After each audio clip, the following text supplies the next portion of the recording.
DFWsecurity.com. This is Sean and RJ on 105.3 The Fan. Three would tie the game. Vincent puts the ball in play, and it's tipped into the backcourt. Luka beats McDaniels to it, and now he's got it in the backcourt. Up ahead to Kyrie. He stops. He fakes a shot. Now Luka going back to Kyrie. A pump fake. Steps to the defense. Lost the ball.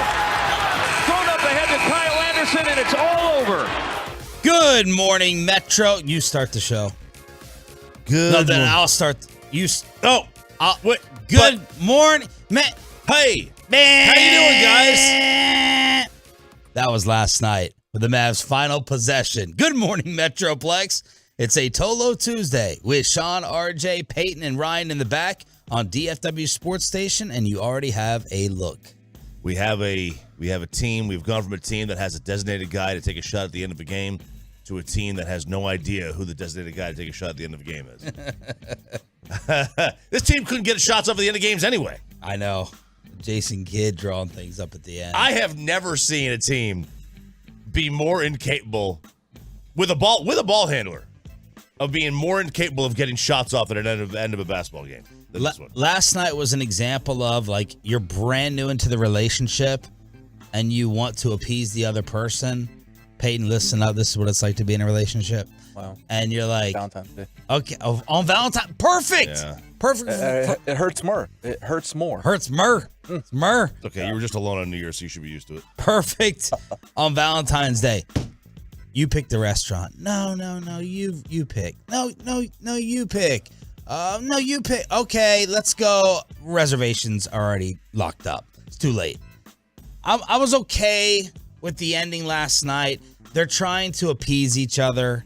They're trying to say, no, you're the man. No, you're the man. I personally thought with the way that the game was going, the ball should have been in Kyrie Irving's hands and then let him go ahead and decide. And I liked that Luka deferred in the end. There was like 2 straight possessions where Luka kept it and decided to try to score himself. But Kyrie Irving scoring 26 points in the fourth quarter. He was the hot hand. Mm-hmm. I actually like the ball movement and the passing more when Kyrie has the ball in his hands than Luka right now. Ride the hot hand, give it to Kyrie. Well, the ball got deflected, right? Luka had to go chase it down in the backcourt. That broke up the play to begin with, and then it was hot potato, turnover, Mavs lose. That's what it was. I mean, like, that was a really, really unfortunate way to end a game. Like, get a shot off. What a very good comeback. Kyrie was on fire in the fourth quarter. Yeah. And they were making this comeback, and Luka's still sitting on the bench with 8 to go. And they're still already on this comeback trail. I was like, okay, now you get him back in. Let's see what happens. And, they got there. They had a chance. You can't say they didn't have a chance. The problem is their defense in the first 3 quarters was just pretty bad. Not pretty bad. My God, bad. Holy crap. That's the problem. Hey, look at this possession right here. Yep, back and forth. Back and forth. You're the guy. No, you're the guy. And Derek Harper was saying on TV, this is the first test. This is the first opportunity. Yeah. I don't mind them being too unselfish. It is Luka's team, but in my opinion, with the way Kyrie was going, he was blistering hot. I also have it in the back of my mind that I want to keep Kyrie happy for the future to make him want to go ahead and stay here, get the ball in his hands. Luka was happy to do so. It was just also good defense by the Wolves. Yeah, it was. Now, like, Anthony Edwards was the best player throughout that entire game last night. Yeah, he was. Now, there was opportunities there for this team, like, on that possession. Like, it looked like both guys could have got a shot off at some point. Like, there's a shot right there I thought Kyrie could have got off. But, we saw Luka do this all night. Like, how many open shots did Luka pass up last night? Just to be like, deferent to other guys and work the ball around. That's fine. I'm glad that he's passed the ball and everything, but I thought there were at least 4 or 5 shots that I thought that he passed up that were wide open from deep. Jason Kidd on neither Luka or Kyrie getting a shot off to end it. Yeah, I think that's safe to say that one was trying to get the other one and the other one's trying to get the ball back to that one, and it's going to happen. It was just like Sacramento. They had the opportunity. Give them credit. They got the deflection on the pass, and so that kind of threw the play off. Just understanding those guys who were playing tonight put us to that fourth quarter. Was kind of like the first quarter in L.A. and Sacramento. Starting with Kai's, aggressiveness and being able to get us going. So, Jason naming a number of different games where this has happened in the past. Look, this game was lost in the paint, in the defensive paint. The first half was a joke. It was literally a layup line. 40 points in the paint for the Timberwolves. 4-0. Is that good? That ties for the second most points allowed in any Mavs half this season, RJ. They were 82% on two-pointers. Oh. 82%.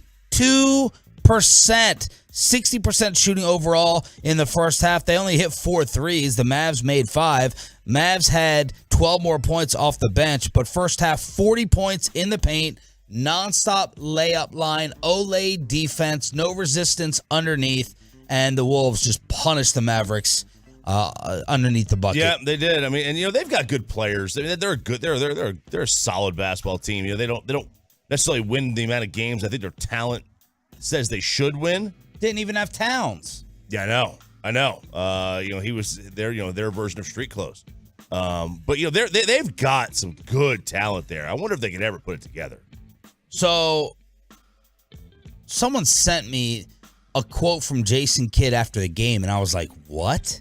Did he really say that? Another Tolo followed up and said, no, I watched the post game. I think it was a joke. I think it was sarcasm. I hope it's a joke, because here's Jay Kidd on if he has an issue with the Mavs interior D. No, we're here to outscore people. People come to see points, not 80 to 80. We're here to score. This is the new NBA. The interior defense, we'll figure it out. We got plenty of bigs. One of our defenders, when we talk about our defense, Maxi's out. Hopefully we get him back after the break. But the way that we competed there in that fourth quarter, we had everybody was small. And so interior defense is about your one and will, and that group did that. And so understand we have an offensive team that can put a lot of points on the board. And we spotted them 20-something points and found a way to come down to the last possession. Okay, I get it. When you say they're going small, they're not going to have good interior defense anyway, by default. I get that. Dated game to game, regular season, we've talked about this. Coaches, they don't game plan for teams, right? In the NBA or college basketball, game to game. You game plan in the tournament. You game plan the postseason.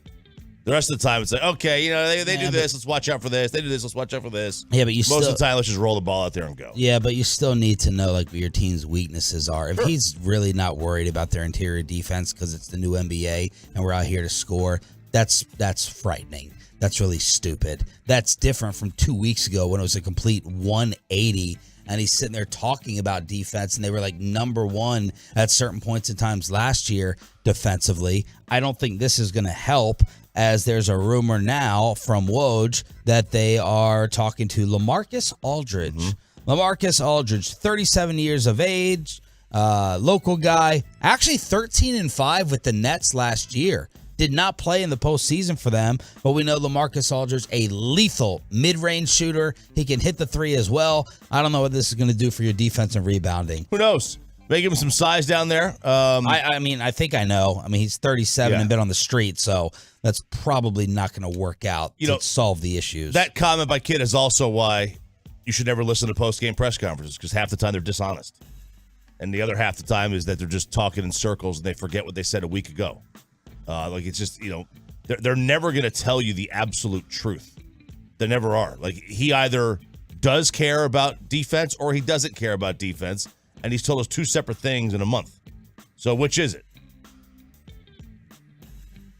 We all in on Jay Kidd still? I'm not talking about firing, but like that he's just this genius here to save things like he was last year. No, he's a good coach. But he at the end of the day, he's a coach. Like, it's about Luka and it's about Kyrie. We've seen this in the NBA time and time again. You guys recycle these guys. Now you got some great ones, but they're all. How good is Pop now? You lose Duncan and Ginobili and Parker. Where are you now? 877-881-1053 is the truckwreck.com text line as the Mavs lose again with Luka and Kyrie. The opener at home for them at the AAC. They fall to the Wolves 124-121. The Super Bowl ratings are in. Did Rihanna set new records? Where did the game come in all time? How much are Tolos actually watching the Mavericks? And the horrifying situation taking place at Michigan State. It's a Tolo Tuesday with a Fallout Boy giveaway. Just getting started on the Fan. Coming up in the next G-Bag Nation. It's a Tuesday show right out of the gates. We'll get you caught up.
We have a developing situation already on a Tolo Tuesday here on Sean and RJ. Probably the worst thing that could happen, one of the worst things that could happen to start off your day.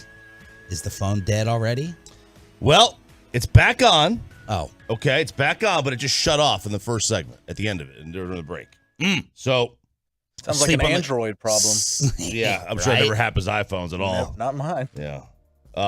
My computer did that. My Apple computer did that. The new one.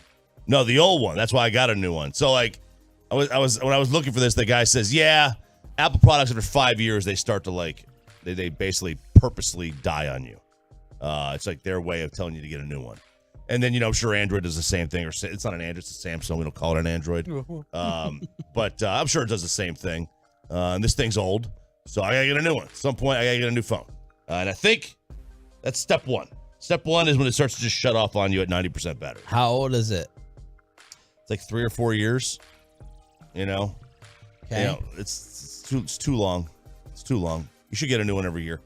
Every year? Oh, yeah. No. I can't afford that. How Poor you Kenny. afford? How you afford? I can't afford it. Can't afford it. You still have to do it. No, you're right. It's got to be every couple of years. I think 3 years, but it's the sweet spot. How can I check how old this phone is? I bet this is like 3 years old. It might be slowing down like a tick on me. Yeah, you would go to like the general, like the settings thing. Yeah. And then about my phone or something like that. Yeah, it'll tell you the model and stuff, I think. So have you been searching? Like, what's the new thing out? Yeah, I've been looking. Like, there's a lot of new things. Depends. I don't know what I want to go with. Like, they have the new, the Samsung's got the flip phone now, which is kind of cool.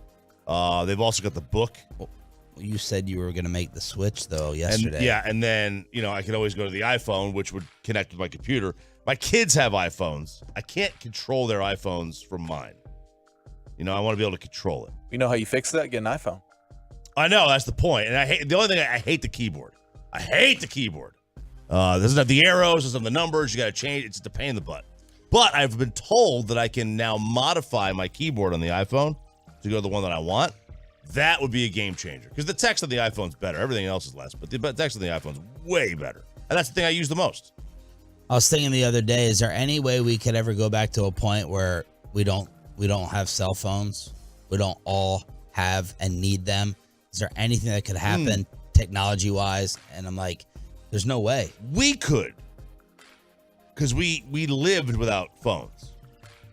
I don't know. It's like there's a lot of things that have, right? Could you go without your Apple Music? Think about the things that you use now that we didn't have. I don't think it's just that easy for us to go, oh, right, well, we grew up without it, right? Because you say, I could never be without this. DVR?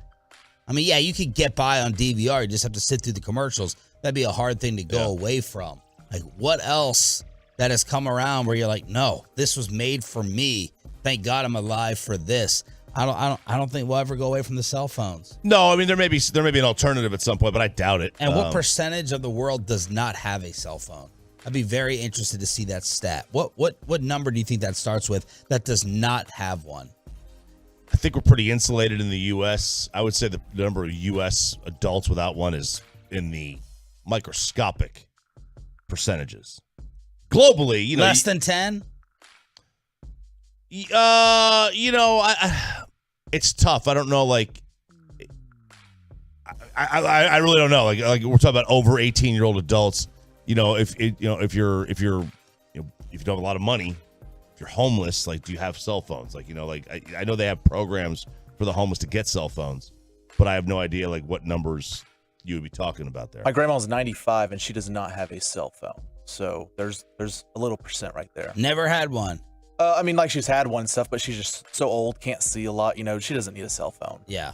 Doesn't need to pay for that. How she message back and forth with the fellas. Email. All right, here we go.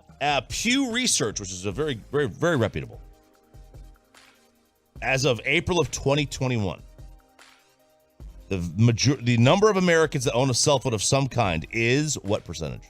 The number of Americans that own one, I'll say it is 82%. Okay, the number of Americans that own a smartphone is 85%. The number that own a cell phone of any kind is 97. Trap phone. 97. 97. Get yourself a trap phone. That's right. Get the flip phone, whatever. So the Jerry. The Jerry phone. The JJ.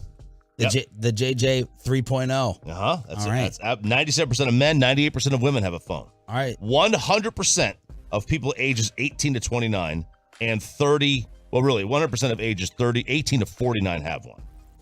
So let's see if you have one by the end of the week. A brand new one for RJ Choppy. Just get that Google Pixel thing. That's what I want. Erase people out of the photos. I don't even know if I have photos I want to erase, but like I just want the feature. I just want to be able to See you later. I'd have that for a lot of my wedding photo edits. 877-881-1053. The Super Bowl averaged 113 million viewers. Makes it the most watched Super Bowl in 6 years. I saw a bunch of different stats about this. I saw like the most watched ever, the most watched in 6 years. Rihanna, the most watched halftime show, the third most watched halftime show. It ended up, the article I took said that Rihanna had the second most watched, only behind Katy Perry from 2015, which my wife thought was one of the worst of the recent ones. So the Super Bowl absolutely dominating from a viewership standpoint. Seems to do that every year. Every year you get more people to watch it. Now the rating, does the rating go up? Does the rating go down? The amount of people that watch usually goes up. And that's, that's just globally. More people watch this in other countries than ever before. It continues to get bigger and bigger and bigger in terms of the total amount of people that watch. Well, we've hit 8 billion people too. So. All right, someone was flying back on a plane. This became a story. Someone was watching something else on a flight during the big game. Imagine this. Imagine you're on an airplane with a TV during the Super Bowl. All right? Imagine you're on an airplane. What are you watching? If you have the ability for live TV, and now this is one of those airplanes that had the TVs in the back of the seats. Someone snapped a photo. So not the planes that we flew on. No. These are not planes. These are planes that you have to bring your own chair on. And you said that even American Airlines is going to go away from TVs. Yeah, did you say that? I read that. They're taking the TVs out. They're not putting new ones in. They're taking them out. It's just so many people have their own devices now that you can watch and stream. So they're getting rid of them. They have them on some, but they're getting rid of them over time. So here's this photo. This is the airplane. Every TV is on the game. Wow. Except one. Where is it? Where's the one that is not watching? I'll do the blow-up photo for you. Okay. There it is. There's the one photo of the TV that is not on the game. It's Peyton. Sean Payton? No, Peyton Russell. Oh. Wait. And Sean Payton. Both. Yeah. It's a Kevin James movie. Take care to guess at what movie he's watching. If I'm insulting you by saying that you are Kevin James in it, what do you think it is? Does he even know who Kevin James is? Do you know who Kevin James is? Yeah, it's Paul Blart. I thought you were going to say. I thought you were going to. That's so disappointing. I thought you were going to say King of Queens. I thought you were going to say King of Queens. Paul Blart, acceptable answer. Do you know the movie? Like I've seen romantic the trailer. rom-com. Nothing. Hitch. Mm-hmm. Yep. No. Never seen Never it? saw Hitch? No. Oh, you need to see it. That's good. You, I'll add it to the list. You need to see it. You are Albert Brenneman. There is no doubt about it. Don't know who that is. But. You're going after Allegra Cole. I can see Bobby laughing in the car right now. So imagine being on an airplane during the Super Bowl, and the movie. You decide not to watch the game. Yeah. However, you decide that you want to watch a movie, you choose a movie you've seen a million times. It's been up for 20 years. I'm trying to think if I have any family member that would do this. Even my dad wanted to watch the game. He's asking. He has no idea what's going on, but he wanted to feel like he was involved. You have someone? My mom. She didn't watch the game. She did not. No. She says, she goes, "Did you watch the game last night?" Completely oblivious to what I do for work, by the way. When's the last time you think she's listened to the show? I want you to record a pop quiz with her and say, "Who's my co-host?" Like, I want. She knows your name. The full name? Mm-hmm. She has no idea. Oh yeah, because it's Sharif. Yeah, she has no idea. She probably got me targeted. She probably got me on a watch list. She has no idea about Peyton. She's gonna say Troy. Okay. Does she know about Bobby? Not a chance. Not a chance. Not a chance. Not a chance. And then she said, "I hear that." She said, "Did you watch the game?" I go, "Yeah, I did." She goes, "So I guess that Mahomes is really good." And I was like, "Yes, he is, Ma. He is really good, Mahomes." So she's my barometer. If she has heard of you, you're famous. I don't know if this means that Patrick Mahomes is famous. A knock to his Q rating. A knock to his Q rating. Horrific situation playing out yesterday at Michigan State. A mass shooting leaving 3 dead and 5 injured as this was playing out last night. Awful. There was videos being taken from students with stretchers, like with bodies being covered up. A 6/6 scene taking place at Michigan State University. Terrible. And it's a day before the 5-year anniversary, if you want to call it that, of Parkland, another school shooting.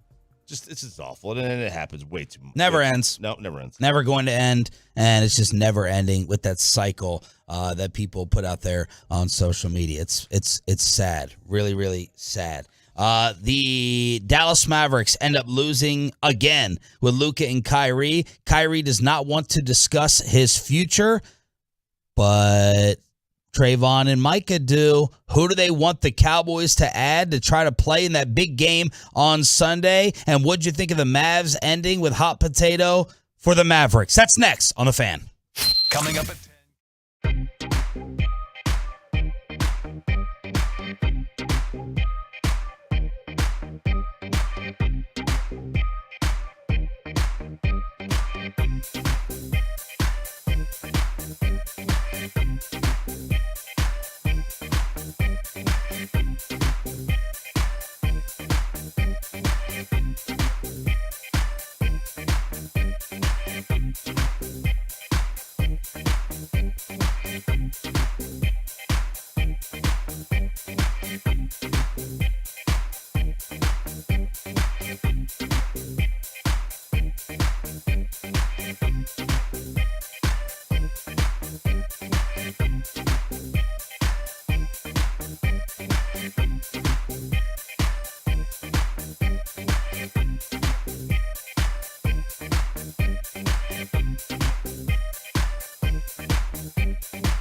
fan studios secured by DFWsecurity.com.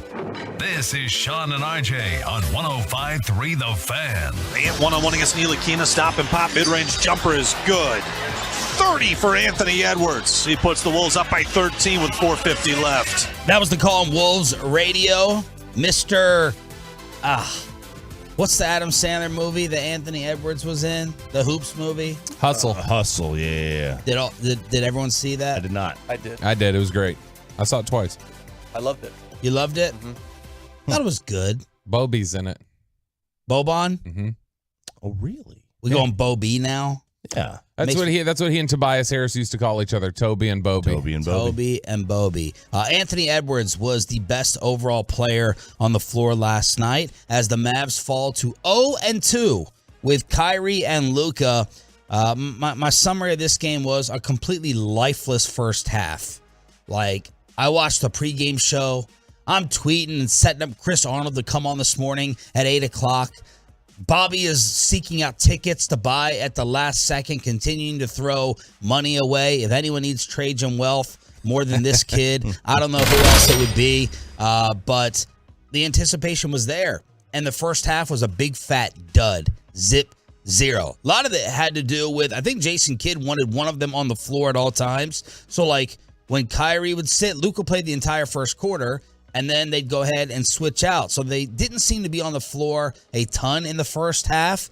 The Mavs had an embarrassing defensive performance that apparently Jason Kidd now all of a sudden doesn't care about. Christian Wood was the only thing keeping them around. At one point, he scored 11 straight points. He ended up, we're going to have to do points per minute efficiency here. He's high. 24 points in 23 minutes, and the Tolos are asking, where was Christian Wood? Yeah, do the math on that. Yeah, it's about a point a minute, Good Sean. job. Is that a point a minute? Good job, Roberto Belt. But he was nowhere to be found at the end. Kyrie Irving goes insane in the fourth quarter, but they bumble and fumble the final possession, and the Timberwolves escape the AAC, winning by 3. So you go look at this poor guy. You go look at his career. Christian? Yeah. So points per 40 minutes, right? Points per 40. He's averaging 25 this year, 12 rebounds. You know, last year he averaged 23. The year before, 26, 25, 29, 24. Like, this guy's been averaging like mid-20s points per 40 minutes for his career. He can never catch on anywhere. Must be garbage time. Must be A-Rod points. He's got to be A-Rod points. A-Rod must have been proud. He doesn't play defense. Man. You know? We need him to play defense. Man, A-Rod looked old last night. I saw A-Rod on TV. I'm like, what's he doing there? And I was like, oh, yeah, Wolves ownership.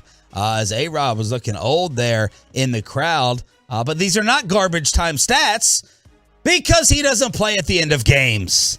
He plays in the first half, and then all of a sudden, this is where Jason Kidd makes zero sense to me. He goes, no, we don't care about defense anymore. We don't care. We're here to score. It's the new NBA. Hopefully he's being sarcastic, because if he indeed believed in that philosophy, Christian Wood would be getting crazy minutes around here because he's freakishly talented offensively. He's unguardable. He can hit the three. He's so humongous. He can shoot over anyone. He can score mid-range. He can go to the bucket as well. But Christian Wood does not play at the end of the game, and the Mavs have that final possession. Why play Christian Wood at the end of games when you have Theo Pinson to play center? I mean, that's okay. That's the matchup you want. I mean, consistently. Look, it was an awful game for 3 quarters. I mean, the fourth quarter was fun. It was fun watching the comeback. It was fun watching Kyrie do what he did. Like what he scored 26 in the fourth. Yep. And so, I mean, that was all exciting. That was great. But it's just one of those things right now where they cannot stop anybody in the paint. Yeah. Look, defense is what this team has a major end of game problem though. For a team that has ball handlers, they've got a massive problem. They could barely get the ball in bounds. That's not their biggest problem. Oh, though. it may not be their biggest problem game to game. Yeah. Like in terms of like for the entire game. But how the hell do you have a team that has ball handlers and you can't A, get a shot off, and B, even get the ball in bounds? How does one of the greatest point guards in the history of the NBA have such trouble like drawing a play up? Like consistently. It's wild how much he has trouble. And I listen to you guys earlier. Like, I agree. I think a lot of this was you've got the no, you're the man. You're the man. You're the man. You're the man. Like it's one of those things where they're both trying to be so deferential that it costs them in the end. Yeah. But I think you're right. I think that probably should have been Kyrie's shot at the end. Because there was also a weird aspect, and I heard Chop saying this earlier, there was a weird aspect of like, there was timidity with Luka last night at times where he wasn't taking like transition threes and I'm glad. like, stuff, but there was stuff that was there for him and he didn't take it. I'm If glad. it's open, take the damn shot. Look, he's not shy, okay? I even thought there was a couple possessions in the fourth quarter where he shouldn't have tried to score. Like, keep giving it to Kyrie Irving. I think, and I don't know whether this is the right approach. Right now, I'm like kind of more worried about appeasing Kyrie and making Kyrie feel like this is the right basketball fit. Freaking Bassick put it in my head. It's Mike's fault. As I was driving home yesterday, and he was citing Tim McMahon on KMC, and McMahon was saying Kyrie Irving is going to try to choose his best basketball fit. He has to be convinced that being here is the best basketball fit moving forward. Otherwise, he will leave. Hell, we're already talking about Phoenix Suns rumors from Brian Windhorst. Yeah. And yesterday, Kyrie did not want to discuss his future, which is the right answer. It's way too early. He said, I don't want to create any unwanted distractions for my team. But I'm like, hey, let it be known early. It's very important for me, number one, to see that Luka can play this way and be deferential, which he was. I like seeing he can score anytime he wants. Make Kyrie feel involved. Let it be known, yo, man, you are my co-star. I'm more worried about that. I would have been really worried if Luka, final possession, kept it himself and shot up a fadeaway three with two guys on him. I like that he tried to pass it to Kyrie. I like that they were both saying, no, it's your team. No, it's your team. That's an early kink that will be worked out. I'm worried about making Kyrie happy right now. That may be the wrong opinion or the wrong approach to have. Yeah, it kind of reminds me of, you guys probably never saw this, is outside of your age demographic, but when I was a youth, we had a movie called Like Mike, starring Lil Bow Wow. And it reminds me of when he didn't have the shoes. Why would I ever watch a Little Bow Wow movie? I just said it was probably out of your demographic. That has nothing to do with the demographic. It has to do with talent. Well, I mean, if you watch the movie, Calvin Cambridge was quite the baller when he put the shoes on. So there's a lot of talent there. I watch Bow Wow now on VH1, like reality garbage. Is that still a channel? VH1? Yeah, is it really? Yeah, oh, yeah. VH1's a channel. It's got all the the JV reality shows. It's got Lil Bow Wow's on there. Lil Bow Wow's or on Bow Wow, not Lil Bow Wow. Right. Sorry, he's not Lil anymore. But anyway, to the point, it reminds me of the scene in there where like his shoes don't work and he's just trying to pass the ball away because they're like, guys, you don't understand, I can't play, and he's just literally passing the ball back and forth.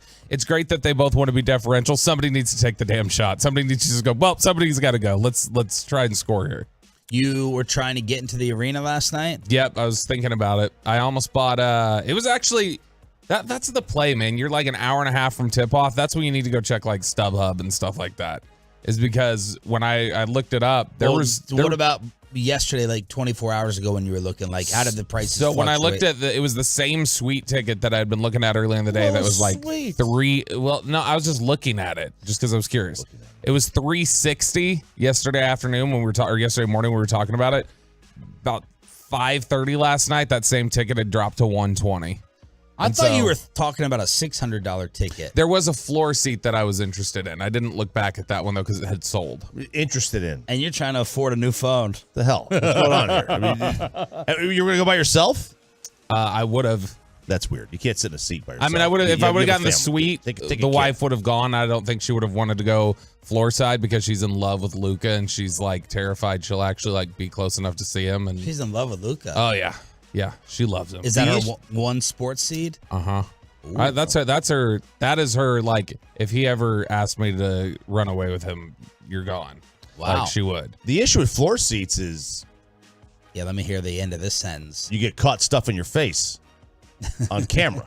The first time I met Sean, no joke, I don't remember what game it was. Sean had floor seats to a Mavs game. He was under the basket. I met you there. Mm-hmm. That's the worst. He doesn't even remember. That's what a 1%er douche Sean was that day.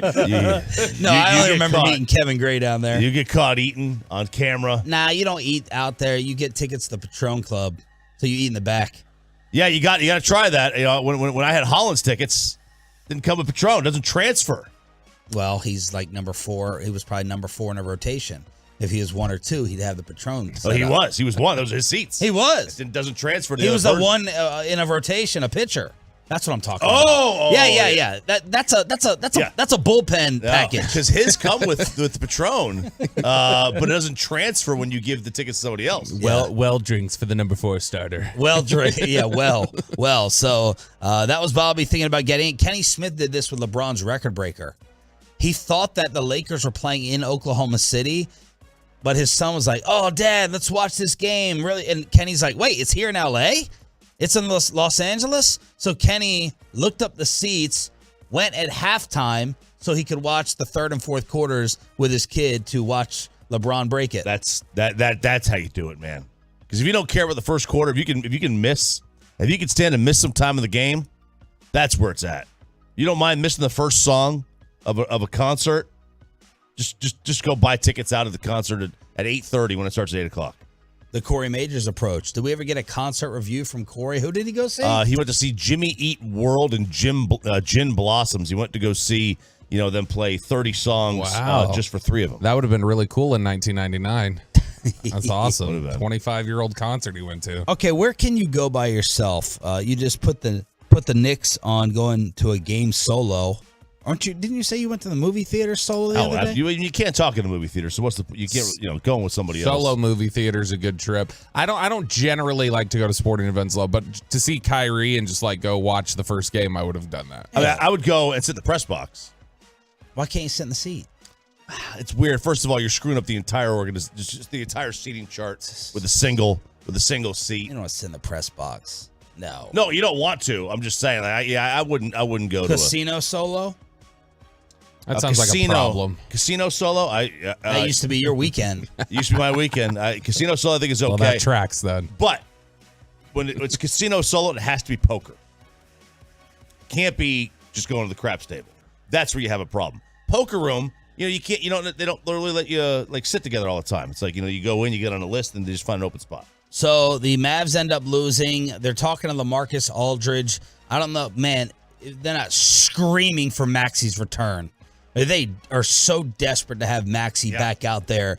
JaVale McGee had a nice weekend, but nothing last night. So play this one more time. I want to get Bobby's thoughts on Jason Kidd being asked if he's worried about the Mavs' interior defense. No, we're here to outscore people. People come to see points, not 80 to 80. We're here to score. This is the new NBA. The interior defense, we'll figure it out. We got plenty of bigs. One of our defenders, when we talk about our defense, Maxey's out. Hopefully we get him back after the break. But the way that we competed there in that fourth quarter, we had everybody was small. And so interior defense is about your one and will, and that group did that. And so understanding we have an offensive team that can put a lot of points on the board. And we spotted them 20-something points and found a way to come down to the last possession. Checking the bigs on the Mavs roster. Maxey out. Markieff Morris, DMP. JaVale McGee, 1 rebound. How are you 7'2" and you got 1 rebound? Christian Wood, 5. Dwight Powell in the starting lineup at center, 1. Well, in his defense, there were no rebounds. When they're making all their shots, it's a layup you're just line. giving them layups. You're not getting any rebounds. 82% for the Wolves on 2-point shots in the first half. 82%, 40 points in the paint. That's the second most the Mavs have given up in any half this year. Yeah, I think it was 33 points in the first quarter, and I think they gave up 25 in the paint in the first quarter alone, which is awful. You can't have that happen. But I think he's being sarcastic. Okay. Is my vote for this. At the beginning, I think he's being sarcastic. As soon as he says our bigs can get better or whatever after 5 seconds, that's when he really answers. But the first part of his answer, I think, is sarcasm. The final results on the Jalen Hurts, Dak Prescott poll, and who Micah and Diggs want to add so the Cowboys can be playing in the big game next. But let's get you over to the greatest.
Poll results are in from the Tolos when yesterday we asked if this is Jalen Hurts' division when it comes to quarterbacks. Sean, RJ, and Bobby on DFW Sports Station 105.3 The Fan. The TV's...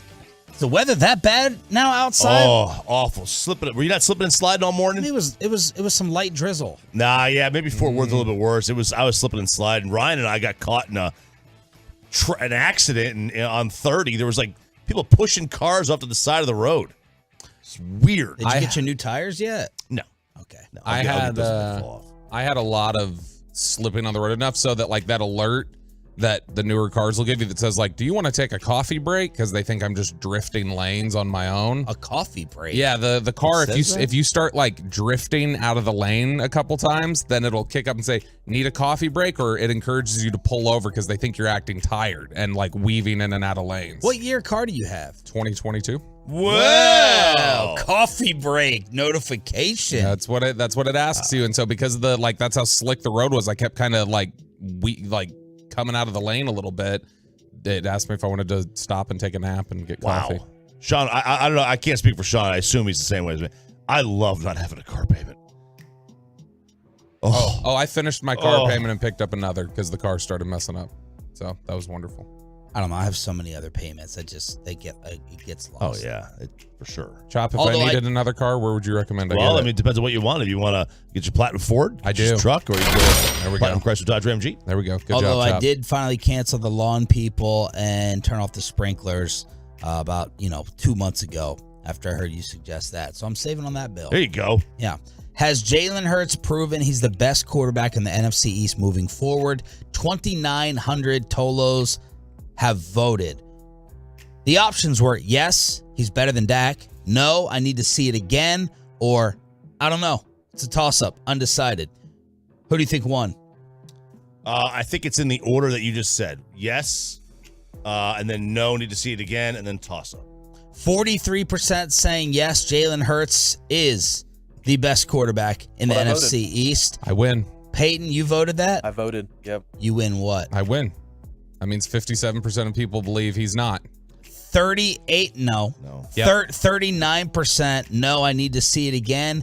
18% undecided. I retweeted that far too late because before I retweeted it, that was at like 49% to 32, and so I think I got a strong Dak lover push from my followers. Yeah, I mean, look. 43 to 39, that's pretty close. It's pretty close. It was Pretty close. 49-33 last night at like 6. It is. It is pretty close. There's an element to toss up. Like, yeah, you do have to factor in that you might want to see it again. Sure. Like that certainly is in the cards. But Jalen Hurts did something that Dak has never done. That's he was in line to win the MVP of the Super Bowl. Like, is there a legit chance that we are about to be riding shotgun in this division with Howie Roseman and Jalen Hurts? Well, we're already riding shotgun with the GM. Yeah. That's not even a question. And we're already riding shotgun with the roster, probably. But, when they pay Hurts $50 million, how's that roster going to look? Yeah. They have a lot of guys that they're not going to be able to bring back who are on expiring contracts. Yeah, I mean, there's a lot of that offensive line is a big part of what they did this year. Yeah. And if Kelsey retires and Lane Johnson is, I don't know that Lane Johnson would retire, but he was banged up at the end of the year. So he's going to be coming off of surgery. One of their guards is a free agent. The other guard, Landon Dickerson, if Jason Kelsey retires, they're probably moving him to center. So you're talking about there is a potential that they go into next year with really the only stable remaining figure from this year's offensive line being the voice of an angel, Jordan Mailata, and that would be it. Jason Peters.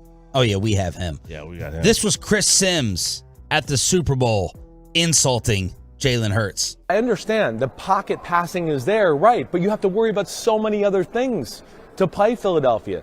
And, of course, Jalen Hurts is a big part of that, and he capitalizes on all that, and I certainly am not trying to take anything away from that. But how would I put this? Playing quarterback for the Eagles right now is set up to be one of the easier quarterback jobs in the sport. So there's Chris Sims with more Jalen hate. Okay. He's not wrong. Both things can be true. You can say positive things about Jalen Hurts and also say he is in a great situation. Sure, but does anybody say the same thing about Mahomes? Like, he is playing quarterback for the Chiefs not set up to be easy? No, they traded Tyreek Hill. He's got Kelsey, but I mean, you talk about a team that really hasn't invested in the running game a ton. Still, everybody gives Andy Reid all this credit for being this great mind, and he is. He's so Bieniemy. Yeah, Bieniemy. I'm sorry, it's Eric Bieniemy. Bieniemy chop.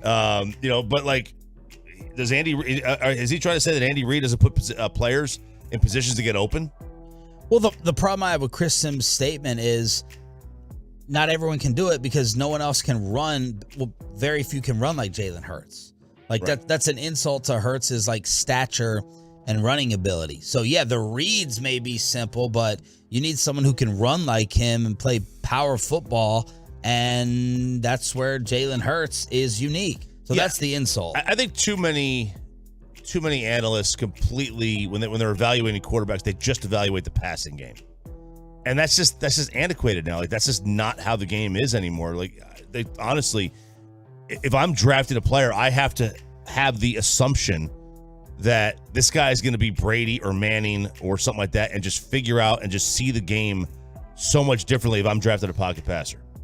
Otherwise, I'm drafting a guy like Hurts or Lamar or whatever where they can run because their threshold of learning is just going to be so much smaller. Do you want the Cowboy offseason wish list of Micah Parsons or Trayvon Diggs first?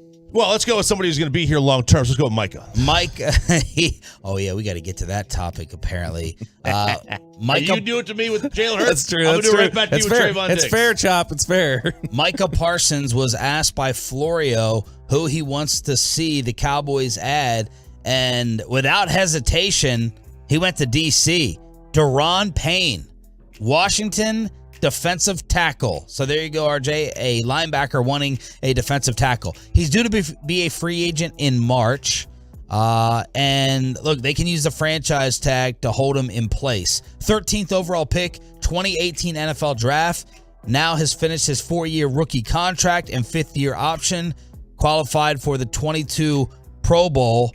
So that's Micah Parsons, Bobby, wanting Daron Payne up front. Daron Payne was considered a run-stuffing, nose tackle when he came out. Not a lot of pass rush ability.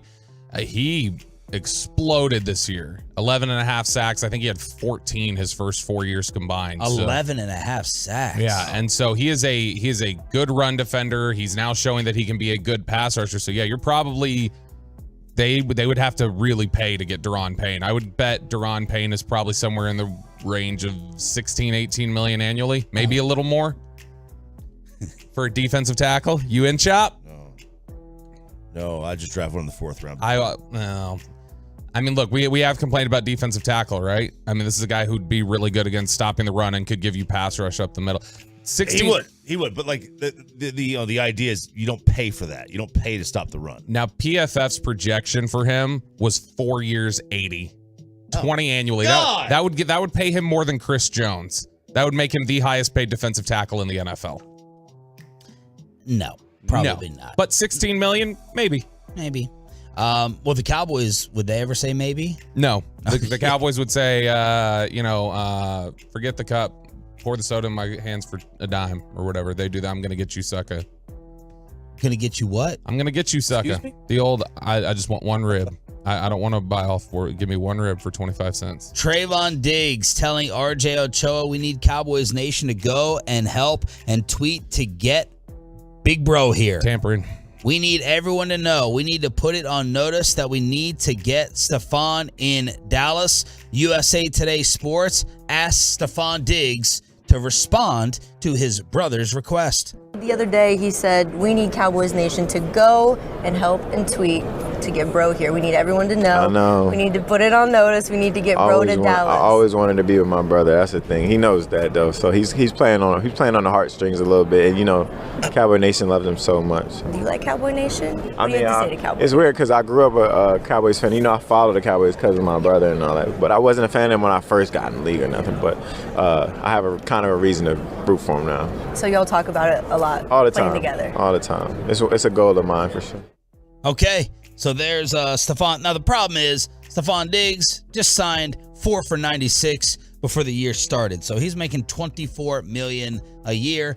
This will be something at the end of Stephon's career. Yeah. He tags on for a year. Well, and that 4 for $96, that was an extension. So he's actually locked up for 5 years the rest of the way. So you're talking about paying him until he's 34. Oh, no. Then you don't get him. I mean, this is something that if the Bills were to trade him this offseason, it would cost them money to do it before June 1st. A lot. They'd put him like $17 million in the hole. So if they wanted to trade Stephon Diggs, it'd probably have to be after June 1st, and then they would save a little bit of money. But man, he's a really good route runner. Would you rather this is a question for you. Would you rather go trade the first rounder for Stephon Diggs or take your chances with whoever would be there at 26 as a receiver?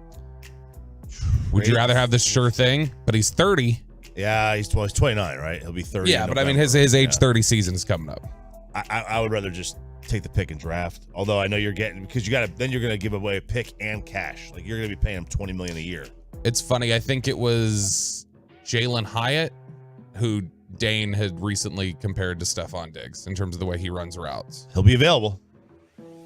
I think one may be too high, but he'll be available if you want him. Yeah, I'd probably say no. First off, Buffalo wouldn't trade him for a first, I don't think. They wouldn't do that because of their window. They have a more immediate window than even we have with Josh Allen and what happened to them in the postseason. Well, and how much were they complaining in Buffalo about the lack of weapons for Allen at the end, and then they would just purge Diggs, the one real stud they have? All right, I don't understand this, but apparently, Florio says that the league is not happy with Jerry Jones. I don't get it. They're not happy that Jerry made the absurd comment that we didn't even talk about on this show, that the Eagles went all in. The comment that had Jimmy Johnson and the rest of the league laughing at Jerry. And apparently the owners were not happy with that. They said it was inappropriate. Other owners should never comment on the things other teams are doing. What? That's stupid. Yeah, he's not. Here's the thing. Everyone talks about the way a team is built. You can't say that the Rams went all in. You can't comment on that. Shut up. Unless you tell me, owners shouldn't say that about other owners. That's fine. But the thing is, Jerry is not an owner either. He's an owner and a GM.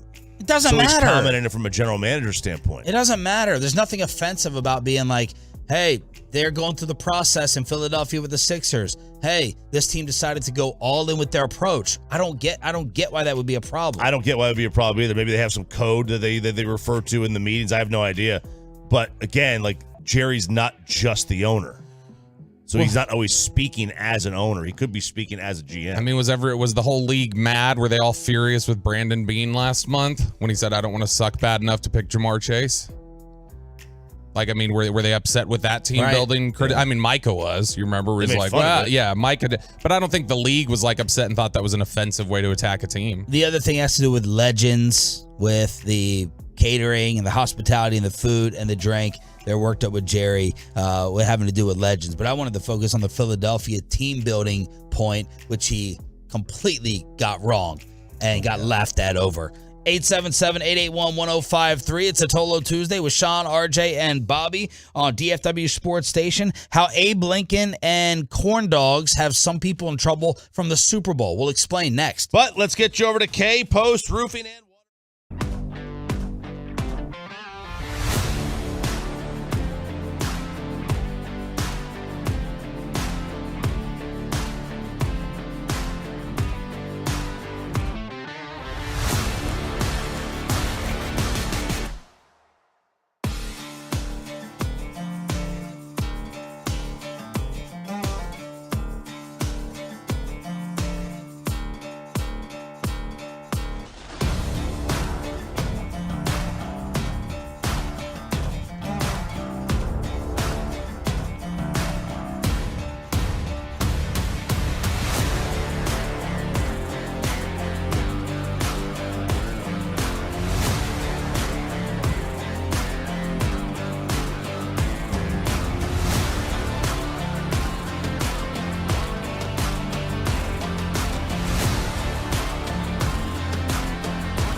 $7 a.m. and we're going to be giving away Fallout Boy tickets during the Expressway.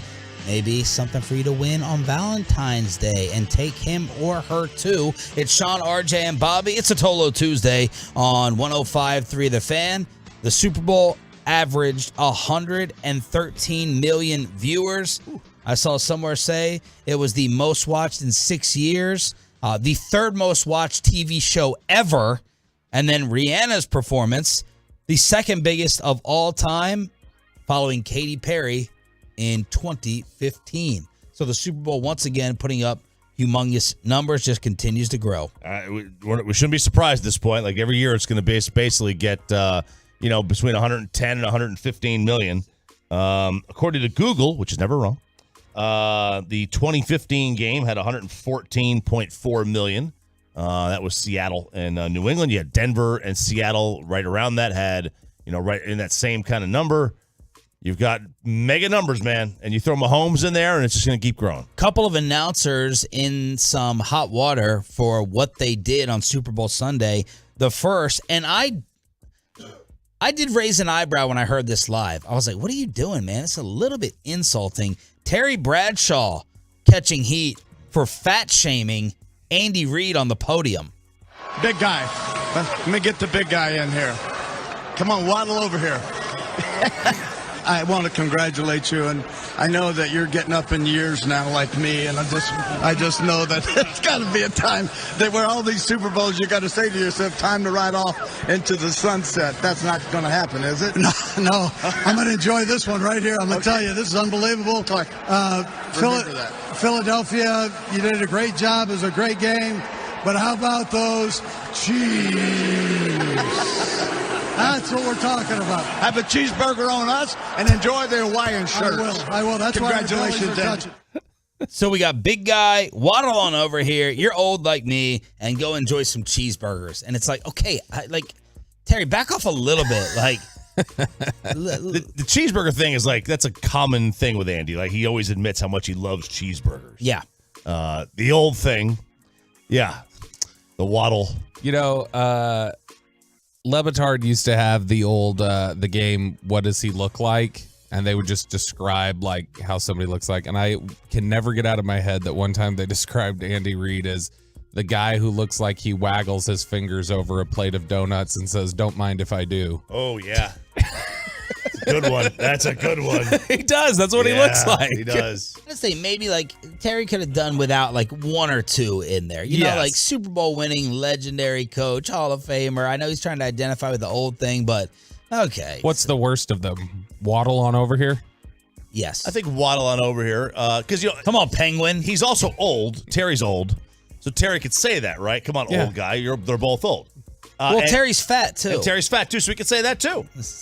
If you're fat, you can't fat shame somebody else. It's not fat shaming. I mean, he just got done this past week telling us like he'd like to die of his illness on air. And so, I mean, he's kind of at a I don't care what I say point, I think. Oh, I think we're definitely true on that one. So now we go to corn dogs. Andy Reid sitting down with Peter King explaining the Kadarius Toney touchdown that Eric Bieniemy is getting a lot of credit for. I'm going to give you a name for it. All right? It's called corn dog. So, it's called what? Corn dog.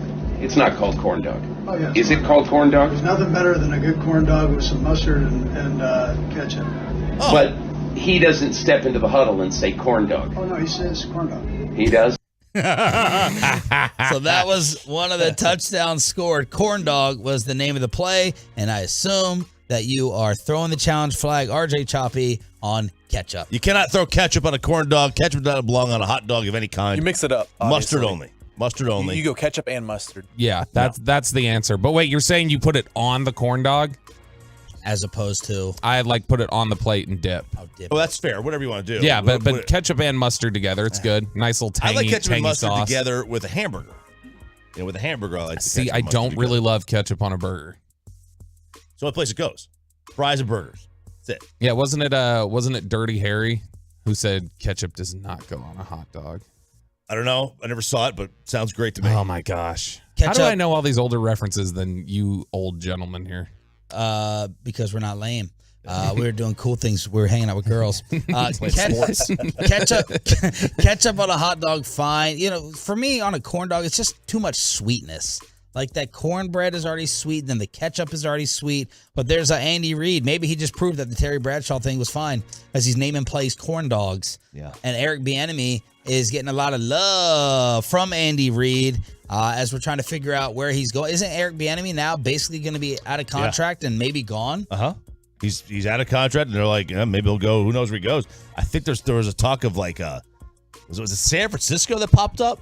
Arizona, San Francisco. I think there was another one, but it's all in the discussion of him as a coordinator. It's so 50-50 with Eric Bieniemy. 50% think that he is a victim because of race, and the other 50% treat him like an Andy Reid charity case. Like Andy just lets you have the title and lets you be associated with designing or calling the plays, and Andy's like gone out of his way to make Eric Bieniemy look really, really good. But it just feels like he's never going to be a head coach. That's not happening. I mean, Broadus had said that, and Broadus has a lot of the gang of seven. He has a lot of connections with it. Broadus had said that his sense of it was that Andy, the last couple of years, had wanted Bieniemy to get a job so he could keep Mike Kafka. That's who he wanted to keep. And that he was hoping somebody would hire Eric Bieniemy so that he could just elevate Kafka. All right, Chop, set up Chris Berman. Oh. I thought Chris Berman retired. Like this guy, he may now. He never goes away. It never goes away. He's not hosting their Super Bowl coverage. I don't know what he's doing anymore. Like he's got like a TV version of a podcast. The Swami. He does the fastest 2 minutes in sports. Yeah.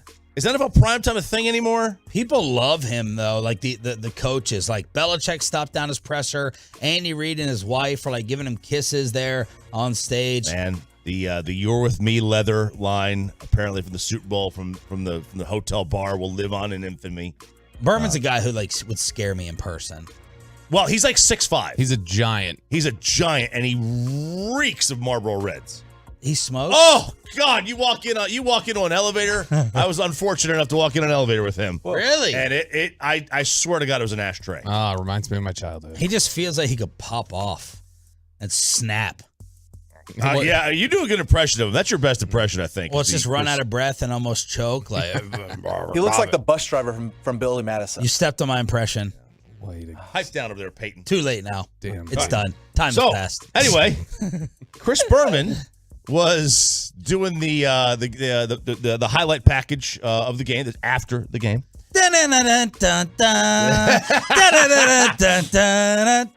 With old Tom Jackson. So he is doing the highlight package, and Steve Young is in the background. You might be able to hear Steve Young go, huh? And that's kind of what happened when he, as the internet says, stepped in it. Also, of course, two African-American quarterbacks starting against each other in the Super Bowl for the first time, fittingly. February 12th is Abe Lincoln's birthday. And this did not go over well with the American public. I could not figure out why. I could not figure out why it was not going over well, but that's my own fault. But he evidently is now canceled and on his way to being canceled. Chris Berman is. What's the connection with the references though? We're just gonna name everything that happened on everything Sunday. Yeah. Well, I mean, I think from his point, he was like saying, "All right, 2 black quarterbacks. Abe Lincoln is like, freed the slaves or whatever, and let's try to do a comparison of the two." And that did not go over well. Take it from here, Bobby. But I'll just say this: like, is it the best tie-in? No, like, not everything needs a tie-in like that. You don't have to like come up with some like, oh look, we can make this poetic. You don't have to do that. Is it the best? No. But also, everybody's far too sensitive in general. It was unnecessary. It's unnecessary, Why but it's nothing like, oh my gosh, get rid of Chris Berman. There are plenty of other great reasons to just have Chris Berman retire than this. But I mean, and that's no offense to Chris Berman. It's your time's passed, bro. It's just been a while. And so, but I mean, I honestly think, hey, 2 black quarterbacks and the guy who freed the slaves. I'm bringing this up. Do we even know it was him specifically? Was there some production assistant who said, this is it? He said it. But who cares that he said it? What's the big deal? Well, was it written down in a teleprompter and nobody caught it? Did he just say it off the cuff? I don't know. People obviously care. Well, I mean, I know, but people whine too. Yeah. I just don't. I think it was an unnecessary reference. I don't know. It was strange. It was out of nowhere. It's not cancelable, but just weird. What is going on with Adrian Peterson and Damar Hamlin's jacket? Okay. This one I'm trying to figure out as well. So Damar Hamlin was at the game for real. All these conspiracy theorists. Yeah. Out there. Well, but did he have the P tattoo? Did he have the P tattoo up here on his neck? If he didn't, it's not him. What's the P tattoo? I don't know. There's some conspiracy out there about like they don't have the tattoos right, and he has fresh ink on him now because they're trying to catch his tattoos up with the body double. So Damar was. They weren't talking about this at your Super Bowl party, Chop? No, we were not talking about this at the Super Bowl party. God, I hate people. So Damar was at the game with Roger Goodell and Donna Kelsey, who apparently is like the first mother of football now. Man, what a rise. So, and before kickoff, the first responders who saved his life were honored. And there he is. He's sitting there in the stands. He is wearing a jacket that is called Travis Jesus. Okay. It's a Takashi Murakami jacket. Takashi 6'9"? Not Takashi 6'9". It costs $3,150. It's got the crucifix on it, and Adrian Peterson said, "You should be thanking God, son. This is blasphemy. We all fall short, but come on, man. I find this disrespectful. Grateful God did." So he went public with this. So the jacket has got, I didn't see the back of this jacket. All I saw was the front. And I was like, wait a second. How is he getting anything out of this? This looks like SpongeBob with some weird markings on it. Is that it? Is that like it's disrespectful to like alter the image? Is that where we're going with this? Yeah, and then you get to the back of the jacket, and the back of the jacket has got that same image on the cross. And it's like, oh, okay. So Adrian Peterson is none too happy. Fred Taylor, remember him? He plays quarterback for the Eagles. Okay. He came back and clapped back at Adrian Peterson, said, "This is not for the public. If you want to go, teach the young man his ways, do it in private." Nothing like getting life advice from Adrian Peterson.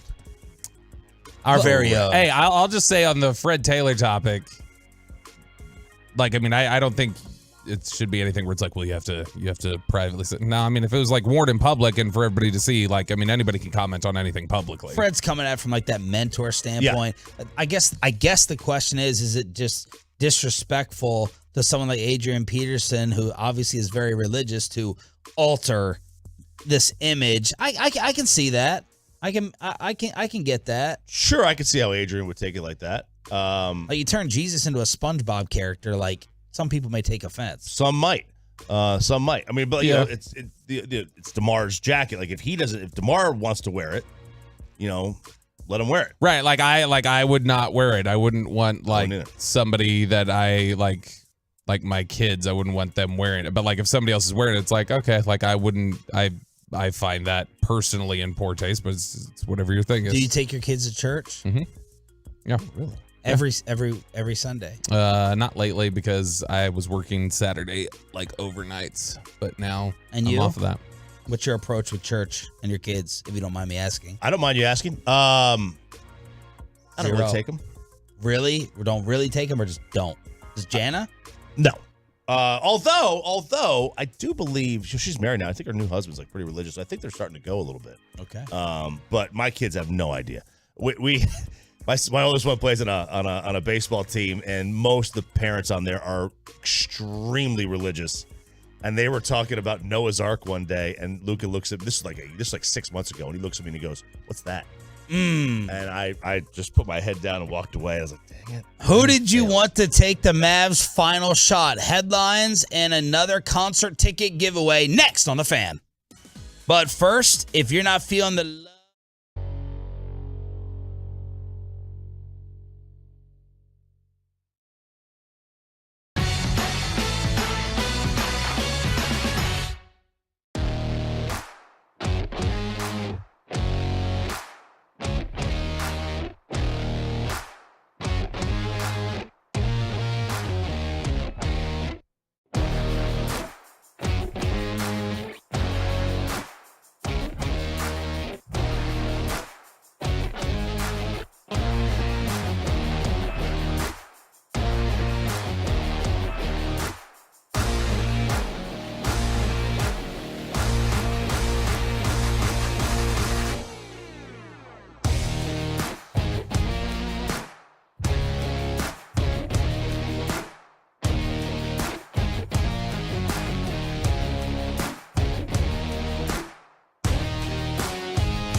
fan studios secured by DFWsecurity.com.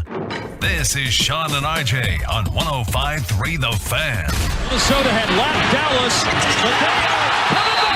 The timeout, Minnesota, after a Kyrie Irving three. All right, we had our first test. Who was going to take the last shot for the Dallas Mavericks at the AAC? That was the call from Bally. This is Sean, RJ, and Bobby. Thank you for waking up with us. We want to hook you up with some Fall Out Boy tickets coming up in the Expressway right after headlines. Kyrie Irving scores 26 points in the fourth quarter. He was blowing the roof off the joint. He ended up with 36. Second most in team history in that fourth quarter. For Kyrie with 26, but they fumble and bumble the final possession. Little hot potato. No, you take it. It's your team. No, you're the new guy. You're at hot. You take it. No, back to you. No shot attempt. Mavs lose to the Wolves. They're now 0-2 with Kyrie and Luka. What did you want to happen on the final possession? Who did you want to take the shot? I had no opinion on who I wanted to take the shot. Okay. I just wanted a shot to be taken. That's all I asked for. I don't think is that too much to ask for to get a shot off? Is that too much? No. With Jason Kidd, it is.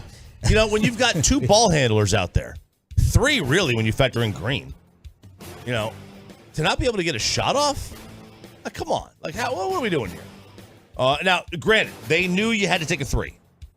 Yeah, they played really good defense. Their defense was set up to make sure that you did not get a three ball off. All right, let's look at the final possession here. They're replaying it on TV. And say now when you think they could have actually gotten a shot off. The deflection to the backcourt screwed things up as well. So that would have been tough. Maybe there. Kyrie had it when he first got the ball back from Luka. He pump faked, then he passed it on the inside. I didn't understand the pass to the inside. There's no reason for it. I mean, you were so limited on time at that point. You needed to have a three. Yeah. That didn't make any sense. I wanted Kyrie to have the basketball. I was happy that Luka was trying to defer. He was the one that was red hot. I actually like the Mavs offense more when Kyrie is passing it around much more than Luka. It feels quicker. It feels faster. It feels watchable. So I wanted Kyrie, and it's going to alternate. If Luka was red hot, I would have wanted Luka to have it. But Kyrie was blistering, so let him go ahead and make the decision. Bobby, who did you want? Kyrie. Actually, I mean, I wanted Christian Wood to take the shot, but that's obviously never going to happen. No, give me Kyrie taking the three, especially because it needed to be a three. But, I mean, honestly, I would have been fine with either one, just somebody get a shot up. But to the point about the ball movement, like you were talking about, Bobby Carella tweeted this yesterday. Teeny tiny sample size, but something to consider. Mavs passes per game all season before February 8th, 265. That was 27th in the NBA. Mavs passes per game since February 8th, post-trade, Kyrie's debut, 332, first in the NBA. Wow. From 27th to 1st. Yep. In terms of passing. Very small sample size, but still. It's a small sample, and, you know, half those games were without Luka. You know, so, like, you know what I mean? Like, it was just Kyrie out there. But, you know, there's no doubt. Luka was not a ball hog or a chucker, but he definitely was a black hole. Like, when the ball got to him, it really didn't go away. If it was inside of, 15, 10 seconds of the shot clock. How is that not a ball hog? How's that not the same? Because I don't think I think a ball hog is taking bad shots a lot of times, and they're never looking to pass. Yeah. Ever. It just goes to him, and he shoots it. J. Kidd on not getting a shot off at the very end. Yeah, I think that's safe to say that one was trying to get the other one, and the other one's trying to get the ball back to that one, and it's going to happen. It was just like Sacramento. They had the opportunity. Give them credit. They got the deflection on the pass, and so that kind of threw the play off. Just understanding that those guys who were playing tonight put us to that fourth quarter was kind of like the first quarter in L.A. and Sacramento, starting with Kai's, aggressiveness and being able to get us going. So that's what happened at the end. Kyrie said, I really wanted this win. Anthony Edwards was the best player on the floor until the fourth quarter. He scored 32.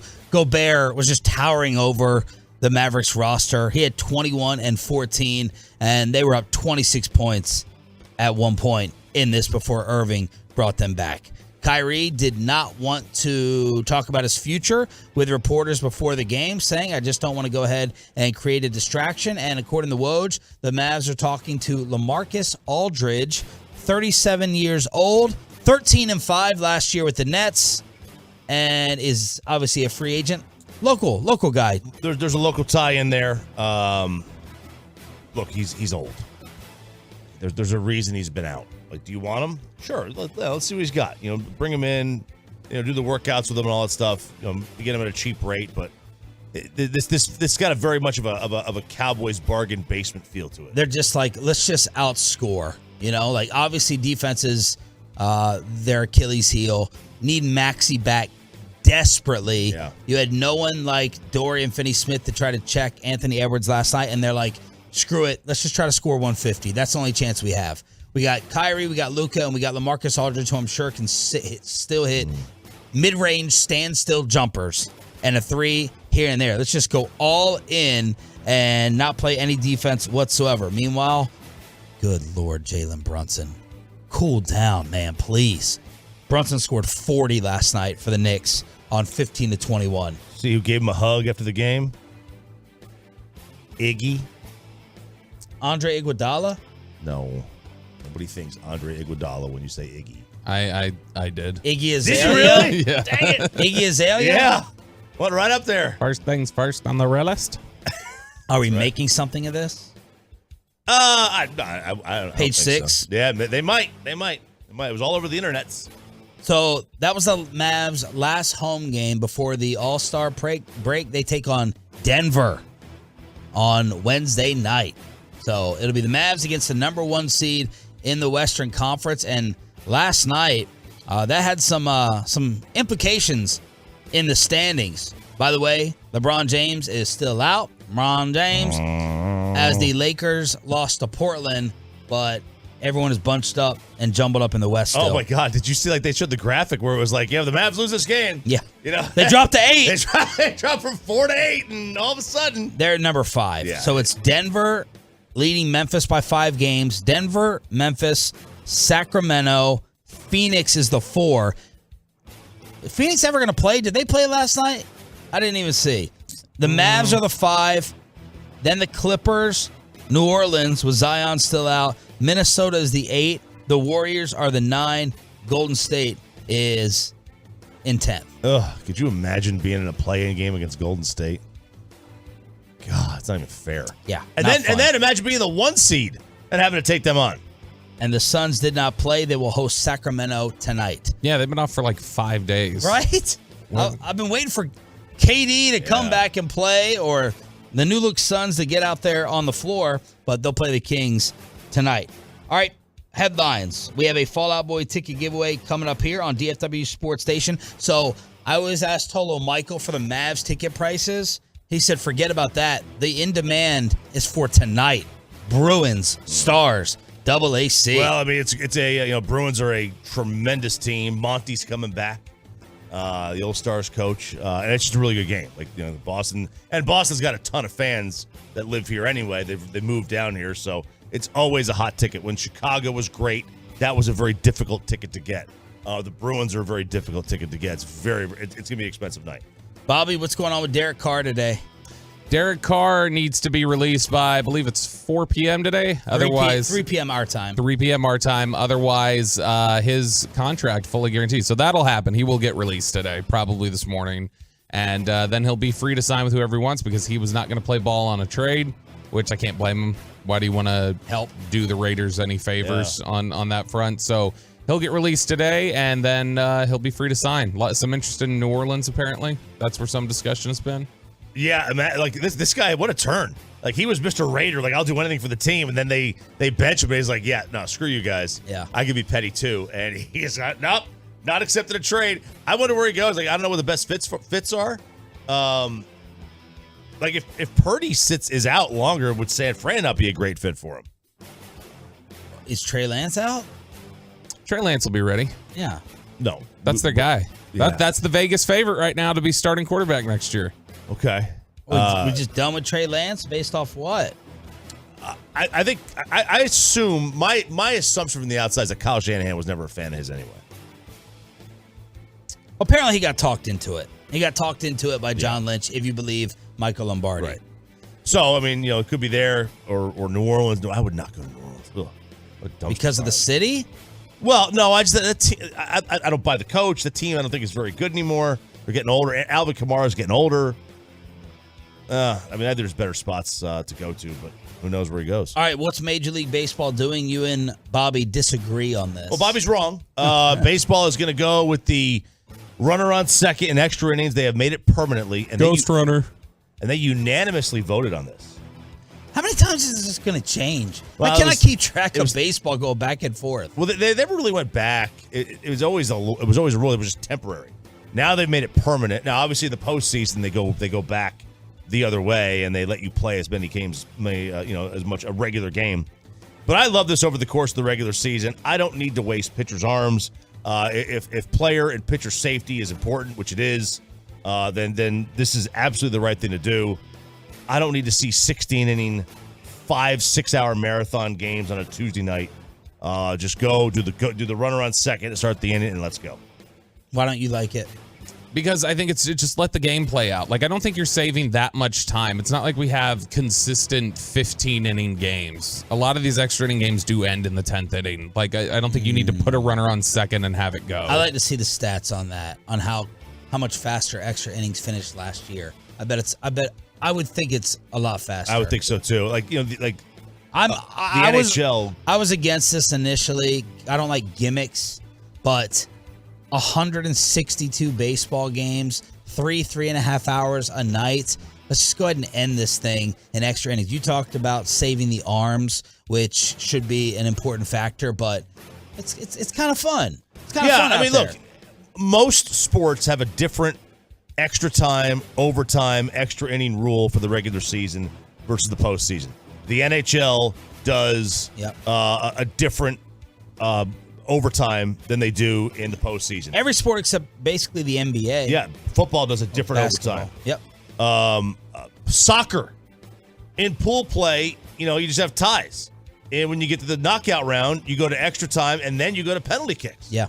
So, all these sports have different extra time, extra inning, overtime rules for the regular season versus the postseason. I think it makes sense. You got 162 of these things. I don't want to have to, play, 3 or 4 extra games over the course of a season, more than that, because of extra innings. Did you confirm yet that you were wrong? No, I haven't been. I'm gonna have to search it longer than what I just did. Oh, your computer's broken. No, it's not, bro. There's not I don't have a stat. I'm looking at the Rangers over the last couple of years, and all of a sudden doesn't work. Doesn't have a problem with that. Headline. Well, your cell phone's dead, so I wouldn't talk. Headlines on a Tolo Tuesday here on DFW Sports Station. Sean Sharif, RJ Choppy, and Bobby Belt on 105.3 The Fan. All right, let's debut a new segment for this Tuesday. No more football. We're going to change things up on the show. 720s on Wednesday is chopping it up. Let's ask Reddit with a brand new segment next. But first,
So we got some Ask Reddit for you today, which Reddit, of course, if you're not aware, I'll explain it to you olds here.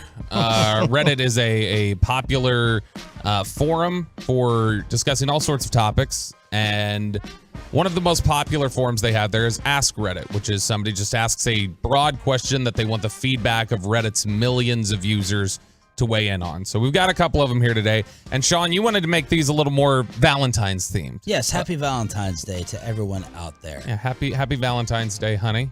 I will say it specifically to my wife because I'm a better husband, Sean. I just said it specifically to my wife. You said it to everybody. You're by far the worst partner in the room. That's probably true. It's not even close. And it's only because Peyton doesn't have a partner right now. That hurts. That hurts extra today. Where's Ryan at in the dating game? Ryan, are you with someone? You dating anybody? No? Ryan's on the streets. Last girlfriend was Ryan's roughly married to the streets. Yeah. Married to the streets. When was his last girlfriend? Ask him. When are we going with a year? 2 Said years? Never. Never? Never. He's waiting, baby. Ryan, you waiting for the perfect one. You about to make me call you in here. I'm not believing that. About to get you on the mic. First We're question. about to get you set up today. First question here for Valentine's Day. That's what we should do in the final hour. We should do a Peyton and Ryan date-off. Datarama. Datarama. Guys, this question was asked specifically for men.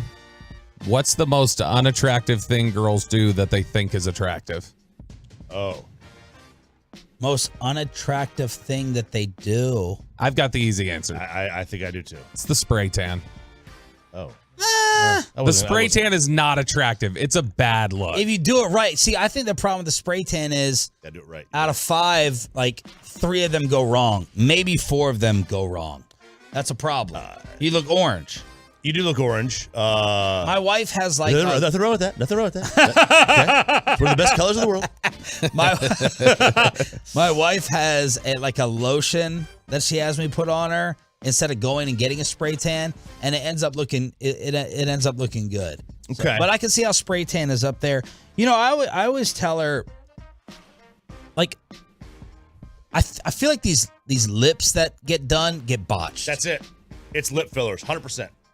Some lip surgery or whatever they're doing. Like, does anyone care about lips that much?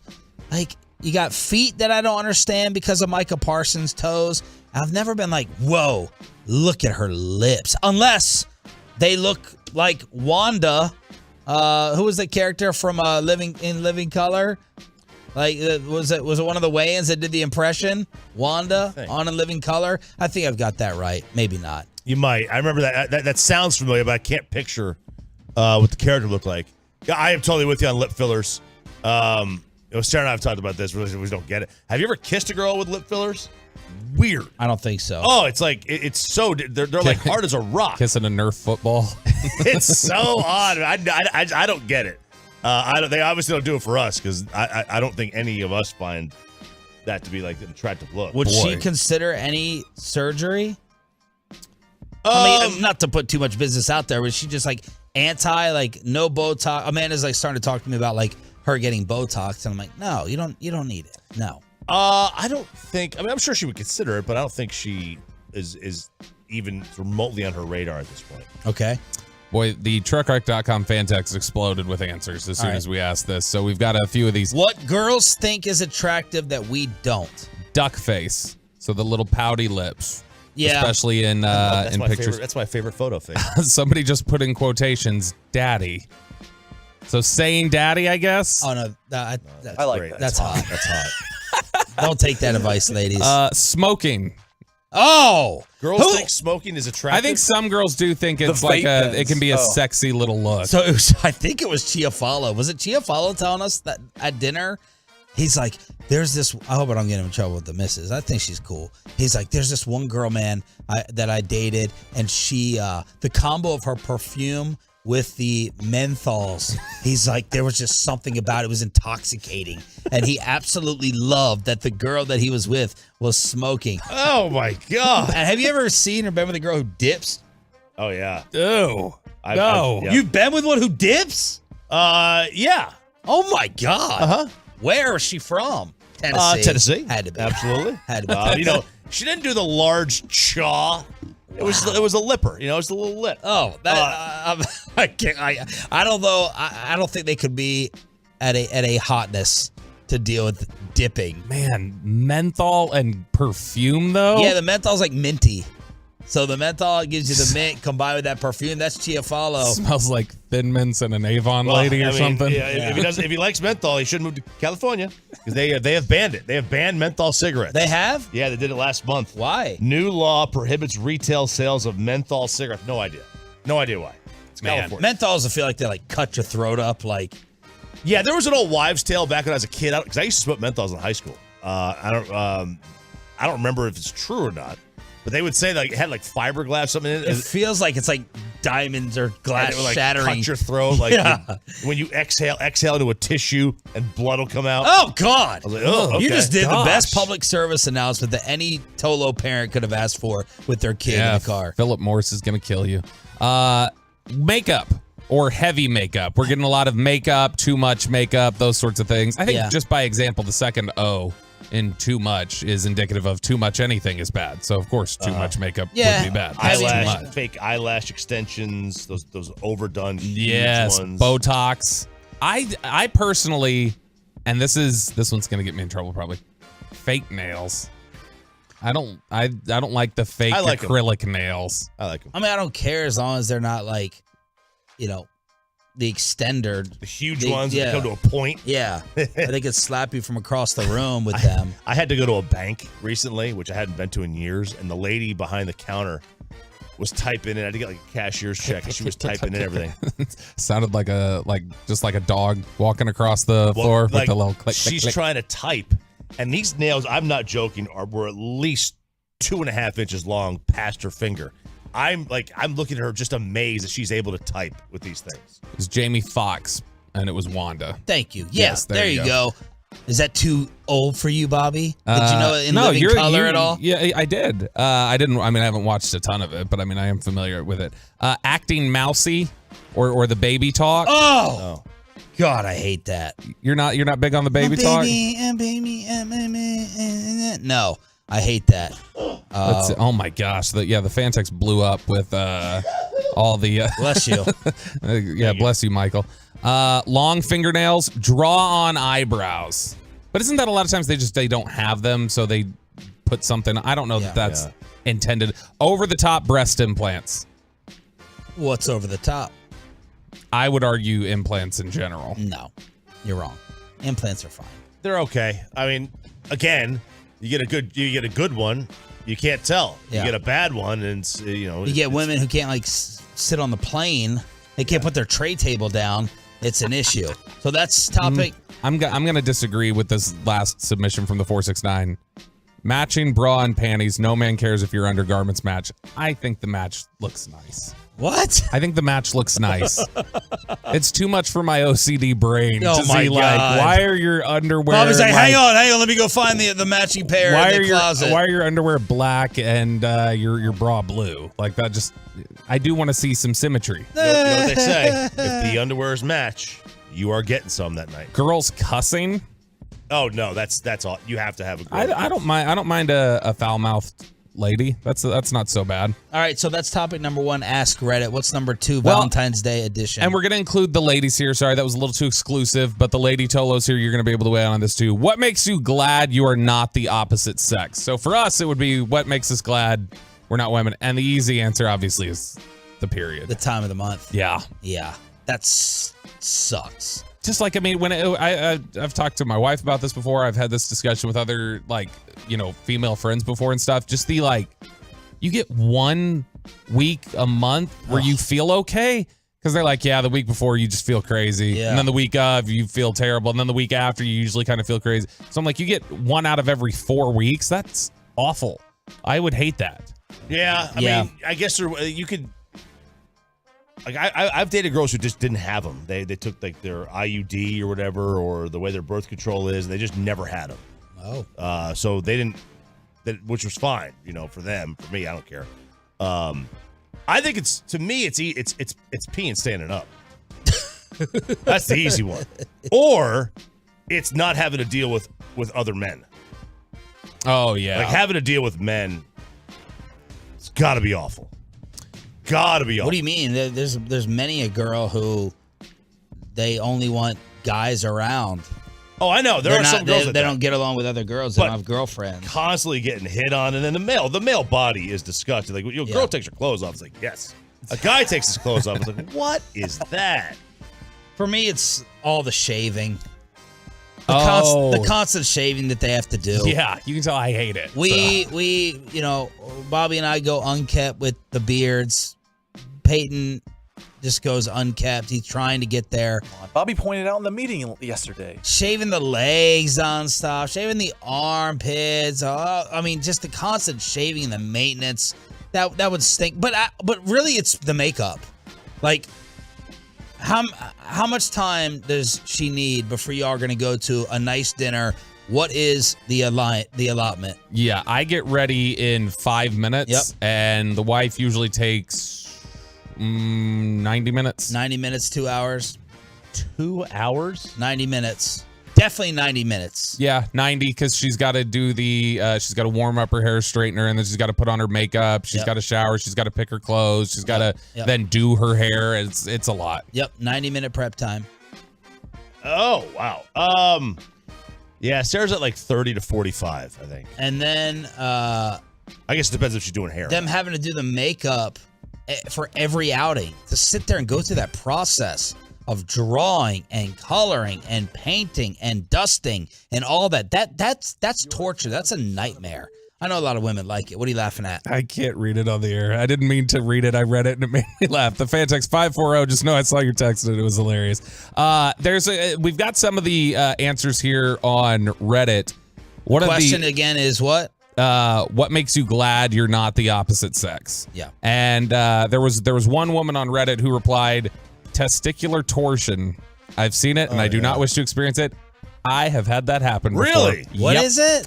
It's basically where your testicles get tangled up with each other. Tangled up. The vast difference. Oh, it hurts. It hurts. A lot of them would say being kicked there, like not having to have that worry, like getting. They always try to compare it to childbirth, though.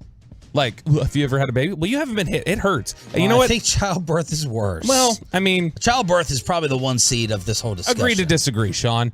Look, I think that because it doesn't take much. You know what? Sometimes sometimes the gentle flick is worse than the head-on Than the 7-pound thing coming out of you. Yeah, that's worse. Yeah, for sure. Because here's the thing. I don't know about you guys. You guys, I think, would agree with this. This is the thing I don't think women understand. There's like, oh, how bad can that hurt right there? It doesn't just hurt right there. It hurts stomach. like here. Bro, that's their time of the month that we're talking about. I don't know. I don't know that that's a real thing, Sean. I think Bobby Belt dismissing the female. Look, Kyrie's here. We can say whatever we want now. Okay, we can make all the sort of those sorts of claims that we want. Let me see here. Enlarged prostate issues. Something again somebody wouldn't want from the male perspective. This one would suck. Tearing during childbirth. That happens a lot. Too graphic. That's science. That's medical, Sean. Yeah. Okay. Your dad's a cardiologist, right? Like, I mean, you've been around the medical field. Yes. It's science. Let's see what the fan text has come in with now. Childbirth isn't as bad as getting kicked down there. If it was, women wouldn't choose to do it again. So they're saying, yeah, if a woman got pregnant twice, she clearly enjoyed it. So there it is. Ask Reddit. Here, we're going to try to do it every single Tuesday on 105.3 The Fan. If you're going to chuckle, it needs to be a good walk-off. You want me to say the one that was texted in? Well, you're laughing. Okay, fine. When you laugh, I'm going to react to you laugh. No. The 540 you said you couldn't read, but then you laughed again. Oh, I was laughing because you're just like, after I said that one, you're like, okay, ask Reddit, and you were shutting it down because it was getting aggressive. That's what I was laughing at. Not. It's good. I'm shutting it down because it went on for 15 minutes. 940 periods. If we bled from our D's, it would be on the news. That's enough. Dump that too. Dump that. What are you doing? I can't. What did I say? Don't talk about bleeding from different regions. No one to walk off. I did walk off, and you told me to go back. No, on the high note. Well, you chuckle and you laugh. If you laugh or chuckle, rule from here on out. If you laugh or chuckle, I'm going to ask you what you're laughing or chuckling about. You just can't laugh to yourself. All right? That's the new rule. I'm laughing at you right now. Hit the button, please. Hook up the Tolos. All right, Tolos, that's right. Caller number 10 right now at 877-881-1053 wins a pair of tickets to see Fall Out Boy along with Bring Me the Horizon and much more when they all rock out at Dos Equis Pavilion on June 28th. Get tickets now at livenation.com. That's caller number 10 at 877-881-1053. All right, Choppy, you get to pick. Do you want to get Aaron Rodgers here or get rid of Trayvon Diggs? Which one would you like to do? Which one would you like to talk about? Oh, God. Well, truthfully, neither, but let's start with Aaron Rodgers. All right. What did you hear this morning? Driving in this morning, and I started listening to the Tom Brady Let's Go podcast. It's on Monday nights. I don't. How is that? I only hear clips from the next day. The Brady part's not bad. Jim Gray, Larry Fitzgerald, and Jim Gray sound like they absolutely despise each other. Oh, God. It makes me love Larry even more. So I find it to be so awkward. Like, Jim will say something and Larry will disagree, and then Jim will come back with He's so condescending. Very condescending remark, and then Larry... Well, thank you, Larry, for your opinion. I can't stand Jim Gray. Oh, my God. I find the second half of that show to be extremely awkward. Okay. So they're on, they're talking about quarterbacks and Brady, and they get to Rodgers, and Jim asks about Rodgers to the Jets, and Larry had a different idea. Assuming that he does want to continue to play, I know there's a lot of conversations about the Jets, and if I was Aaron, that wouldn't be the most enticing route. It would be something that would be a lot more controversial, like for him to go to the Dallas Cowboys or something like that, where, he could be reunited with Mike McCarthy and, have a team around him that ready-made, top three defenses in the league and a plethora of weapons on the outside. Obviously, they have to make a decision with Ezekiel Elliott and his future, but, Pollard is coming back and he's healthy. I mean, they have a really, really strong offense. Oh, man, this is going to be fun to watch Bobby during this. So Larry Fitz suggesting Aaron Rodgers for the Cowboys. For the Cowboys, reunited. Well, his best friend. Yeah, that immediately rules it out. Like, Mike McCarthy is sitting there saying, hell no. There's no way Mike McCarthy would want to be reunited, even though I could argue he'd get a better quarterback. I mean, that's the $1 million question for Rodgers next year. Like, is he actually done? Like, did we see it this past season, the signs of this thing's about to go off the cliff, like at times it looked for Tom Brady. But Mike McCarthy, I can't imagine, would want to deal with that headache and diva and drama again. Can't imagine either. I think that would be a colossal mistake if you're Mike McCarthy to want to deal with that. Now, I don't know if it's a mistake. From a talent standpoint, it's not a mistake, but just from a personality standpoint, he's been there, done that. It's like going back to the ex-girlfriend that she's attractive and everything was great, but man, was she nuts. She cray-cray. She crazy. So stay away. Okay, but if I told you, like, next year you swapped out the quarterbacks, which one gives you a better chance to win the Super Bowl? Assuming Aaron Rodgers has not fallen off. Well, you have to make the assumption. That's the trick of the question. Well, he was 39th in QBR.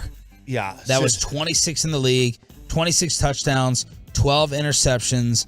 The completion percentage dropped to 64%. Yeah, like the QBR went from a 79, then a 74 to a 39. Considering his age and the drop off there, I mean, I would lead to the assumption that he's a little washed. Okay, and I would say no. He'll be 40 in December. Yeah, and if you told me he's not washed, then it's okay. All right, because he would be an upgrade if he's not washed. But I think he is right now. Bobby, 1 year to live. That's it. You have 1 year, and then the National Football League is ending. We're going away from it. And you want to win the Super Bowl, and it's Aaron Rodgers or Dak Prescott for a year. Think about it. Try to think. Try to hesitate. I don't normally. Try to hesitate. Well, I mean, if it's any year from the past 12, Aaron Rodgers would not be the answer. because he has won his entire career. Well, that's really dumb statement. It is not, considering where he has been the top dog quarterback in the NFC for a decade and he hasn't won one. So your argument is having the 2-time MVP, that doesn't matter because you wouldn't want that because they didn't win the Super Bowl that year. No, I don't. So I don't want him because his quarterback or his QBR looked like Kyrie's fourth quarter point total last night. Like he was awful last year. It was a little more than that. He was 37, I think, on his QBR, which 39. As Choppy has pointed out before, the QBR is basically, think of it as a percentage chance that your quarterback gives you to win each game. So basically, Aaron Rodgers' play was giving you a 39% chance to win each game. Okay, but it was a 52 the year before he won back-to-back MVPs. So the question in this is, are we making the same mistake again when we all were ready to run him out of the league? We all said he was done. Maybe, but that was 5 years ago. Well, 2018, 2019. Yeah, so, or 4 years, 4 or 5 years ago. I mean, that's quite a bit of time when you're talking about the age that he currently is. And then, now, believe it or not, whether you believe this phrase or not, but Bill Parcells always used to say, when you think about retiring, you've already retired. You're like football, and Larry did say this on this podcast. He said, football is that one game where you have to be either all in or all out. You can't be kind of wishy-washy in the middle. And I think there may be something to that. If he's just kind of half in, I don't want him. 1 year to live, I'm taking Rodgers over Dak. 1 year, I'll gamble that he still has something left, but obviously it's not 1 year, so I'm keeping Dak Prescott, and I'm not entertaining this. So I'm going to bet until I see it that Rodgers can still play, and if he goes somewhere that is a legit contender with a roster, that they will be dangerous. Bobby disagrees. Bobby is selling. Rodgers is done.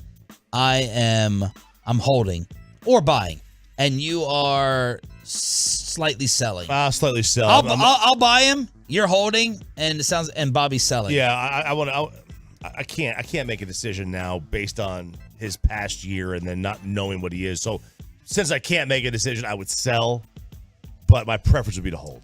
I'll bet with you, Sean, on Dak having the higher QBR next year, regardless. Okay. Can I see where Rodgers ends up? Yeah, it can be wherever, because I think he himself is just not the same quarterback anymore. Did you discount him before the back-to-back MVP years? Did you say that Aaron Rodgers was done 3 or 4 years ago? He started play. I wasn't saying he was done and can't play anymore, like I'm getting closer to now. I just had downgraded him, and then he came back and he played well. He played motivated football. Jordan Love does that. But when you're getting replaced, that helps the motivation. But I think at this point he's not the same quarterback. And losing Devontae Adams has an effect. Well, he kind of pushed Devontae Adams out.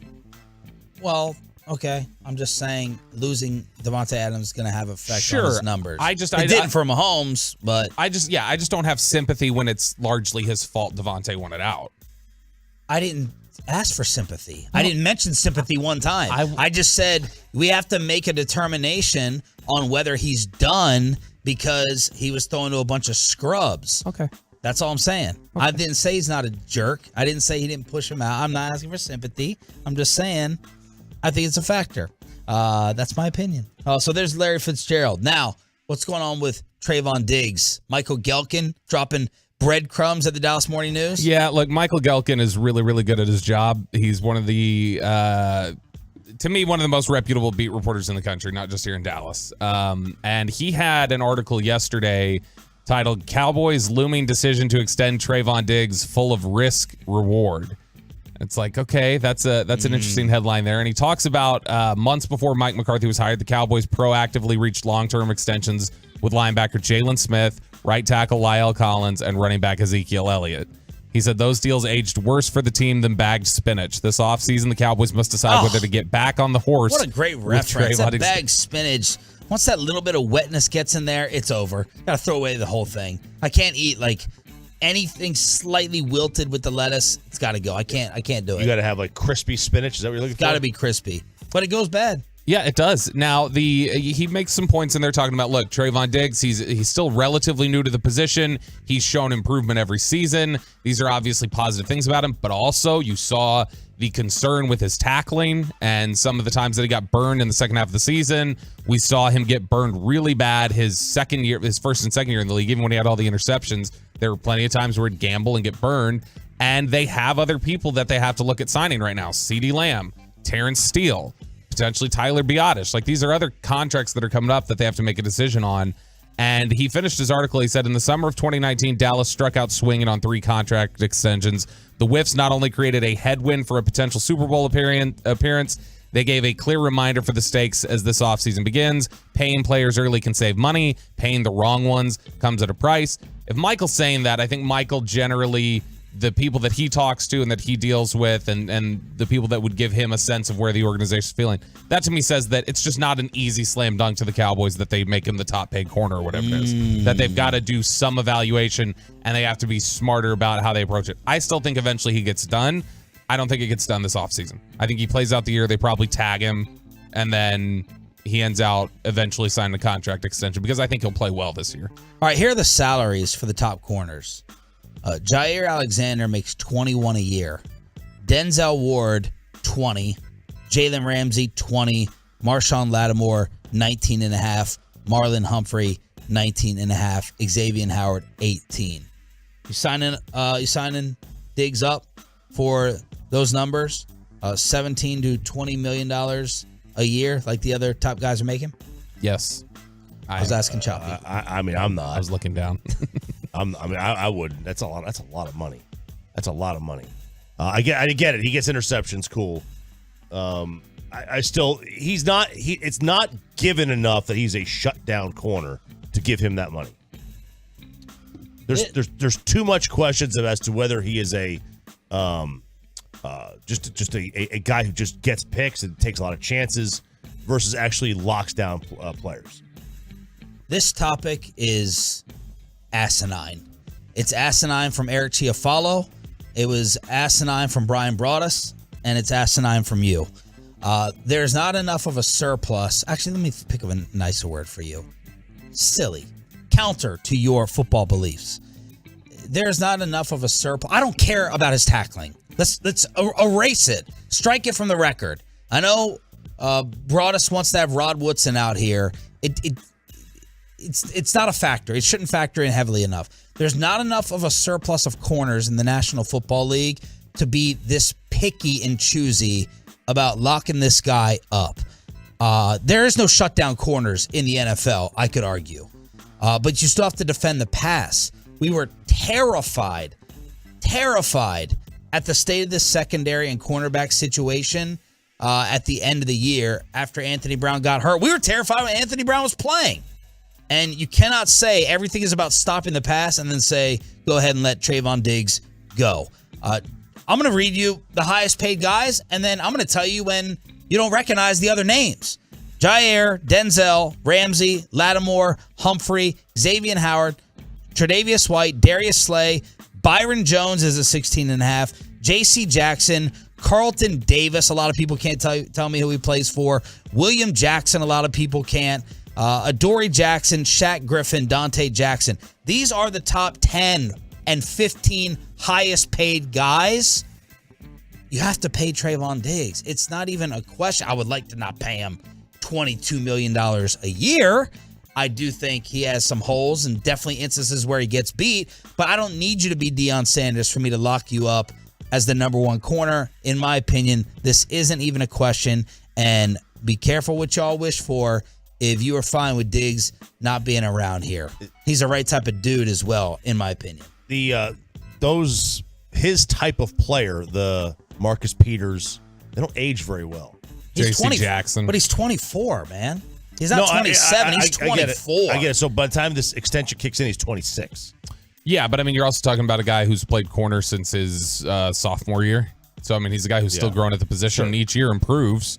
J.C. Jackson is a guy who he gets a lot of comparison to as in terms of just a big ball hawk who occasionally gets burned. And he signed an extension last offseason that was 5 years and $16.5 million.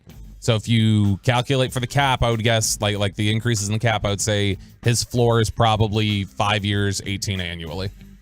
That's probably the floor. 4 or 5 years, 18 million annually. That's the floor? That would be the floor for Diggs. His PFF grade was a 67. We also need to do some homework on hit rate. Which isn't terrible. That's not bad. Yeah, I was expecting it, honestly, to be better. I think I'd like to see the split, like second half of the season, final 4 or 5 games, and it felt like he fell off. I feel like in the first half, he was all pro. And then second half, it was like, Diggs beat, double move, there's a tackle. And again, no one destroyed him more than me of the San Francisco game, the Kittle play. That was soft. But I'm not holding that against him and not paying him to cover receivers. I'm just not doing it. I'd also like to examine the hit rates on corners that have gone recently. How scary is cornerback drafting versus others? This team totally whiffed on Kelvin Joseph. Nashawn Wright was, I think, a project, again, in later pick, but that's a bust. Kelvin's a bust. Anthony Brown has gone downhill. I mean, I don't know if we just have these Green Bay corners that come in and develop into Jair Alexander, guys that you pay. It's interesting. You mentioned... of course it's interesting. I said it. You mentioned Byron Jones earlier in the contract rankings. That's another guy who's apparently on the verge of getting cut. Like this offseason. That me and Choppy casualty. may have missed on the whole Byron Jones Miami argument. He's played okay. He's not been bad. He just hasn't lived up to the contract. Did he even play last year? I know the first couple years he was not bad. He was bad. I did not think he was very good in the Brian Flores New England system. He did not seem to be, play well in that. Like he doesn't have a PFF grade for last year. Yeah, he was a 65 in 2021, a 64 in 2020. And Byron is 30. Yeah, bring him back. That's too old. Oh. Too old. Well, I mean, depending on how much it would cost. You could get value. You could get value out of him playing on the outside. Like we do have a corner problem on this team. Do we agree? Yes. Okay. Yeah, we absolutely do. All right. So I'm not kicking my number one to the curb when I got a corner problem, and my latest evaluation has me totally missing on Kelvin. Maybe that was just a character thing, but I think Diggs is a very good player. The last couple years, corners selected in the first round have been pretty solid. Okay. Well, let's look at Surtain. Yeah, the corners taken ahead of Diggs were not good. All right, give your recent ones. So you had Surtain is an absolute home run. Horn. Injured. Can't remember how he played last year. Sauce. Oh, stud. Now, the Texans took somebody ahead of him. They took, what's his name? Junior, or Derek Stingley. And then, Okudah, who had a bad start but came on. Okay. He finished poorly, though, again. You look at the corners taken ahead of Diggs in that draft. Okudah has been a bust. C.J. Henderson, who went 9th overall, bust. A.J. Terrell's been really good in Atlanta. That's one. Damon Arnett, bust. You've got Noah Igbignani. That one's not been great. Jeff Gladney had a rough career before he sadly passed away last year. And then I think the next corner taken was Jalen Johnson, who's been good for the Bears, but that's second rounder again, just before Diggs. All right, so I did not foresee this happening. A Trayvon Diggs debate in the offseason. Coming from the G-Bag Nation, and now Michael Gelkin with some questions from the Dallas Morning News. I got a little pop Maverick quiz for the fellas. I got a little pop quiz on Mavericks, Luka, Kyrie, true or false. After they lose last night to the T-Wolves, Mavs true or false is next. But let's get that carpet clean.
game.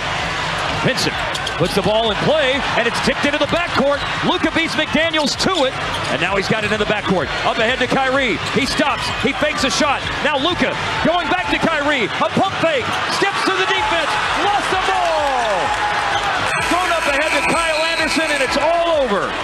Man, what a contribution in fourth quarter from Kyle Anderson, picking Luka clean, scoring for the Minnesota Timberwolves, who beat the Mavericks without Karl Anthony Towns. Good morning, Metroplex. It's Sean, RJ, and Bobby, and it is nasty out there. Very nasty. Gross. Yes. Very nasty. Very nasty. One of the nastiest days you've seen. Terrible. Terrible. What did Chiafalo want you to read in Trump voice? Oh, the Rihanna review? Yeah. Yeah.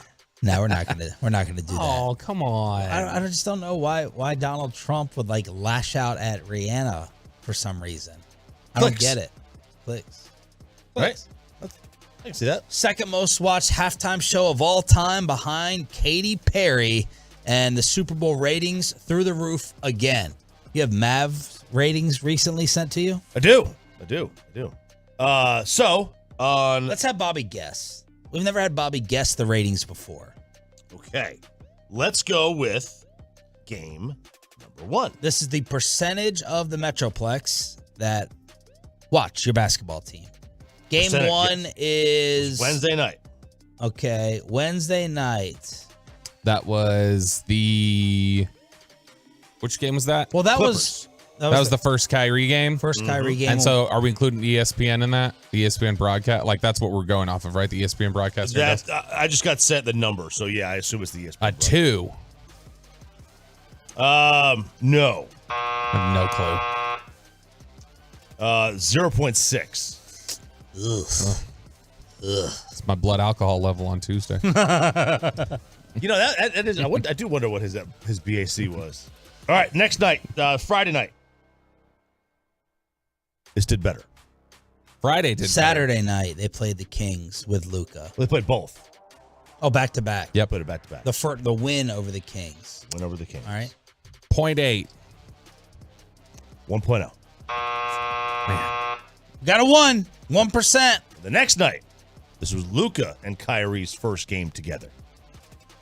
A 1. 1.4. Let's go. Yeah, baby. I think a lot of the steam was taken out of the first game because no Luka. There was some steam taken out of it. Yeah. Plus, West Coast game didn't start till 9 o'clock. Yeah, we were in Arizona. We weren't here to contribute to the ratings. Right. Would have been a big bump. And what about the current state of Bally? What's the latest? They're filing for bankruptcy, man. They're like, all right. Yeah, everything's in apparently they're in a position now where they're like, well, we don't know what the future is moving forward and may have to cut off our relationship with the sports network. So wow, now everything's in this awful, purgatory position. What a disaster. They should have just listened to me. I approached them about some Sean and RJ ideas a couple years ago. They laughed at me. They said, Shan Sheriff on the line, on hold for you. The salaries that they pay out, ridiculous. I should go in there and be a Bally executive. Clean all this up. With this mismanagement. But there you go. The disaster that is Bally, now apparently in bankruptcy. But those ratings are not that good. And normally I base the show off of ratings. Like, what is the Metroplex watching? What do they care about? I don't care this time. This is like indisputable, must tune in sports and basketball, in my opinion. Till we get to spring training on the home of the Rangers, this is exciting. And I could not wait for last night. I was bored out of my mind in the first half. I think there was one assist between each other, leading to a basket, but otherwise it was either Luka on the floor or Kyrie on the floor, and then Kyrie took over in the fourth quarter. But last night was very, very boring in the first half, but I'm fascinated to watch this and how it ends up. How could it not be fascinating with Luka finally getting a co-star and Kyrie Irving in general? We don't talk enough, by the way, about how gorgeous those uniforms are they were wearing last night. Those blue, the retro. I like the color of them. The way the writing is, where it says Dallas, it's got too much of a Toronto Blue Jays look to it, and that bothers me. It's supposed to look like kind of like a 70s neon sign. Or if I wanted 70s, I'd have moved there. All right. Mavs, true or false? Little pop quiz. True or fart, as Walchuk would say. on the truckwreck.com text line at 877-881-1053. The Mavericks will continue to play at this lightning quick pace with Luka. False. That pace. I was talking to Dawson about this on the crosstalk or whatever the hell it was when I was in Arizona. Unsustainable. That pace is unsustainable for this team to play. They'll play at that pace when Luka's out and Kyrie is in. But, Luka's not that kind of guy. He's not going to play at that kind of fever pitch. So I will say false. False. They'll slow it down a tad because, like, Luka, as they look to find their comfort in how they play with each other, I think you're going to find a happy medium in between where it's going to be a greater pace than they were playing with Luka for sure. Luka wants to slow things down. Luka wants to find the mismatch. Like, that's how Luka wants to play things. Kyrie wants to get the ball moving. And eventually they'll just find some middle ground that works. The Mavericks offense actually looks better with Luka on the sideline. True or false? True. True. I mean, just look at the scores. Look at the scores. So I will say true. True for now. It looks better with Luka on the sideline. It looks better with Kyrie on the sideline. When they're together, it's like that's the problem right now is that when they are playing together, I think it's slowing. They're still trying to find each other's rhythm. And so there's a feeling out process and establishing how they want to approach things and how they want to attack defenses. And I think it's going to look like the roughest of the three combinations until they get in sync a little bit. Yeah, I think it looks better with Luka on the sideline right now. It's crisper, it's faster, there's way more pace. Guys seem to be in better rhythm. Kyrie finds guys better. So right now it's more enjoyable for me to watch like the Mavs offense and ball movement with Luka Doncic not on the floor with him. It's not a good sign though. Well, I mean, not right now. I mean, eventually. Do we think it's not going to... I mean, they're both two amazing passers. They're both two really smart guys. Right now, I'm assuming that they are both unselfish. That would lead me to believe it's going to work. We saw this. We saw the same thing in 2011, man. We saw the same thing in the NBA Finals. Sitting there, LeBron and D-Wade just pat. No, you take it. No, you take it. That was in the finals. That was after they played together for an entire year. It may not happen overnight. No, True or false? Luka should defer to Kyrie right now. False. They shouldn't. Neither one should defer to either one. If you're open, take a shot. If you've got the ball and you see an opening, you see a lane, take it. Nobody should defer to anybody here. You're on the floor in an NBA game. If you're open, shoot the ball. I don't care who you are. If you're open, shoot it. And you feel that vice versa. That Kyrie should not defer to Luka. Correct. I mean, I don't care if it's Christian Wood. If you're open, take the shot. Sort of, yeah, false. Like I'll say false just because on that idea of it, that I don't know that I want either one of them deferring. I want them playing in sync. I want them playing together. But if you're asking me on the last night, you're taking a final shot. Last night I wanted Kyrie to take it. It's a 3-point shot. But if you're talking about just you're down by one, ball out of bounds, 10 seconds left, I want that being Luka almost every time because that's going to be Luka's spot. All right, 10 seconds, he can slow things down, get to his spot, find his matchup, and take the shot. So at the end of games, I want it being Luka. Maxey is more important than Christian Wood. Maxey is more important than Christian Wood. No, false. The cute little defensive story is great, wonderful. Give me a guy who can score. Give me the offense. Okay. Now, Max can score. God, you're gonna make me. We gotta do this in another sport now. We accepted your defense doesn't matter in football. Now we got to do it for the NBA as well. You think it is as meaningless in both sports? People don't watch for 80 to 80. They watch for points. That's what they come in for. Thanks, Coach. No, see, defense matters in football. It's not going to pay for it. You can find this similar production at a cheaper cost.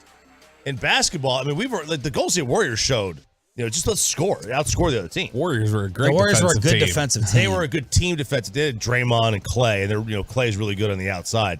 But they didn't win that game, those series, because they had good defense. They won because they could just outscore. The game plays at a higher pace, and so everybody scores more. But I mean, efficiently wise, you still have to be an efficient defense. False or true. Max is more important. And it's because of how they choose to deploy Wood and how they choose to deploy Maxey. Well, that's different. That's a totally different argument to me. Christian's a better player. Maxey's more important based off of how Jason Kidd calls this That's game. fair. That's fair. And that's a problem. Well, Maxey can't do what Christian does, but they can't do what each other can do. Maxey is more important than Christian Wood to this team. But Christian Wood can't play defense, and Maxey Kleber can only shoot spot-up threes.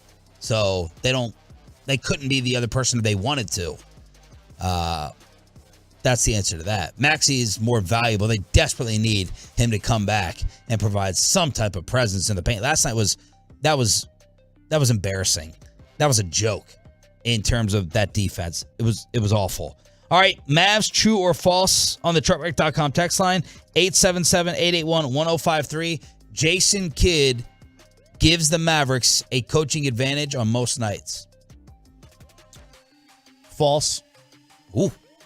I think he's neither an advantage nor a disadvantage on most nights. I mean, there are some that he's an advantage.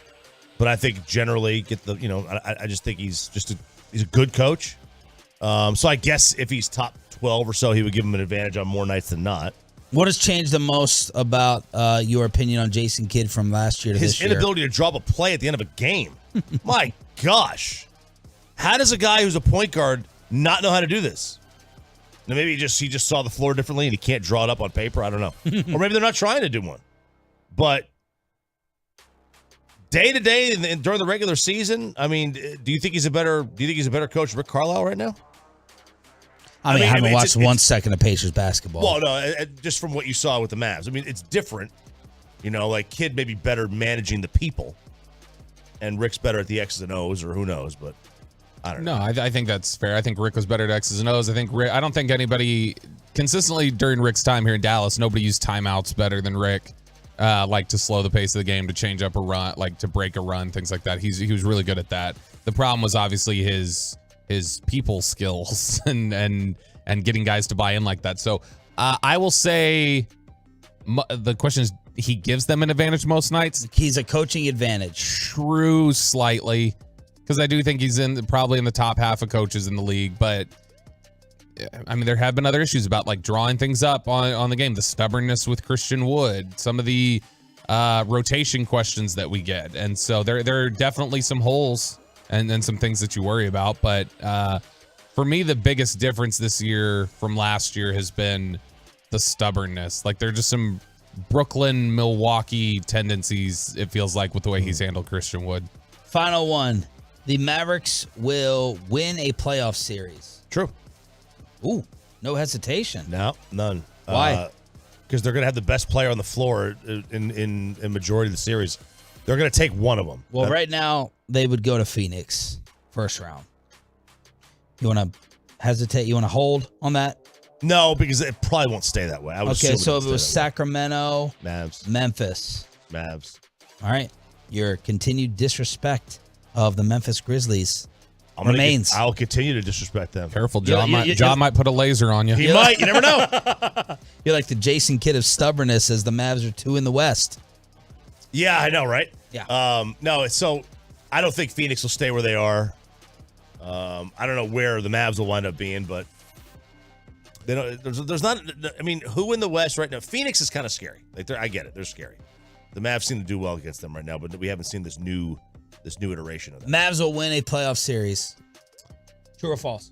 True, but I don't feel great about it because, I mean, they very easily could end up playing Golden State or Phoenix or somebody. Like, it's so close in terms of the standings right now that I just don't know. But I think more like, if you look at the collection of teams around them, I think they're better than most of them, so I'll lean towards true. We have some breaking NFL news, and it has to do with the defending NFC champs. We'll tell you what it is. Sean, RJ, and Bobby with some breaking head coaching news in the NFL next. But let's get you over.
Frankel and Frankel, there's a reason you need a special license to drive a big truck.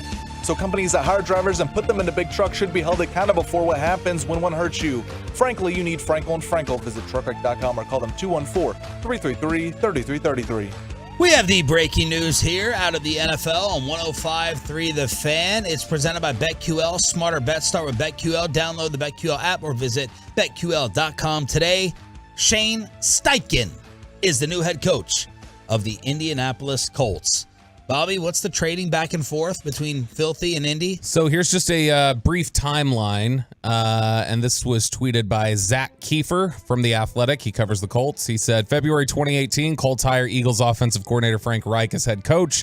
January 2021, Eagles hire Colts offensive coordinator Nick Sirianni as head coach. February 2023, Colts hire Eagles offensive coordinator Shane Steichen as head coach. So the Colts and the Eagles are just trading coaches and, players, with Carson Wentz getting traded over there. And it's a little awkward, though, isn't it?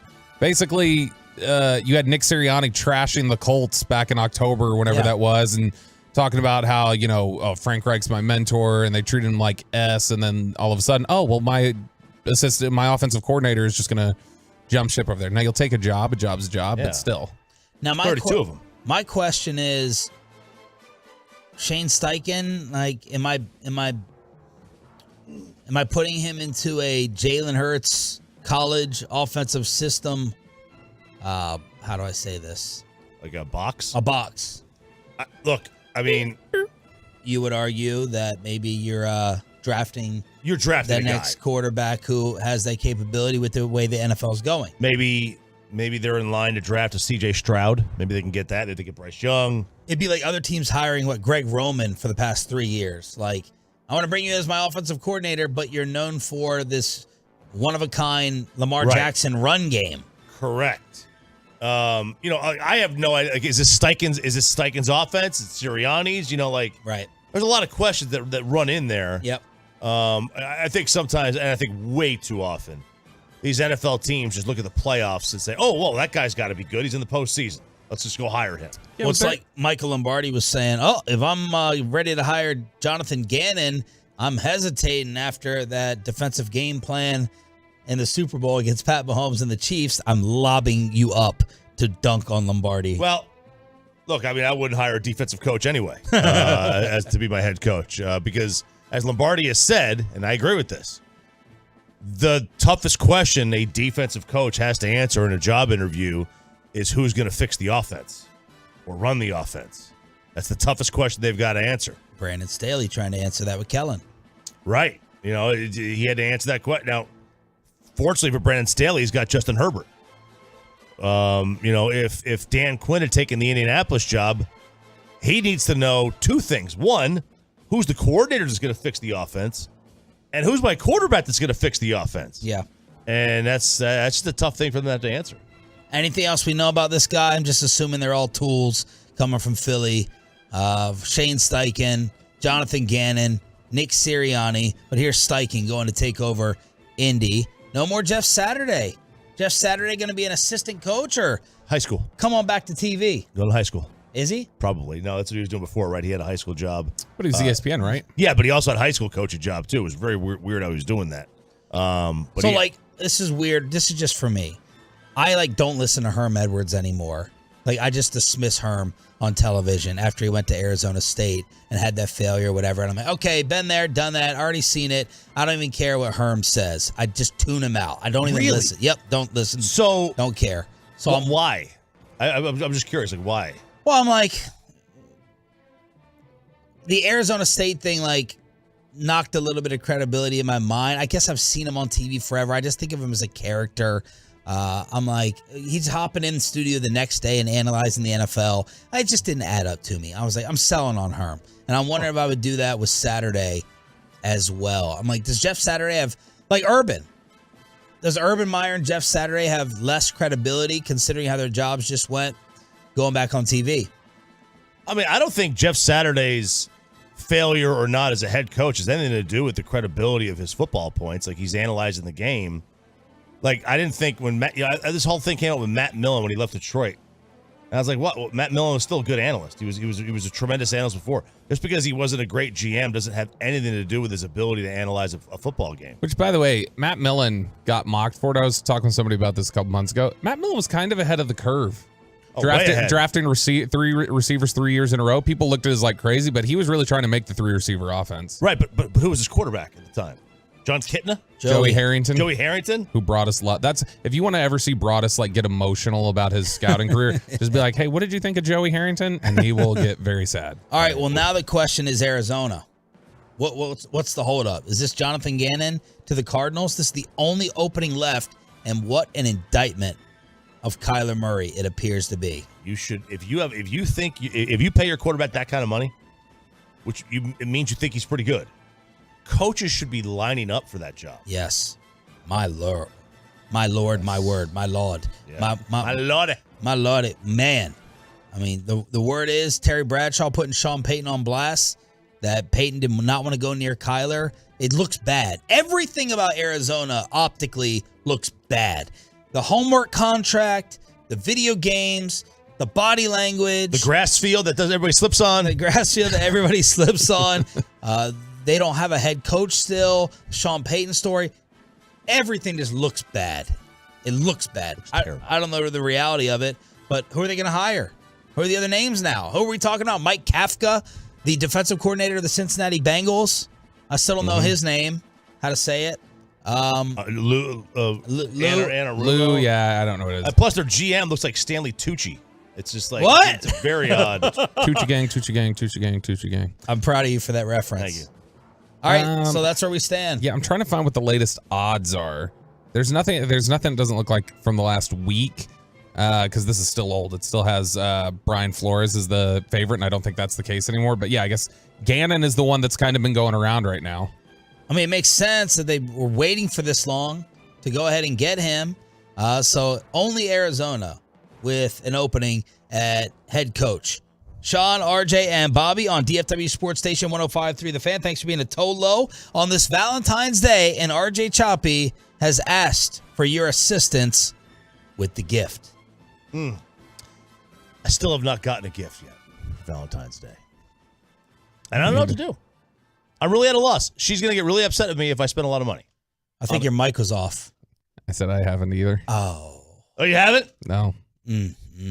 So problem is she's listening now. She's awake. So I don't know what to do. She will get very upset if I spend a lot of money. Okay, well then you're off the hook. What's a lot of money? I mean, honestly, I would think anything more than $100. I think if I spent over $100, Kristen would get mad too. Okay, well then go to Kroger after the show and get 6 red roses, and then walk out. Walk in, pick them up, check out, walk out. Nothing screams Valentine's and I love you like Kroger. Well, go get. I mean, if I took them out of the plastic wrapping and compared it to some other ones that you called and ordered, then you wouldn't be able to tell the difference. So you can laugh all you want. If you want to save, if you want to spend less than $100, go spend $75-$80 for an incredible glass bouquet of whatever that grocery store is right there. I think it's Kroger. Shots fired. Bobby Bell, future sponsorship. Kroger, I got you for your flower department. Tell your wife I love you with flowers that you bought right next to the boar's head turkey you purchased. Okay, what are you going to get, jackass? Nothing wrong with Let's hear you, smart ass. Let's hear your it. decision like a dummy. You're going to sit there and go on Amazon and order something for $400 and have it get there at 7 p.m. tonight. Gang. Very thoughtful. That's exactly what I'm going to do. I'm going to overspend. I'm going to get yelled at, but in the end, she's going to be happy. While getting mad and yelling at you for spending over $100. She'll be mad at first, but right, that's not the worst energy in the world on Valentine's Day. What are the ideas? You know what I mean? You're gonna have soda relations. Shake it and have it all fizzed up. All right, so what are the ideas? I've got flowers? I will do flowers. Okay. I mean, I'm telling she likes to be surprised with them. So now she's finding out if she's listening, which she always does. Wow, what breaking news. I'm getting flowers today. Well, I haven't always. And so you haven't? No. Okay. Not every year. And so flowers, and then I don't know, like I said, this usually ends up, honestly, in the past, it's ended up being one of these, I hadn't gotten anything and it's the 14th. And so then I just go, well, I got to really blow it away because it's the last second. So I'll buy like $500 concert tickets. And then she gets mad. But then we're at the concert. She forgets about it. Okay. So the trucker.com text line is saying they got some ideas. Candles are great. Okay. Yeah, we got some free ones. We did. From the Super Bowl. She loved those. What's the name of that company? Tyler Candle Company. Tyler Candle Company. Shout out to those guys in Waco hooking us up. And you did a candle review the other day? I did a candle review for them the other day. Yeah, shout out Paul Catalina. Yep. Paul's been around forever, man. He's always got the Tyler Caleb Simmons Smokey. So we I already gave her those. Okay. Should have saved it. Yep. I know, right? But people are saying that candles are great. Nothing wrong with walking into Kroger and buy her flowers and candy. Yep. Go practical. Get a hoodie and a pullover. A perfect Valentine's Day gift. Get her a copy of 50 Shades of Grey and reenact some scenes. Okay. Well, that's your usual Tuesday night. We could do that. Massage. She already has a massage that I bought her that she hasn't used yet. So we're not going to go down that road. Okay. Let's see. Professional massage. Now, what are you doing for a meal or food? Bobby, we don't ask you because you're... Oh, simple. I'm just going to get her edible underwear. We're going to eat that. Okay. No, All right, that's what you're going to eat. What is she going to eat? Right? We're deciding whether we want to go out tonight for dinner or wait till the weekend and do something then. But because tonight, I wonder, is tonight going to be a madhouse, or was the madhouse this past weekend or this coming weekend? Great question. Because it's it's the middle of the week. It's a Tuesday. Yeah. So what's going to be today? They're probably going to have special Valentine's Day menus, right? Yeah. They probably have a special menu tonight. So Right. is tonight the night that's going to be worse, more crowded, or what? I know from Kristen's perspective, and so I would guess and I know other women have thought this way, it's important that it's on the day. It's one of I know that a lot of people feel like you can't celebrate the day a few days after. It needs to be on the day. So we're going to dinner tonight. I think she is in favor, though, of we're not even going to have a babysitter. I think she wants the kids to go with us. Oh, so we're going to have to go do dinner somewhere with the kids. My mom is asking probably a very important question. What is wrong with these women mad about expensive presents? Practicality. Not all of us, Mrs. Sharif, are married to cardiologists. Kristen, as I've said before, Kristen grew up broke. And so she has anytime she sees me spend a lot of money, anytime I spend a lot of money, she freaks out. And it's just a panic instinct from her upbringing of that's way too much money. What are you doing? Sarah's similar. She didn't grow up with a lot of money. And I think she just, doesn't want me to spend a lot of money on her. Now, are they going to get you something? Keep it PG. I, as a rule, tell her not to get me anything on any day. So Valentine's, birthday, Christmas, I'd tell her not to get me anything. I assume no. I don't need anything. It's Valentine's. I don't think it's for me. It's for her. So I would say no. She knows what she can give me. I just said she know. I mean, chocolate. Very vague. Very vague. I like chocolate. Very vague. Well, no, it does involve that. Stop it. Stop it. Throwing the lotion across the room. There it is. 877-881-1053. Truckwreck.com. Text line. Peyton, now, is this uncomfortable for you? Is this a night where at least it's not the weekend, right? It's much easier being solo on a weekday. Valentine's Day has always been on a Tuesday, so it's normal. But is it always? Yeah, it's always on the Tuesday. Oh, okay. It is every year. It's on a Tuesday.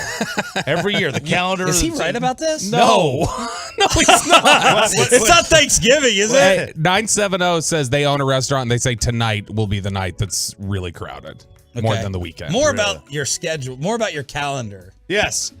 What is this? The Gregorian calendar? What do you want? Julian calendar? What do you got there? Well, I'm talking to a girl on Bumble right now. So we might have an update later on. All right. What's her first name? What's she doing for Valentine's Day? Her first name's Kendry. Kendry Morales? Mm-hmm. No. Kendry. What's her OBP? Yeah. I'm not on that conversation yet. All right. Pictures in the break. I am going to go to Instagram right now. You know me. I can find somebody on Instagram in 2 seconds. Let's see. 877-881-1053. Truckwreck.com. Text line here on DFW Sports Station. Our favorite interview from the Super Bowl. Is there a chance we could actually make him a Dallas Cowboy? Roster decisions for the Cowboys and the rest of the NFL by 3 p.m. today. We'll take you through it next. But first.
It's Sean, RJ, and Bobby. It's a Tolo Tuesday, as it looks like the skies are clearing up a little bit. Thanks for being a Tolo. That stands for Turn It On, Leave It On. Today, it is expected that Derek Carr will be released. Who would have thunk that? Extension, Mr. Raider, bleeding silver and black. The reason that Devontae Adams really wanted to go to Vegas was to play with Derek Carr, and now he is going to be a free agent. Not probably, like it just looks like it's a definite. He is going to be released today by 3 p.m. So finally, now that the season is done, we can do some Dallas Cowboys inventory on roster decisions, financial decisions, and unfortunately, we have Cowboys insider Bobby Belt for that. Robert. So we've got the Cowboys as it stands now are $6 million over the cap. Oh no. Yeah, it's not good. $6 million in the red, we call that in the biz. And so they have a few decisions to make on some of these contracts. We've already heard some of the discussion about they could potentially extend Dak Prescott. That could lower his cap figure, save them some money. But a lot of the ways that you would go about saving money are either obviously pre-June 1st releases, pre-June 1st releases and trades, post-June 1 releases and trades, and then restructures, which is basically taking their bonus, taking their guaranteed money left on it, turning it into a signing bonus, and then when you turn it into a signing bonus, you're allowed to spread that out equally over the remaining years of the cap. So for instance, if you have $40 million in guaranteed money left over, then what you can do is, okay, we're going to turn your $40 million into a signing bonus. And then that hit all of a sudden becomes $10 million over each of the next 4 years. So that's one of the ways that you can kind of do a accounting trick. But the biggest, you always want to take a look and identify the guys who are the biggest cap savings as pre-June 1 releases.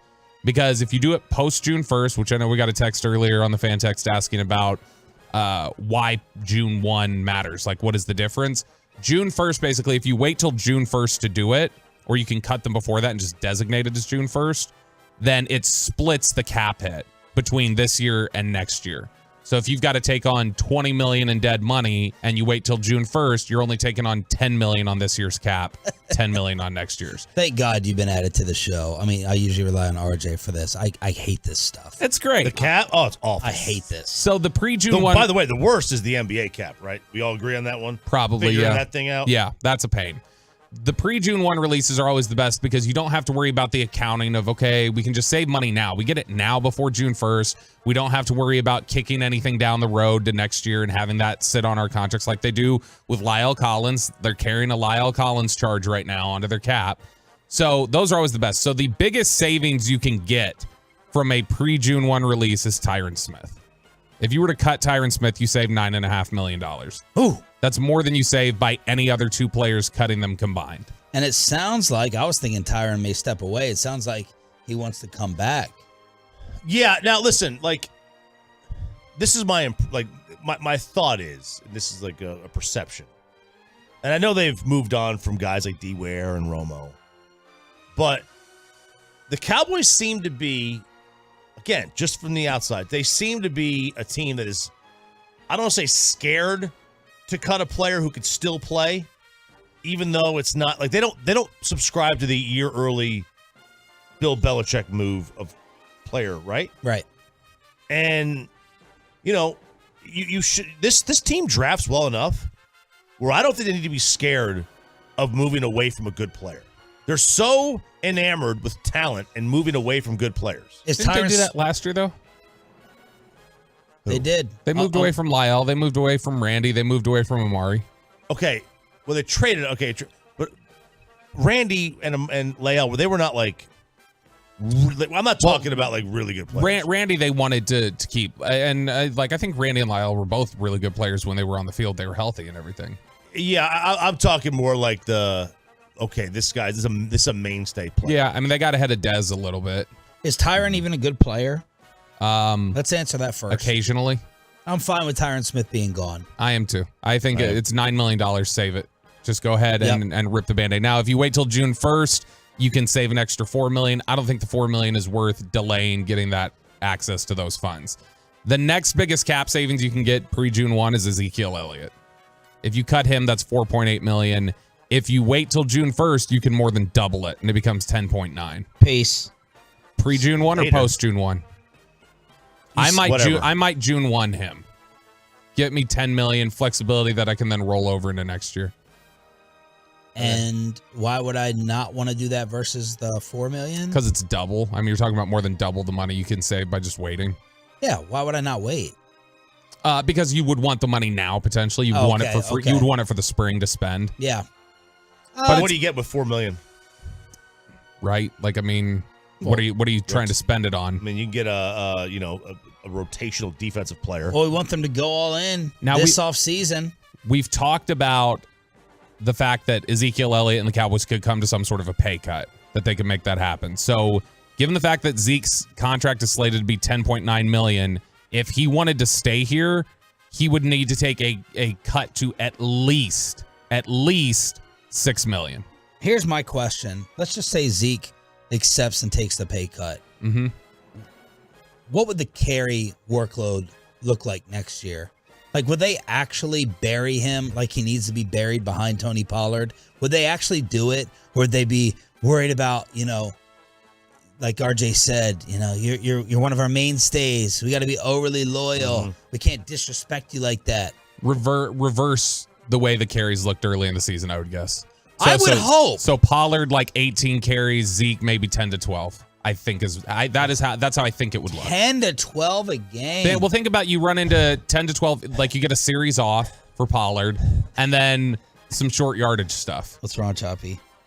Are those palpitations? Yeah. Chest tightness? I mean, that's left arm. 3rd and 1, 4th and 1, 2nd, 3rd, 4th and goal. So that's what I mean. Short yardage, so goal to go stuff, short yardage, and then a series or two off for Pollard to breathe. I'm still saying buy no matter what. I don't care what pay cut. I want him gone too. You But draft someone with juice in the legs. That's all running back is. How much juice do you have in the legs? And anyone coming out of college will have more juice. Absolutely. Just I mean, the locker room. No. Look at where the locker room. When are these Zeke defenders gonna admit that they've been wrong for the last 2 years? You don't think the other 52 guys in that locker room think that dude's washed? Well, they love him. They know. Yeah, they know. understand. Zeke knows. Zeke knows he's not the same player anymore. So would he accept being buried, or I don't think he would accept the amount they'd want to pay him and the playing time that would come with it. All right. Next name, the third highest potential savings if you cut pre-June 1, Jordan Lewis. $4.7 million. This one's tougher to me because you are going to say goodbye to Anthony Brown, and we saw what a disaster it was after you are Bland going to say and bye to Anthony Brown. Yes. Okay. Yes. I'm letting Anthony Brown go. I mean, Anthony Brown's a free agent. I'm just not re-signing him. What's he going to get? I would still imagine somebody out there would probably pay him like the $6 million annually. The Cheeto deal? I don't remember what Cheetos was, but $6 million annually. Yeah. Roughly, I bet somebody would give him. But Lewis, if you play him in the case, slot, Chop, you and Broadus, make your Anthony Brown case. I mean, $6 million for a corner that's semi-steady is not bad. He's 29. Ooh, but if you talk about cutting Jordan Lewis for 4.7 and then signing Anthony Brown, like, would you rather have basically pocket the extra cash and play with Jordan Lewis instead of Anthony Brown? And then have Bland and Diggs probably play on the outside. And I'm pocketing how much extra cash? About $1.5 million, probably. $1.5 million. Well, what's the difference in them as players, like in terms of who's that much better? Jordan Lewis is more mentally strong. That's my biggest thing. I trust that the ebbs and flows of the game are not going to get Jordan Lewis down like they will Anthony Brown. And at corner, that's such a mental position. It was concerning last year before he got hurt how it seemed like the rough play got in his head. I'm fine with Anthony Brown gone. I've never been as big a supporter as Choppy has been. Would you say goodbye to both and pocket the $5 million from Jordan Lewis? I have a hard time evaluating Jordan Lewis because of how much he's been around. Like, yeah, I know he talks trash. I love his attitude and his temperament. Look, I do need some bodies in the secondary. Yeah, right. But my issue with Anthony Brown now is that it's an Achilles. Yeah, Achilles at 30 are scary. I have no idea what that means for his future. I'll keep Jordan Lewis on the cheap. He's 27. Bye-bye, Anthony Brown. You're 29. These next two bigger... And if they want to come back for pennies, fine. The next two biggest savings, real quick, before I go to that, would you entertain, after what we saw at the end of the year, would you entertain a position switch for Israel Mukwama? Would you play him at corner? instead of safety? Yeah, I'd entertain it. He showed flashes during the year when we freaked out in, I can't remember one of the games, and he just like flashed. So we feel okay with Bland, Diggs, Lewis, Mukwamu, and draft pick somewhere in the top 3 rounds. I'm comfortable. I'm with okay that. with that. I feel okay with that. And then whoever is flashes, Calvin going to be here? No, I don't think so. Okay. I don't think right away, but I think he's a camp guy who gets cut. Next 2 biggest savings, you're not moving on from, I don't think. J-Ron Curse and Trayvon Diggs. You can't. Diggs, obviously, whether they re-sign him or not, that's one thing. But Curse, you can't move on from. Like, to me, like, regardless, he didn't have as good a year this year, but the intangibles, the way he is just in charge of the defensive side of the ball, Plus, and how he's guys. the second best Twitter follow. He is. And he's one of the better interviews on the team. Yeah. So I really, I don't think you can walk him for Curse. The next 2 are interesting as we wrap up here. $4.2 million you can save from Dorrance Armstrong, who I think got you a bunch of coverage sacks, and $3.4 million from Malik Hooker. Now I know Sean's going to say, "Give me the $3.4 million." I don't care about Malik Hooker. To me, he didn't. I don't understand the love for Hooker. Well, we're gonna have another hooker on this team anyway, so yeah, get you Hendon Hooker. Yep. So we can only so many hookers you can have around the Cowboys. And we are saying bye to Dalton Schultz. Yes, but one's money. That's not a cut you can say. Yeah, but just in terms of a decision. Now Dorrance, are you okay? Are you okay keeping Dorrance around, or would you rather have the $4 million? No, I would like to keep Dorrance. Okay. Plus, I got to hear Jerry keep referring to him nonstop. Yep. Where do you stand on it? I would if I'm switching Mukwamu, I probably want to keep Hooker. But also, I mean, look, Donovan Wilson's a free agent. If I need money from Dorrance Armstrong and Malik Hooker, I'm moving on from them and keeping Donovan Wilson. But Cowboy roster decisions right here on your home of America's team. All right, let me see if I can read this tease from Peyton. He was at the AAC. He was celebrating Valentine's Day early with Mavs fans. The audio, final hour, Sean, RJ, and Bobby is next. But let's get you.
our fan studios, secured by DFWSecurity.com, this is Sean and RJ on 105.3 The Fan. Ant one-on-one against Ntilikina. Stop and pop. Mid-range jumper is good. 30 for Anthony Edwards. He puts the Wolves up by 13 with 4:50 left. Unstoppable. It's fist pump time. Final hour, Tolo Tuesday here on Sean, RJ, and Bobby. We got Peyton and Ryan in the back. Thanks for being a Tolo.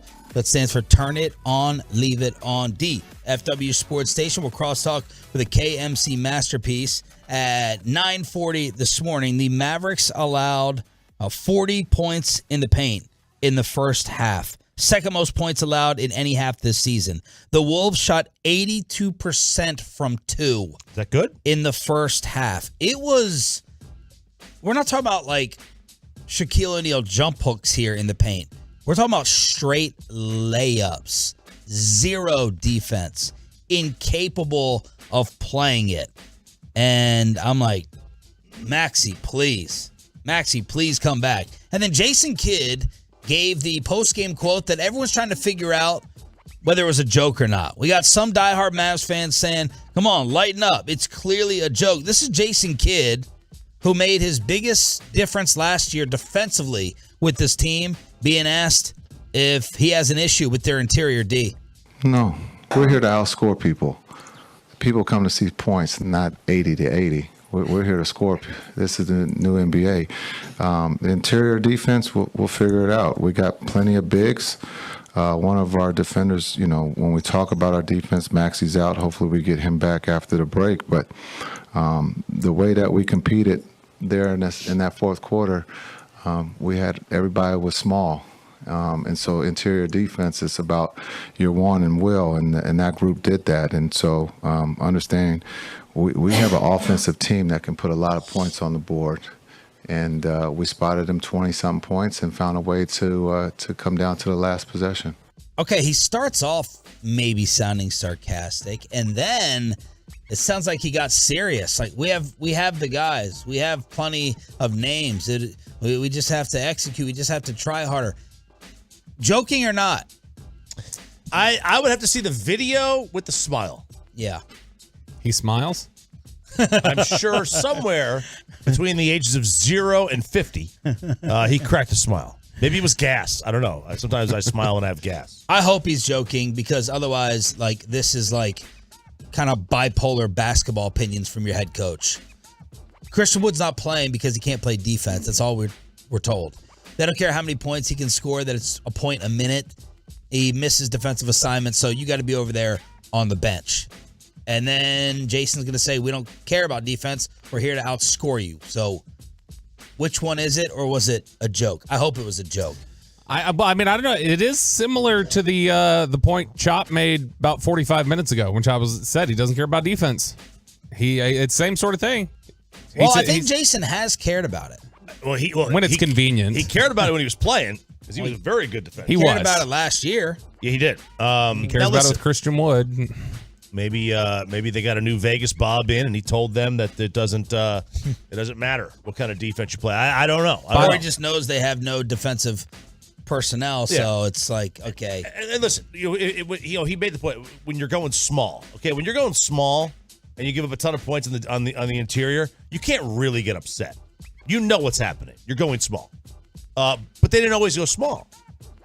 This defense is just not, in general, not very good. And they don't have a ton of great defensive players anymore anyway. Which we all knew. Right. When the trade happened. Now they're talking to LaMarcus Aldridge, apparently, which I don't think is any defensive stopper. Mid-range, shoot you some threes. But JaVale McGee played 2 minutes last night. 1 rebound. He was awesome over the weekend. That was like his breakout. We keep talking about, the real breakouts have been from Hardy and Green, and JaVale McGee finally emerged over the weekend. Dwight Powell had 1 rebound. McGee, 1 rebound. Pinson was out there for 1 rebound. Markieff Morris did not play. The Mavericks had 33 boards on the night, and Christian Wood, who for some reason disappeared at the very end, he had 5 boards, 24 points in 23 minutes, as Luke and Kyrie were going back and forth trying to figure out who's going to shoot. 30? Did you say they had 33 rebounds on the entire night? Yeah. That seems incredibly low. Well, Minnesota had 39. That seems low. Well, there wasn't a lot of rebounds to be had with Minnesota shooting 80% in the first half. Like, nothing was even hitting the rim. That's how easy their buckets were. So that's what happened inside the arena. They were 39 of 54 on 2-point shots. Like, there wasn't a whole lot there. You know what it reminded me of last night, watching just how poor the interior defense was? Chop, what year you get to Dallas? 2002? 97, but coverage media. Oh, 2002, yeah. Okay, so you will probably remember this. Remember the banner at Mavs practice at the beginning of the 03 season? 115 layups and dunks against the Kings in the semis. And just like, never again. We will never again get run like that. So the Mavericks in the 02 playoffs, they played the Kings in the semis, and they lost in 5 games. And their defense was so bad. In 5 games, they gave up 115 layups and dunks.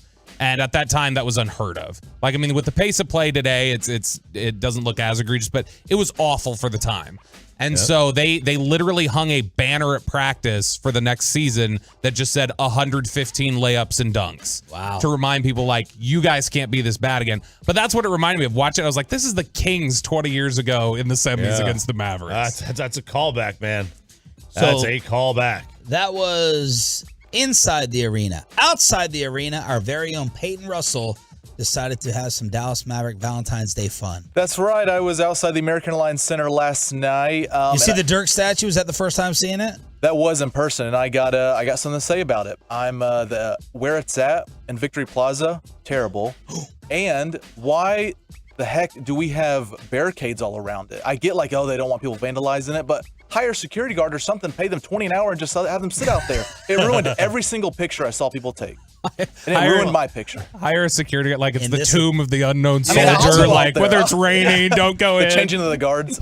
I don't think you should hire a security guard out there. What's wrong with your placement of it out there? Well, it's off to the right. I mean, I feel like it needs to be more center. I mean, because you miss it if you're walking like, if you look at Victory Plaza and you're walking like from the left side, you miss it. You got to walk all the way to the right. If you're walking from the W Hotel, you don't see it. I mean, I don't think it should be smack in the middle. Like, you should have people be able to walk around and stuff. But I mean, you got to move it, or you got to put it somewhere else. Okay. But so the objective last night was just to talk to some Mavs couples and stuff as they were walking in the arena. Just the basic Valentine's Day questions, like if size matters. And at the very end, I asked them a very important question, and I'll pause it right before they give their answer, and you guys will guess what this person's answer is. Oh, okay. But this is Nate and Lena last night leading it off. Sir, I got to ask you real quick. So I see you're a big Mavericks fan. Which Mavs player would you be okay with your girl going on a date with? All day experience. I think right now, to make it interesting, Kyrie Irving. You would let your girl date Kyrie Irving, take her on a date, a whole day? Yeah, because he's got some wild ideas. I think it'd be very entertaining for myself to hear what he tried to propose to her as far as, like, you know, the earth being flat. I would be very entertained by that. And ma'am, you're okay with going on a date with Kyrie Irving? I prefer Kleba. Oh. Okay, if it resulted in a Mavs championship, would you let your girl sleep with Kyrie Irving? Oh my. Yeah, absolutely. Oh, 100%. Kleba better. It's got to be Kleba, right? Kleba. Oh, so no Kyrie Irving. Kyrie 100%, Maxey 100%, either one. Absolutely. Okay, one more here. Do you know who Bobby Bell is? Okay. No. Okay, hang on a second. Hang on. Peyton, number one, going for the jugular right off the jump. Risking getting punched in the face, and they're down for it. They're down for Kyrie or Maxey to get a title. I like her accent, by the way. And then I could have sworn in the last question, which I want you to replay, I thought I heard Bobby Bell. I think Peyton left the tee off. Well, he said American Line Center when he introed the segment, too. What'd he say? He said American Line Center. He's like, I was at the American Line Center last night. So he's just leaving. Do you know who Bobby Bell is? That's a very soft tee. Soft tee. You heard very it? Soft tee. I think it's the crowd noise that drowns it out. Okay, but you have to answer. Does this person know who Bobby Bell is? No. No. Really? All right. No. Do you know who Bobby Bell is? No, I don't know who Bobby. Ma'am, do you know who Bobby Bell is? No, what's that? What is that? What's that? What's that? It's like a chastity belt. Okay. Bobby belt. That's the belt that he's now losing on soda. Uh-huh. Right, Bobby? What's the line? Now fitting into a smaller belt. There it is. Cha-ching. Where's my register, Peyton? I'll find it. Well done. All right. 1 for 1, Pepe. Alrighty, so next up we have Parker and Stormy. Now this couple, they were I'm sorry, did you say Stormy? Stormy, that's what she said her name was. Daniels? So I wrote it down. Never heard of her. Never lying. She's a liar. Okay, she's a liar. But this couple was very just like weirded out by me approaching them because like I have to like kind of wave him down. Oh, you think it was the mustache? Yeah. Dang it! I had a hat on though. I feel like okay. Maybe the hat doesn't cover your upper lip. That's right. That mustache and asking girls about like, hey, would you let your girlfriend? This does feel very Nebraska co-eds. So I basically asked them similar questions, and I believe I threw in what does size matter to the woman, or if size matters to the woman here, and then like we at did center. What? Like at center? No. Oh. Stop stepping on the man's delivery. Yeah, come on. This is my segment. All right, fine. We got like 4 minutes left. Okay, so, and then I'll stop it at the very end when if they know Bobby Belt. Okay, so you guys are big Mavericks fans. So I got to ask you, which Mavs player would you be okay with your girl going on a date with all day? Luka. Luka 100%. Yeah, definitely. All right, if it resulted in a Mavericks championship this year, who on the Mavericks would you let sleep with your girl? It's for a championship. I guess say Luka, I guess. Might as well. All right, first off, ma'am, I gotta ask, Valentine's Day, does size matter? No. Not at all. No. Maybe height. Height matters, okay. All right, last one. Do you know who Bobby Belt is? Okay. Number one, he did not sound as cooperative as the first couple. He did not seem as thrilled with the questions. Number two, if she says it doesn't matter, is that an insult or is that good or bad for you? If your girl says, no, it doesn't matter. Is that like saying I'm with him and it doesn't matter, and I'm with him? You know what I mean? How would you take that? I mean, don't. If she goes, yeah, it does, then that means like that's an endorsement for you. Right. Unless he knows that he isn't, and she's saying, yeah, it does because of her past. Okay. Well, to answer the question at the end, of course, the answer is no. No. They do not know who Bobby Belt is. Of course not. All right, last one. Do you know who Bobby Belt is? No idea. Ma'am, do you know who Bobby Belt is? No. I don't either. Okay. Yeah, she does. Right. She was just lying. Checking the Q rating, the popularity of the new addition to the morning show. Alrighty, so this is David and Rebecca. Now, this one I asked some different questions. They seem more like the couple that, have been together, but they've been like off and on, I don't know, I got that vibe. Okay. Very weird vibe, but I asked them, about if they've fought recently or what's the biggest argument they've had. And then I asked them, obviously, the Bobby Belt question again, and maybe their answer surprises you. Okay, different kind of question here, but I gotta ask. Which Mavs player currently on the team would you be okay with your girl going on a date with? All day experience. Nobody. Nobody. You don't trust nobody on the Mavericks? Absolutely. Not even Luka? He's a nice guy. Yeah, he's nice and all. But can't take your girl on a date? Yeah, not my girl, no. All right, let me ask you this. I'll one-up you. If it results in a Mavs championship this year, who on the Mavericks would you let sleep with your girl? Nobody. Nobody. A championship for the whole city. For the whole city. I'm sorry. She's disappointed. And you're not okay with that, huh? Because you won a Mavs championship, right? I mean, it would be nice. But you can't let her do that. Yeah, I don't know. All right. What's the biggest fight y'all have been into and what started it? Man. Facebook. Yeah. Oh. What happened on Facebook? Oh, no. Facebook. It gets you in trouble. Like hearting and fire emojis. Oh no, you got in trouble for liking a post? Under girls' pictures. Yeah. And but we're past that, right? He doesn't do it anymore, right? No, he's good. Yeah. He's here, right? He survived, right? Yeah. All right, last one I got for y'all. Do you know who Bobby Bell is? Again, I think he's saying Bobby Bell. I think he's saying Bobby Bell. First off, the answer to this question of who to let her date is Dwight Powell. I was saying Dwight Powell, too. He looks like a saint. He looks like an absolute saint. Hard worker, Stanford. But, man, I like the discomfort that you pulled out here with this. And, again, the answer to knowing Bobby is no. The answer is no. Really? 0 for 3? Yep. 0 for 3. Do you know who Bobby Bell is? Bobby Bell, 105.3. That's correct. That's the radio station I work for.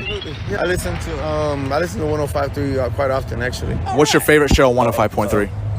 The morning show. You like the morning show, Sean and RJ? The guys in the morning. Sean, RJ, and Bobby. Yeah, that's the guys. Yeah, I love that show. So you know who Bobby Bell is? Yeah. Awesome. Wow! Let's go, baby. What's we got up? Tolo out there. Look at Bobby. Even though he did get in trouble for liking girls' pics on Facebook. Well, Yeah. it's not just the liking. He said the liking or the fire emoji. Bro, if you're going to like the picture, don't put the flame emoji under a girl's picture. girl will never That see this. will get you in trouble. Let's bring that up. Let's talk about that for Valentine's Day. The rules on whether you can ever like the other photos and the final result on whether the NFC East now belongs to Jalen Hurts over number 4. Next on The Fan. But let's get you over to Platinum Chrysler Dodge.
The personal injury lawyers, Frankel & Frankel. There's a reason you need a special license to drive a big truck. So companies that hire drivers and put them in the big truck should be held accountable for what happens when one hurts you. Frankly, you need Frankel & Frankel. Visit truckwreck.com or call them 214-333-3333. The Tolos have spoken, and 3,000 voted at 105.3 SS on Twitter. 43% say that Jalen Hurts is the best quarterback moving forward in the NFC East. 43%. 38% said no, it's either Dak or I need to see it again. And 18% undecided. It is a toss-up between Hurts and Prescott. So that's where we stand from the poll question yesterday on the future of quarterback in the division. So Bobby thinks that means that he wins because you had two. The majority was the answer of not yet. Bobby should not be counting votes at any polls. Correct. Toss-up does not go into his category. That's eliminated. So you lose by 5%. I'd count the votes before 2 a.m. But anyway, I would say that, no, my thought here is the question was, is Jalen, like you were asking that yesterday, is Jalen Hurts, no doubt about it, the best quarterback? And so clearly, most people don't think he is the no doubt best quarterback in the NFC East. So I was right. 43% said yes. Yes, which means 57% didn't say yes. So I'm right. No. 38% said no. Right. 18% don't know. Right. And if you were right, it would have said no. No would have had more votes. No, because the question was, is it a clear, is he clearly the best quarterback in the NFC East? You asked that yesterday. I said, has he proven he's the best quarterback moving forward? And that means toss up and no would be not yes, and that would be correct. And so thank you for proving me right. I always appreciate it when you lob that up for me. I know you're pretty intelligent. Thank you. I know that you're a bigger smart ass than smart, but you don't win. You don't win this one. That's painful. That's where we stand with that. CeeDee Lamb last week was asked about his quarterback, the next step for Dak Prescott in getting to where the Eagles did. You got to surround him. Straight like that. Go look at the Eagles. They got 3 receivers, great tight end group. They run the ball well. O-line is very phenomenal. You look at San Fran. They surrounded their quarterback, and you get success ultimately. I mean, granted, we got just as many weapons, but that extra player or that one, all it takes is one. You could be so close in that to the Super Bowl, and it could be a deciding factor. So I feel like just keeping him comfortable in the pocket, just keeping him surrounded with whatever is production, should I say, and we got to stay healthy. This drives me crazy every time. Which part? The whole part. The whole silver spoon. The whole spoon does. You got to do that though. He's been surrounded. I'm not saying he hasn't been. He's been surrounded his whole career. But I think a lot of people look at that as a shot at the quarterback. It's not. You've got to surround these guys with talent. It's good. It's good to do that. The biggest mismatch on the team is not the number 1 wide receiver. It's not the number 2. It's the number 3. Or the tight end if you got one. Tight end's going to be matched up against somebody who's not a cover guy by design. And the number 3 is going to be matched up with the number 3 corner, which is not usually a really good corner. If you can get a great number 3, like Antonio Brown with Tampa, such an advantage. That's a bigger advantage than anything else on the field. Yeah, I mean, Gallup had more success when he was the 3rd receiver. And, Randall Cobb had a really good year here when he was the 3rd receiver. And when Schultz broke out, that helped the offense. So, it's helpful. What? I got nothing else. It's the same old, same old. What? What's the same old? I would like to count up either the draft pick status or the quality of player that he has compared to everyone else. He has not gone without. And if he's as good as y'all have been telling me every single year, then what he has invested around him should be way more than enough to take them to the next level. But I think we've all figured out, except for Bobby, that we're now limited in that department, and you do have to get even more surrounded. Look, but yes, I agree with a lot what you're saying, but Does anybody take it away from Joe Burrow that he's got surrounded by immense talent? He's got more talent than Dak does, by far. Okay, and he went to a Super Bowl. Yeah, so he put did. the talent around Dak Mission to do that. accomplished. But if Dak doesn't have, Where have they? Give me the top 3 areas where they've come up short in the last 3 years in surrounding. Give it to this me. year. This year and what year? This year specifically, receiver. They dropped the ball there. Okay, they re-signed Michael Gallup. Thank you, benevolent leaders. They elevate. Well, y'all the ones telling me Michael Gallup was a god. So that's this whole city. That's this whole metroplex. All y'all wanted to treat him as a number 1. Y'all were wrong. CeeDee Lamb was promoted to number 1. Played well. That worked out. Played fantastic. They have a tight end that they considered giving a long-term deal to or thought was worthy enough of the franchise tag. So he hasn't gone without, at receiver. Washington got hurt. Tolbert was a bust. And Michael Gallup was the big disappointment. Yes. But before that, last year they had Amari Cooper and CeeDee Lamb and Dalton Schultz as well. That's more than enough. And it's more than enough to be the number 1 offense whenever Dak has played each of the last 4 seasons, which is what they are. When Dak played in 2019, 2020, 2021, and 2022, they are the most productive offense in the NFL. So they have they're more than fine. They're elite. You have no worries offensively. I think they need to add other receivers. That's my point, is that I'm saying they can be absolutely prolific if they stop running on first and second down and they get legitimate receivers in here outside of CeeDee Lamb. You got Tony Are those Pollard. unreasonable? That what? Is that unreasonable to say don't run so much on first and second down and just get a second better receiver in here? Yeah, but what I'm saying is you got to add surround. If you're just adding a second receiver, you're giving me my point that they've had more than enough talent. This is all nitpicking. It's all little small nitpicking because the offensive talent and roster has been very, very good. They've done a tremendous job of surrounding him. So that's CeeDee Lamb. Part 2 is CeeDee talking about his numbers if Dak was there for a whole year. I feel like in a situation to where you don't have your quarterback for the first 5 I'm going to keep highlighting that because it's crazy. You don't have your starting quarterback first 5 games, and then he come back, and then it takes him about a game or 2 to get acclimated, in the season. And now we're already, in week 9, week 10. And mind you, when I was week 5, or week 9, week 10, a lot of guys already had 1,000 yards, pushing 1,000, 800, and I still managed to be in the conversation. And then once I got Dak back, the offense got rolling again, and then the numbers started doing what they do. And all a part of that is just staying true to myself, staying through the grind, and understanding if I have my 1 the whole season, who knows what the numbers look like. The Tolos are supporting you on the poll results. Yeah, because I'm right. My math is mathin', baby. What do you mean? He's saying that the undecided. It doesn't work like that. Whoever gets the most votes individually is the winner. That's how this works. But to the question of, is he the best now, that means 57% of people will not say that right now. That's accurate. Not the point. You are a twister. You really are. That is not twisting. That's just dead serious what it is. The majority did not vote. I'm removing the undecided. Okay, send the poll out again, just yes or no. Okay, and how are you counting your undecideds for your category? If the undecided just had yes or no, they would vote no because they can't say that with certainty. So I'm saying it's 57-43. So if I put out yes or no, you're telling me Dak's going to win? Whatever was the specific question. Dak or Hurts? Yeah. If I put that out, you're telling me Dak's going to win? Yep. What do you think? I think if you make it down to 2, just the 2 of them, one or the other. No, I don't necessarily think so. Yeah, Hurts is. I think Hurts is still going to put win. it up then.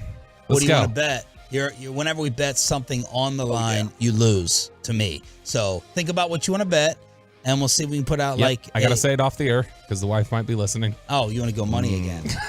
You never paid me for the nosebleeds one. Pay that first before you talk. Right now. 877. What's your Venmo? Since everything's got to be digital currency. Oh, sorry. I'm going to the ATM in the next to the McDonald's downstairs. Nobody handles cash. I have some. Don't Venmo me. I just had to say I didn't take that from you. Too late. So there you go. Just cashing money in. Peyton, what do you think? What do I owe you? Who's right with the poll question? Nothing. Well, you're right, Sean. It'll be Hurts, 100%. Bobby's wrong again. Well, thank you, Peyton. And I'll vote too, like I always do, and I'll retweet it. No, Bobby already has the strategy in his head. He knows his followers are the Dak heads, so he's just going to retweet it. Look at the smirk. He thinks he's slick. He's going to wait like an hour. Then he's going to retweet he thinks it. he's so slick. I thought you were going to no. influence the polls. No, I thought you weren't. I'm not gonna influence the. Hey, look, campaigning is campaigning. That's completely legal here in our wonderful constitutional republic. You sent me 100. It was only supposed to be 50, I think. Well, then I don't know. Yeah. You wouldn't tell me how much it was. All right, let's crosstalk with the fellas. 877. I feel like this is like a Shaquille O'Neal on TNT question, but I really do think Bob is just trying to mess around with reality. All right, Corey Majors with some tips on how to treat her for Valentine's Day. It's crosstalk with KMC next. But let's get you over to the.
It is now time to crosstalk with the KMC Masterpiece here on DFW Sports Station. And as I walked out of the room for the commercial break, bam, there were two gentlemen in the hallway. Nice.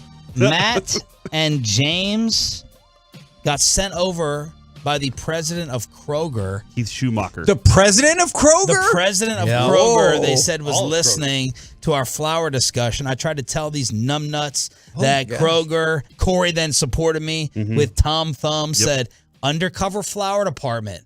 Don't sit there and you don't have to call any hotlines and wait for the delivery, overpriced. Go in. They got the displays. So the president of Kroger sent over Matt and James with 4 different bouquets for the radio station. So thank you for that. Yeah, hit up the Mockingbird Kroger to see Matt and James. Tell them thanks. Actually, we should just let Bassick or Kevin take yours over your reaction. Because you said, what am I going to give flowers next to some pastrami? The boar's head. I believe he said boar's head. Boar's head. And Chop did join me in the joke, but these don't get here without my jokes. I enjoyed the you're welcome. boar's head reference. So you challenged Kroger essentially? No. I don't even remember how it came up. Where I had said that. No, I remember the discussion. I don't remember how it came up to where that makes sense. I can't just go in and grab that. They were talking about, they were talking about how their wives or girlfriends don't want them to spend over $100 today. And I was like, just go get some flowers from Kroger. What are your wives and girlfriends getting y'all then? They said nothing. That's bull crap. I refuse gifts. Oh, well, what a principled stand. I try. It's consistent. Birthday, Valentine's, Christmas, I won't take gifts. What are you doing for today? What's y'all's policy? Policy, yeah, we'll exchange like little things, but it's just not like a big Like a keychain to do. Yes, maybe a keychain with a little heart on it. A what? A little heart on. Oh, heart on. Gotcha. Heart on. See, I don't celebrate Valentine's Day either. I will get her flowers just to say, but like March 23rd is the day I asked her to prom. It's the day I asked her to marry me. Not the same day. We were in high school. I'm like, hey, let's get married. Bold move. But like so that's like our significant day together aside from our regular anniversary. But I told her a long time ago, I don't like doing the Valentine's Day thing. So You told her it. that? Yeah. Deal with it. I didn't say deal with it at the time, but I was like, so you're gonna have to figure something out. I will say it is great to be in a relationship where there's a mutual understanding of we're just burning money. We're just wasting money. You know I love you. I love you. You love me. Don't get me anything. And Christmas, I can't wait for I already tried to introduce it to my mom. Like, I don't want to buy and send y'all Christmas gifts and ship it and all that stuff. So that understand, I'm like, it's just for kids. Just keep it for kids. But now I have flowers to take home. There you go. That I picked out myself, dear. Yeah. Thanks to Kroger. Shut up, Kevin. Did you not offer any to Peyton? Does he not need flowers? Yeah, We're really Molly doing this. Kendry Morales. That's not her name. We got him his for today. Oh my good night! Go pick up some coconut oil. You're not gonna get that Corey, joke thank you. unless Not you're laughing. watching on the fan cam. Holy moly! I loved earlier when he said that Valentine's Day falls on the same Tuesday. I know. Okay, look at the calendar last year. It was on a Tuesday. Thanksgiving? I can almost guarantee you it was not on a Tuesday last year. Oh, $100 right now. $100. He looked at the calendar, Choppy. Yeah. Was last year a leap year? Oh, it was a leap year. Last year was No, a leap no, year. It was a leap year. What's coming up on the show? We do have Mike ask all the football questions at 11. Jaguars co-owner. What? Go back A to lot of those instances today of words. What? Blending. Bobby Bell. Jaguar. It was on a Monday. It was a Monday last year, Peyton. Peyton needs to learn how to look at a calendar. How did you misread looking at the calendar? Why didn't you take $100 that doesn't even work mathematically. That's why I was looking at you, RJ. I was like, that doesn't work. He has to work 4 days to make $100. I'm not going to take his money. Oh, wow. Man, see, y'all making fun of his money and handing him the lotion over there. That is such a rude throw. They gotta get paid a lot back there. No, they do, man. It's a lot of 4 money. days for $100. That's a lot. Or 5 minutes with Molly.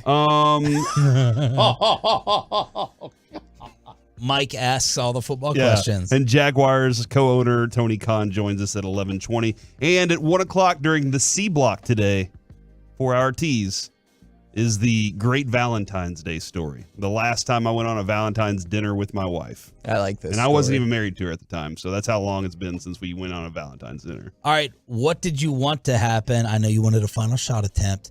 Who did you want to have the ball last night, final possession? Michael? I was hoping we'd give it right back to Theo Penson. We're playing that guy in the last minutes of games now, like the cheerleader of the basketball team. And I get, like, what he has done has surprised me, that he's made some shots here and there. But I just can't believe we've gone from this to, and I get Tim Hardaway Jr.'s hurt, but I'm just like, so this is who we need inbounding the ball. Now, I know that Luka looks like he's 50 years old on inbounds plays. He can't move to save his life, which causes a lot of issues. But, like, Kyrie did get open immediately, but Theo is not equipped to give that quick pass right there. And I'm just like, you have, with 15 seconds, Luka can pass in the ball. I don't get why Luka's not passing in the ball. He's your best passer. Josh Green could be passing in the ball. If you need Kyrie, it's a little bit tougher sometimes at 6'2", 6'3", if they do put kind of a longer guy on you. But we went with Theo Penson. So once that ball got knocked away because Luka wasn't going to move, then that kind of started things going in a bad direction. But look, the defense, I don't know. I don't know how they're going to beat a team in 7 games. Doesn't matter. Now. We're just going to outscore them. No one wants to see 80-80. Did y'all hear that from Kid after the game? He was being sarcastic. He was? Yes. Okay. We watched it to like try to understand because he had this smile on his face in the first part where he's like, "No, we're trying to play offense here." He's being sarcastic. That makes it's me kind feel of. better. I hate saying this. I'm just assuming. Props to you, this. Tolos, who are right. Who said that? He's taking a shot at Christian Wood. Let's just be honest. They don't like him. They're trying to get him to be more of a complete player. He is a messed up guy, I will say, on defensive rotations. You're like, I don't know why you just did that. Like, I don't even know what their defensive rotations are, but I know you're not supposed to be when a guy's driving from the wing straight to you. I don't think you're supposed to leave the basket and go cover the guy at the top of the key. I'm like, that cannot be the right rotation when a dude's coming free to the basket and you're the 6'9" guy standing in front of the basket. It can't be vacate that area so he can dunk it. But at the same time, Luka doesn't really care to do much energy at all in the regular season on defense.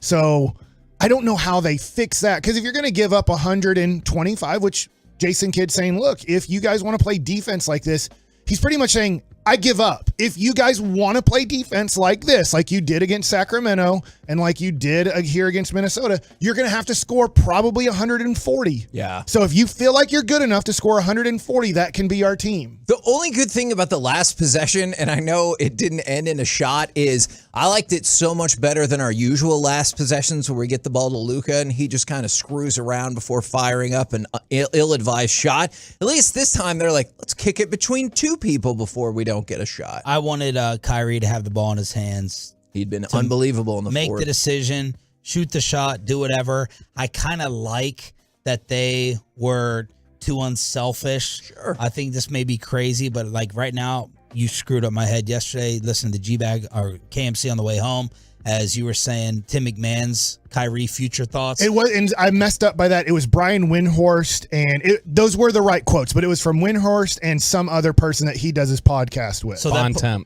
that put it in my head of, all right, I want to keep Kyrie like happy. I want to make a nice first impression on Kyrie. So did he make a good first impression when he apologized to the fans for not getting a shot off? Yeah. I thought that was... Absolutely. He said, I really wanted this one. But I was happy that Luka was deferring because I want to make Kyrie happy to start off this relationship.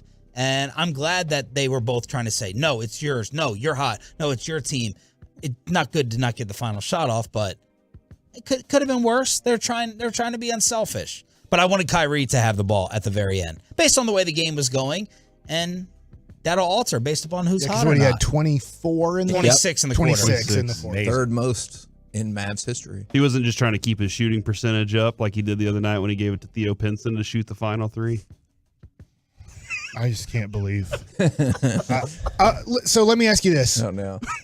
I'm going to throw this out here. I get they hate Christian Wood. There's nothing you can do to change that coaching staff's mind. That as much as I do like him. I do too. All right, so fine. You hate him. You don't want to play him the last 3 to 5 minutes of games. I'm with you. There's 15 seconds to go. You're down by 3. Look up the box score. I think Christian Wood has 20 points in 19 minutes. I'm not saying we isolate for It him. was 24 and 23 minutes. Okay, so Something like 24 points. Sorry, that's what 24 points in 23 minutes. So why wouldn't he just stand in the corner instead of whether it's like, why is Theo Penson considered a better offensive weapon? If we need a 3, one dude has 24 points in about 23 minutes. Why wouldn't you put Christian Wood back in and say, you stand in the corner? Probably because they think Christian Wood would step 1 foot in front of the line and take a long two. But wasn't that, didn't that happen the first or second game of the season too? They had a ball out of bounds situation, and it was like, okay, fine, you don't want to play Christian Wood at the end because of his defense. Fine. Why is he not in there with 8 seconds left? There's no excuse for a ball out of bounds not having him in there. Mark Aguirre hated defense. I mean, it was defense to him was the plague. Okay. In fact, there's rumors. I don't know if they're true because my dad tells me like when he would play Adrian Dantley or Alex English, he'd say, hey, I'll give you 30 as long as you give me 30. Like I won't guard you if you don't guard me. That's Mark Aguirre's defense for most of his career. And I get that's kind of Christian Wood. Christian Wood is like, dude, I want my 25. You want your 25? Don't guard me tight. I won't guard you tight. I get who Christian Wood is, but you would love that. That's great. But I just don't get in these late game situations where all it is offense. Yep. Defense is over. We're not playing any more defense. Yeah, because if you need to go back on defense, you probably didn't score. Yeah, and you're just cooked fouling. either way. So I'm just like in there. I'm confused with like, no, I'd rather have Frank Ntilikina and I'd rather have Theo Penson out there for a last second opportunity than Christian Wood. People I get forget it. about Frank. Don't play him the last 5 minutes. Say you're a piece of trash to him all the time. I don't know if it's working or not, but just keep telling him that. And then don't play him. It didn't mean winning or losing the game, but those situations frustrate me with Jason Kidd. The other thing too is, do we not have any out of bounds plays at work? No. Like, well, forget the work. That even get shots off. Yeah. How many? Like I could count. I think at least 4 times they've done an end of game inbounds and has not gotten a shot off. Yeah.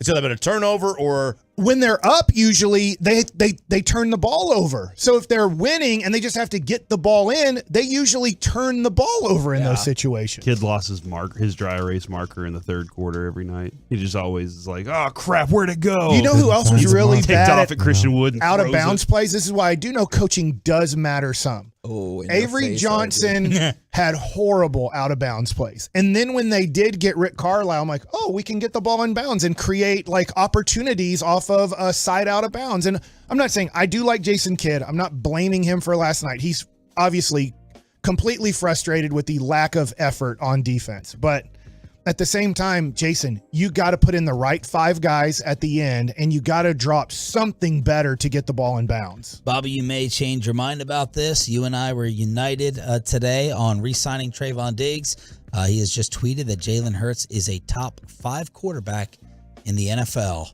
So yeah, but he called Dak top 3, so he's still above Hurts. Whoa, oh my gosh. We're back tomorrow morning, Hump Day edition. Hump Day. The Hump Day. KMC Masterpiece. Go to Kroger for your flowers, y'all. Thanks to Matt James and the president. We need to get his name.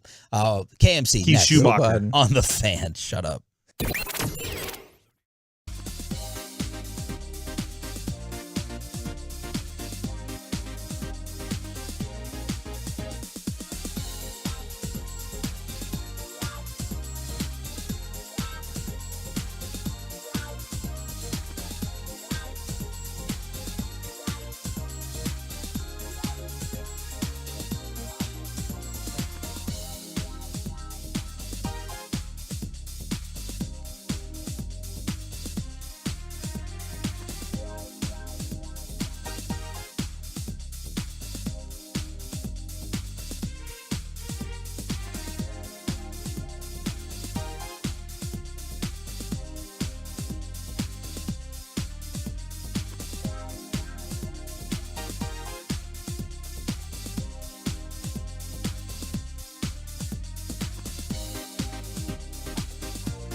Studio, secured by DFWsecurity.com.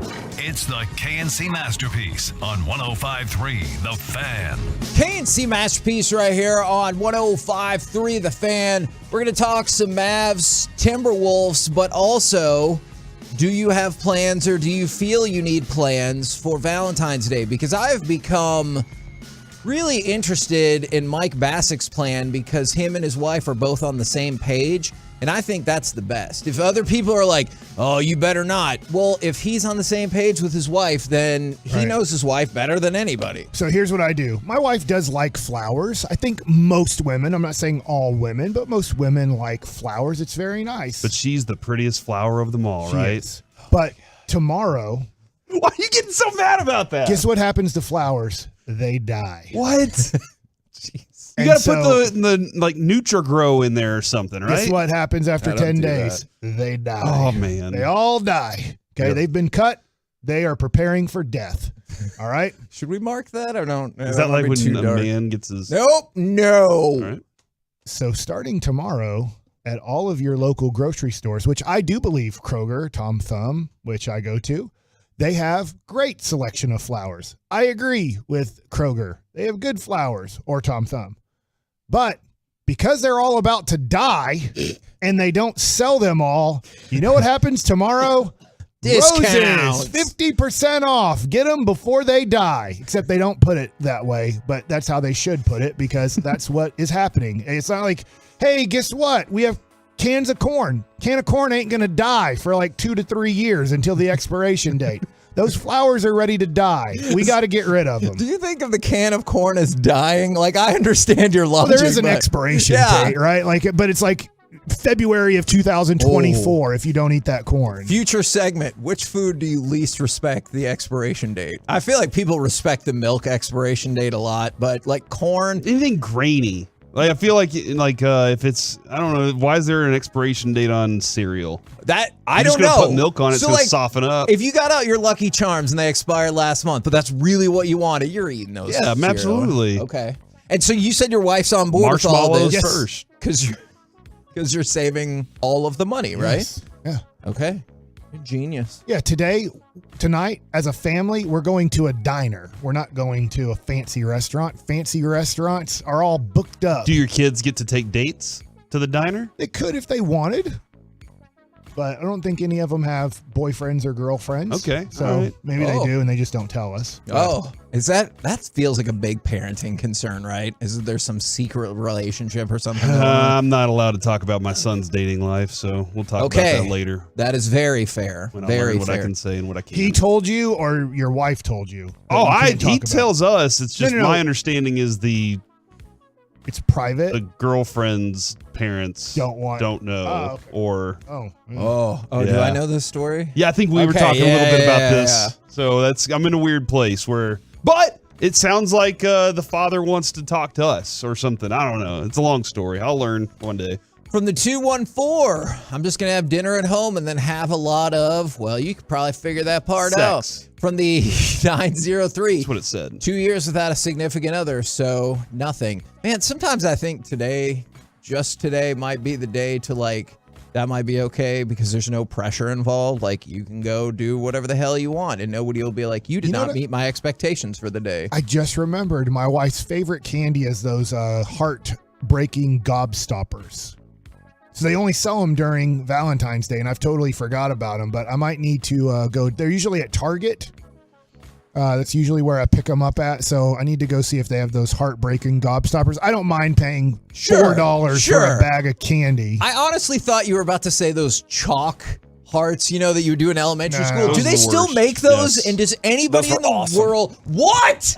I don't know why. All right. Here's the problem. They all end up tasting like the mint one because mint overpowers everything. But yeah, and I never get the phrase that I really want either. I want a phrase that kind of, pumps me up here, man. Gas me up a little bit. They're always like, what is that phrase? I don't know yet. I haven't quite figured it out. Okay. But I just want something better than the crap they're putting on there. Well, Joey, I want to welcome you to the island of misfit dessert enjoyment because I have been all alone, not with the hearts, but with the peeps for some time now. I have a feeling that your chalky candy heart thing is probably going to fall in that category. Peeps are terrible. You shut your mouth. I'm sorry. That guy just died that invented the Peeps. Show some respect. He's like 98. And also now people independently on the fan text are having flower department wars at the various grocery stores. What? Representing for their specific grocery store. I will not take a side right now. All right. Sanborn died? Yeah. Wow. But he was really old. His company name was Just Born. I like it. There's a first baseman for the Red Sox in the late 80s named Sam Horn. Thanks, Mike.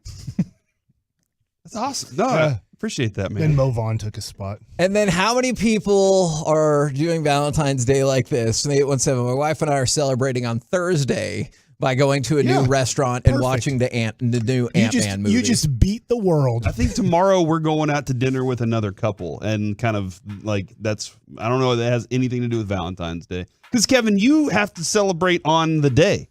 Sure. Right? Isn't that like if your birthday is on a certain day, you're like, celebrate birthday then. Don't wait till the weekend. Well, yeah, just the main thing is it's over. Is people like, we did celebrate on September 22nd. Pass.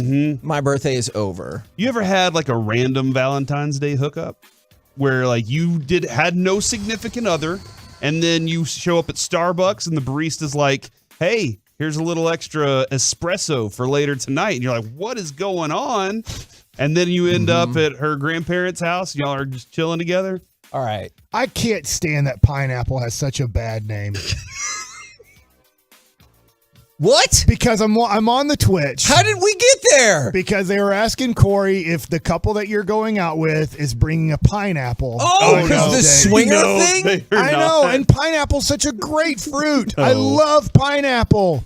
And now pineapple has this connotation of, we do it with other couples or whatever, and that stinks. It's wonderful fruit. I mean, does a pineapple upside down cake now mean the same thing? No, that's a great cake. Pineapple needs to just be a pineapple. It's a great fruit. Like, it needs to be a horrible piece of fruit or vegetable that means that, because then that means. Well, what do you nominate then? And by the way, let's let the affiliates know. I think we're going to have to push this Mavs segment. People seem super invested from the 520. I spent 27 years with married and haven't spent money on Valentine's Day in over 15 years. And then somebody said, I'm a store manager of one of these establishments, and they're fighting for their establishment. I'm not taking a side in this. Maybe is there such thing as like a prickly pear or something? Because there's some fruits that I'll see every once in a while at a grocery store. I'm like, who buys this? And what is it? So the what is it and who buys it, that needs to be, I would like to have this with yours and you can have this with mine. Now, Corey, I want to attempt to answer your question with a story. It was unexpected in terms of, have you ever been in a relationship that they think is a completely different place than you think the relationship is at? All right, I'm going to give you the quick strokes that led up to how this all went wrong. And I think you've heard this story before. All right, this is when I was in college. Me and this one gal who went to a different Texas-based university. And I was going... UT? Technically, that's not right. Gotcha. All right. Baylor. And so, we were like kind of having our thing during the summer, and I was like, "Hey, do you want to keep dating and like stay together?" As I went back to A&M, she was like, "Let's just see how it goes, and let's be no." I was like, "All right." And so you get off for winter break, and by the way, if you haven't been to college yet, hey, you get like a month off. It's pretty awesome. It is pretty cool. And so we kind of picked. When you get to college, Joe, you'll enjoy. We kind of picked back up where we were. Wait. And then at the end, she was like, "Hey, do you want to like keep dating and stuff?" And I can't remember because I was like 19. It might have just been pure jackassery, or I might have still been bitter. For whatever reason, I was like, let's just see how the semester goes. And I'm going to say no on that. Yeah, that sounds like you. I know. It really does. So if you ever thought I became bitter and old, I was always bitter. And old. And so then she's like, "Well, I want to come visit you at College Station. I'll fly out there." She sent that in an email. My response was, "There's email. no airport there." She emailed you? Remember, I was in college. This story's a long time ago. Yeah. So she was going to fly into Austin, and I was like, okay, let's talk about this further, like on the phone or whatever. Again, we made phone calls back then, and figure out a date and everything like that. So that felt clear to me, right? What she heard was, yeah, go ahead. Book the trip right now, whenever you feel like it, and I'll see you then. And so I got an email the very next morning saying that she had booked a flight to Austin for the weekend of Valentine's Day. Nice. Not nice. That's a rom-com right there setup. I love this. She wanted a piece of Kevin. She did, and it was too far. She all wanted right. a piece. She wanted the whole thing. And then when I called her on these shenanigans and I said, "And you picked Valentine's Day," she goes, I didn't know. It was just a random weekend. She flew in on the 13th and was there throughout the weekend or whatever the corresponding. Lies. All right. Did you give her the full Kevin experience? Well, here's the thing, Corey. I went to go pick her up at the airport. From the 469, why not send a fax? That's, you know what? If you think this story's old, it's about to get even older, all right? So check this out. So I went to go pick her up at the airport, drove an hour and a half. And again, cell phones existed, but not to the point where like it's just super easy. I'm not saying I had the Michael Douglas block phone from Wall Street, but you know how it is. So I get to the airport, I walk in, and after a few minutes, it was like, phone call on the white courtesy phone for Kevin. They probably said it wrong, so it was probably like Kevin Haglund. Yeah. And I go, oh, dope. And then because you were going to get to pick up the white courtesy phone for the first time. But then I thought, oh no, does that mean something bad has happened? Oh, yeah. And they said, were you waiting for this person? And I said, yes. Is she okay? She's fine. She missed her flight. Oh. All right. Yes. So again, I don't have immediate communication back with her, so I drive another hour and a half back to College Station. This isn't Brandon's mom, is it? No, it is not. Okay. It is not. No, I promise, for real, it is not. I swear. It's not. Corey, stop doing that. And so then, to further time warp this story, she calls me on my landline at the dorm. Oh, gross. And you know how I am, Corey. What do you think was my first question? What the F? That's fair. My question was, why did you miss your flight? Oh, yeah, that's a good question. And her response, and you tell me what you would have done next. Her response was, I didn't know what time it was. What time the flight was. I didn't know what time the flight was. Sounds like mad because he just banged 7 Sounds like times. that Nate Bargatze bit where he's like, my wife, I'm like, what time's your flight? And she's like, noon. Well, yes! What time are you leaving for your flight? It's 2 hours. Yeah, what? What does that even mean? So you should have hung up immediately and said, find yourself a new man. I kind of did. It didn't go exactly that way, but what happened next? Are you on my side? She said, so I'm going to get another flight. Will you come pick me up at the airport? And I said, no. The moment has passed. Yes. Like, look, man, things have to have good timing. And if they don't have great, immaculate, romantic timing, then it doesn't work. All right. Every rom-com you've ever seen, what happens? Something goes wrong. They should end it right there. We never get to see what happens after they kiss, right? They kiss, and they're like, play that crazy song, move on, find the next one. And if your paths cross later down the road, maybe you can laugh about the story and go to Starbucks and meet that barista and end up at her grandparents' house. I'll tell you what happened afterwards. She eventually made her way to College Station anyway, even though I didn't pick her up at the airport. Long story short, we didn't last that long after that. Yeah. All right. The relationship wasn't Did you take her to scream practice? It's yell practice, and it is. That is more prevalent in the fall as opposed to. And also, people are sending in other ways. Is that how y'all yell? Time to make out. And then they turn the lights out, and then you make out. If you've ever missed the College Station, if you've ever missed the College Station this time we're going to count to 5. 1, 2, 3. Don't do it yet. 4, 5. Then you drop the lights, and then you start making out with strangers. We only take the top 5% of high school students to learn how to yell. For scream practice. It is very confusing. Now, people are saying other ways we could have dated that story even further back. Peak versus off-peak mobile phone minutes. All right, kids. There was a time when if you made a phone call between like 5 and 8 p.m., it was going to cost $6 a minute or something. Like it was crazy. So you would make phone calls except for that window where somebody called you, you're like, somebody better be dead. It used to be 10 cents a text back in the day. Yeah. Yes. Unlimited plans. That's how they forced you into unlimited text plans. They're like, you know what? We're going to charge you 10 cents a text. And so they would break you down for the month, and eventually you had to get the... I just want to keep making up things that the Aggies learned how to do. All right, so what sound would you make if you took your thumb and you accidentally stuck it where... Oh my God, Mike, it is 10:15 in the morning. It would be a whoopee cushion sound. What? Yeah, like that. And then they're like, all right, so that's what we're going to do. Every time you put your thumb up, we're going to go, what?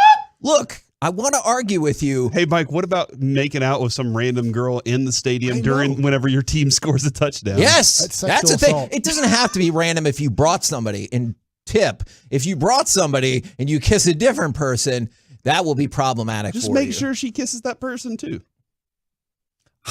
Maybe. And I want to argue with you guys, but I You also want saw... some tongue? You want me to tongue you now? Oh, my God. I did Lights are see... out. Pineapple. Put a light up if you need some tongue. Serving pineapple at this game today.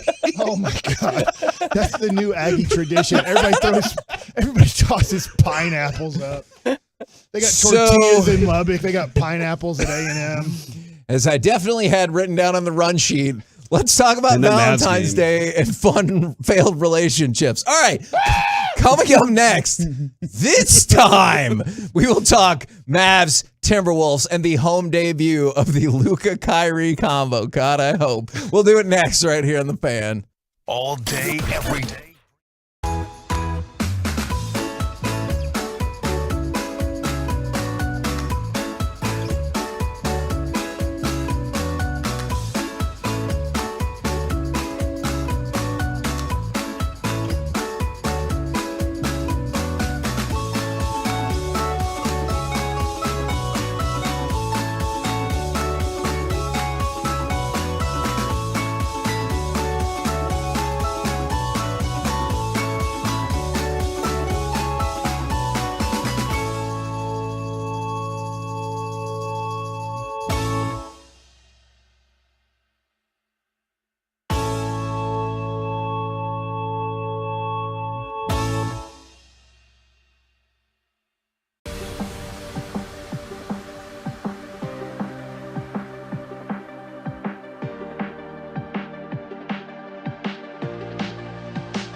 This segment of the KNC Masterpiece is brought to you by Frankel & Frankel.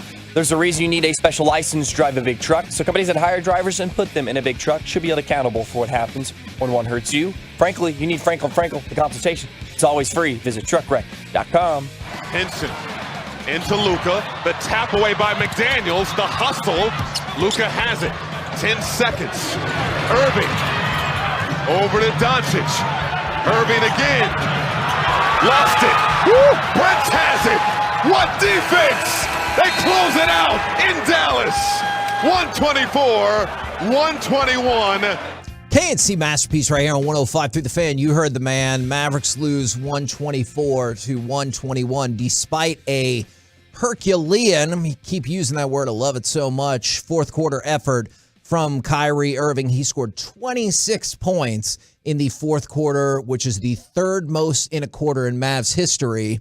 They did eliminate Mark Aguirre against the Houston Rockets in 1988 in the playoffs, though, because I'll always remember that. In the third quarter, he scored 27. Okay, so this would have been Rockets in Game 4. This would have been fourth then, which means Dirk 29 is best, Luka 28 second, then Mark Aguirre in the playoffs, which makes it all the more impressive at 27, and Kyrie with 26. So impressive, but boring. You lose the game. Boring? That was a boring game until the fourth quarter. Okay. And Mike, I don't know if you agree with me on this. It felt like the Mavericks were slugging along the whole game. Yeah. And then Kyrie comes alive, and that's when I was okay. But I want to see these two go just say, hey, watch what we can do. And I'm not seeing that yet. Well, I won't say boring because I was like, Anthony Edwards is a stud. So now he is. I think it was frustrating because you weren't really playing defense. Yeah, and Josh Green's offense wasn't clicking that much. And I know that the Mavericks might have taken advantage of the Clippers and Sacramento on the road trip, that they had just come off of a long road trip. And usually off of a long road trip, your first home game is somewhat of another road game. So I'm making a few excuses here for the Dallas Mavericks. I wasn't pleased. At 85-60, I got really close to turning off the TV. I got really frustrated. Are you glad you didn't because of the fourth quarter, or are you like they still lost? I'm glad I did keep it on. And the only reason I kept it on is because I'm like, it is still Kyrie's home debut. Yeah. I'm mad. I was really mad at the way the Mavericks effort and energy was the whole game. Even Derek Harper, who's the biggest Mavericks fan, and I do like him on the broadcast, but he even was rarely will Derek ever say a kind of a little bit of thing on the Mavs, like not doing their best. He's like, you got to play better defense in this. Like they're literally giving up uncontested layups, uncontested dunks, wide open practice shot 3-pointers. And you're just like, guys, like, you can't give up everything. I get it. We're not talented defensively. The team is not a talented defensive team. But at the same time, if you guys try hard, you can be okay at it. And there's like, we don't care to try hard. And then obviously after the end of the game, Jason Kidd kind of was sarcastic and like, no, I mean, nobody wants to come see 80 to 80. They just want to, he's so mad. Do you think everybody got that if you just read it? No. As opposed to I think y'all if you listen read to it, yeah. I think if you kind of don't know Jason Kidd much at all and how much he cares about defense, the reason Christian Wood only plays about 15 to 25 minutes a game is because of his defense. It's not because of his offense. Yes, at times he'll get lost a little bit on offense. So what? He's going to give you a point per minute efficiently. But Jason Kidd is so mad at him defensively that he's like, I won't play you more than 20 minutes now because of the way that you've come back from injury and have decided defense doesn't matter. So I do think he's taking a little bit of a shot at the team and a little bit of a shot at Christian Wood for the defense. But the fourth quarter was pretty spectacular. And I know you can't play that pace a whole game. Like that's just a pace it's very Phoenix Suns, Steve Nash. You have to prepare in an off season to play at that pace. You can't play that pace on the fly, like in the middle of the season. If that's like all that, it go back to like the Showtime Lakers. If that's like all you worked on all off season, but we did not. And Luka would literally, and I don't think he wants to do this, and it might not fit his game. He'd have to lose 20 pounds, and he's not in bad shape. But he'd have to, if you wanted to play at a pace where you're trying to get up and down the court and shoot the ball within 5 to 7 seconds, he would probably have to lose 20 pounds. And I don't think he wants to do that. And I don't think it would be best for him overall to do that. Yeah. But that fourth quarter was really fun, but also frustrating to, hey, why did it take you guys 3 quarters to try? Yeah, I don't know if this is an odd analogy to make, but we complain sometimes about the traffic, and eventually the traffic just unfilters or it lightens up and you didn't see an accident or a road closure or anything like that. That's what I think about sometimes when like nothing dramatic changes. I know Kyrie turned it up, but it's not like somebody miraculously came back from injury in the fourth quarter or anything like that. They just like started making shots and kicking ass. And they still weren't rebounding well. I know it got better as the game went along because after the first quarter, I think it was embarrassing on the boards. Dwight Powell could not compete with Rudy last night. No, but we saw that in the playoffs that they would have to take him out of the game against Utah and play him 10 to 12 minutes because it's just when you go against guys. I love this. I didn't say this yesterday on the air, Corey, because I want you to say what you're going to say, but Draymond Green said when the New York Knicks made the playoffs a few years ago, and it was 3 years ago, and that was when Julius Randle had his breakout season, made the All-Star team, and he said during the playoffs, Golden State wasn't in, and he said, the New York Knicks, they outwork everybody in the regular season. They try so hard under Tom Thibodeau. Their issue is here against the Hawks is the Hawks have decided to try hard because it's the playoffs every game. And when you're giving 100% effort every game in the regular season, what do you do in the playoffs when everybody's like, I'm going to try hard now every time because now it's about winning a championship? And Dwight Powell tries harder than most guys in the regular season. That's why he can play 20 minutes of regular season basketball. And which I do appreciate. Yes, I do. It's helpful. The issue is he can't play. If Rudy Gobert wants to try hard in a regular season game, there's kind of nothing that Dwight Powell can do now to compete with these guys. Then they had 2 minutes from McGee. Yeah. I don't know. He looked over the weekend. He looked like he was out there trying hard. And then they're like, nah, tonight's not your night, buddy. Yeah, I don't know. I don't know what was going on there either. It was kind of confusing in certain areas. And they would just get mad at Christian Wood. And he had so many defensive breakdowns. Yeah. I don't know the exact rotations and where he's supposed to be. And from what I understand, they have to change their whole defense up when Christian Wood comes in the game to make it as simple as possible for him. Really? So they have one defense that here's how we do switches. Here's how we do rotations. Here's how we do this. When Christian Wood comes in, this is how we do this. This is how we do. So they have to change the whole thing for one player because of his lack of knowledge and lack of ability on defense. And from what we understand, Maxi Kleber is really supposed to help Christian Wood. They want to play Maxi Kleber with Christian Wood as much as possible to help him out. But with Maxi out, now you're asking other guys to do it. And so I like Christian Wood, but there are a lot of issues with him on why the Mavs don't like him. Yeah, and like the offense, I guess, in that respect, doesn't make up for the lack of the moments where everybody's looking around going, dude, that you weren't supposed to be here. Like you weren't supposed to be. You can see the moments, Mike, where the teammate is looking at him going, who was that guy? And so that's really frustrating. I do know you tweeted this last night. Okay. This game could have been tied at the end of the game if Luka would stop giving away free points. Well, I did. I put at one point, it wasn't at the end. I put it at some point, I put, please, Luka. And everybody agreed with me except one person. And then I blocked them. I know. I remember exactly when the moment was. So they don't have to look at my tweets anymore. So good news for that person. You don't have to look at my tweets anymore. I've helped your life out. I don't understand why he gives away 10 free points a game. And I was watching the Celtics, and I can't remember who they were, but Memphis. It was on Sunday, Celtics and Memphis before the Super Bowl. And I'm sorry, I'm forgetting the lady. She does a good job calling the games on ABC. Do you know? I'm drawing a blank on her name. I'm not great with announcer names. Doris Burke, thank you very much. And she said, you know what I really liked about Jason Tatum here? And she made a comment that I was like, directly at Luka. Jason Tatum felt like he got fouled on a drive to the basket.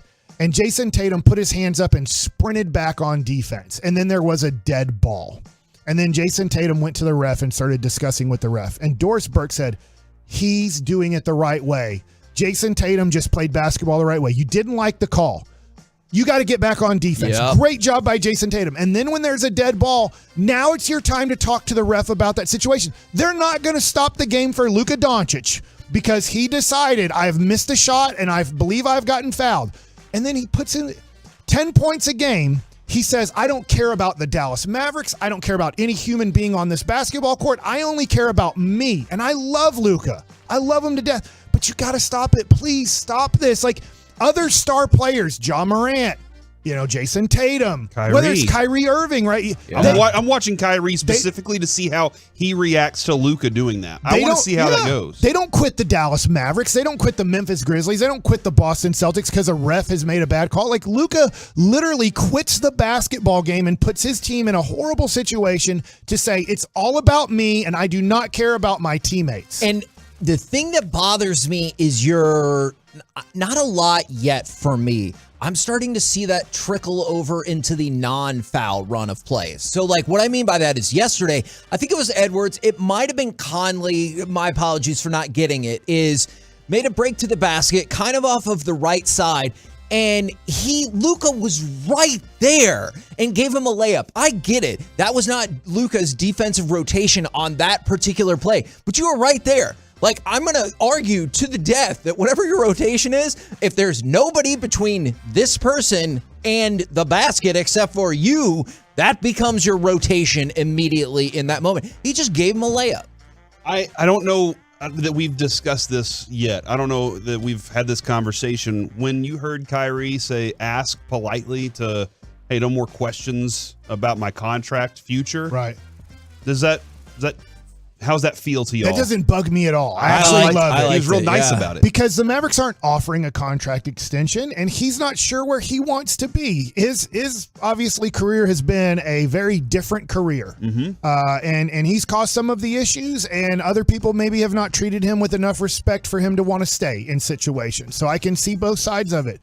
But for him, he's like, dude, I'm going to be a free agent at the end of the year. I don't care about next year right now. I'm trying to fit in with the Dallas Mavericks. I'm trying to help this team win. And if I feel like going to the Lakers at the end of the year, or if I feel like staying at Dallas at the end of the year, I'm going to do what I want to do. So him just saying, I don't want to talk about it, I think is great, because my son asked me that question last night when he saw the stuff on the internet and asked me about, what do you think of Kyrie that he doesn't want to commit to the Mavericks right now? And I'm like, no problem. The Mavericks don't want to commit to him either. Yeah. So it's like, I'm going to play hard, and then we'll see where this goes. The chemistry that we've created, the winning environment that we've created. That's what I think too, because so much of it I think is still dependent. Now, obviously, like you said, he's a tough person to figure out at times anyway. But let's say they do all the things and then they lose in the first round, and you're like, oof.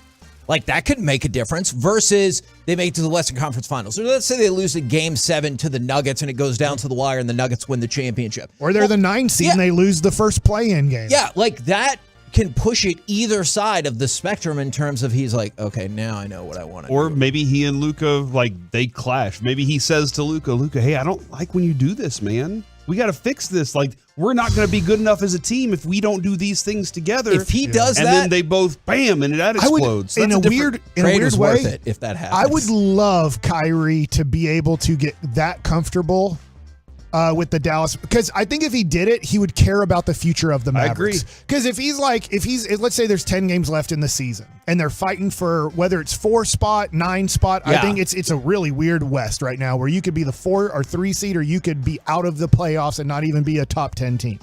I think if Kyrie got comfortable enough to go to Luka and say, Luka, you're killing our team when you complain to the refs. You're making us play 4-on-5 basketball. We're either having to take a foul that we can't take right now, or we're giving up a wide open 3 or a slam dunk because you refuse to play basketball with us for about 5 to 8 possessions on defense. You have to stop it, and stop it now. And do it in front of the team. Like, don't pull them aside, because I need everybody on the team to know I've stepped up as a leader and I am calling out our best player, and you got to make sure to say it in the proper way. Say, you're our best guy. You're the guy that's going to lead us to a championship, and I want to help you. I want to be right there with you, and we want to be right there with you. But you are putting us in losing situations, and we're trying our best to help you, and you're not trying your best to help us with what we can help you with. And he's the only person, I think, in that locker room that would have the attention of Luka in I don't that think manner. Jason, in a weird way, I want Jason Kidd to do it, but I don't think at this point, coaching him now for a year and a half, he ain't going to do it. Or he's not listening to him. I'll add this too. When Kyrie said in one of his interviews, I can't wait to get back to Dallas because they've never seen anything like me before. Yeah. I was like, man, that's cocky. But watching him play, I'm like, yeah, I've never seen it. That dude, when there are moments of I need a big 3-pointer, he hits the big 3-pointer. Like he's making those. He's creating. It's a lot of fun. I am very excited to be a Mavericks fan right now. We're the KNC Masterpiece right here on 105.3 The Fan. Coming up next, we'll get our countdown to spring training going with some baseball nuggets with Mike Bassett. Let's talk about the World Baseball Classic. Had no clue how popular this was. And new rules forever next. Coming up in the next G-Bag Nation.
KNC Masterpiece is brought to you by Classic Chevrolet. KNC Masterpiece back here on 105.3 The Fan. Tomorrow, pitchers and catchers report for the Texas Rangers, and on Monday to spring training. And on Monday, position players will report. Let's start our countdown to spring training with some baseball nuggets with Mike Bassick. All right, would you guys like to talk first World Baseball Classic, or would you guys like to talk about the rules that are going to be established this year and probably for a long time? I want to talk about how it was dark and rainy about 15 minutes ago. Now it's gorgeous outside, I Mike. was not sure what he was pointing at. How'd you fix the weather, Mike? Good job. Let's talk about pitchers and catchers. Ooh, I vote rules. Okay, rules first. Extra inning rules. If The you Ghost don't Runner. if you don't like the Ghost Runner, you are going to have to deal with it. It looks like the rest of your life. Because they're saying it is now permanent and it will be in place for a very long time. Wow. They have no timetable for ever changing it. It has now been put in, and it's not going to be hey, every year you have to wonder about the Ghost Runner. They're saying it is permanent for a long time, and we're not even going to revisit it. So starting in the 10th inning, wow, you have the Ghost Runner, and there will be a guy on second base. And I don't mind this. I was about to ask that. Come playoff time, it's back to what you'd call real baseball. You have to get a guy on base. You have to try to score with nobody on, nobody out, and get your 3 outs. But they are going to keep the Ghost Runner in. I know that some people don't like it. I understand why. Yeah. They do it. It creates a little bit of excitement to start off extra innings. It is a little bit weird, but I don't mind it for regular season baseball. Do you think it's tough for the league and for the game to balance the traditionalism with hey, we do need to kind of jazz it up a little bit with some excitement? You know what I'm saying? Yes and no. I still don't think, look, there's nothing soccer can do to make me like soccer. Okay. I don't think there's anything you can do. If somebody doesn't really like baseball. There's nothing you can do to make them like baseball. I'm sorry. Now, the only thing you could do, which is impossible to do, is you can make it a football season. You can be like, we're only going to have 30 pitchers in Major League Baseball. We're going to play once a week for 16 to 20 weeks, and then we're going to have do or die playoffs once a week. Dude, that would be insane. Just knowing what baseball is right now to us then picturing it that way in a different way would be very weird. But you might be right. It could be that would draw a lot more interest in that way. Just think if every sport decided to adopt the NFL standard gosh. We're just going to play once a week, and you're only going to play 16 to, let's say, max 20 games. So much of the show today would be about how the hell did they not get that shot off? And you again and again and again. Because it would you'd have to talk about that game for 2 to 3 days. And then you'd start preparing for the next game going, this is so important, right? And that's where I love football. Football's a beautiful sport. There's a lot of great things about it. But the thing that they have the advantage of is as our world has changed over the last 50, 60 years, and television has become so important, and we have so many different ways to take in entertainment, is that it's become so important that it's only 17 games. That's what makes it so valuable. It's why it wasn't valuable when there was radio. We're like, we need something to entertain us. And baseball was there to entertain people 162 times a year. If, let's say, a pitcher got shelled in the first inning of said game, like some days you'll see teams go, all right, throw in the towel. It might be the rest of that game might be the most intense game because they're clawing and scratching during the regular season. Right. That it might be something. I don't know. Like I'm excited. To me, that would be the only way to get people interested in is you pretty much have one starting pitcher, just like there's one starting quarterback, and then you have about 3 or 4 guys you trust to relieve the game. But because you only play once a week, that guy's only pitching. He's like Jacob deGrom is your pitcher every game for the Texas Rangers, but you're only going to play 16 games. And so that would change a lot of things. He's making $40 million a year.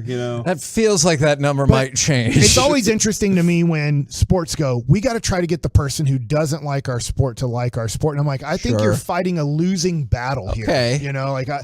As opposed to lean into the people that are there so you don't lose them. As long as they're alive. And I wouldn't lean in like you have to do everything there, because I get you're going to have the casual fan that you want to have them tune in a little bit more. Yeah. And I do think extra innings does help out that you're going to do this. Now, I think these rules go hand in hand. Here's the other rule change. It says this is about pitching position players, which has gotten out of hand over the last few years. It says now teams in the lead have to hold a 10-run advantage in the 9th inning, because too many teams were deciding up by 12 runs. God bless you, 73 times. Just once. Twice. Is that you have to have a 10-run advantage in the 9th inning before sending out a non-pitcher to the mound. Because I know things changed, but remember, it used to be the biggest, craziest oddity in the world. You're like, look, the shortstop is pitching. It's insane. Right, like if Jeff Kunkel came in or something. Yeah. But now literally every night in Major League Baseball, there is a game where a position player was pitching. Like every night it was happening last year. And I don't know if this is going to help too much, because I still think the rules are a little bit lenient. Yeah. Because, yes, that seems like a 10-run advantage. To me, if you're winning by 10, I just have no clue how you've ran out of pitchers in that game. That is a fair question. But here is when you're losing. A team trailing by 8 or more runs will be allowed to use position players as pitchers at any point in the game. Oh, so I think that okay. is too lenient. Yeah. I would like for, first of all, I would like for it to be, I would almost use high school rules. At any point, you're losing by 15 runs after 3 innings, which seems impossible, right? But I've seen it. You know what? If you're losing by 15 runs at any point, you can use a position player to pitch. Once we get to the 6th inning, after 5 innings, it has to be 12 runs. Or the ones I'd seen for the longest time were 10. It's yeah, 10 yeah. after 5 is a run rule in high school, and then 8 after, I believe, it might be 8 after 6. I can't remember the exact rules, but I know it's 15 like after 3. Do you think the Players Association would push back at that at all in terms of you might start chipping away at some people's stats, or do you think the amount of times that happens would be small enough? I might not get to the World Baseball Classic, which is fine here, because this isn't World Baseball Classic. In the Olympics, when we were qualifying in Cuba, your total runs for and total runs against seeded you a little bit. Now, here's the deal. Oh. What if baseball, instead of just doing win-loss record, now this, I know they won't do this. What if they started doing hockey? And if you won by 10 runs or more, that's worth 4 points. It's not just a win. Ooh. It's if you win by a certain amount of runs, you get more points. And so at the end of the year, just like hockey, it's points. It's not your record that determines where you are. It's your points. Oh. So if you start making this, this will eliminate position players pitching dude, if you're losing by 10 runs, you get -3. You lose a game, you lose it. If you go extra innings, it's 0. If you win in extra innings, it's 1 point. If you win in regular time and just by a certain amount, let's say you win by 1 to 5, it's worth 2 points. If you win by 6 to 9 points, it's worth 3 points. If you win by 10 or more runs, it is worth 5 points.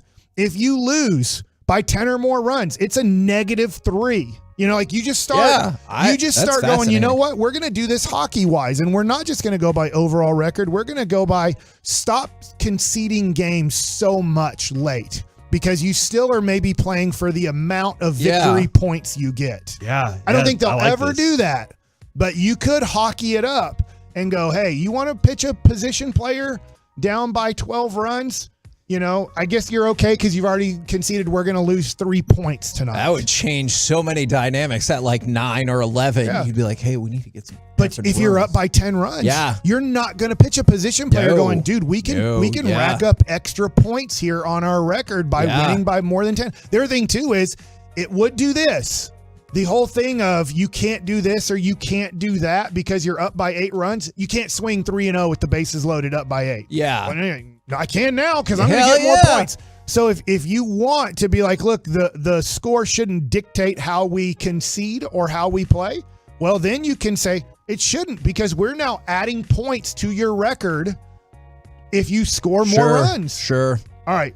Man, that is fascinating. Now, I mean, that starts getting crazy, and they're not even discussing stuff like that. This is just trying to eliminate a little bit of position players pitching. Although I will say, like, I'm totally on your side, but I will say, like, 10 or 15 years ago, I would not have imagined the ghost runner rule, like, being a part of it. So that feels, I know we've been moving that way for a while, but that still feels like kind of a radical change. There are a lot of, I'm guaranteeing there are some problems in there. In that theory, we just, while he's pitching it, we're like, oh, that's interesting. Right. But there's got to be, there is, Mike, that moment where you're like, I have to pitch this position player right now because I have to win these next 2 games with my bullpen to get into the, there are going to be moments where those things will happen.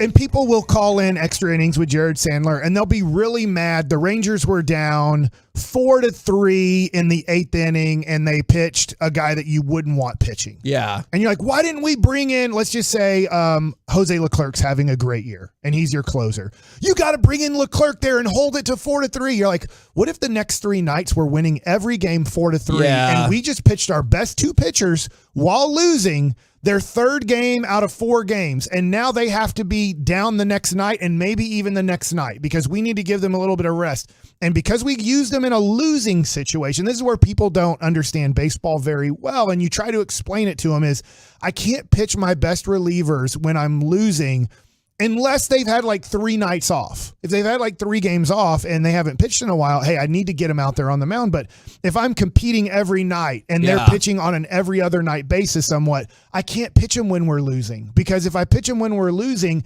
I've now wasted their arm for a winning situation.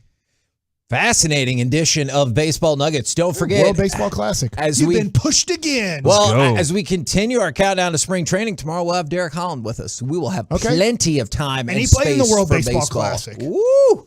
Coming up next, it's time for Mike to ask all the football questions. Want me to tease it? Next. 35 minutes of commercial.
From our fan studio, secured by DFWsecurity.com, it's the KNC Masterpiece on 105.3 The Fan.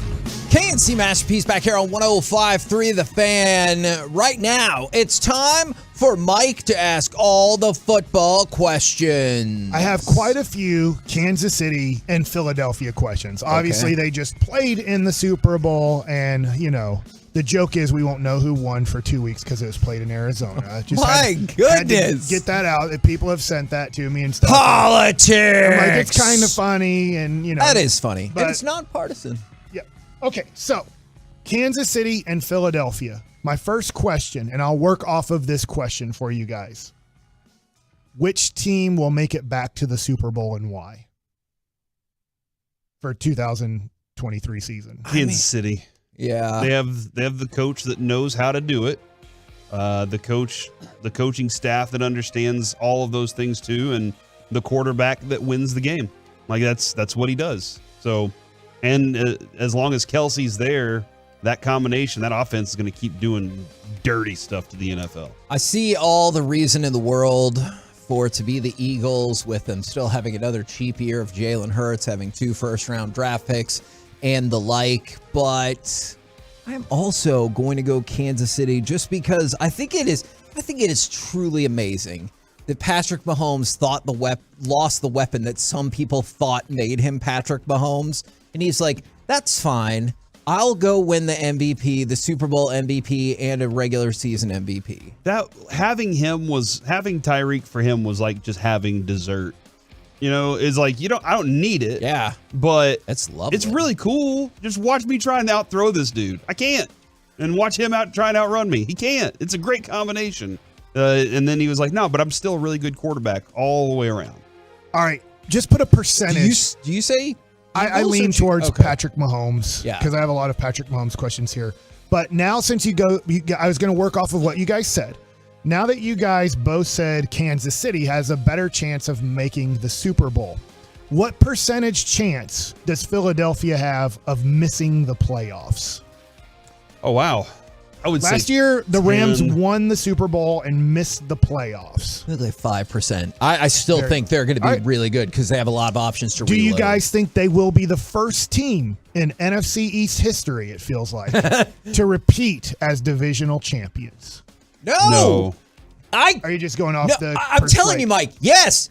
Every logical thing. The Eagles just put up the best record, the most wins in franchise history. They got their quarterback on the cheap for another year. They have 2 first-round draft picks.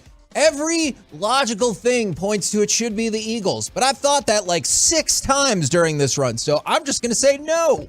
All right. A lot of free agents for the Eagles this year. Yeah. I will just kind of looking at what they have to deal with. That being said, I do believe like 25 of the 53-man roster for Kansas City was not there last year. So they did what they did too. So did you hear Andy Reid after the game? He pretty much told all the guys they drafted, and they had a few extra picks because they traded Tyreek Hill, is he told the rookies, like, I just need you to keep getting better. You're going to play. I have no other option.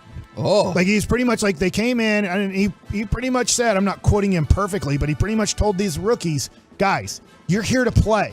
You got to learn every day. You got to keep getting better every week because you're my only option. We drafted you for a reason. Yeah. We don't have anywhere else Obi-Wan to go. Kenobis of Kansas City. You're my only hope. I have no other hope behind you. Sky Moore didn't play very well, and they did get Kadarius Toney. But, like, for the most part, he told the rookies, like, you got to play. And you got to just keep getting better. If you make mistakes, I just need you to keep getting better each week because you're my only option here. And they got good enough to win the Super Bowl. All right. My next question. The odds are out for next year's Super Bowl champions. Okay? Would you guys like to guess the top 3 teams odds-wise to win the Super Bowl next year? Chiefs are number 1 at plus 550. You think Eagles and Bengals? Eagles are not in the top 3. Oh, do you think they have stupid Buffalo up there again? Oh, they have stupid Buffalo. Buffalo is 3rd at plus 650. He's going to say the Dallas Cowboys. No. San Francisco? San Francisco is number 2 at plus 600. I'm going to ask a question off of this. You got to listen tough, or you got to listen good, or listen well. Okay. One of the Which three. one? Just listen tough, good, and well. I am listening to myself. Here are your top 10 odds to win the Super Bowl. Number 1, the Chiefs. Number 2, the 49ers. You might want to write these down because I'm going to ask who's going to win this Super Bowl that's not in the top 10. Chiefs, 49ers, Bills, 1, 2, 3. Eagles are number 4. Bengals are number 5. Cowboys are number 6 at plus 1,600. Chargers are number 7. Jaguars are number 8. Lions are number 9. What? And the Dolphins are number 10. All right. Think about the other 22 teams I didn't name. You didn't name the Giants. Out of those 10 teams, what team would you pick to win the Super Bowl that's not considered a top 10 favorite to win the Super Bowl? I mean, maybe the Vikings. There's a lot, like draft has a lot to do with this. And I mean, obviously they have to set the odds though right now, and they change quite a bit with trades and draft picks and everything. But those are your top 10 teams that they say could win the Super Bowl next year. Is there kind of an underdog or a team that, hey, they're not in the top 10, but I think they could win it all next year? Kevin Baltimore is not there. Neither is Atlanta. Or the Steelers. When they get Lamar Jackson. I am going to go with the Las Vegas Raiders. Are you thinking they're getting Rodgers? Yes, I do. And so I know that he was like, I could still win an MVP as opposed to I could win a Super Bowl. I should have picked the Raiders to make the AFC Championship game because that's usually where he stops. But if I'm going outside the box, I'm going to go with the Raiders, which is probably a stupid pick. Corey, you have anybody that wasn't in the top 10 that you think could be a Super Bowl champion next year? Would you have picked the Lions if they weren't in the top 10? I may have. Lions were 9. They're at plus 3,000. That's crazy to me. Yeah, I would say my best option would be the Ravens. Okay. I'm going to ask you a Ravens question here, but it's kind of Ravens-Eagles question. I kind of asked it yesterday, but I'm going to ask it again where you can go long form with it. If Lamar Jackson was quarterback of the Eagles this year, would they have been better? Would they have been worse? Would they have been the same?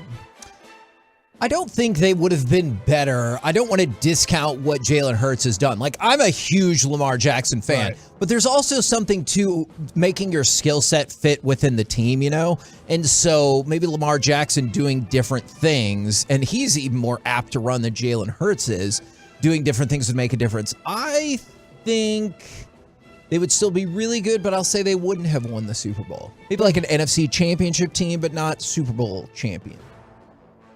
To see him with a weapon like A.J. Brown would be phenomenal. I mean, you already know he can throw to the tight end, and Dallas Goedert's a good tight end. To see that happen, but I'm very interested. Somebody texted in, Kevin, can you confirm this for me? Somebody texted in earlier that the Ravens have hired the Georgia offensive coordinator. Oh, I don't have that confirmed. Did not double check that. So don't take that as like I just don't know. But they basically catered the offense to this is what he does. Oh yeah, we're going to maximize that instead of like you said. Hey, he just fits into the offense well. They did. Yeah, interesting. This will be a new year, so I still think Jalen Hurts would be better. With that team. You know, it's interesting. You just brought me to another question. Is how interesting is it that Kansas City has been to 5 AFC championship games? They have won 2 Super Bowls in the last 5 years. The Eagles just went to the Super Bowl. The Eagles just lost their offensive coordinator. He is now the head coach of the Indianapolis Colts. I don't have his name off the top of my head, but you know what I'm talking about. Yeah, I know who you're talking about. So the Eagles, because of their success this year, they just lost their offensive coordinator. How crazy is it that think about the Cowboys? If you weren't alive in the 90s, I get it. Joey wasn't alive in the 90s for the Cowboys run. They literally lost all their coaches. They lost Norv Turner. They lost Zimmerman, right? Help me out. The defensive coordinator to the Chicago Bears. Wanstead. Thank you. But they lost a whole bunch of coaches, right? They just kept losing coach after coach after coach. And you look at they were winning. The Patriots. They lost coach after coach after coach. The Kansas City Chiefs don't lose any coaches. How much does this help that I don't know if Bieniemy's going anywhere, but like literally they don't lose any coaches. So when they're having to next year get ready for next season, it looks like the Kansas City Chiefs have somewhat of a dynasty and they're not losing their coaches. Well, and when people kind of badmouth Bieniemy and say like, oh, he didn't call the plays or anything like that. I mean, you straight up heard Andy Reid say that little like fake reverse was Bieniemy's play call, and that hit twice in the Super Bowl. Was it his idea? His he idea. implemented? Yeah. And that's what he does. But their quarterbacks coach, is he still around for, like, is Pat Mahomes had like kind of similar quarterback coaches, offensive line coach? I never hear of Kansas City Chiefs coaches leaving. Except for Nagy. Was that? I mean, was that one that they took away? That was years ago, though, so maybe it wasn't even then. God bless Andy Reid for having that. No wonder he wants to People hang like being out. around him, man. People, they want to eat his burger. So the Kansas City Chiefs have made it to the Super Bowl 3 out of the last 5 years. Yep. In the next 5 years, how many times does the Kansas City Chiefs make the Super Bowl? 3. I think that's probably I'll say 2. fair. I'll say 2. All right, then I'll say 3 because I was debating between 2 and 3. I think that is fair because He's 27. Yeah. He's still got Kelsey. Like that, and the coach is good. Right. They're going to win their division unless a significant injury happens. But still, I got 4 more years to make something else happen. Something will. So it'd be tough, though, to be better the next 5 years. Well, and he's always in the AFC Championship game. It's not like those other 2 years. They didn't even make the playoffs. Like, they are still excellent even when they don't make the Super Bowl. And again, 4 more years. Stop it. In his first 5 seasons, Patrick Mahomes, I'm not counting his rookie year because he didn't play. In his first 5 years, he won 2 league MVPs. In the next 5 years, how many MVPs does Patrick Mahomes win? 20. I'd give him Offensive Player of the Year too. I'm doubling up. I'm saying in the next, I say because people get tired of this crap. I say he wins 2. And I don't mean to be boring or repetitive. I think that sounds right. I think he will have 2 more and we'll have 4 MVPs. But it could be 4. Yeah, which will put him in rarefied air. But the league is like, do we really want to give him back-to-back Super Bowl MVPs? Like that's how, or just regular MVPs. That's how the league is going to be. They're going to get tired of him at some point. It's tough to say the next 10 years. I just don't know what's going to happen. Things change so much. Because when my son was going, well, Philadelphia, they know how to play in the Super Bowl. They've been there. I'm like, no, they don't. I was like, their coach is different. Their quarterback's different. Their running backs are different. Their wide receivers are different. There's a few offensive linemen that were there. Dallas Goedert wasn't there when they won the Super Bowl. Like, you just look at over a 5-year period or so, and you look at the Philadelphia Eagles. I know it's different, but like it's really tough for me to ask questions about the Chiefs 10 years from now because I can kind of look at the next 5 and go, maybe things will be similar. Well, if he wins 2 more, that'll be 4. How many players in NFL history have? Thank you. How many players in NFL history have 4 more MVPs? I know that Manning has 5. That's it. Rodgers? 1. No. Wait till the end of this year. You know what? That will make my prediction look really smart. Yeah. Nobody has 4. Peyton Manning has 5. That's it. So everybody else has 3? Or less. any other people? Who has 3? Do you know the answer to that? Yes, I do. Aaron Rodgers, Tom Brady, Brett Favre, Jim Brown, and Johnny Unitas. Who has 2? I know Warner, Montana, and Young. I would have to go double check. Who doesn't have any? I mean, all of the rest of the players. Joey, I need you, for Mike Ask All the Football Questions, I need you to play this clip after Andy Reid won the Super Bowl. What does the moment mean to you, Andy? It means a lot. I could kiss you right now, but I'm not going to do that. I have this question and how our society works. Aaron Andrews was on the other sideline. Oh my gosh, he's canceled. If he says that exact same thing to Aaron Andrews, he's fired. What happens to our world if that happens? Can I double up? To not say that, by the way. Can I double up on that? I don't think he would have said it, but if the head coach was a heavier gal, and they started by going, "Why don't you come on and waddle over here?" That would have been the end of society as well. But nobody cares when it got said to Andy Reid. Yeah. So, if he said that to Aaron Andrews, I think it would have been very problematic. The headlines would have been, does Andy Reid's post-game display tar his legacy forever? Yeah. I just think that it's The answer would crazy be that no. how our world, works. That Yeah. he's just joking, No, I'm with you. and it's not a big deal. Even if it's Aaron Andrews, it shouldn't have been a big deal. But it would have been led. It would have been led on CNN and Fox News and everything. Yeah. And they would have covered it completely differently. But it would have led everything, and the Super Bowl wouldn't have mattered. Now it would have just been Andy Reid wants to kiss Aaron Andrews, and he's Yeah. a married man, and you're just like, oh my god. All right, my last question is a Cowboys question. Dak Prescott reminds you of what point guard in the NBA? What?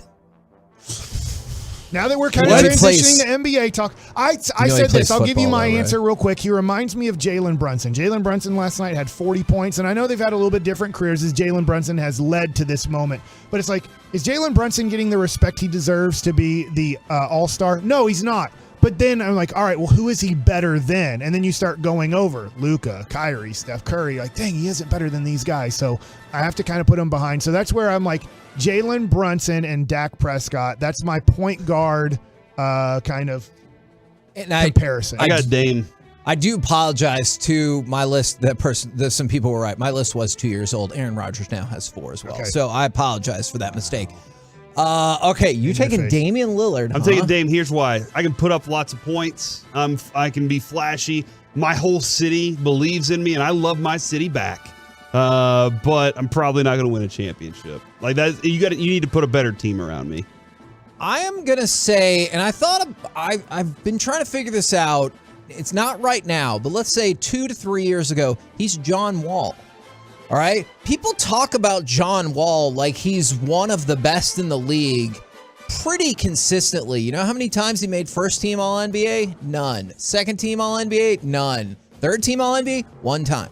So there's 1 time in a complete season he was considered one of the 15 best players. He makes the All-Star games, aka the Pro Bowl. Or one of the 6 best guards, if you want to say it that way. But like when it comes down to it, everyone talks about how great he was, but pretty consistently you're like, oh yeah, there's a bunch of other good players. So I think it's John Wall because I think Dak Prescott is a good player, but when people are like, he's top 5, no brainer, then you examine the quarterbacks and you're like, oh, yeah, I guess not. Yeah. So do you find that answer acceptable? No, yeah, I like that. I just thought of like, since we're transitioning to NBA, my last football question would be Dak. What point guard does he remind you of? We're the KNC Masterpiece right here on 105.3 The Fan. Coming up next, back to the Mavs. Plus, we will talk with Jacksonville Jaguars co-owner and the leader of all things AEW, Tony Khan, next right here on The Fan.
105.3 The Fan. The Mavs lose last night to the Timberwolves 124-121. I know a lot has been made about that last possession or about Kyrie going off in the fourth quarter, and for good reason. But also, that game got out to a horrific start for the Mavericks, both in terms of defense and in terms of rebounds. And I think they were down, 10, 11 points by the end of the first quarter. But it was 10. It got off to a bad start. Yeah, it was 33-23 at the end of the first quarter, Kevin. Good job. Thank you. Thank you very much. Mike, and by the time it got up to a 25-point deficit? I think it got up to 26, but it was 80. I remember it being 85-60 when I was about to turn it off. I'll be nice and say turn it off. What kept you from turning the game off? Just that it was still his home debut. I felt like it's over. I never thought they'd get it to within 3 points, but it was just. And they had it down to 2 I'll at keep one point, watching right? Yeah. and see if in the fourth quarter, if Luka and Kyrie keep developing chemistry. But I'm just like, it doesn't. If you can't stop them, it doesn't matter. So in the third quarter, at the end of the third quarter, I was like, I think maybe a couple plays in, I was like, and that right there, that's a missed shot or a pass or something. And I was like, this game's over. I was like, they're done. I'm going to bed. And I went into my bedroom, and my wife took a few minutes to get in there. So I pulled it up on my phone and was watching. And then I see Kyrie make a shot. And that's when I was like, oh crap.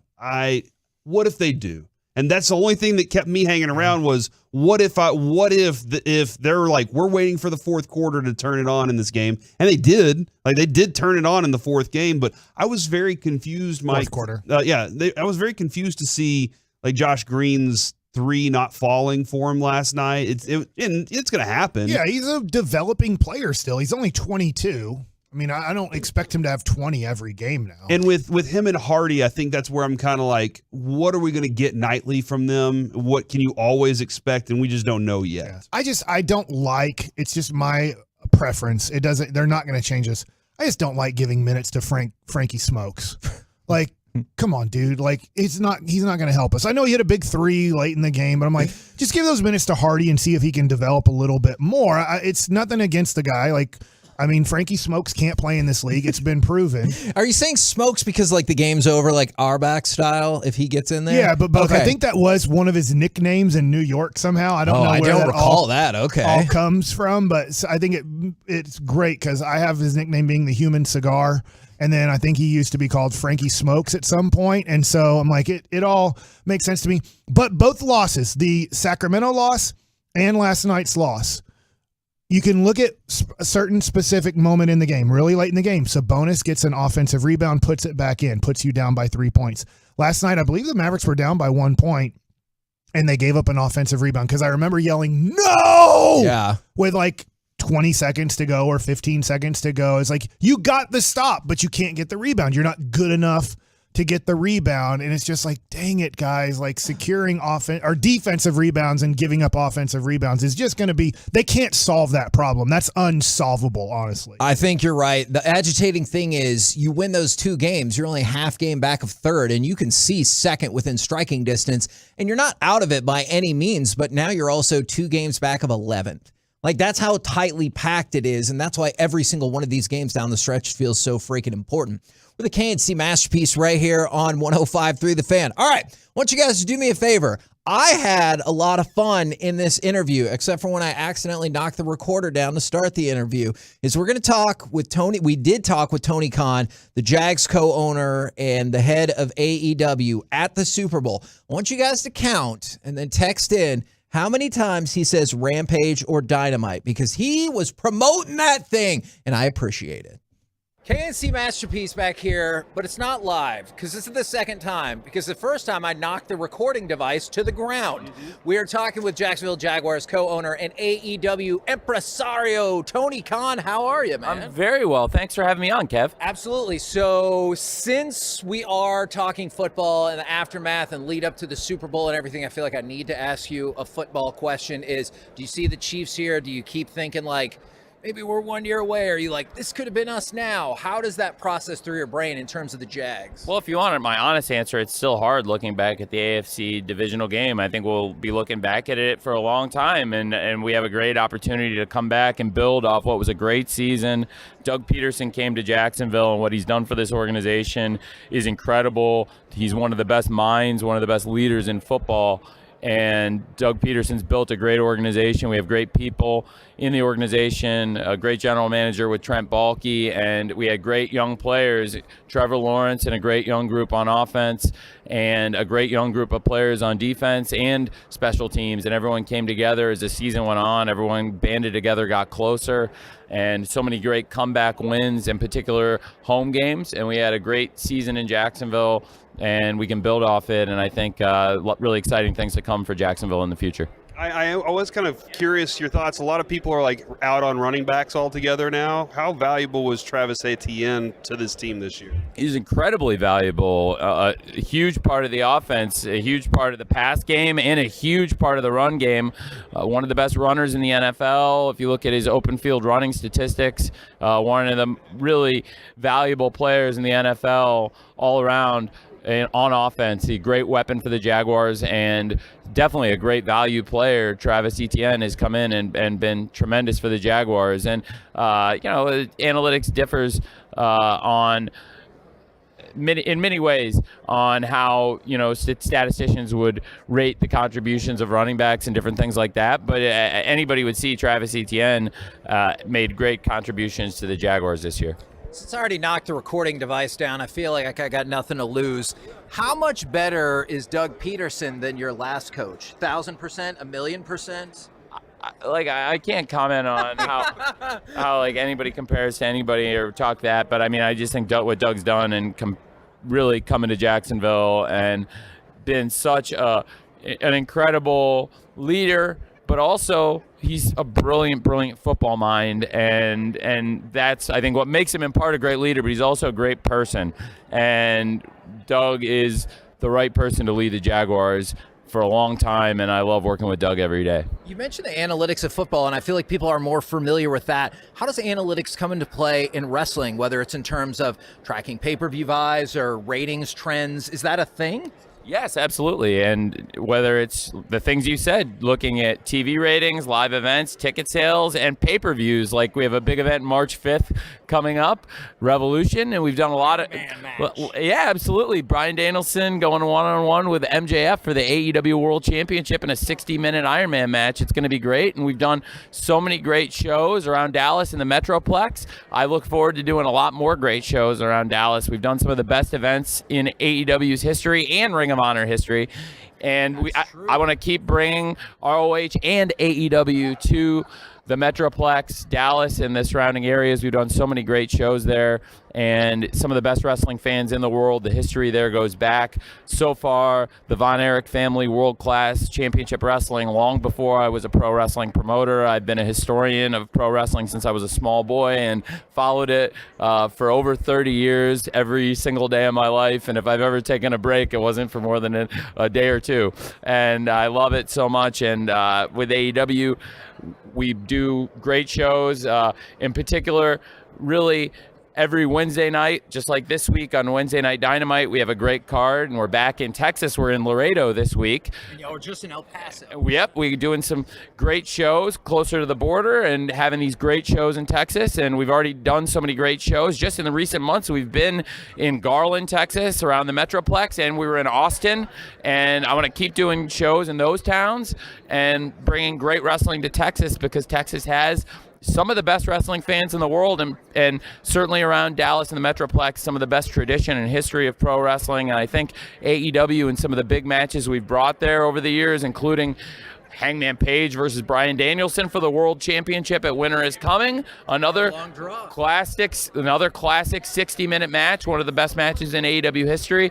And, of course, the Texas Death Match between Hangman Page and Adam Cole. Some of the best matches we've ever had are right there around the Metroplex, and that's because we have some of the best fans in the world around there, and that's why it means so much to you, and that's why it means so much when we do the live events there, and also getting the great support we do, because it's one of the best TV markets. You asked me about statistics.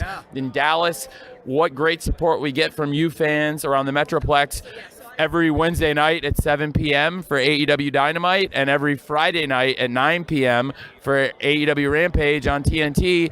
And Wednesday, since we made that move to TBS, coming off that great show around the Metroplex, it's a big reason we've had so much success moving to Wednesday Night Dynamite to TBS. We're Wednesdays on TBS at 7 o'clock. Off the heels of that incredible match, I think it gave us such great buzz from the move and helped AEW, and that's thanks to you great fans. And we'll keep doing great shows there, I promise, because you're the best. Corey, little known fact, the reason why they keep going to the Curtis Culwell Center is because I live in Garland. And they're like, I want to make it convenient for you, and I really appreciate that. Well, you made that abundantly clear, Kevin. I was going to ask you how you got interested and involved in everything, but you answered that already. But the audience is wrestling's audience as eclectic as you can find, and like broad from kids to adults all over the place. Yes, it's so broad. People of all ages, all walks of life, all kinds of backgrounds, and that's what makes wrestling great, in my opinion. Like you said, it's so unique. People from all walks of life, and people from, frankly, all kinds of different financial backgrounds. You could be whatever. Anybody who's out there, working people all over the world love pro wrestling, but frankly, even somebody like myself who was born into a very fortunate position. And my father, I watched him work really hard to grow his business and become so successful he could buy the Jacksonville Jaguars and become an NFL owner, and buy Fulham and become a Premier League owner. And that put me in the position to work in football in the two greatest leagues in the world in terms of not just media, but the competitive field, the NFL and the Premier League. And I think that was a great experience to help get me in a position to do something I love, which is work in pro wrestling, specifically promote and book pro wrestling. And now with AEW and the acquisition of ROH, Ring of Honor, I think I have the unique opportunity to do those things every week. And AEW bringing it to the fans every Wednesday on TBS and every Friday on TNT, it's a dream come true. And so that's how I got into it and why I do it. Since you brought up the Von Erichs, I might have missed if you said this before. Who are the wrestlers that you loved or hated and wanted to see get beaten down while you were growing up?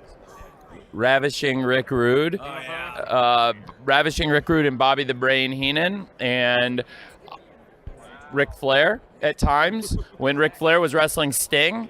Sting is in AEW now. He's had great matches in Texas. We've had him on the show. Yeah, he's one of the greatest wrestlers in the world. You can see Sting in every Friday night on TNT. You can see Sting every Wednesday night on TBS in AEW now. He's one of the biggest names, and Sting is undefeated in AEW. He's had what an amazing run of matches, and some of the best matches we've ever had and biggest matches in AEW have involved Sting ever since he debuted at that Winter is Coming show. Yeah, absolutely. And we've gotten some good stuff here in the Metroplex. I mean, I love it all, but it's seriously, objectively, it's been awesome. You mentioned the people that you love, or you want to see get beat down. Y'all's champion, MJF, is somebody, it feels like in the ring, outside the ring, wherever, people want to see get beat down. What kind of a unique skill set does he have? He's one of the most dislikable people there is.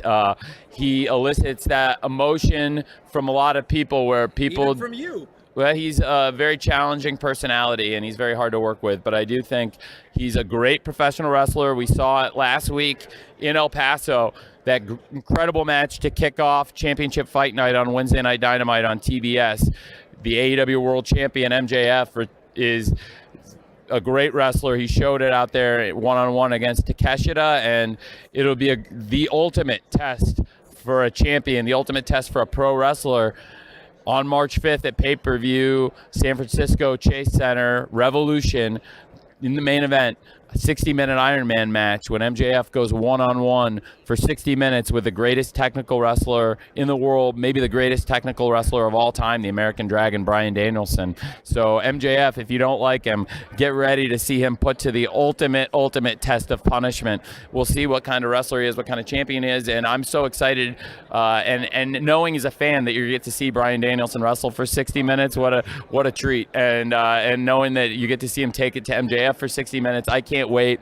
And getting to do this every week, it's a dream come true, and working with great wrestlers, whether it's people you looked up to like Sting or Chris Jericho or the Hardys, Samoa Joe, some of the biggest names in wrestling, and then people that you set a gold standard like John Moxley and Claudio Castagnoli and some of the best names in recent years, and then the homegrown stars we built like the world Jungle Boy on, yeah. like the Jungle Boy, like the world champion MJF, or the women's world champion of AEW, Jamie Hayter, people who got their start here, like the world tag team champions, Austin and Colton Gunn, or the former champions, the Acclaimed. I was a little sad about that. I know you got to go, but I have to admit, that's the emotion you get from wrestling. I was sad to see those tag belts change hands.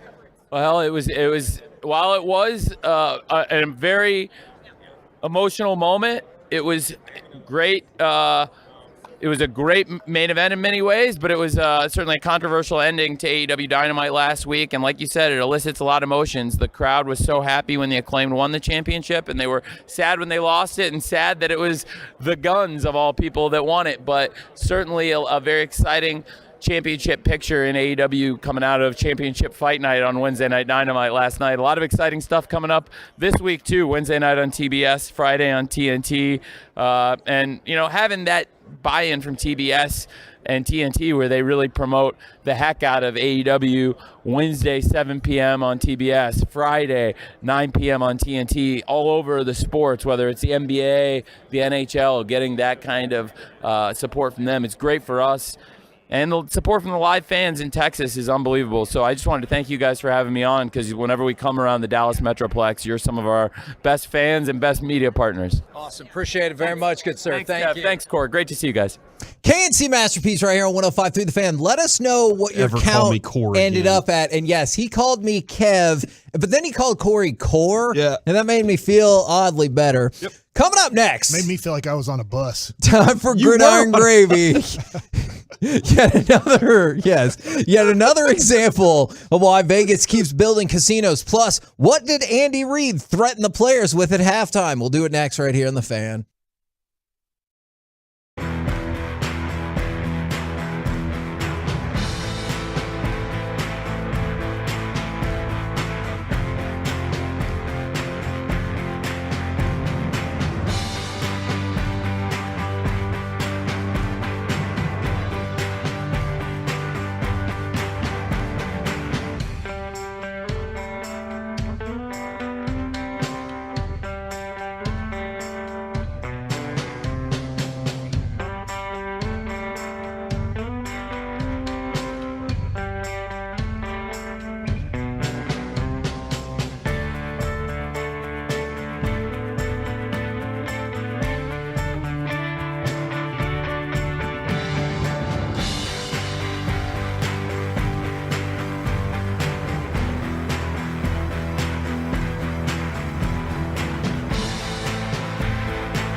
KNC Masterpiece right here on 105.3 The Fan. It's time to go around the entire NFL and dip into some gridiron gravy.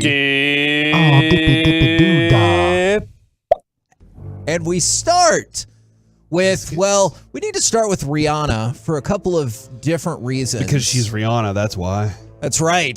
Is the halftime performance drew 118.7 million viewers across all platforms. Now, people will tell you that rated higher than the game, which is true, but that's also a very concentrated focus of the ratings. Like, I'm guessing the peak of the Super Bowl was higher than Rihanna's short performance. So you're saying that the Jalen Hurts throw may have been the most watched throw in the history of football? I mean, or that field goal. Yeah. You know, Scott Norwood's like, you could do it, buddy. But yeah, so the ratings for the Super Bowl itself were 113 million. And I know they were hoping that it would break the all-time record. I think it's the third highest Super Bowl ever.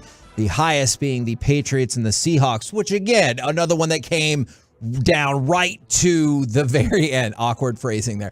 Right down to the very end. And then Rihanna's halftime performance trails only Katy Perry's halftime performance from 2016. When she came out on the Big Lion. Well, and also Left Shark. Is that with the shark? Yeah. That was an insane moment in history. I have Lecrae, who's a rapper. Yeah, love Lecrae. And he put this after the halftime show on Twitter. He put, the way the ladies shushed. I can't even say that word. Shushed. I said it. The way the ladies shushed us. Told us to shut up. During the halftime show. Well, this has gone terribly wrong. I just found out I can't say shushed and us back to back. And in that moment, Mike, I saw a balloon floating up into the sky just now, and that's what I was pointing at, Kevin. A balloon was floating up, and I was freaking out. But isn't it interesting? I laughed at that tweet, now trying to just get back to my point. And you can't even say it. That I can't even say it. I thought he was pointing to you to let you say shush us, and it was just not going to happen. Good job, dude. That was easy for you. Oh, sorry, Mike. This is why I don't go to Super Bowl parties. Is because I kind of do want to watch the game. Yeah. But it's just interesting. He's just kind of pointing out that, like, the ladies who could care less about the game are like, all right, now it's the halftime show. Everybody be quiet. Let's really watch this and enjoy it and everything. It's like, yeah, but there's this thing called the football Super Bowl game. I think that's and what you guys Adele seem to talk the whole time during that and try to distract us from watching the game that is happening. I think there's a video of Adele doing that in her booth up at the game where she's just like, I just want everybody to shut up. And I was like, yeah, because she wants to party. Now, the other, perhaps even more interesting part of the Rihanna deal is what you just told me Andy Reid said to folks at halftime, to the Chiefs players, not just general people. I can kiss you right now. Yeah, Mahomes was on one of the late night shows. My apologies for not grabbing the audio here. But he was on one of the late night shows, and he said he was told by Andy Reid and the entire team that they would be benched if they went to go watch they would be benched for the second half of the Super Bowl if they went to go watch the Rihanna concert. My question here is, what if they all just got up and went? Would he bench all of them? Oh, then the Cowboys would get their chance. That would be the most amazing forfeit ever. Dak Prescott would have to suit up. Can you imagine? Obviously, Pat Mahomes was, trying to get his ankle better to go out for the second half. But what if it's Patrick Mahomes? Like, Chad Henne's playing, and like, oh, his ankle. Like, no, he had to go check out Rihanna for a second. Yeah, I would love it if they took like the NFL honors people, and they're like, well, hold on, we got Whitworth, we got Dak. Well, let's figure out who else is here. Let's field a team. Would they have done a quick contract? Yeah. Would they have done that to Mahomes or Kelsey? Like the rest of them? Absolutely not. Sure. So if you go to concerts, you go to a lot of concerts, right, Corey? Yeah. I'm sure that after a concert's over that you've loved from a person or a group that you really like watching, like, man, I wish they would have gone 30 more minutes. That's why I was like, well, the encore. Wanted Jimmy World to play longer. Yeah, they're always encore. To me, you have so much money as an NFL football player in the moment. I get that, hey, it's supposed to last you another 60 years of your life, which is very tough for it to do. But in that moment, if you want to go see Rihanna, she's not a great example because she doesn't tour from what I understand. But it's only a 20-minute concert where she's having to condense like 8 songs or 10 songs max into this 20-minute concert. Why not just take $5,000 that you have? Sure. You just won $500,000 for winning the Super Bowl. Each player gets that pretty much. Like, go hell, go get some of your football players and like, hey, we'll pay you $3 million to just do a private concert at this place for us and hang out with us after the thing is over. And like, she'll probably play for like 2 hours for you. I'm with you. I don't understand why that wouldn't be the outcome either. Now, since we were talking a little bit more about the Super Bowl, did you see? She's going for the Chiefs, right? Because she was wearing red. Oh, yeah. I didn't think about it from that There perspective was no either. green in that show. I want to go to cut number 9 right here. This is Jarrett Payton, a.k.a. Walter Payton's son, talking about why the Eagles lost the Super Bowl.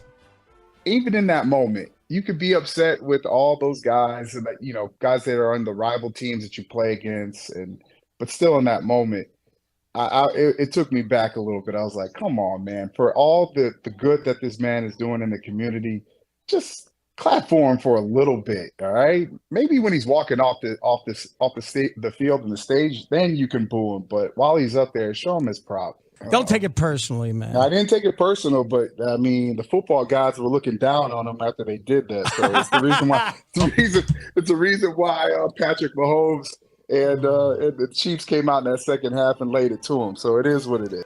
Because the Philly fans booed Dak. Yeah, because they were booing him when he got his Walter Payton Man of the Year award. And you know, Mike, if there are football gods, all right, and because we talk about this all the time. Yeah. That they do consult Walter Payton. Like, there's no way they're not going over there going, hey, Walter, your thoughts here on this moment. Can you imagine your afterlife if you're Jalen Hurts or if you're, let's say, Fletcher Cox does have a championship. I'm sure it still hurts quite a bit. But if you got up to the gates of heaven and they're like, here's the deal.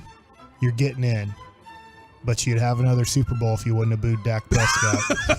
Or all the Eagle fans. Obviously, the players didn't boo, but all the Eagle fans oh my God, that were at the Super Bowl. Let's just say there's 40,000 Eagle fans at that game. Probably a little bit less than that. But they all have to meet their maker. And at the end of it, they say, and here's the deal.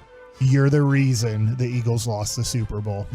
I feel like that would be hell for me. Like, just for a second, at least you're going to heaven. They'd also be It'd self-important be really bad enough. if they're like, you're going to hell and I made you. You thought this earth was great? Guess what?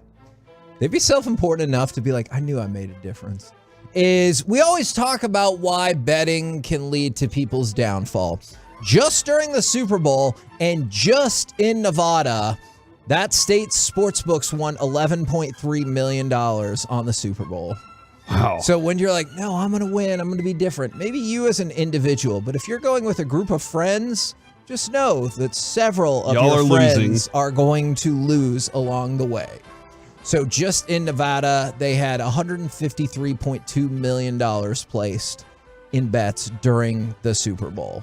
And the state came away with a profit of $11.3 million. Let's go from that to Corey. I know this caught your fancy. I wonder if it's because you hate one of the players on this list. Is 3 Dallas Cowboys free agents to avoid? My question is going to be, who do you avoid the most? All right? Not who do you want? Who do you avoid the most? Your options. Wide receiver, Jarvis Landry. Ooh. Running back, Mark Ingram. And edge rusher, sometimes, Jadeveon Clowney. I know what you think I'm going to say here, Kevin. I think you're Who do gonna the say- Cowboys avoid the Yes. most? Zeke Elliott. I'd say your answer. So Mark Ingram. I say Jarvis Landry. I know you think I was going to say Jadeveon Clowney. I'm definitely avoiding him too because I don't think his work ethic's very good.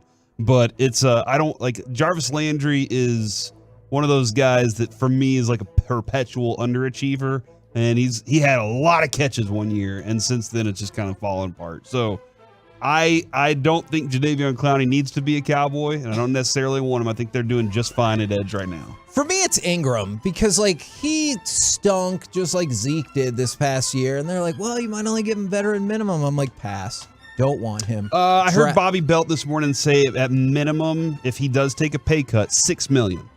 Hell no. And $6 million for Zeke? Yeah. Hell no. That's a terrible deal. That was where he put him this morning. It was at $6 million. And then they were trying to figure out, like, you know, what's the usage rate for that guy? Like, it's still not good enough. You know, like his is he a good enough backup even for $6 million? And he showed he can't play center on the last play. If they were thinking about moving him to center, like, you know what? We've lost in the playoffs. Let's just see how he blocks all by himself. And that didn't work out well because he's only like 25 pounds away. I've seen him in the offseason, and it is not hard for Zeke Elliott to put on enough weight to be a center in the NFL. I know it's the Chiefs. He's going to be a fat guy. Like when we interview him 20 years from now, he'll be a three-biller if he's getting interviewed. Well, it's the truth. I know it's the Chiefs, but they took Isaiah Pacheco in the 7th round. He had a much better season than Ezekiel Elliott. Dude, we have Will McClay, so we're going to be fine. Okay. We're the KNC Masterpiece right here on 105 through the Fan. I just think Jerry Jones is going to overrule everybody and bring Zeke back. That. That's what I'm afraid of. Coming up next, what would be your bold prediction for the Cowboys next season? I'm going to hate this segment, and why would Sports Illustrated do this to us? You know what they did. We'll talk about it next right here on the Fan.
Fan Studios, secured by DFWSecurity.com.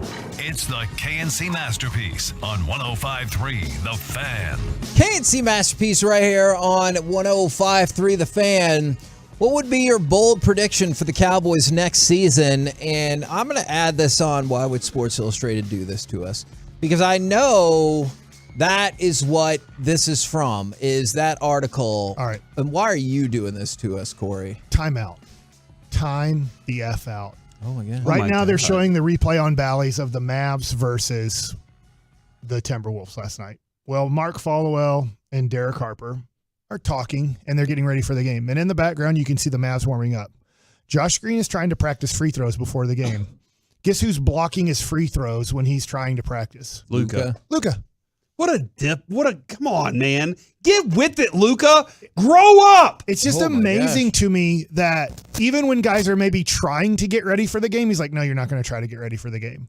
And then Jaden Hardy comes out and says, yeah, the reason we won that game that Luka was out and we had nobody was because the Utah Jazz were really D'ing around before the game and weren't taking warm-up seriously. And I'm like, well, in the background, I can see that Luka is D'ing around with everybody and making sure nobody gets ready for the game. Yeah, that is. You think Kyrie's going to change that? You think Kyrie's going to walk up to him and be like, hey, this is a good time to focus, like, bro? if you want to D around. Can the other players that aren't as good as you maybe concentrate on making things? By the way, Josh Green in the game, I know at one point was 0-2 from the free throw line, so might have helped out if you would have let him shoot his free throws. That is a great point. So, wow. Bold prediction for Sports Illustrated made one bold prediction for all 32 teams, and we've already got a lot of fan text from the 972. 15-2 lose in the championship game. From the 972, my bold prediction is Diggs will not be a Cowboy next year. He'll be traded for a first and a third. That's a bold prediction. That is a bold prediction. The Cowboys in the history of Jerry Jones have never done that except for Herschel Walker, and he was not running the football organization at that point. So literally in the history of him, he's never taken a player that you'd consider somewhat in their prime. If you want to consider Amari Cooper, I guess that will be the new one, and he got a 5th round pick for him. So he didn't do a very good job of selling that I'm going to trade a premium player who can really help other teams. So if he does it, I don't mind him doing that if it's for a first and a third, but literally in Jerry Jones history, he's never traded a player that people have considered valuable and then traded them except for Herschel Walker in his first year as owner. Yeah, my example for Amari is that, you know how you have a microwave that works just fine? Okay. But one day you made bad fish and you put it in the microwave and it smells funky now, and you're Sean like, oh. Sharif at spring training. And then you're just like, I don't like that microwave anymore because of that memory that I have. That's exactly what happened. Sell the house. Yeah, I think we fished up that house for the rest of eternity in spring training. It didn't smell that bad when we got there. We ended up showing up later. Both guys have bad noses. I do have a bad nose. Hurtful. I agree with Mike on the front of like the Diggs thing, because I know Chiafalo's hot take on that one. He unloaded while we were at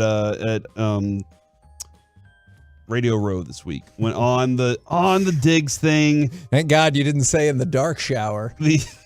Some people were tweeting me that they loved their dark shower last night. I asked people I ran into, and they're with you. And so like I agree with Mike in that takes work to get on the phone like Jimmy Johnson would and say, I'm going to call a bunch of teams and see what I can make happen. And I'm not sure that they are comfortable doing that. And I think it's less about the work part of it and more about them just saying, we're the Cowboys. People come to us with offers. That's what I believe, Kevin, is they just think that people are going to come to them and drop things off at their table and say, would you like this? And they get to say yes or no, rather than saying, we have something that we think is valuable and we want to part with it because we think we can turn it and flip it into something special. So I want to give you an example of some of these predictions. Like for the rest of the NFC East, is they said, Sports Illustrated, the Giants will re-sign Daniel Jones and not just franchise tag him, which, I think that would be interesting. Washington, with their draft position, they will figure out a way to find some stability at their quarterback position. D-Car. And then, I could. That'll probably, be my guess. I Is could that he's probably getting see released today? That somehow Derek Carr's that just makes too much Washington sense. As hey, let's go get another average to below average quarterback who's really not going to take us any further than 10 wins. And then for the Eagles, they will finish no better than second in the NFC East next year. So some of these bold predictions and whatnot, and then my bold prediction, Kevin. Okay. For the Cowboys specifically. All right. CeeDee Lamb will be the leading receiver in the NFL next year. Ooh, like the real leading receiver? Because you heard people bending and twisting themselves. So they're like, hey, if you look at it, he's sixth in the NFC right now. And I'm like, cool. Well, you're saying he has the most yards, right? Is that the one thing? Like I'm saying, that's a bold prediction. His numbers are going to put him up in the. He had 1,300 yards receiving this year, and that was without Dak for 5 games. That's like Heinz 57 bold. You want A1 thick and hearty bold? The Cowboys don't do it. Are breaking the streak. And not only going to the NFC Championship game next year, but we will be covering the Dallas Cowboys in Las Vegas at Super Bowl 58. That is right. And you know what I'm going to do? I'm going to gritty all the way. God. I'm grittying all the way to Las Vegas, baby. Woo! Am I back in as a Dallas Cowboys fan? No, I am not. What? But all you Cowboy fans can be excited to watch the Cowboys in Super Bowl 58 lose to the AFC team. Why? First of all, is that the same gritty you did that your wife and daughter were like, that's not Yeah, I right. just grittied. Why are you doing this to yourself, Mike? And why is Last sports... time I said it was 2017. And was I wrong? Yes. Just barely. No, you not barely, by a lot. You don't know I got that. it wrong because I picked it was going to be the Cowboys versus the Raiders in the Super Bowl in 2017 year after Dak had such a great rookie year. What I got wrong in my dream was it was the Cowboys going to Las Vegas in the Super Bowl. And that's how I messed it up. I thought it was going to be Dallas versus Las Vegas. And my dream is it's going to be Dallas in Las Vegas. So we're going to the Super Bowl. A1, thick and hearty, bold. Man, from the look at Mike. And Grittian. And he's going to live by that one this year too, Kevin. From the 972, Mike Flair. Woo! Except Mike's not a piece of garbage. From the 817, yes! From the 972, they said they will shave their head if that happens. From the 903, cut back on the meds, Mike. Well, guess what? He's not the only one because I take you to sport. Not me. Oh. No, not. Like, it's not crap. me. I take you to Sports Illustrated. Their bold prediction for 2023, yes, Mike, is that the Dallas Cowboys will be in the Super Bowl. Why, Mike? Why are you doing this to us? Why is Sports Illustrated doing it to us? You know that's not going to happen. It's happening. I'm telling you.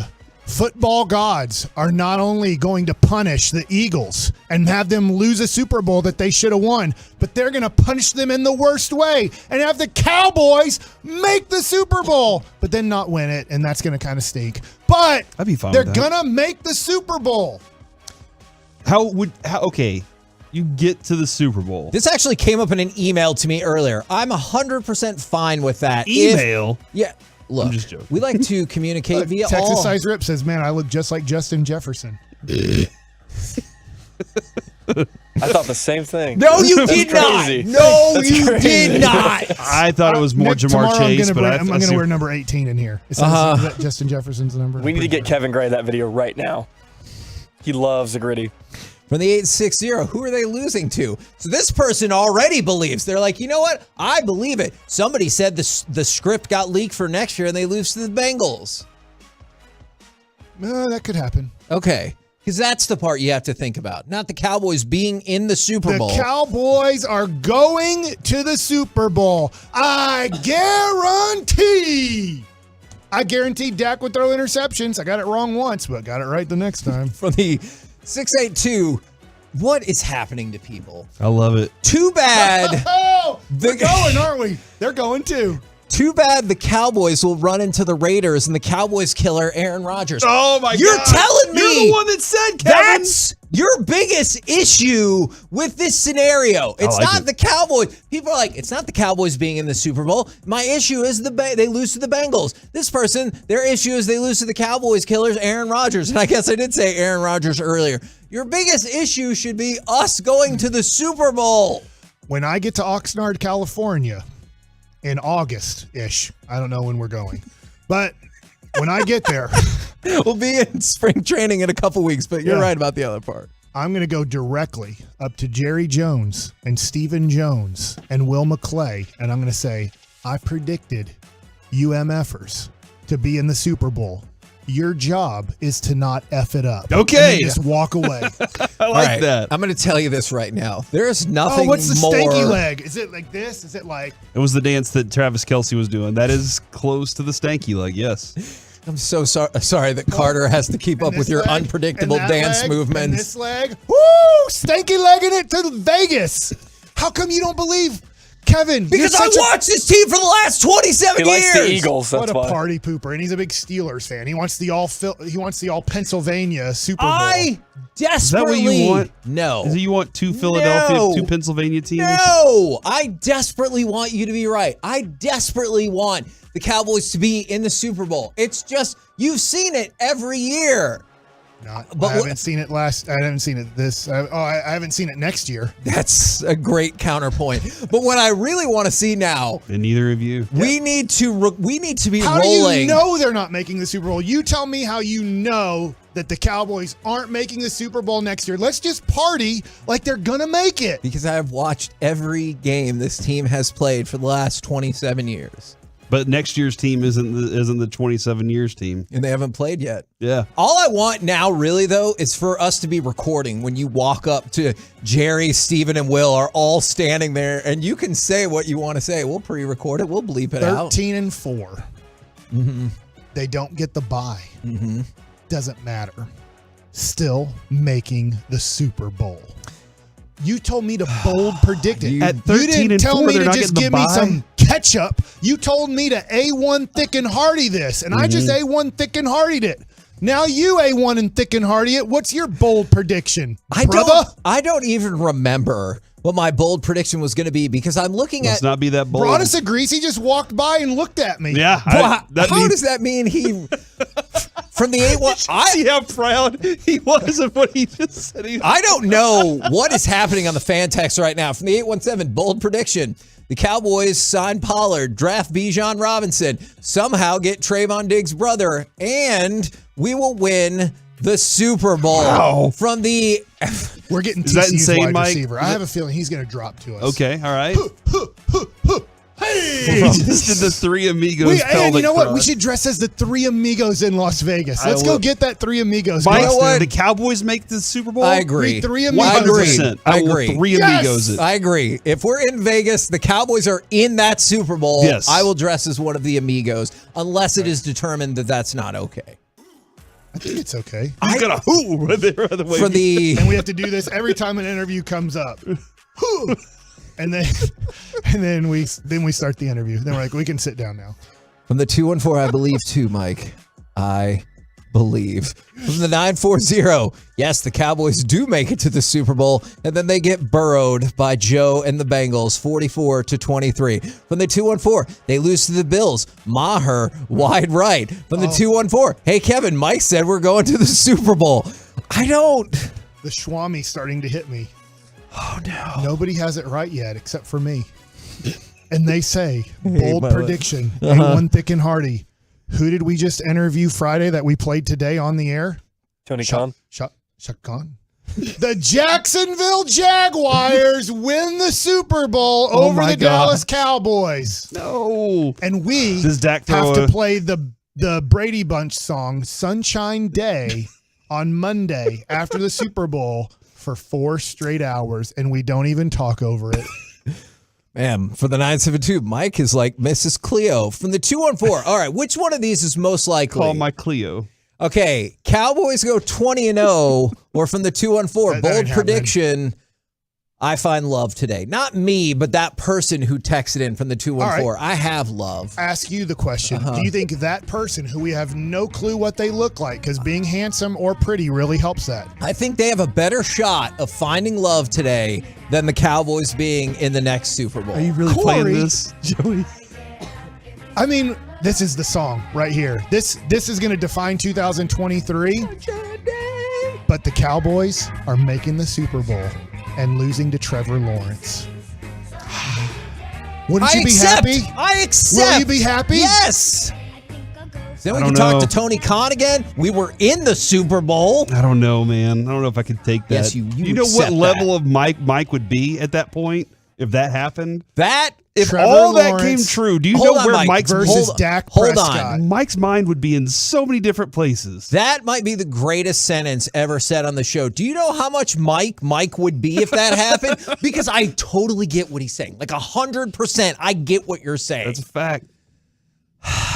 No. What's did it, your Mike. prediction? You Do you did it. remember in your head now? I don't. I forgot because of your weird dances and stuff. And now I got to dress up like one of the amigos if we make it. Not Migos, but one of the three amigos. One of them's called Dusty Bottoms. I'm dressing like a Migo. I will dress as part of Migos. It's not going to happen. I don't know. Maybe it will. We're the KNC Let's Masterpiece. go look at the three amigos' names. I forget it. One of them's Dusty Bottoms. That's all I remember. Right here on 105.3 The Fan. Coming up next, we will get into some Mike Likes It. I'm guessing some more Mavs talk. Lucky Day, Dusty Bottoms, and Ned Nederlander. Also, Masterpiece Theater. It's Valentine's Day. What is your favorite all-time romantic comedy? 877-881-1053.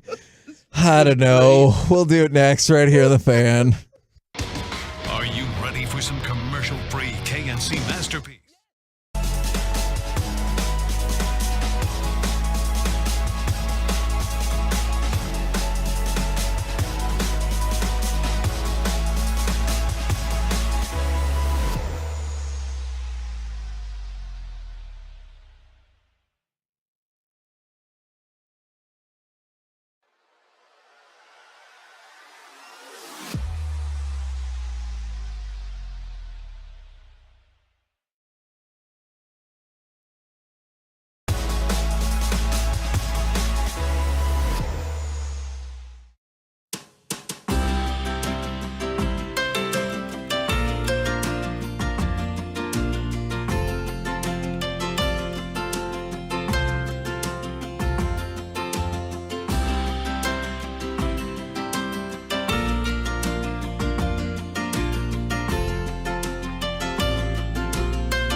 105.3 The Fan. We're going to get to this in just 1 second. Masterpiece Theater. It's Valentine's Day. What is your favorite all-time romantic comedy? But just a couple of things. We're going to have Derek Holland on the show tomorrow. And tomorrow is the day that Texas Rangers pitchers and catchers report. So I know a huge day for a lot of baseball fans. And with that in mind, do you take issue with the off-season grade from ESPN? They gave the Texas Rangers a C+.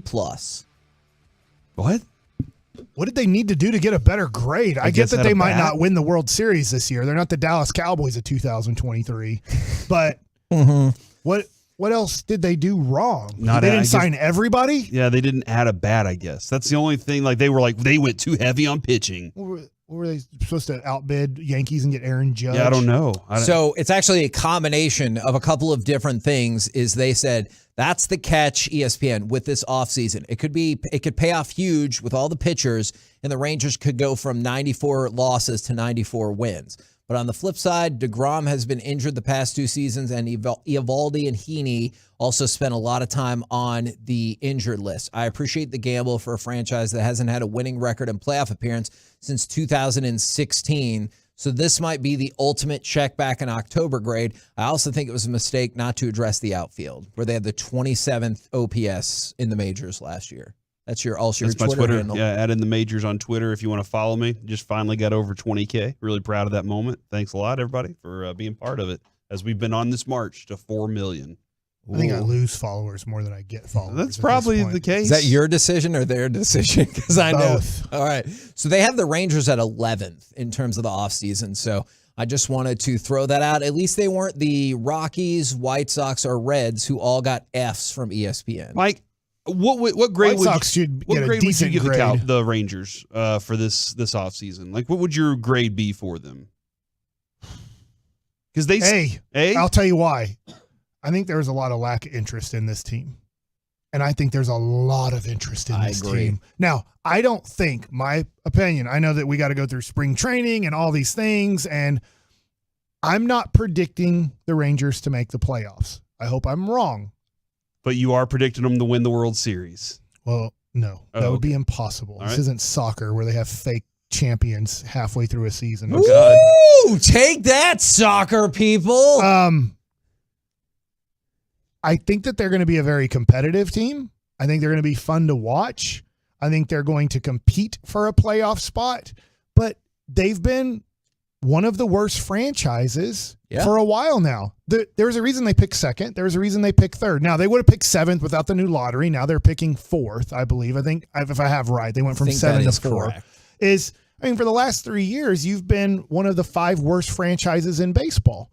And now I think you're going to go from that without having any development. Let's be honest here. You're not developing right now the next Juan Soto or Mike Trout or sometimes players that can take you to another level. Think of Juan Soto, rookie in 2018, World Series champion in 2019. He's a major part of why they did that. There were other major parts too, but usually if you have a big jump in standings, I don't know this goes way back when, but the Braves went from a nobody to being in the World Series and the playoffs all the time because they developed everything that they needed to develop. The Braves just recently won because they developed so many things and it eventually all came together. I look at the Rangers and go, wow, they went from a non-factor to a factor and they didn't really develop anything. They just went out and signed so many things. You're like, dude, I think they can play over 500 baseball now. Now it's time for some Masterpiece Theater. She said, Liz. It's different. This.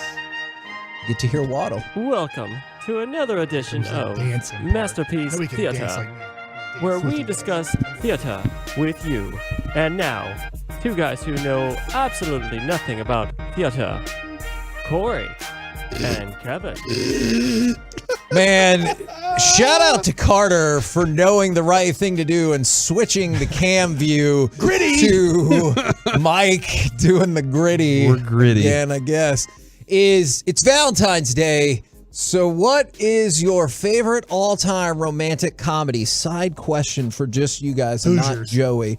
Do you think Joey's going to be mad when someone sent one in on the fan text and I changed my mind and am no longer going to vote for the audio that I asked him to get? Sounds stupid. Joey, do you mind doing Sounds like you extra just ruined work? the show. Do you mind doing extra work and then nobody using that extra work? Okay. Just your question. So my answer is definitely not from the 940. There's something about Mary. It's definitely not that one. Definitely not. Instead, I'm going to say Love Actually, if we have any audio for It's a it. Christmas movie. It's a romantic comedy. I feel it in my toes. Christmas is all around me, and so the feeling grows. It's a banger. It is. He knows it. It's written in the wind. All right, well, you get the idea. He sings for a while, and it does very well. So, Love Actually, although for the 940, that's a great point about there's something about Mary. So, what for you guys?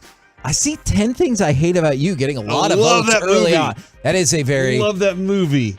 It's a very Heath entertaining Ledger. movie. I do like that movie a lot. I've learned so many things. Julia Stiles. That's right. That Joseph girl Gordon-Levitt, right? That other show. Julius Caesar.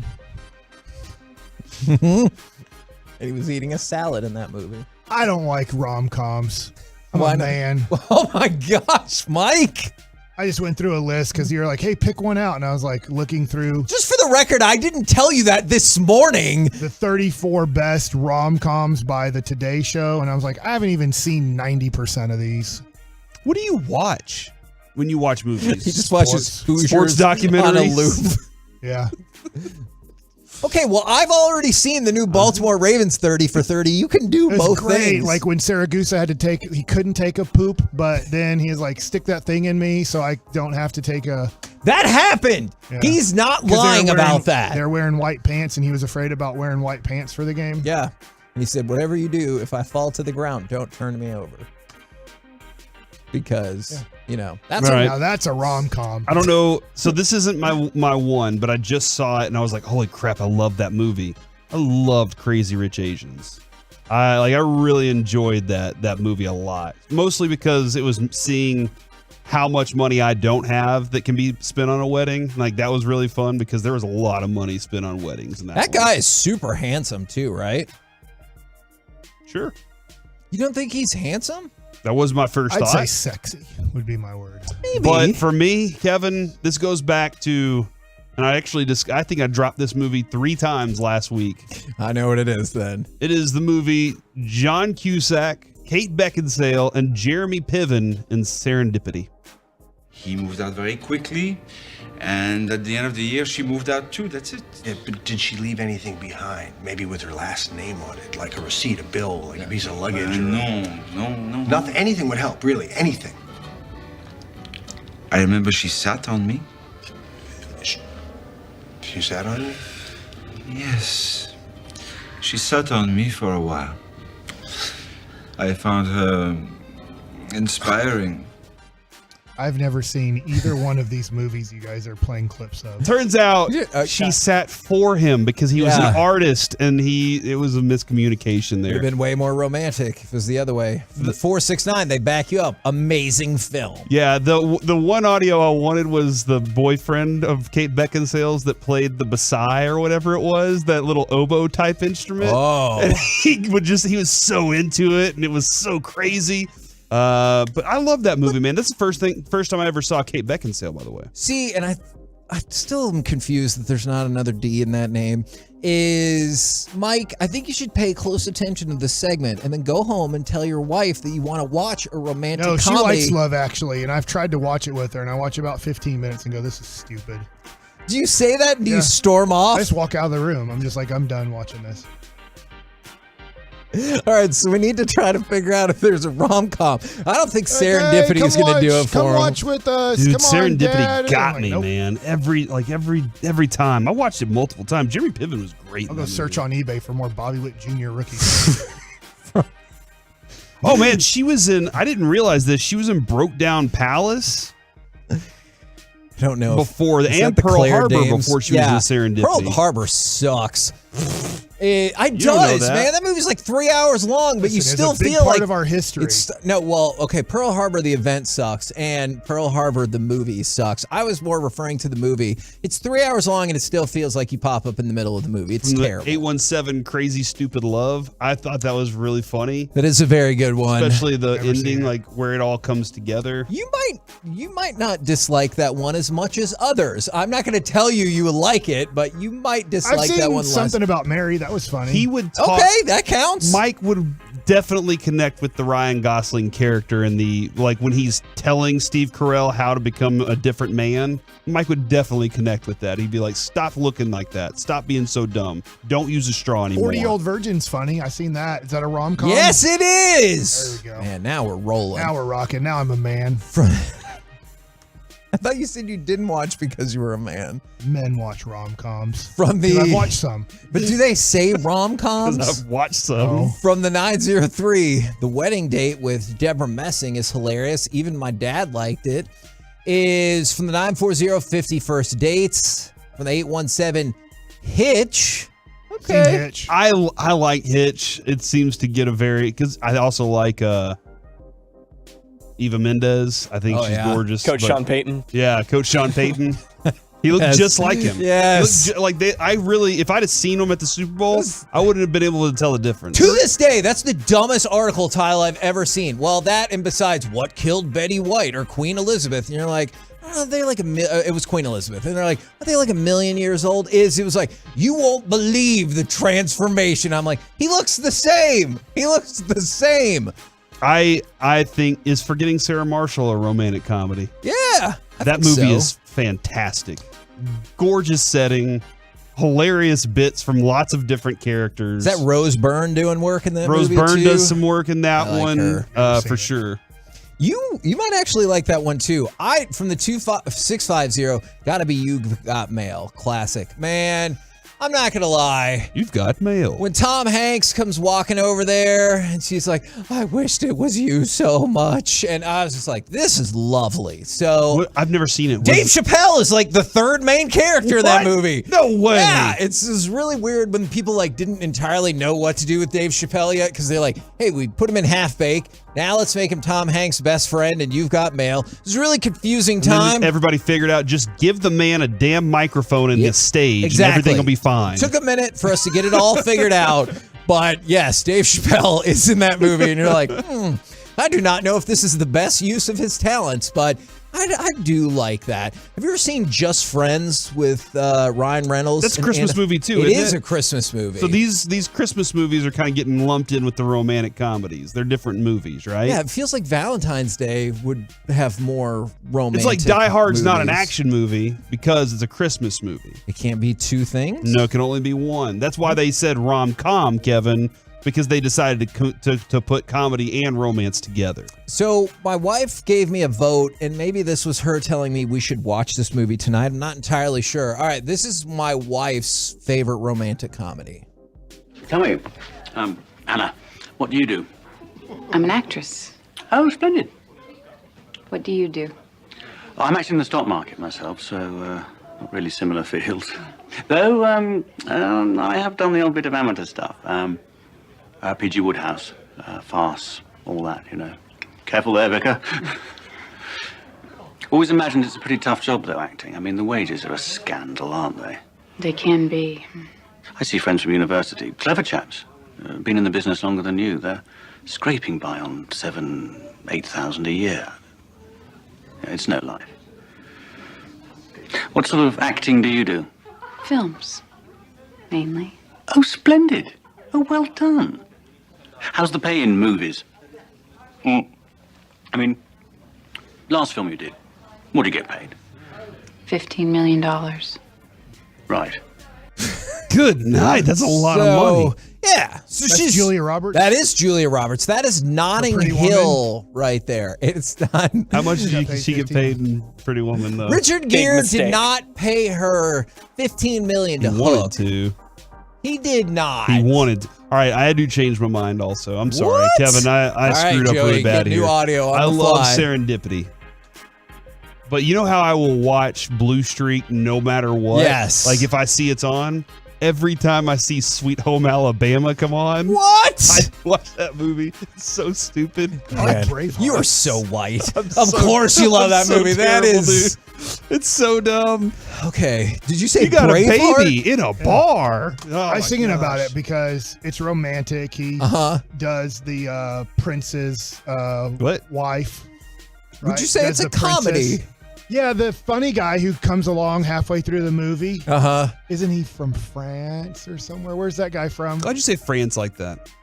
It's a kind of a question mark. It's like you were trying to say it fancy. Yeah, or you wanted to say French, Fancy? and you were like, "Is he France?"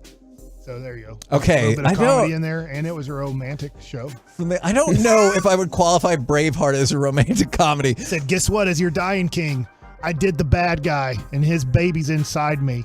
From the 940 and the 817, can't hardly wait. See, some of these are right in my wheelhouse, like right when I was in high school, or like right out of high school. Can't hardly wait. 10 Things I Hate About You. Maybe if you want to throw, I don't know if American Pie counts, if you want to throw that in there as well. From the 972, Silver Linings Playbook. And then several votes for How to Lose a Guy in 10 days. Not in 10 games. This is a sports show, but not Cowboys story. in 10 games. Yeah. How to lose the Super Bowl. Yeah, see? In 10 weeks. Joey gets it. So somebody did text it and say Violent Nights is an action and Christmas movie. So It can be should we more do this than now? one Should we thing. say that there is a category called action Christmas movies? I think you should just be able to be in 2 different categories. Wow, that's the first time I've ever heard you say that. Okay, that from a movie. Can be That's an what I'm action talking movie about. and a Movies. Christmas movie. Fools Rush In was a lot of fun Is that because the Selma Hayek Matthew one? Perry at his peak. You See, know, this is where you can see where things go wrong, though. That's when they decided we can make Matthew Perry a movie star. And the public defiantly pushed back and said, no, you cannot. he is a TV star on Friends, and leave him there. And they were like, we can do the same thing for Courtney Cox. And they're like, no. And they're like, we can take Matt LeBlanc, have him play baseball with a monkey, and we can make him a movie. And people are like, no, you cannot. Somebody from the 559 said Cruel Intentions, and that's the first movie Adrian and I saw together. Is that a comedy? On our first date. It's amazing looking at this list how many of these I haven't seen, and I do not like rom-coms that much. But at least we found a couple. Yeah, well, like You've Got Mail. I think I saw that one. That movie's good. I recently Pretty rewatched Woman, The I saw that. Proposal. 27 Dresses, have no clue what that is. Oh, that's a bad movie. You said Crazy Rich Asians. I didn't see that. That one's really good with Katherine Heigl for the dresses. Yeah. She's in Life as We Know It. Never saw that. That's the one Very where good their one, too. friend's kid die, or their friend's kids. I the like Jerry friends die, Maguire. and they leave the kid to. Yeah, they're the godparents. That's yeah. a really tough movie to watch, man. I did watch that. That's tough to watch, though. You had me at hello. 30% on Rotten Tomatoes, Joey. But I did look it up just for you. No, yeah, Jerry Maguire is a good one. I would consider that. And then- Mallrats? Yeah. No, come on. That's not a romantic comedy. The whole movie is building up to this dating show where he tries to hook these people up, and then he says a word that you cannot say anymore when that? he describes yeah. how they feel about one That's another. right, yeah. And then people saying, oh, The Wedding Singer. Oh, that is a good one. The Wedding Singer, people are saying Wedding Crashers. So a lot of viable 6 options. Days and 7 Nights. For, is that a romantic comedy? Yeah, Harrison Ford's definitely a comedian. Yeah, and Anne Heche is like, check out this acting. Is I like some of those you just said. okay, see, so you like Yes, I do. You know what? I've changed my mind. Rom-coms are okay. go home and tell your wife you want to watch a rom-com as long as you get to pick it. No. Okay, I thought it would go over super well. We're the KNC Masterpiece right here on 105.3 The Fan. Right now, it's time for a little Mike Likes It. What? I mean, I got more. It's that time of day, Mike. I got more stuff if you just don't. Are you not ready for this? I am ready for it, and you won't even believe what you're ready for. What? What does that even mean? Yeah. It means whatever you want it to mean. What? All right. When it comes to baseball, this is Mike Likes It. All right. Are you ready for what the new bases are going to look like? I think did Cora talk about this? Yes. Alex Cora says, to be honest with you, wait till you see them. They look like pizza boxes. So the new, because they're bigger and they're flatter, and he says it looks like they are pizza boxes. Huh. So are you ready for pizza boxes to be out on the baseball field? I don't think I am. One of the best jokes was, I have no clue who left it out there, but Eric Gregg was a very big umpire. He's the one that decided 3 feet outside was a strike in the 1997 NLCS championship game for Livan Hernandez. They put a cheeseburger on third base for him. These things are giant. And now you can put pizzas on them. I think somebody should take a pizza and put it on top of a base to just show that it is a pizza box. Oh, my goodness. That's that is giant. a gigantic base. When you kind of just say, like, this is, I know how this is going to be used, but I'm saying it anyways. When you just say a few inches, it doesn't seem like much. Mm-hmm. But then when you see a few inches on all 4 sides, it is a lot more. I know. I don't know how to say it without it being, put it on G-Bag of the day. It's not. Friday at 1:30. Put it on my buddies and Indians. Wrong show, Mike. Of the week. Put it on football nuggets. Why would that go in gridiron? But yeah, those inches matter. And they are a lot bigger bases. Too big of a base. Is that going to be, do you think that's going to trip some people up in terms of like basic baseball plays because they're going to forget, oh yeah, they have this gigantic base here? I don't know. Like, it's one of those things you don't think much about because when you do the measurements and you're just like, look, it really doesn't mean that much. But when you see the base, you're like, it surely does look a lot bigger. Now, what I wonder about this is right now in high school. Get it together, Corey. And in college. I mean, obviously, college games aren't happening yet. They should be happening. Maybe they are, and I just don't know that, like, Texas Tech and TCU are playing college baseball games yet. I haven't really looked into college baseball scores College yet. baseball's going, yeah. Okay. But high school baseball, I know, is going around the Metroplex. And they're using the normal base or the old base. Yeah. Like, when will this base get passed down to college and high school and little league? Like, will they just keep using the base that we've always used? Because you would think, well, we've always used major league bases. Sure. Like, so at what point will you go to a game and use bigger bases at a high school level or a college level?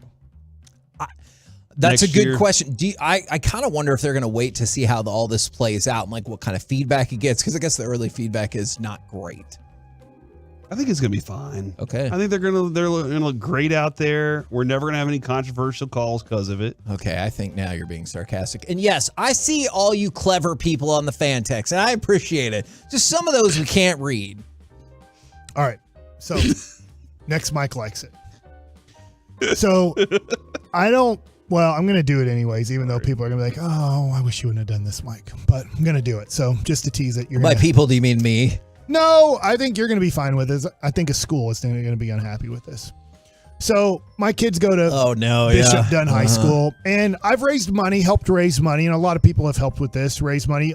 We've had Jose Trevino out when he was a Texas Ranger. We had last year David Murphy out to do kind of a baseball dinner to try to raise money for the baseball program.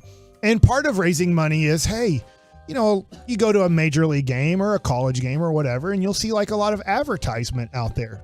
And that gets money for major league teams or wherever. And I'm like, it'd be a good idea is if we, make signs and raise money for the baseball team. So they're like, great idea. Let's do it. And so anyways, they got new signs for the baseball team out at Bishop Dunn. And it was the most amazing thing I've ever seen. But so they're like, all right. So they got these beautiful big signs. It's great. Like my wife's Oak Cliff Pediatrics, she bought a sign out there for that. And they're about 10 feet by 8 feet, and they are just beautifully brand new white signs. Yep. Where do you think they stacked all 15 signs to make sure that they are seen? Right field. That would be a good idea. Yeah. Across the entire outfield pole? That would be a decent idea. Up the poles, like up the foul poles. Yeah, like eat more chicken, like at the Ranger game for, Chick-fil-A. Or on the fencing going into the stadium, I feel like. That would be interesting, too. In the you seats, could see him as you're walking. in the bleachers. Like I think he's just going to tell us. Okay. But they stuck all 15 beautifully white signs right in the middle of center field.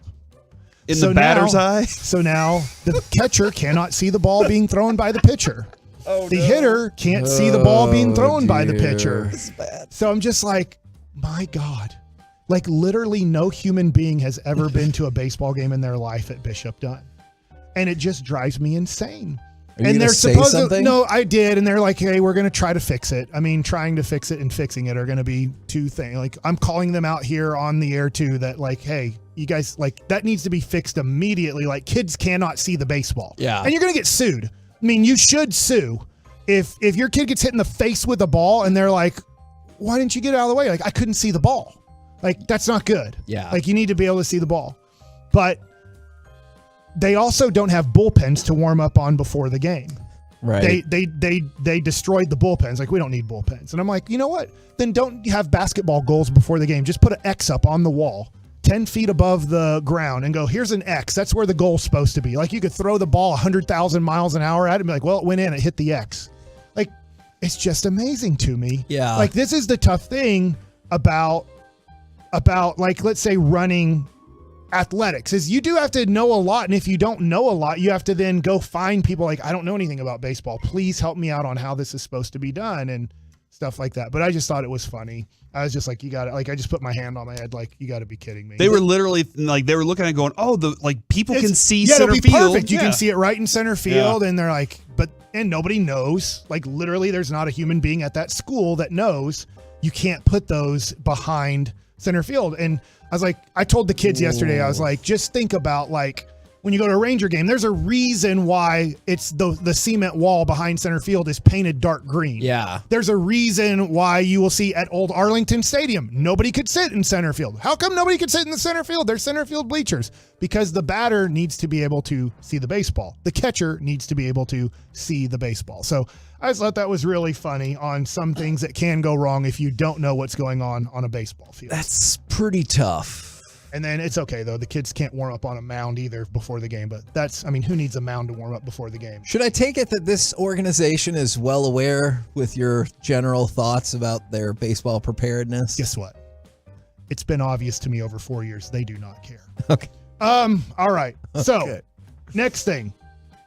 Fake sports memorabilia worth millions seized in South Carolina. Oh. So this came out this morning.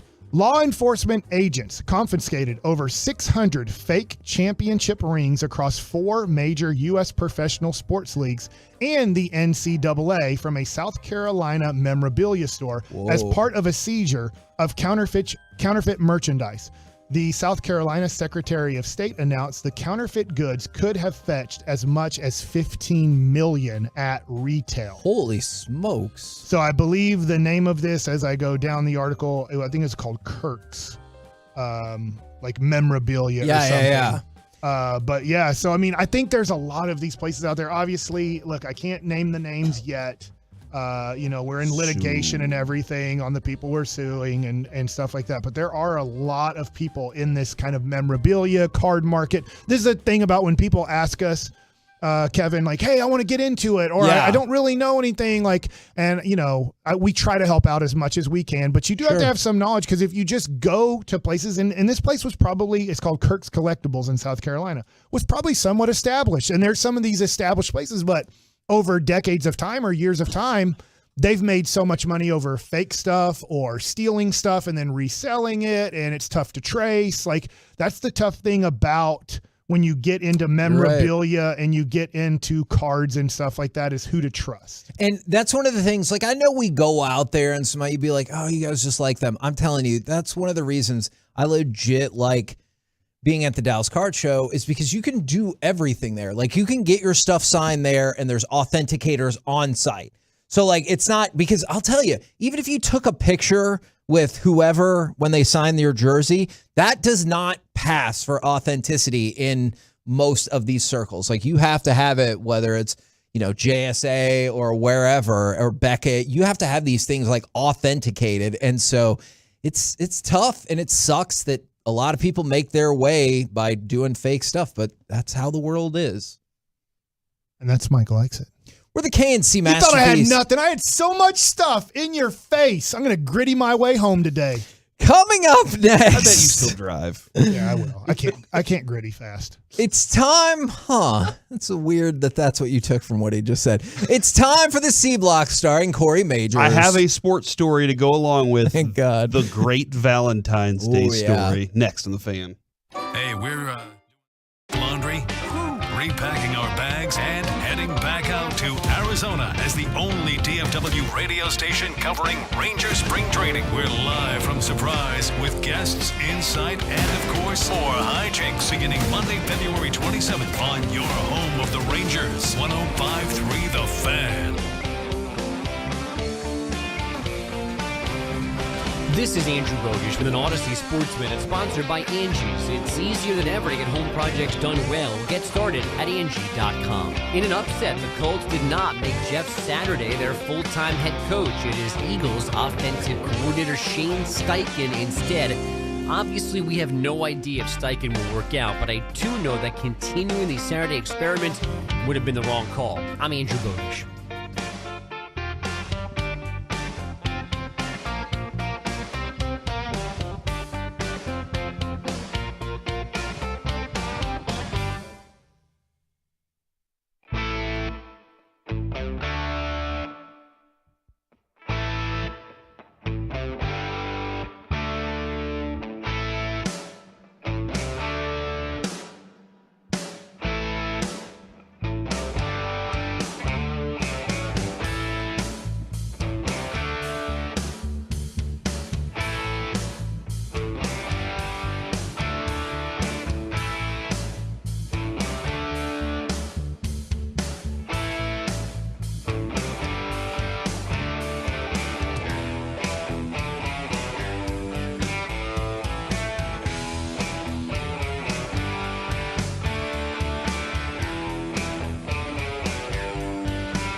All right, Tolos, especially you men right here. It's time to get back to being you physically, mentally, emotionally, and for being up in all kinds of different ways. The gym, the big pitch, coaching your son's baseball team, a golf round with the guys, for connecting with her. Look, it can be tough to take that first step to regain that energy, drive, focus, and mood when you aren't feeling like yourself.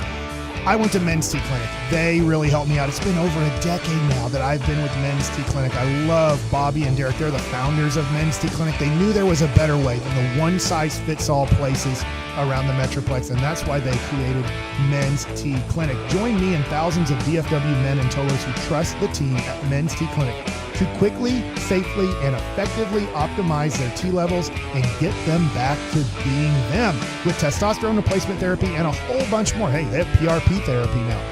I take Lipo-B shots from there too.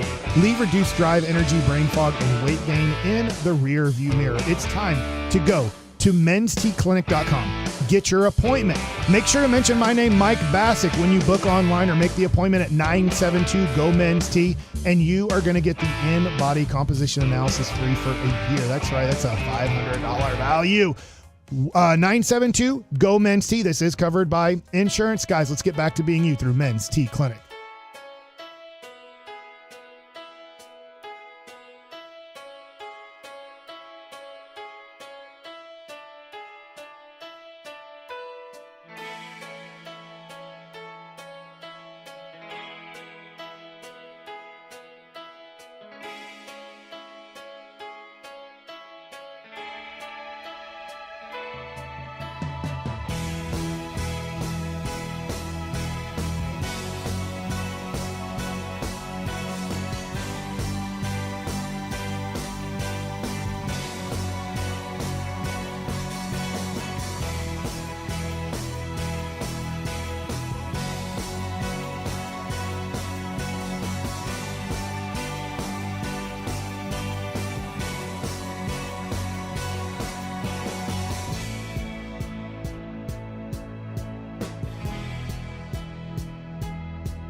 Your turn it on, leave it on. Home of America's team is 105.3 The Fan. Hello, baby. KRLD FM and HD1, Dallas Fort Worth. Always live on the free Odyssey app. From our fan studio, secured by DFWsecurity.com, it's the KNC Masterpiece on 105.3 The Fan. KNC Masterpiece right here on 105.3 The Fan, and it's time for perhaps a breaking news edition of the C Block starring Corey Majors. Yes, it is, Kevin. As a matter of fact, the Eagles now have lost both of their coordinators, their offensive and defensive coordinator. It is Shane Steichen went he goes to the Colts, and then now the Jonathan Gannon is heading to the Arizona Cardinals, which is interesting to me because nobody wanted that job. Like, no, and this is a defensive coordinator going to work with a quarterback that a lot of people are like, he doesn't do his job right. Like, that's where a lot of the concern is can I connect with this kid? Yeah. Do I need to sit down and play Call of Duty with him? Like, if that's the case, then I don't know where I'm doing. So maybe Jonathan Gannon will sit down and play some COD, some Warzone 2.0. I'm guessing it has to be the exact same thing with him as it was like when the interviews were going on around here. Is the question is, can you win with Kyler? And you better say yes, or else they're like, well, I mean, same thing was, it was definitely the same thing that was going on here. So I think that's a very interesting story because now, if you're picking the Eagles, are you picking them again to go back because they just lost both coordinators? How do they replace that? You know, that's keeping a team. You talked earlier about the Chiefs and how they keep them together. And sometimes I think people underestimate how important that coordinator is. You know, like there are times when it's just plug and play and you can just put the next person in and you're like, oh, that person's already ready and blah, blah, blah, blah. But there are other times when you're like, holy crap, I did not realize like how much that coordinator really, really did besides just throwing in some of the plays on game day. All right, and I also wanted to read a couple of fan texts, Kevin. Oh, great. From the 972. Can I just say, this has been the best day to listen. Our Wi-Fi went out yesterday and some today. So I've been listening all day. Love it. I'm a Tolo, but usually working during your time. Mike is the best with all caps and exclamation points. Has he been watching online, like on Twitch or YouTube? His Wi-Fi's been out. So you think your dancing he hasn't even seen me gritty. We'll send him a video. I'll tell you what, it's on Twitter. Carter put it on there. I don't know if is that 105.3 or did you just do your personal? We'll have to get back he's to not you. Back they don't give him a mic. He's taking a break. I'll tell you or what, we got to something. get him a mic. I don't think he's not that's even a bad sitting idea. there right now. He's having lunch or something. Yeah, he went on a mission to get Lucius. Oh, he's back. There he is. Just to get Lucius? To let Lucius up. Okay. Up the elevator. And then piece of the week. From the 903, from Tolo Alex, guys, I can't tell you enough how much I love this train wreck daily. Thanks so much for the laughs. See, you omitted the one I thought you were going to read from the 817. Showered in the dark last night, fell and hit my head. So from here on out, I'm spelling your name wrong, Corey. So there was a moment last night where like somebody was like, boss I'm spells going to take a shower, and I wanted to be like, look, I did not tell you to do it. I told you guys to do it. I did I didn't tell anybody else to do it because that felt like that would be a very serious moment where they're like, oh, radio host told me to take a shower in the dark. And I was ugh. I do not want to be implicated. It can be dangerous. You got to take it slow. Mm-hmm. What would you like right first, Kevin? The red flag list or the great Valentine's Day story? I'll take the red flag. All right. list. If you are going out on a first date on Valentine's Day, here are some red flags. Yeah, sorry. This is red flags from London-based agency Isobel. You still put the same legitimacy in it because it's not American-based. Well, you'll see. Okay. Number 1, clapping when the plane lands. That's a red flag, according to this. I don't know if this is going to be Not acceptable. flying with somebody on the first date, though. That's a weird first date. Also, do the same at the end of a movie. If somebody claps at the end of the movie, just move on with your life. Be done with that person. How much money is your annual income if you are flying somebody for a first date? Lots. You got your own plane. Or you took out a loan just to impress her. And, Oh my gosh. Right? Well, red flag. You make that it- person is terrible with finances. You don't know that. Is $1 million a year too small of a number? Yes, too small. $3 million a year. To fly somebody out on a first date? I mean, you're not flying them out for $3 million. I'm saying your annual salary is, he's saying $1 million a year is too little to start saying, I'm going to fly. I've you met make this person online. $700,000. They're in San Francisco. I think we could really connect. I'm flying them to Dallas to show them a night out in Dallas. And I guess, to be a gentleman, you're buying them a hotel room so that they don't feel like they have to go to your house or whatever. I think anything over 5 is reasonable. For $500,000? If I make $500,000 a year, I can definitely fly somebody to my house. But you should on a first date. I understand I don't know. that. That's not enough. That's how much I'm making here at.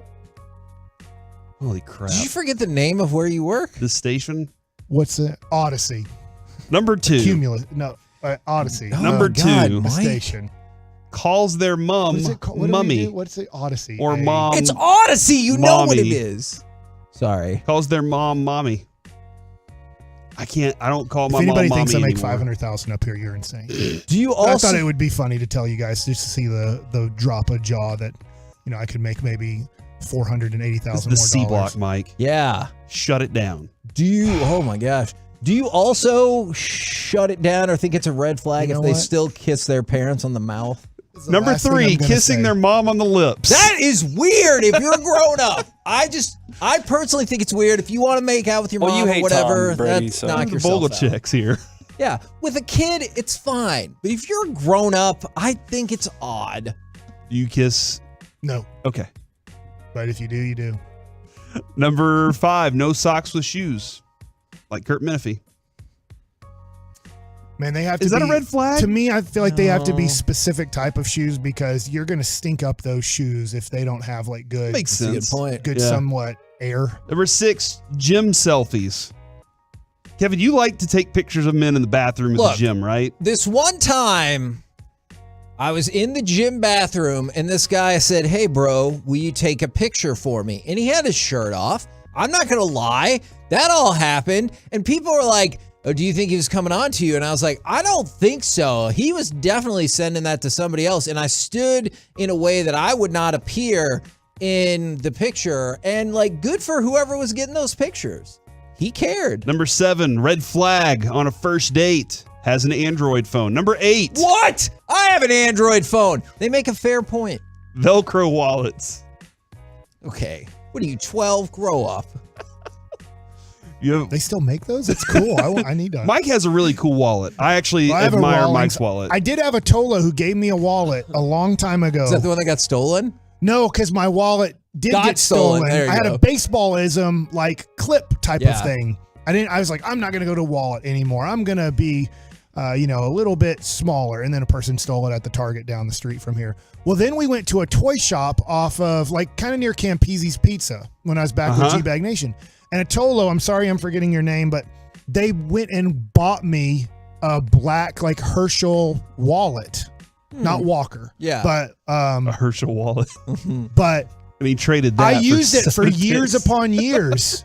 But I've recently got now a Rawlings wallet. So now, next birthday or whatever, we I should get stop. you a Velcro wallet. Somebody said on the Twitch that I'm acting like Sean on this segment. I don't know what that means. Oh. Is that what you want? I don't know. No, I don't know what it means. it is not what I Corey, want. I'm sorry. It's all But right. I did like the way you talked to me. It kind of turned me on a little bit. What the hell is happening? You wouldn't understand. Yeah. Number 9 on the red flags Feels list on a hurtful. first date. They have a pet Instagram. Yes. Oh my God. Yes. Let's talk about that. What? All right. I didn't expect. All right. I'm going to add to this. And you know what? I'm sorry in advance because I'm probably going to piss some people off. If your dog, cat, alligator, whatever is not your child, and if you say that they call you mom, no, they don't. Why are you That doing is this? a red flag. Stop it right now. I am more accepting of the pet Instagram by 1,000,000% than I am of people like, I have kids, his name is Fluffers, and like a little dog comes around. No, you don't. You have a dog.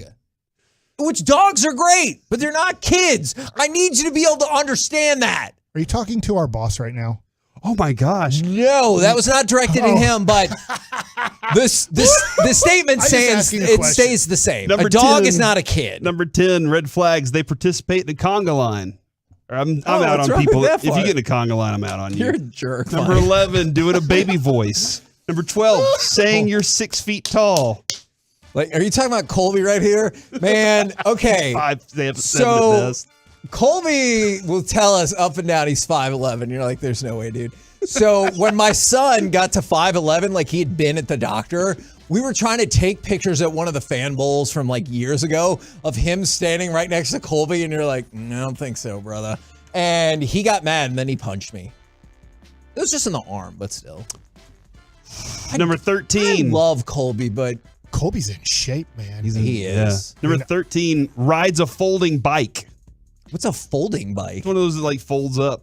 I think I've seen don't those, know but I've if never those is how seen. I've never places seen them in think it real was. life. But I do think Hold on. they exist. I've seen them on the internet. They do exist. Corey, I don't think that was as helpful as you thought when you go, folds up. they just fold. It just folds up, man. But it's not like it's like an actual Yeah, bike, it, like, not a folds into motorcycle. a little suitcase or Yeah, something. you can dude. like put it underneath your bed or something. Okay, now I do think I know what you're talking about. Number 15, winking. I'm a winker. Oh. I will wink at somebody. You're a Usually what? I wink to let somebody know that I it's a hate joke winkers. or something. I just hate the winking part. I like you, Corey, but when you do that, it makes me want to just shut my mouth up and leave this station right now. Just a minute ago, you said he turned you on.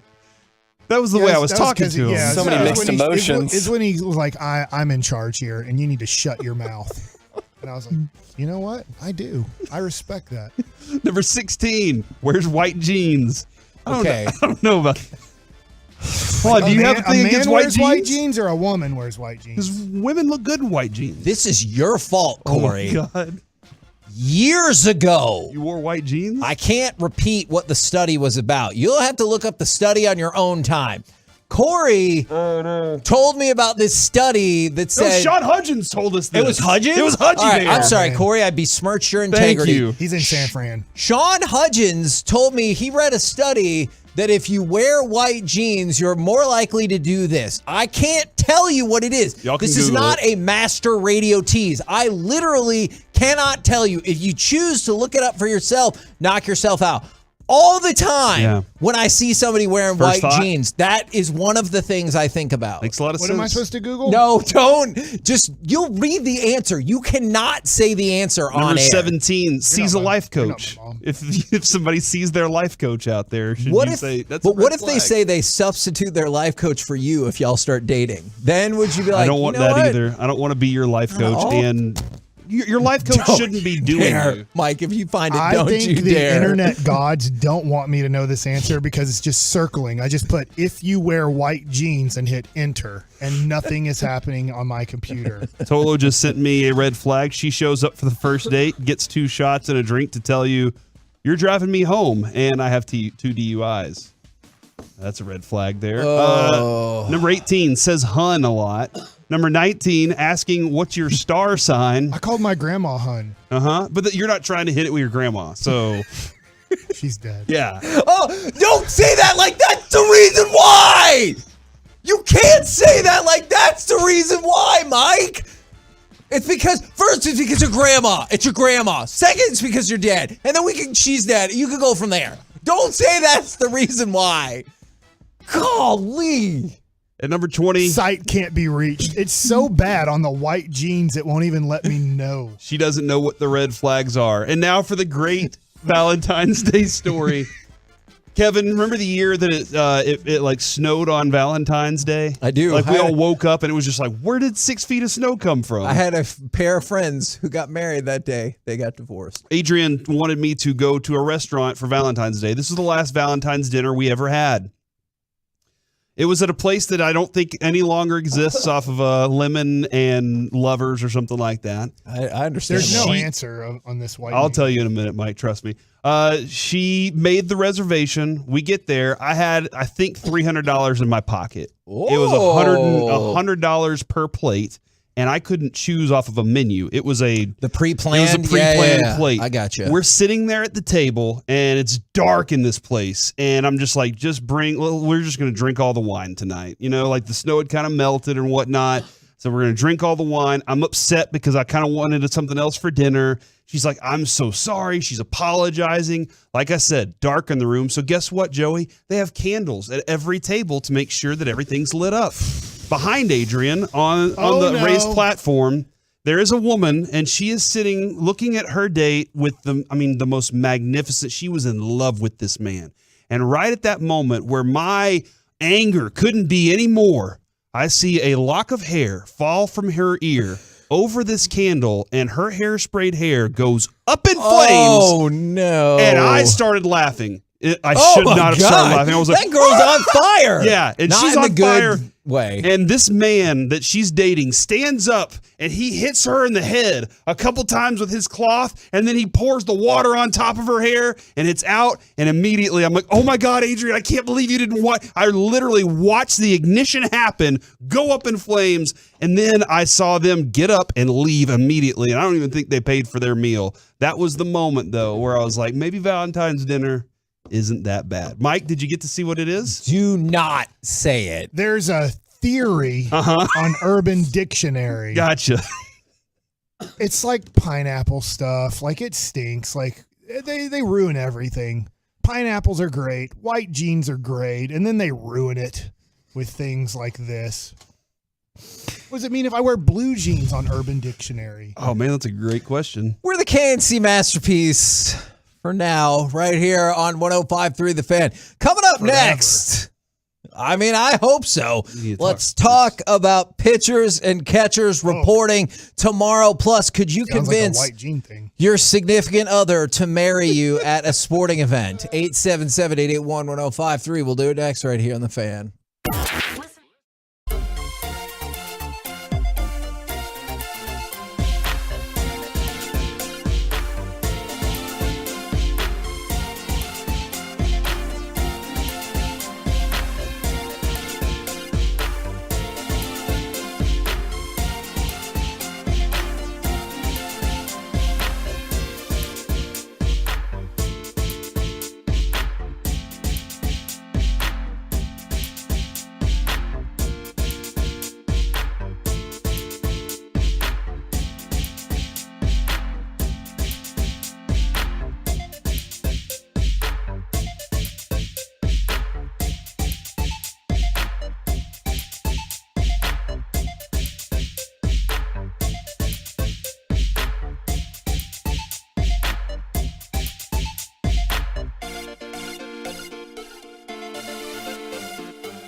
This segment of the KC Masterpiece is brought to you by Frankel & Frankel. There's a reason you need a special license to drive a big truck. So companies that hire drivers and put them in M1 should be held accountable for what happens when one hurts you. Frankel, you need Frankel & Frankel. The consultation, it's always free.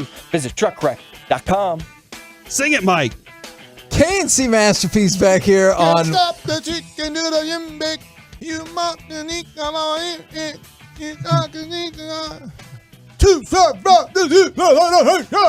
There you go. That's Red Hot Chili Peppers. Back here on 105.3 The Fan. Probably Chris Martin sang it, though, so it doesn't count. I'm done. Can't. I'm trying really hard, bosses. Is based on last night's Mavericks game, could you or did you convince your significant other to marry you at a sporting event? But real quick, pitchers and catchers report to Arizona for the Texas Rangers tomorrow. Yeah. How big of a deal is that? Like baseball fans, how big of a deal is that for you?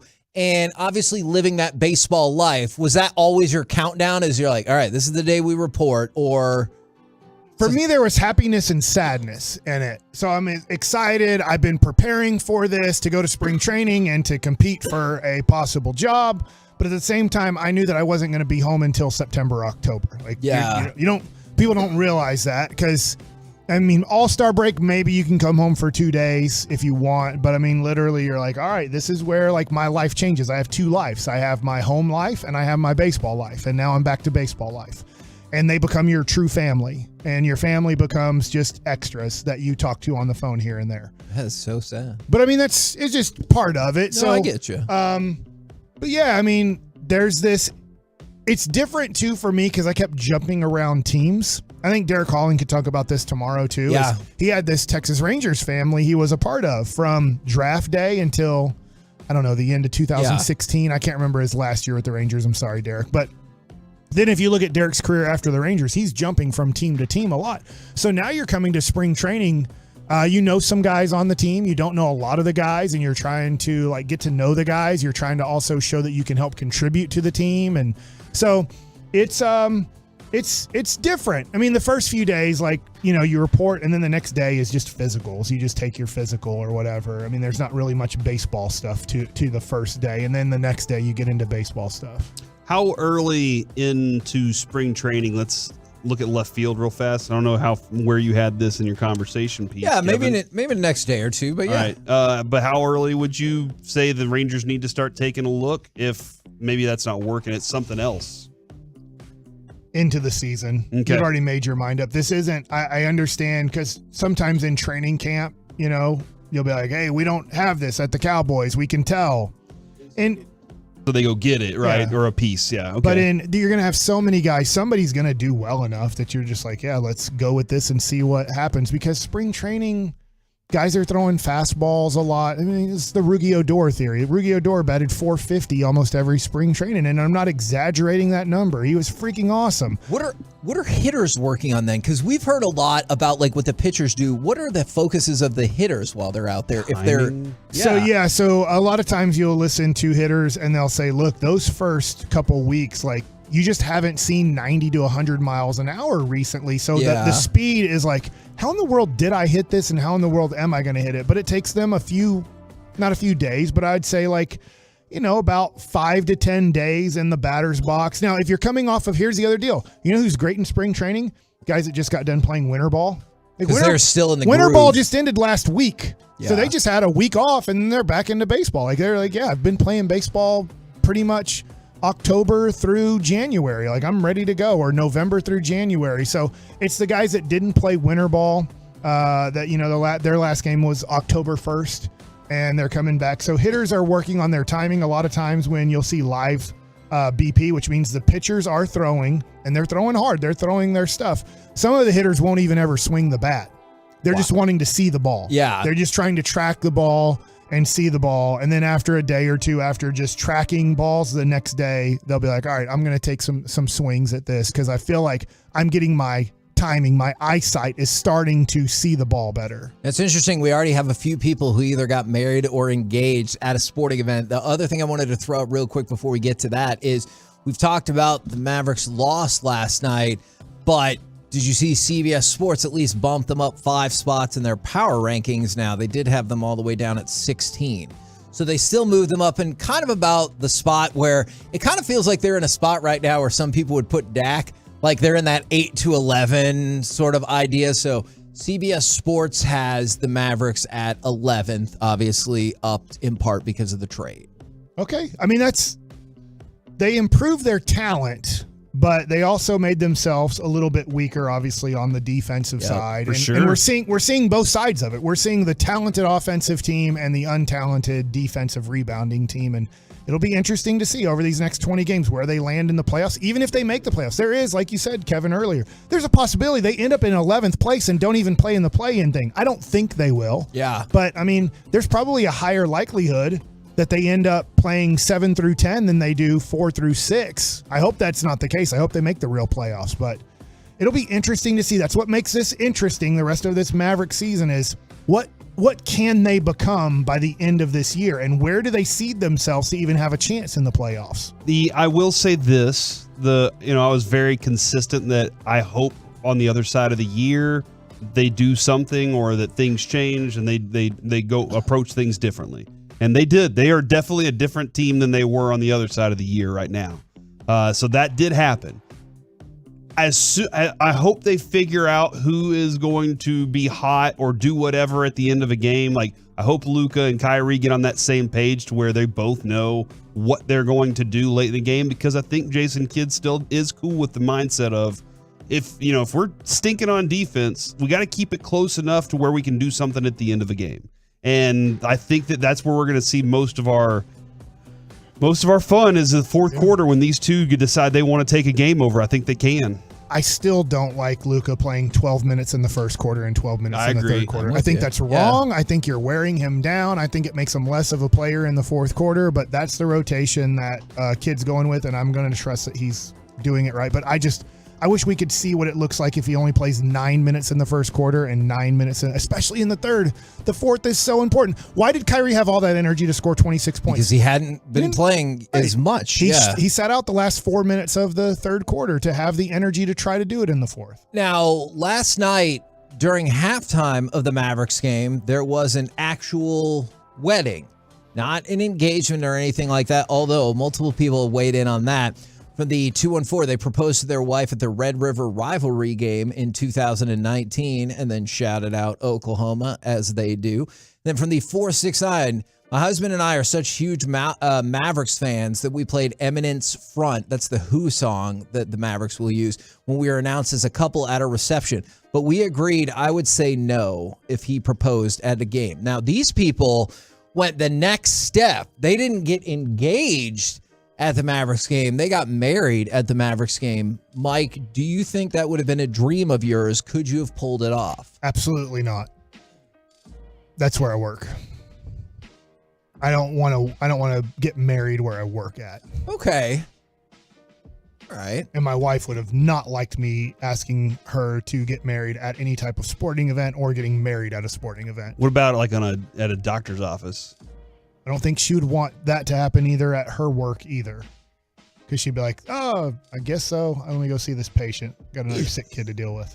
She's got all the sick kids, Kevin. Yeah. Wow. So she has other stuff to do. No, I just don't think, I don't know. Would Jess have wanted you to come to her school? Yeah, Kevin, I do you actually get all the think she kids might to have hold loved up a that. sign. Yeah. And she's out there talking to, I don't remember what movie this is. Along Came Polly or The Heartbreak Kid or something. And all the kids are holding up these signs and it says, will you marry me? And they have to move the V over because it's where the K was. And then they're so cute. I think she would have loved that, but gross. I think I'm just joking. As long as it ended in a proposal, I think she would have hopefully enjoyed most any particular proposal. But I think she would have loved that because she loves teaching. Proposal, huh? She loves the school. As long as it wasn't her proposing to me, you know what I'm Gotcha. saying? Yeah. But yeah, so Wow. I thought this was a bold move, and I was about to say a really cool bride, but that's sexist. Maybe a really cool groom to agree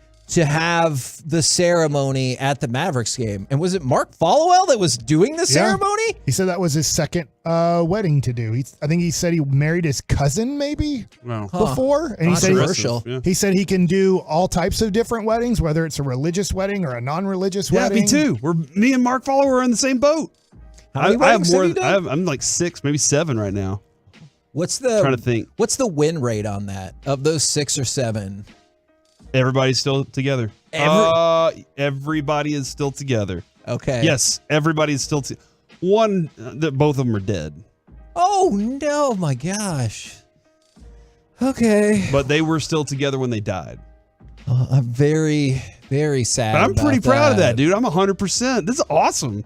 I like this. Now, will you consider not overseeing certain weddings if you're like, I don't know, because of my record? Yeah, you're like you're shaky. I had not thought about it at first, but now you've definitely put the ball in the court on that one. Do you think people keep records of that? I mean, I do now. Every wedding I've ever been to, if I'm sitting there, I think in my mind whether or not they'll make it or not. Yeah, but do you remember? Of course. And that's the reason I didn't invite Kevin to my weddings wedding. have you been to? So many. Well, you should know the exact number. You said you know the number. But I was thinking specifics. I would have to go back and think. It's been like 40. How many people have gotten divorced out of the? I think 12. So 28 and 12. That's winning. That's winning. That's better than the national average, right? Yeah, it's 50-50, I think. Is it still 50-50? I don't know. That kind of bums me out. It might be worse, honestly. From the 214. I watch television. You seen all those shows? The housewives of wherever, they're all divorced. I had friends that got married on ice during one of the intermissions at an Allen Americans game. If they got to drive off on the Zamboni, that would be freaking incredible. And then from the 214, percentage of people who would get married at the 105.3 The Fan studio. 100,000. Let us know. I'll do them. We'll figure that out, right? You know what? If we want to do like a 50-person wedding, so the 25 like a mass wedding, individuals on each side of the aisle, I will do it. Yeah, downstairs. Okay. If boss wants to go through with that, I'll live on Twitch. Yeah, I'll absolutely do that. Because at one of our live shows in the showroom, some people got engaged, and so Mike did a proposal for a woman. For a man, for a woman. I'll be your best man. Oh my God! But it'll cost you money. But I'll do it. What? For the right price? That could be. That could be a pizza-thon. Mike is your best man, like that crappy Kevin Hart movie. Well, he has to give a speech. I don't want to. He's taking it back. He's like, oh crap! This is a terrible decision. Once he said the speech thing, I was like, that fell apart so quick. I'm going to disappoint, and you don't want disappointment at your wedding. That's fair. I kind of agree with you, Kevin. If it's the right person, they're pretty cool with whatever the proposal because you did whatever. You just proposed. Thank you for doing that part. You know, you're committing to me. It doesn't matter how you did it. But there can be that moment where everything goes wrong. Again, in romantic comedies, Kevin, timing is everything. I rented an ice cream truck for the engagement with Jess, and it just so happened to be on the coldest day of that year. And so, she still appreciated the sentiment behind it because it tied back into our very first date. But you kind of wish it would have been 15 degrees warmer that day. But, what can you do? We're the KNC Masterpiece. Make a pineapple cake. I know. And that's what I was thinking if Mike MC where it was the best man. Would people want to bring pineapple cakes? Well, yeah, what if your first date, you had an unbelievable date and the dessert was some sort of pineapple upside down with pineapple ice cream. You're like, man, this is so great. But then all of a sudden you have pineapples everywhere at your wedding and they're like, oh my God, they want to do everybody. It's that kind of wedding. See, and that's horrible. I do think that's unfair. I'm with you. Pineapples should not have that definition on them. Fair enough. Unfair to pineapples. They're great. Cancel pineapples. We're the KNC Masterpiece right here on order them online now, The Fan. so nobody sees me with a pineapple at the grocery store. Coming up next, let's chit chat with those fellas from the G-Bag Nation right here on 105.3 The Fan.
KNC Masterpiece is brought to you by Classic Chevrolet. KNC Masterpiece back here on 105 through the Fan right now, courtesy of D&M Leasing. It is time for our chit-chat with the fellas from the G-Bag Nation. Gentlemen, how is it today? Hey, we are rolling. Awesome. Already, Great to that's hear it. Great to hear it. Now, I don't know if you guys discussed this at all yesterday, but I was kind of curious how much of, and even in the truncated version, Broadus, of the Super Bowl that you watched, did you view through a Cowboys perspective in terms of like well, we can't do that, or I don't know if we can stop that, or we could have taken advantage of that. Do you think about that at all during the Super Bowl, or just watch the game for face value? I was trying to watch the game on kind of figure out how Kansas City was able to attack them in the second half. Okay. And I was really curious once I went back and looked at the stats for some of their key players in the pass rush. It was going to be about Hassan Reddick. Yeah. Could they take advantage? Then I really focused in on going back and saying, okay, why were they able to slow him down? Because maybe that's the thing that's the way that if you're a Cowboy fan should give you some ideas about, hey, if they're going to play man coverage down there in the red zone, if they're going to do this with their pass rush, can you chip them? Can you put a tight end on them? Those kinds of, that's how I looked at it when I went back and watched that game. Yeah, I was consistently noticing just how wide open it felt like all these Chiefs receivers were. Even if it's not Travis Kelce, like I'm not looking at any of these guys going, yeah, they probably ran an incredible route. No, they're just wide open because the play design is so incredible. And so I had great envy there where it's just, okay, there's not even a defender within like 5 yards a lot of times. And it was just super respect for Andy Reid and that entire offensive staff.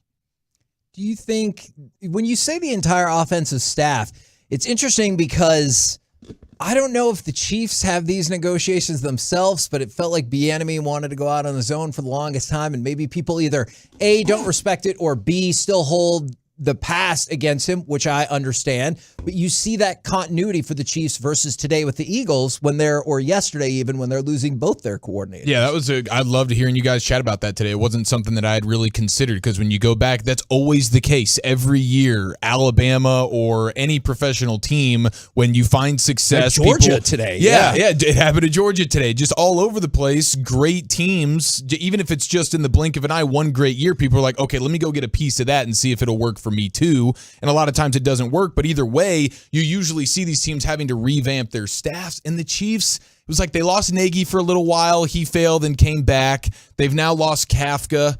And I know that Andy Reid, according to Broadus, that was one that he was like, gosh, I didn't want to lose that guy. He didn't want to lose. And it's nothing against Bieniemy. He was just hopeful that Eric could get a job and then he could elevate Kafka to the OC position, and it didn't work out. Nobody wants to take their defensive coaches, and their defensive coordinator's already done the head coach thing and failed, and now it's like that's just what you are. So defensively, you see that sort of continuity, and then I don't know. Yeah, you always hear about Kyle Shanahan's passing game coordinator or run game coordinator, Mike McDaniel or Sean McVay's guy that does whatever else. But Andy Reid, you don't see them taking his offensive line coach. Here's his receivers coach. And that's a weird thing. I don't know. Does everybody just think Andy's doing everything? And now he's noticed it, and so he's shouting out Eric Bieniemy and saying, oh, well, he called X amount of plays. Or, hey, Andy, what about this play? And he's like, well, credit to the young coaches on the staff for putting great things together for me. He's like going out of his way to shout out his assistants. I'll say this. I learned this about the Cowboys this week in talking to some people. Andy is one of those guys. I know he's taken over the attitude that Mike Holmgren used to have of like challenging the young coaches to come up with ideas. I know Andy does the same thing. I know this in talking to some folks with the Cowboys. The defensive players are very, very happy about Brian Schottenheimer getting an opportunity. And the reason they're happy about it is because they worked with him really throughout the year. Like he would come in, they give Brian Schottenheimer. We talk about what's going on with Dan Quinn and the staff and what they're able to do. But the defensive players we're whispering about Brian Schottenheimer and like the things that he was able to come up with when he was breaking down the opponents on a weekly basis. That he would go up to the players and remind them, it's like, hey, this week they're going to try this on you. Okay. So that's why, yesterday I talked about it on our show that there's this vibe of like, they're okay with Kellen Moore moving on. Because the defensive coaches or the defensive players I know were really, really happy from what I'm hearing about Brian getting a job because they feel like that he's got some really, really good ideas. So I remember 3 years ago that there was a game on CBS and they were talking about Andy Reid. And Andy Reid has a day. I don't know if it's Monday or Tuesday. It's Monday. It's on Monday. He lets all of his coaches come in and he says, this is your day. Oh, yeah. You got the whiteboard. You put up a play. Yeah. And we'll see as a coaching staff if we like it. We'll put it in and we'll practice it and see if I just thought, wow, that's really cool that he gives all his coaches the guy who you think has no job to the offensive coordinator. You got to play. This is y'all's time to like put it in and see if it can work. You know, and that's why I'd want anybody from Andy Reid's room, anybody that spent a couple, 2-3 years with him, is because I think when you're hiring off a tree, you're hiring the process and the mindset and the problem-solving initiative taking.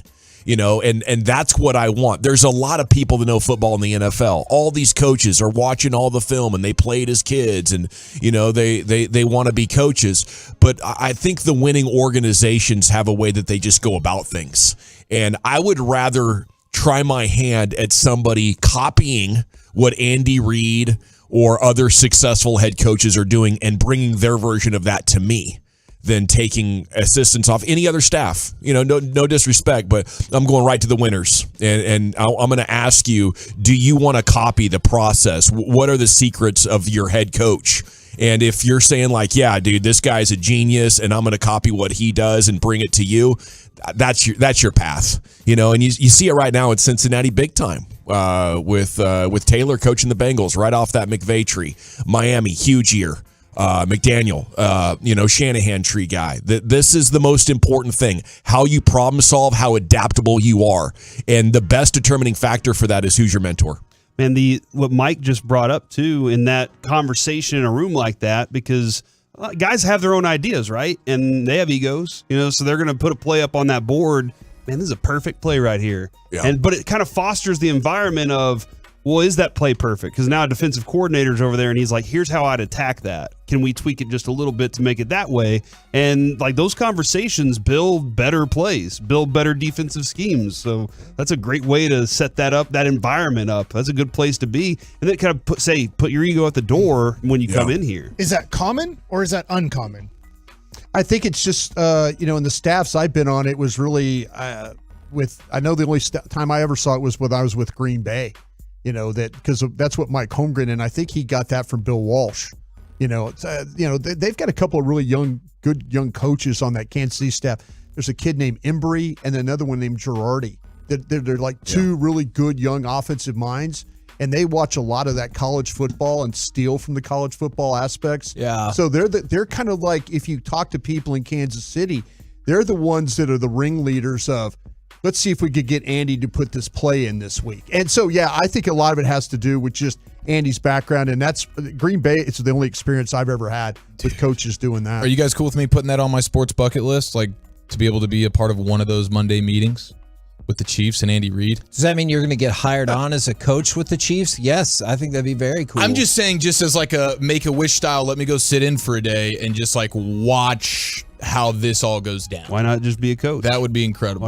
Also, then I got to go back down to like the middle school ranks and work my way up. No, we got a guy that knows Well, that's people. true. Broadus does know pretty people. Connected. So. You think you could get me on an NFL sideline? Would you put in a good word for sideline or Chiafalo? staff? Well, staff. We'll see what we can do. Look at that! The ball's rolling. The problem is that everybody that I know, we could do it with Peyton. That would be fine. The best Sean, I'll go to Denver. Yeah, Denver's a good place for you. But the one coach I know the best is he's in litigation right now with the NFL. So we probably that would be a good opportunity. If he wasn't in litigation with the NFL, that would be a good opportunity for you. Yeah. Well, I'm smelling an opportunity here, boys. I heard there's a chance. Yeah, me too. I'm not going to shoot. I'm not going to shoot it down. Thank you. Get on that Cowboy staff. They'll be in Vegas next year. Yeah, Did you hear Mike's prediction that the Cowboys are going to be in the Super Bowl? I'd hope it wasn't sarcastic, but I think they have a good chance. I really do. Obviously I said they will, but I think that they're sixth in Vegas right now. Yeah. The only teams ahead of them in the NFC, 49ers are second. The Eagles are fifth, I believe, if I'm doing this off the top of my head, and Cowboys are sixth. So Dak versus T-Law. that is his dream scenario. Dak versus T-Law. And guess what? He in ain't Vegas. rooting for our team. Oh, dude, by the way, I forgot. Yeah, I know. That's the biggest bummer of it all. But we got to see Aiden Hutchinson, Defensive Rookie of the Year, embrace and hug Trevor Lawrence at Radio Row the other day. I forgot to mention that to you. They just Trevor's walked a big by, guy. they dapped up. He's a big yeah, guy. T-Law, your man. T-Law was there? He was there. He was At there. Radio Row? Yeah, he was there. It was like Would towards you the end of run one of our off shows. our set and just gone over there? That's my Kay Adams. Yeah, and he would have LeVar Arringtoned you. He's on my list. Sorry, on my list. buddy. It's okay, man. What do you guys got coming up on the program today? Pure gold as always. Thanks for asking, Hagee. Mavs talking 5 minutes. All right, looking forward to it. Roll home with the G-Bag Nation. We've been the KNC Masterpiece. Make your way back with us tomorrow. We'll got Derek Holland on the show. So tune in 10 a.m. to 2 p.m. right here on The Fan. Say pineapple pants, Kevin. Oh, my gosh. Pineapple pants. Say goodnight, Kevin. Be a part of the show.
Powered by DFWSecurity.com. You're rolling with the G-Bag Nation on 105.3 The Fan. Welcome to the Nation.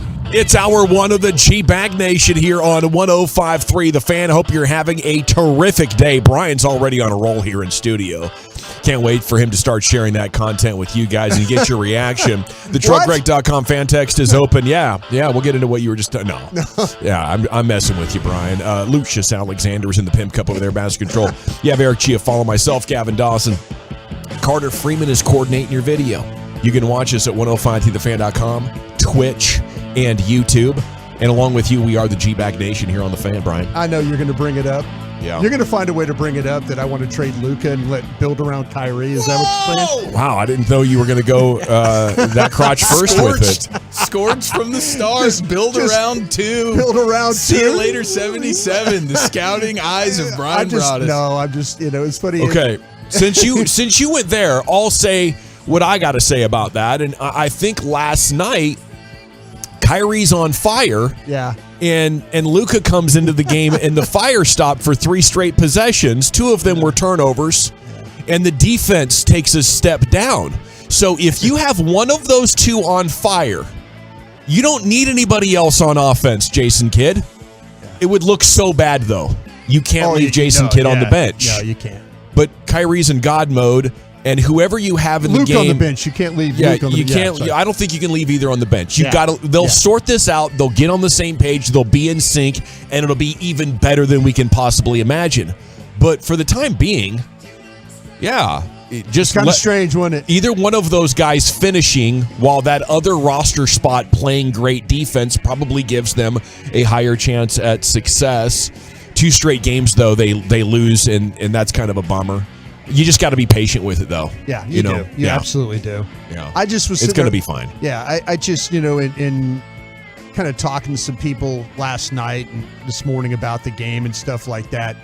Bassick was bringing it up about the defense and stuff like that. That was Kidd just kind of saying, "Well, hey, whatever. We're not going to play defense. We're just going to try not, that kind of thing." Yeah. It's really actually quite the opposite. He is not too happy with the way the effort was last night. The effort for 3 quarters on defense, he wasn't happy about. And that's something that they clearly addressed with the team today. That they've got to play better than they played last night. Well, it's tough. It really, there was such a lack of urgency to get stops to try to, just get in their way. Oh, yeah. It was horrible. The rim protection, the interior defense, it was just points in the paint galore. And it's kind of been that way for the last couple of nights. They don't really have anybody that can stop that, and these guys are just free reign in the paint, do whatever you want. I keep bringing this up. Is Maxi Kleber the Terrence Steele of this team? I think he's really important. It'll give them a chance to play better defense around their 2 stars. Yeah. I know Mike was talking about that you probably can't keep him healthy enough to play. Yeah, he breaks down. He breaks down, and that's understandable, but man, it's kind of looking like that this defensively that being, Terrence Steele, no Cowboy running game, no Maxi Kleber, the perimeter paint, the paint defense goes to hell, kind of a thing. They're going to be less set up to play defense by far, especially if they're going to play Christian Wood, Kyrie, and Luka together. That's your 3 best players. It's how they're constructed that they're going to have to be great offensively and hope to be average defensively to win playoff series. And I think that's all Jason Kidd is asking. We don't need to be top 5 like we were last year. We just can't give them that many easy opportunities. Yeah, if you're actually going to be competing for a championship, you're playing against a team that was 9 of 30 from the 3-point line. Oh no, they were awful. There was a point they were like 16-17% from threes, and but like 80% from anything else. Right, right, and it's because they were able to just have their way in the paint. And Anthony Edwards is an absolute monster. Salute to him on that.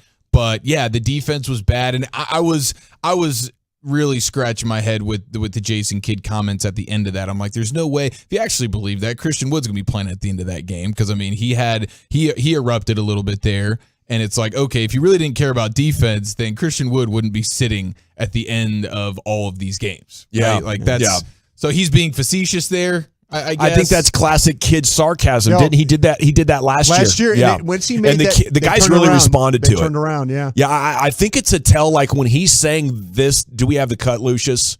I didn't plan to play it here, but if we could jump in here and you can judge for yourself. He's very convincing, It does not sound sarcastic at all, but I believe that's exactly what this is. Do you feel like your interior defense is an issue? No, we're here to outscore people. People come to see points, not 80 to 80. We're here to score. This is the new NBA. The interior defense, we'll figure it out. We got plenty of bigs. Yeah.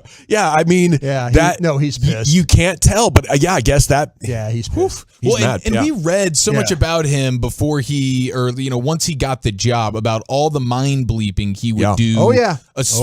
In his previous stops, and some people liked it at times. It was a little overboard, but he is a master mind bleeper, and we've seen it work when it comes to the Mavs defense, where it felt like overnight at the New Year last year, all of a sudden they know how to play.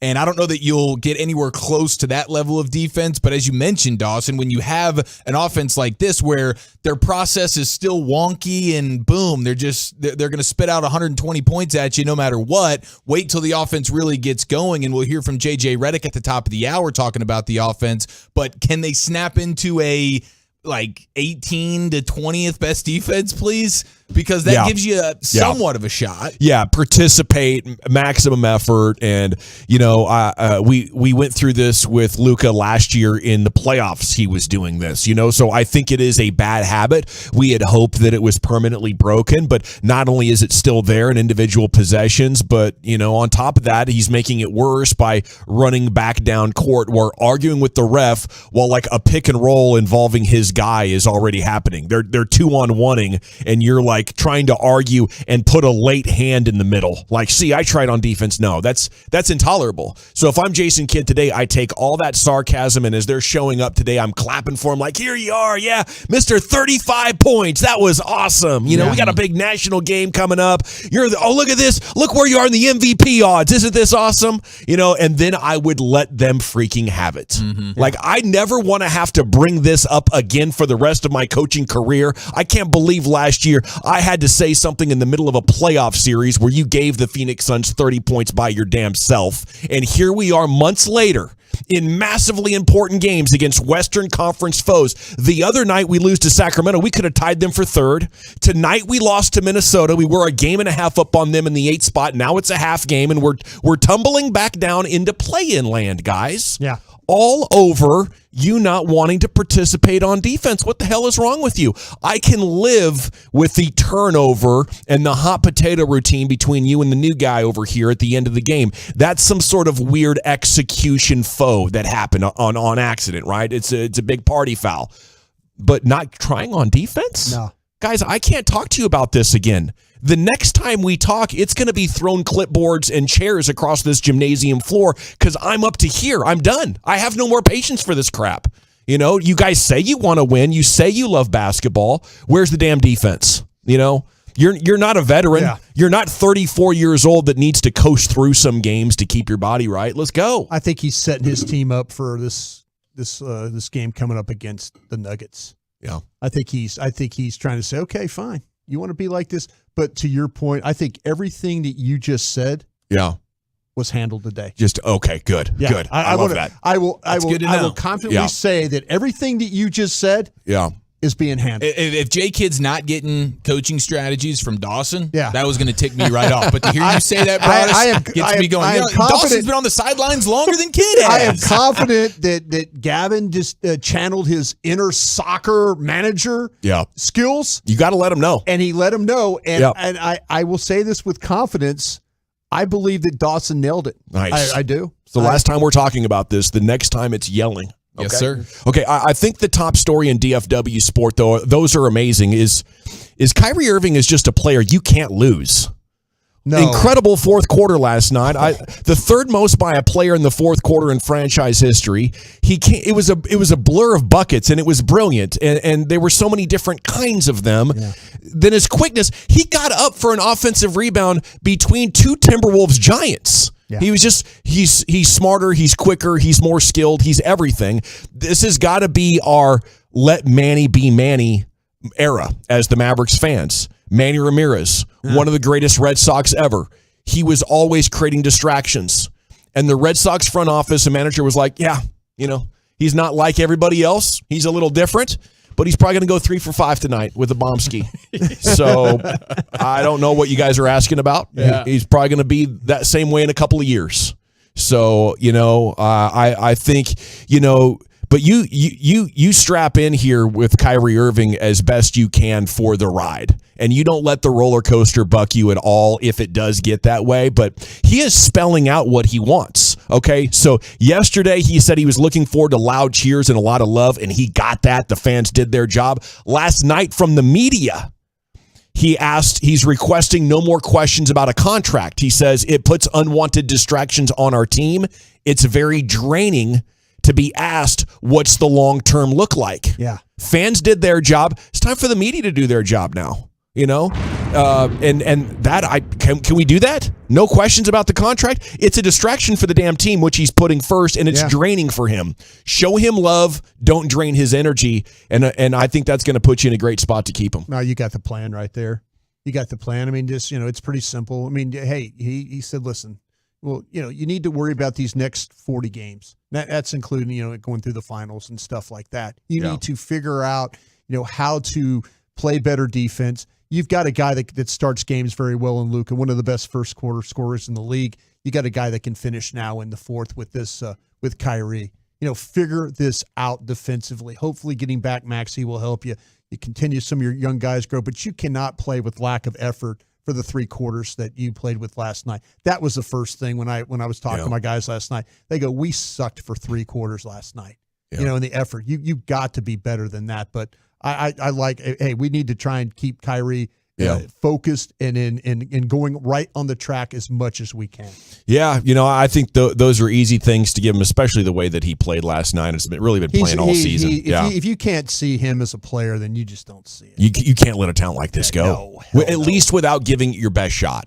Well, that's what everybody, Iron Eagle, everybody that we talked to that was associated with Brooklyn and said, they're like, you're going to see some amazing basketball. Yeah, you're going to see some amazing. You're going to see some great. They weren't lying. They weren't lying. No, they were not lying. It has been fun. It's like we all know Kyrie Irving. We know his game. We know that he's a really, really dang good player. But we're not watching him night in, night out. And then now all of a sudden to be privy to it is like, holy smokes! Yeah, that's right. He is as nasty as you could possibly be. When the ball is in his hands, it is just an absolute joy to watch. It was just stunning when it ended. It was kind of like the Super Bowl because it was such a brilliant fourth quarter. And for the first time in my household, I got Abby pulled into the mania of the comeback. Yeah. Right? Because my reactions were like, you got to be kidding. Yeah. What? Yeah. So she comes out and then she starts getting into it. And the comeback is on. And I thought we were going to go to overtime and cut down the nets and, do the whole Jim thing. Nance was going to give his tie to somebody. It's just going to be incredible. Euphoric. The Cardinals are hiring Eagles defensive coordinator Jonathan Gannon as their new head coach. That has to be encouraging for a Cardinals fan, huh? Really? That's the coordinator we're going to get right now after what just took place, and we're all talking about how wide open the opponent was for 4 quarters? Man, I don't know if I'd be excited about that. You're right, Chief. Couldn't be super fired up, but I think the Cardinals, I don't know how many people wanted the Cardinals. I think they had to cross a lot of names off their list, not by choice, and be like, all right, we'll go ahead and snag this Gannon fella. I'm one of those guys that always tells you, like, well, Gavin, it's one of 32 jobs. It's one of 30. They're going to always it's only one of 32. I don't know if that really holds water anymore. Because that was one of the 32, and nobody really wanted that job. We're in bad shape out there.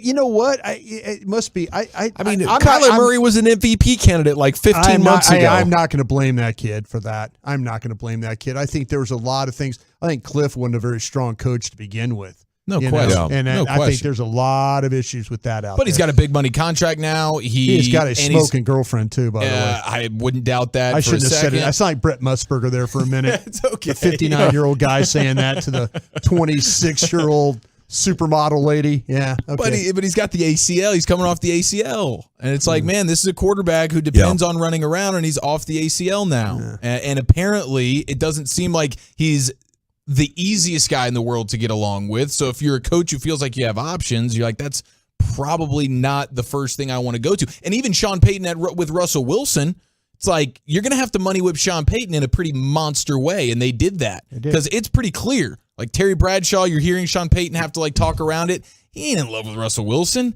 That wasn't like oh yeah, that's a job I'm dying for, but they gave me so much bag that sure, I'll take it and we'll see what happens with Russ, but I know that I'm not going to be the guy out. He will be. That job must have been really, really bad, the Arizona job, for Sean not to take it, because it was the one that gave him the clearer path to be who he is. Yeah. You know? Yeah, I think there's got to be stuff going on behind the scenes that's like the scuttlebutt amongst NFL head coaches, because they have had success for the last 15 months, but there's also a fair amount of dysfunction that does make the newspapers, and it's clear that it's a tough place to work. And, I don't know. For me, if you're kind of a loner, but you can play quarterback at that high of a level that you were an MVP candidate, I still would see Kyler Murray as more of an asset than a liability. But maybe there's stuff in there that we don't know about. The Colts fired former Eagles offensive coordinator Shane Steichen. How much does this hurt the Eagles losing both their coordinators, Brian? I'll tell you what, I think it hurts them quite a bit, though. Both of them are young coaches that were going direction, and obviously they get head coaching jobs. So anytime that you could take that's the thing about it was Nick Sirianni doesn't have what we talked about with Andy Reid, doesn't have that far-reaching tree to be able to go and grab guys and stuff like that. So I'll be really interested. They'll probably elevate within. We'll see if the guys they have on staff are currently good enough, but that's kind of where they're at right now. All right, we're off and rolling here. It's a Tolo Tuesday with you. Lucius has your G-Bag of the day coming up here at 2:30. He'll have LA live at about 5:40 as well. If you missed the G-Bag of the day, he replays that son of a gun for you every evening. Okay, which of the teams that have never won a Super Bowl will be first to get it done? That's next in the nation. 35 minutes of commercial-free fan. Holy mackerel. It's the Expressway with Sean and RJ mornings at 7:20.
Yes, sir. Welcome back, nation. Okay, 12 NFL teams still are yet to have won a Super Bowl.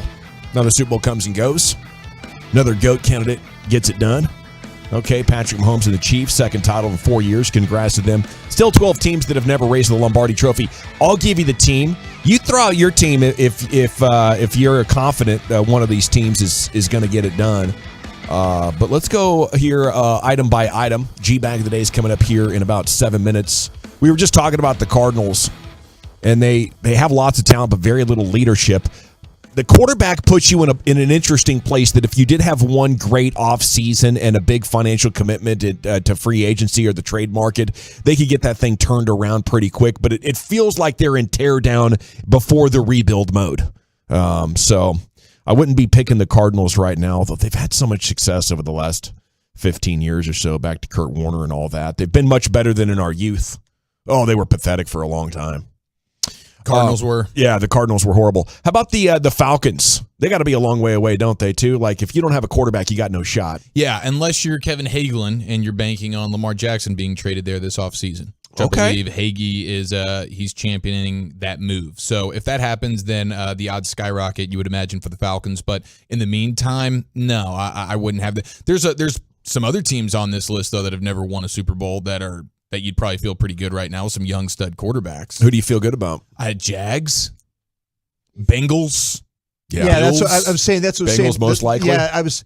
Bengals and Jags, I would say 1 and 2. Well, Bills. I bet Bills is close. I would debate. I would thought that initially that Buffalo would be the team.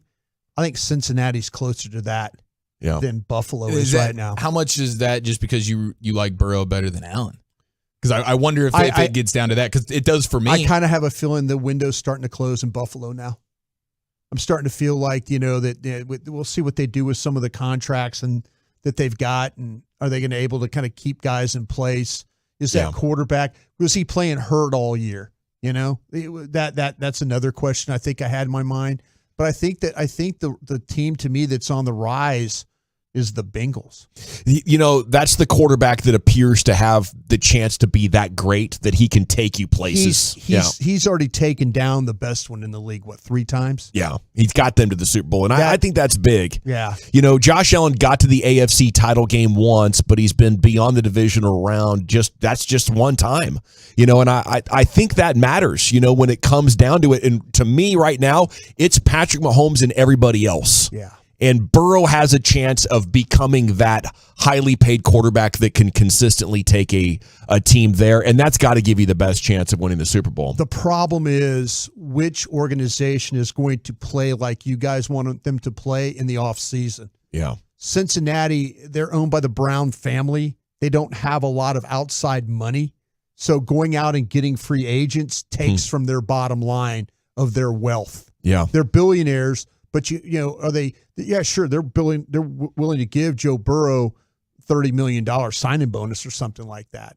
But are they willing to do that for everybody else? They have to, and Chase and others, to kind of keep that team together. Yeah, that's a huge topic, because even like T. Higgins might be a guy that they look to trade this offseason. They've talked about that because, we're probably not going to end up being able to pay him if we're going to need to pay Chase and Burrow as well. So, yeah, that's a factor. Burrow does seem like the quarterback, though, that can make up for the roster inefficiencies.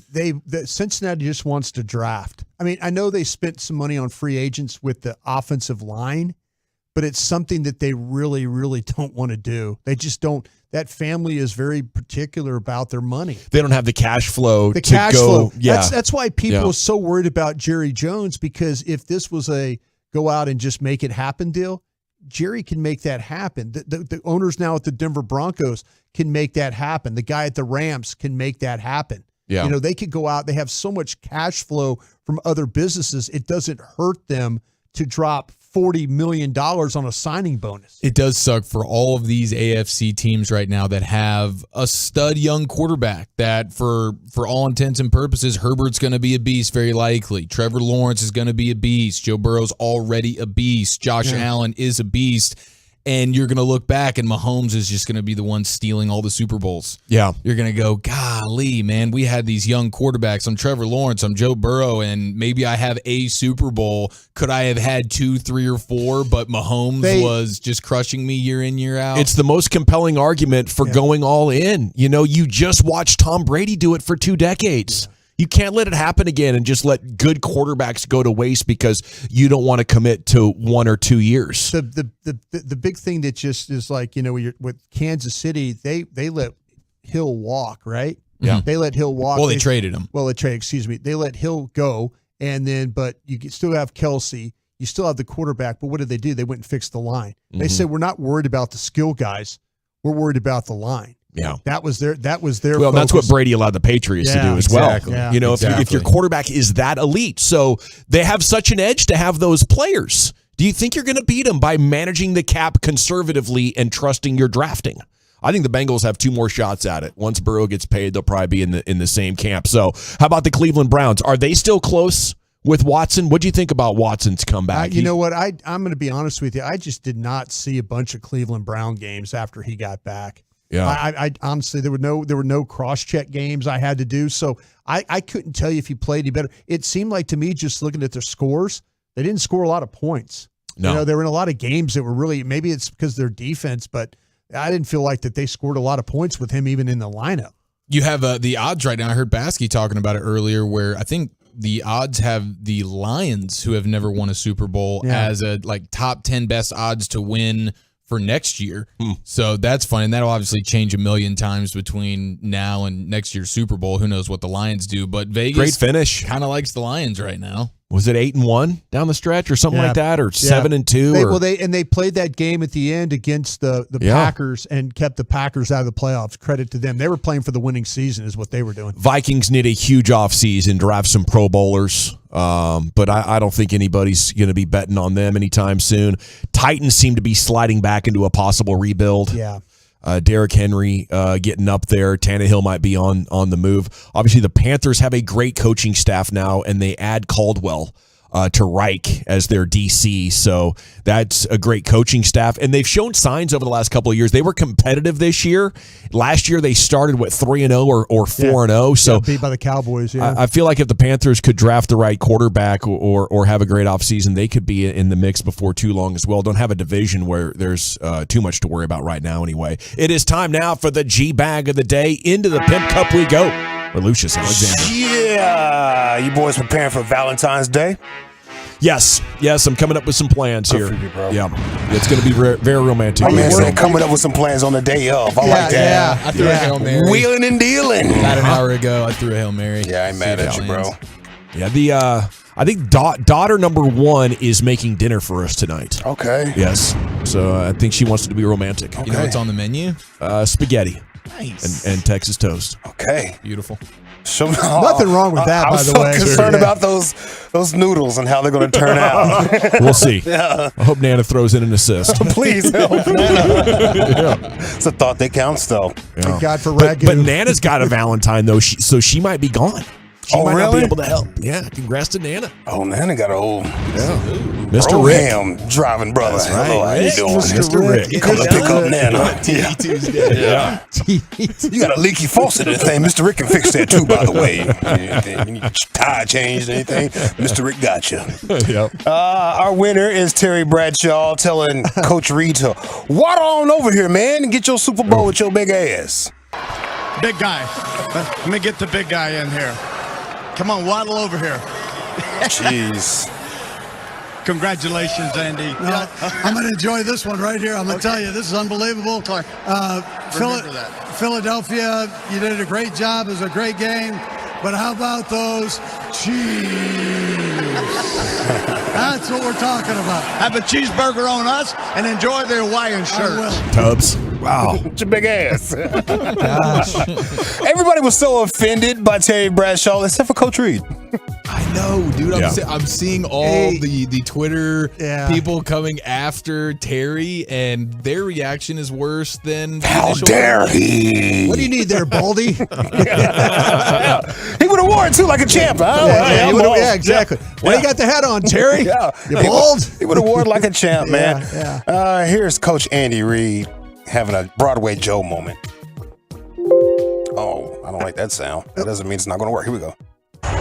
What does the moment mean to you, Andy? It means a lot. I could kiss you right now, but I'm not going to do that. Let's go over to Aaron. The whistle's about to wear him out, too, boy. Bristles Andy Reid got above his lip. My God, man. It's like I got a rash now. Don't do that. It's like being a kid in the 80s. You go to kiss your dad goodnight. Oh, my God. Giant cactus stabs you in the face. Kiss, boy. Ow. What's going on? What was that on your face? Yeah. Is that a weapon? Yeah. Let's see. If you're going out with your girlfriends or significant other, whatever it may be, and you're going to go have a drink, don't get too drunk, or you might be like this boyfriend right here. His girlfriend has had enough. Man, my boyfriend's slow as hell. See, this is what I be talking about right here. Like, I'm drunk, but I can function. But he drunk, and he get dyslexic. Like, and it really pisses me off. This is why I never go to the club with him. Like, seriously. And look how cute I look. And then he always ruining the night because he act like Stuart Griffin. Like, what the they be like, have fun with your boyfriend, have fun with your boyfriend. Man, he act like a 3-year-old, and it's driving me nuts. And I'm tired of getting cute for no reason at the club, and then be having to leave early because my boyfriend getting drunk. I don't know what that is. That'll get me too, dog. Might have to drink. Can we get a double? Yeah, there's a reason why he's so drunk. He's got the yin-yings. Yeah. I've had enough of this. Yeah. See what else we got for you boys. Some of those ladies are just superheroes in our 20s and 30s. We're just running around raging, and they're like, seriously, honey? How did you even like me? Yeah. It's amazing. How did you even like me, bro? We've all been babysat before. I'm concerned about you right now. It's the third time you've cleaned up my puke behind that corner. Yes, I've had my girl hold my hair while I've puked before. That's a true Valentine right That's the love of your life right there, man. But it's not cool when you tell everybody else's story. Yeah, I had to hold his hair. He was drunk. He threw it out. It's like, come on, man. It was an intimate moment between you and I. It's not something we need to share with everybody else out here. Lucy, did you turn to her and smile after you did it? Good job. I love you, babe. A little crumb off my lip. Nate Burleson predicted the Super Bowl. He sure did. I mean, spot on. Spot on. Now, I was trying to find the audio without the bings. Like somebody noticed it and put the bings on it. Bing, bing. I couldn't find it. I was running out of time. So you're going to get the audio with the bing. I'm sorry. But it's about Nate Burleson and his prediction. If I had to bet on one man, I would bet on Andy Reid. I do believe he is going to coach his best game that we've ever seen. It will be creative, it will be fun, it will be explosive. I have the Chiefs winning this 38-35. First of all, Nate, and Patrick Mahomes will be the MVP. Dang. I mean, he got it all, bro. He did. He got the script. He got the script, apparently. Yeah. He was proven. Adrian Foster was talking about. Man, he nailed that for real. I think Nate Burleson also is one who gave Bobby Belt the Heisman when he went on the wireless at Super Bowl radio. Yeah, it's not a popular move, apparently. Mm-hmm. Now, the question is, will you do that again next year? Absolutely. Yeah. Wow. Yeah, I'm looking Wow. Now, don't get me wrong. If it's TJ Houshmandzadeh and LeVar Arrington, I'm probably not approaching those two gentlemen. No. We'll have to get new. We'll have to get new.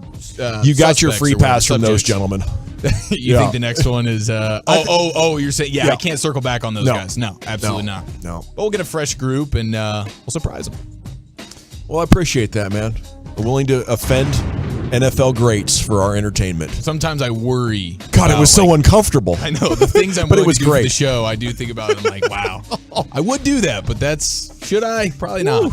Sometimes you got to be profane to be profound, bro. That's the truth. Now, there's a flower shop right around the corner from here. When I'm going to leave work, you can get like a dozen flowers, like $12. Is it called Tom Thumb? So, I'm talking about big pretty roses and everything. okay. Now, you might have to like de-stem them yourself. Like Kentucky Derby roses? Yeah, take the leaves off yourself so it's just the roses on the long stems. Don't want to hand them thorns. Yeah, so I might sit in the truck a little bit, drink my tall beer, get your roses together, walk on in. Hey, girl, how you doing? Happy Valentine's Day and everything. Yeah. I bought myself some some wings like an air fryer. Yeah. So she's gonna cook those joints for me. I made my own self a Valentine's Day. You hear me? Yeah. You Stop off, get you one of your big bottles of tequila. Yeah. Hand this to me when I walk in the door. Okay? Yeah, exactly. This is what I want. This is Valentine's Day. I always wonder, like, after so many years, like, we haven't been together as long as you guys have, but we've been together for over a decade. You know, like, does the magic get lost at all? Do they expect the full rollout still? No, just a thought, man. I guess case just by a thought, case, just something. thought? Yeah, just something. Just Yeah. don't ignore it. Yeah, okay, that's Yeah, good just don't point. walk right Yeah. past. But hey, man, you didn't put them dishes up last night. Keep moving. Don't do nothing like that. Just don't ignore it. Yeah, don't Good ignore advice. it. And then we got a man right here that checked a guy that was riding a bicycle with a whole lot of other guys. Like, it was like a bicycle group, right? And one of the dudes was just doing too much and started doing like wheelies while everybody was waiting at the light to ride their bikes legally. He's doing wheelies and he crashes on another person. Oh, no. But there was a gentleman right there to check that man.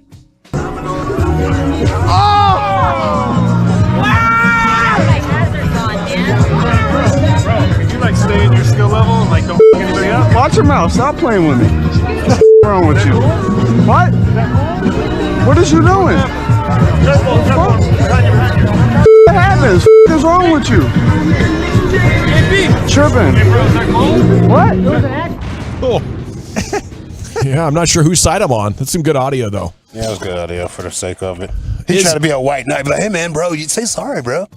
Chill out. And he got cussed out. What was that line? Stay in your skill level? Yeah, why don't you stay in your skill level and don't hurt anybody? Yeah, exactly. That is a fantastic line, That by is the a way. great line. Everybody's And I think you can use it in any circumstance you want. Yeah, 100%. Yeah, that's Yeah, I'm gonna need that for next holiday ice skating. You got some of these hotshot 12 and 13-year-olds. Doesn't hurt when they fall down. Doesn't hurt at all. They're trying to fly around the rink. Yeah, it doesn't hurt. Stay in At your damn all. skill level, son. Terry Bradshaw with Andy Reid. Drunk boyfriend's girlfriend has had enough. Nate Burleson, accurate prediction. Group of bike riders. Guy does a wheelie. Did not stay in his skill level. I'll go Nate Burleson, Chief. How about you? Drunk boyfriend. Lucius? Shoot, me too, man. When is G Bag of the Year? We got to do it during Black History Month, bro. Okay. we got to make history. My man's setting something up in there. I'll check the calendar here. Yeah. I'll get them sent over to you. Well, we only got so many days. Winding down. Yeah. I am going with the drunk boyfriend myself. By a score of 3-1, your new G Bag of the Day champion. It's the drunk boyfriend's girlfriend who is your new G Bag of the Day. Krusty's Corner's coming up next. Where are we going with that, sir? Yeah, which method suits you guys the best? We'll talk about that next. Coming up Wednesday morning on Sean and RJ, headlines at 7. We have a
Welcome back. Segment is brought to you by Window Nation. Go to windownation.com. Buy two, get two free.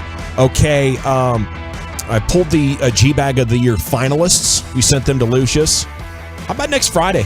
Get Wooly Bully back in here next week, so it can be all official with everybody in attendance. Next Friday for G-Bag of the Year. Sound good? That would be February 24th for your G-Bag of the Year, and it'll probably take at least a full segment to get through. We'll see how we plan it up, but stay tuned, and we'll have that for you next Friday. In the meantime, here's Brian Broaddus with Krusty's Corner. Thank you very much, General. Appreciate that. You got it. Looking forward to this Lenten journey thing you got me into last year. Yes, we're starting here in a week or so, aren't we? Yeah, I'm looking forward to that. We got Fat Tuesday. If you're one of those Mardi Gras folks, go out. Is that today? Next a week from today. Okay, and then Lent starts the next day? Yeah, we got Ash Wednesday the following day. So right on. Let's rock. So, you know what I was thinking about doing, Gavin? What's that? 1 meal a day. Wow, look at you. How about that? What time? I'm trying to kind of figure that out. If anybody's out there, Lucius, help me with this. How many meals do you have a day already? Way too many. Seriously though. No, I think 'cause I'm down like the 1 to 2. I'm that guy. I'm down to the 3. I think 3. No more fourth meal. 6. Well, no, but the problem is that the Mavs, standard 3. The Mavs. Well, I mean, the recommended. Well, I was kind of confused because I go to the buffet if you'd sometimes. asked me that question 10 years ago, you'd be really losing your mind. The buffet, you don't know if you have 2 or 3 meals while you're just sitting there at the buffet. Yeah, that's the thing. I had to kind of add it up. And that's why I admire you not going specific with it. You keep your options open. You can still eat all the crap in the world that you want, and you can consume as much of it as you want. You're just going to do it once a day. I just worry about that. Idea. I worry about that with being like the glutton kind of a deal. You're just going to be so hungry that you're just going to embarrass yourself with the one meal. I think you should come out of the gates and really get into it with like a full 24 to 36 hour fast. If you could go to 48, good for you. The stomach shrinks, and now 2 days of not eating at all. Yeah, I would say 24 to 48 hours of just water and black coffee. I don't drink coffee. I know, but you need to implement it. What, I do? No, you don't have to. Okay. I don't know. What 2 days of not eating, that'd be interesting. Yeah, but I the think second it day was at the top. sucks. Sorry, the second day sucks. The first day you'll be all right. Okay. The second day, every single commercial with food on it, looks interesting. Every single and thing. I watch all those YouTube videos on cooking. Oh, Yeah, we'll probably do a barbecue list that day for the top 10. I can feel Best it now. sauces. Oh, let me ask you this. So you guys think the best Cajun food of all time? You think the fasting thing will work? I think it's a great way to get the initial shrinkage of the stomach so that you're not going into this 1 meal a day ready to just chow your face off. So 'Cause then reset. you defeat the purpose a little bit if you're doing it that way. Give it a good flush and reset, bro. All right, You can definitely still be unhealthy eating 1 meal a day. Yeah. That's the It's problem. possible to That's make it the problem. worse. I don't want to be that guy. I don't want to like, oh my gosh, look, key lime pie. I eat the whole damn pie. Well, you eat it earlier. Yeah. Don't eat it all super late. Eat it earlier so you feel like you can burn it off a little bit throughout your day. Lucius, give me the meal I need to take. Oh, I mean, 'cause any meal I tell you, you're going to get bored with if you're just eating it one time a day, just a meal. Give me the time. Give me the time. Oh, what time should you eat? Yeah. Right about now? Okay. Yeah, so before the show, Okay. have you a fat meal. Okay, I got Burn you. it out throughout the day. All right, that's what I'm going to do, Gavin. I know you got Okay. a lot of things. We'll talk about that next week and all that. That's exciting. Yeah, I'm going to just give it a go. And then I'm going to just probably fall, pass out again, bang my head against the counter like I did, bleed all over my face, that kind of stuff, like I did before. I'm just proud of you for getting yourself down to 3 meals, man. That's incredible. Well, it's basic, right? I mean, 3 meals. Like I say, the Mavs lose last night, and I'm pissed. So I go and make a pimento cheese sandwich at like 11:30 at night, slamming the bread around. Yeah, that's what I'm saying. These I damn was fools. Lucius. I was. I make homemade pimento cheese, and I'm like, damn it, Luca can't get the shot off. I'm just, and I'm putting probably too much pimento cheese on the bread because I'm mad. I got 2 things. First one is a little bit of Cowboys breaking news. They've added Will Harriger. Yeah, he's an offensive assistant. Yeah. Spent last year as a senior offensive analyst at Southern Cal in 2022. Yeah. Todd Otchett just reported that. He has a pass with Dan Quinn and Brian Schottenheimer. There you go. That's information. Number 2. And Caleb Williams, if this season goes south, hello, Caleb Williams. Let's party. Number 1 overall pick. I love that idea. Get the inside track. Yeah.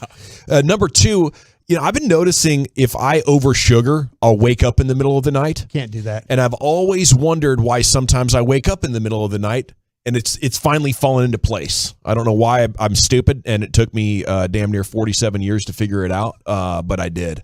Turns out the powdered donuts before bed wasn't not a good idea. The best idea. No. But that is awesome because it gives me the reason that I need to say goodbye to sugar. I don't like waking up at 3 a.m. and laying there for 45 minutes until I fall back to sleep. Sugar's the culprit. Yeah. Knock that out.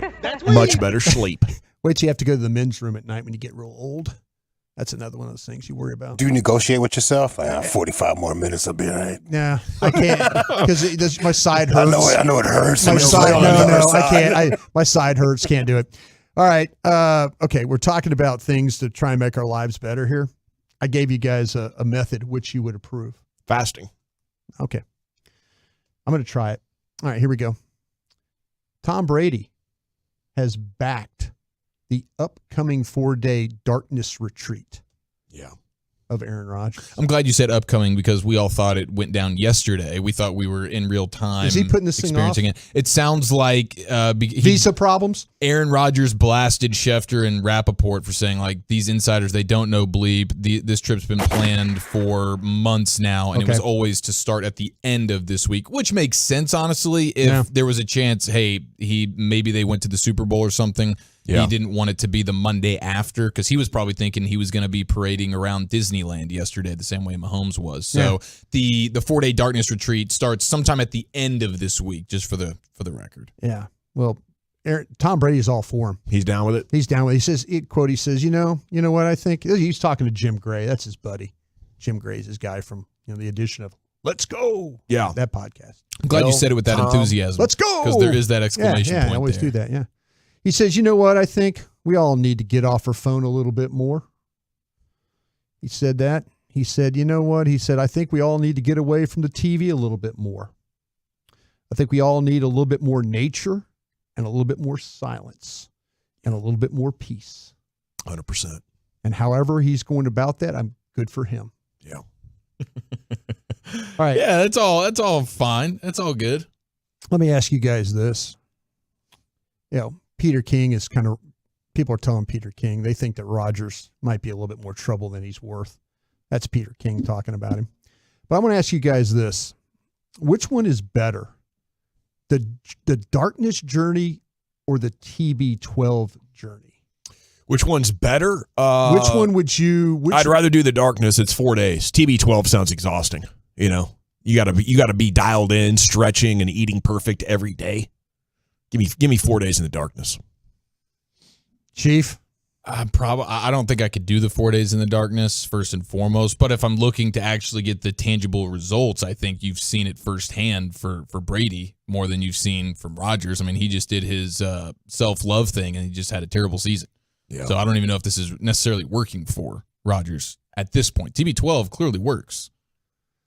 Lucius, are you going for the darkness or are you going for overall? Because you're always. What is a TB12 exactly? It's just eating right and staying clean. Yeah, totally. And it's like overall cleanness. Constantly like working on flexibility and stretching. He's always got bands around him. He's got somebody rubbing him, stretching him, moving him. I'm doing that.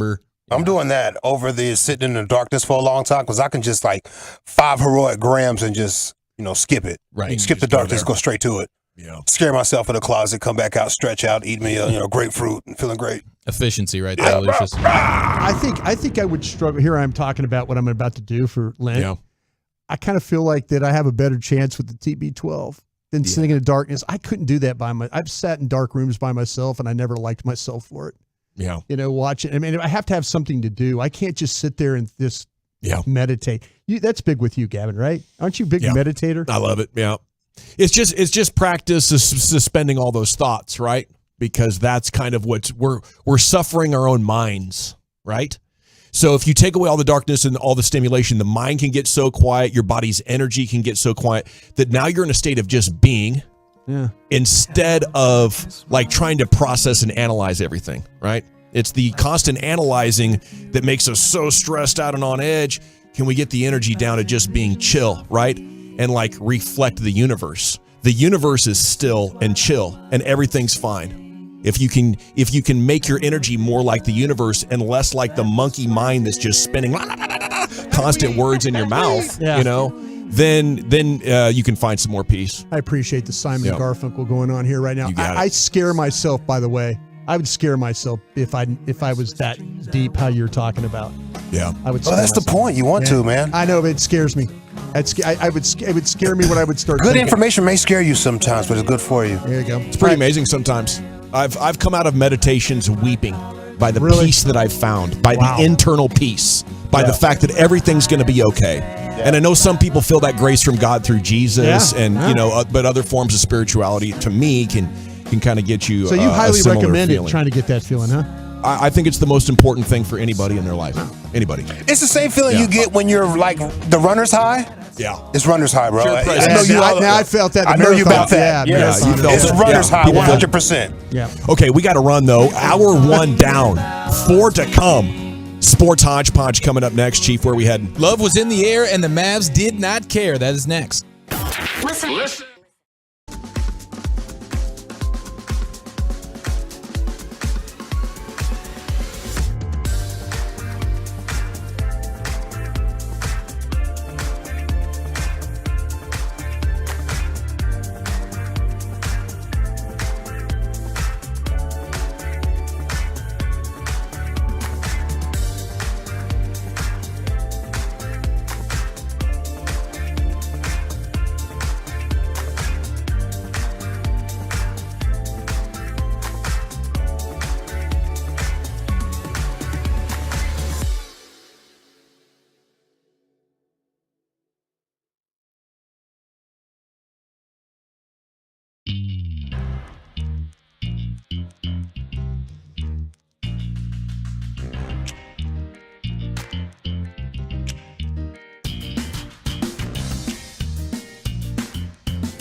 our fan studio, secured by DFWsecurity.com, you're rolling with the G-Bang Nation on 105.3 The Fan. It's hour 2 of the nation. Time now for a sports hodgepodge. Here you go.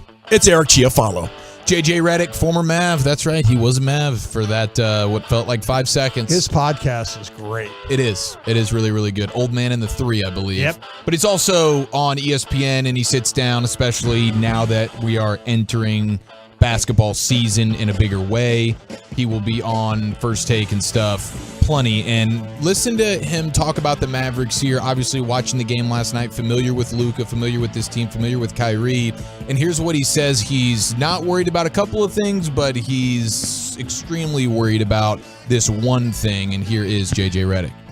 I don't think the Dallas Mavericks ceiling in the Western Conference changed that dramatically post Kyrie Irving trade, given what Phoenix did, given what the Clippers did, given where Denver is at right now, Memphis, Sacramento. I don't necessarily think they are now more likely to win the Western Conference and get to the NBA Finals by adding Kyrie Irving. Let me tell you why I'm confident. It's actually for a different reason. I'll actually say I'm confident that they will be able to score the basketball. We're talking about a top 10 offense that added Kyrie Irving. Luka Doncic has been doubled more than any other player in basketball this season. He now has an outlet in Kyrie Irving that he did not have before. Kyrie Irving is the best player that Luka has played with.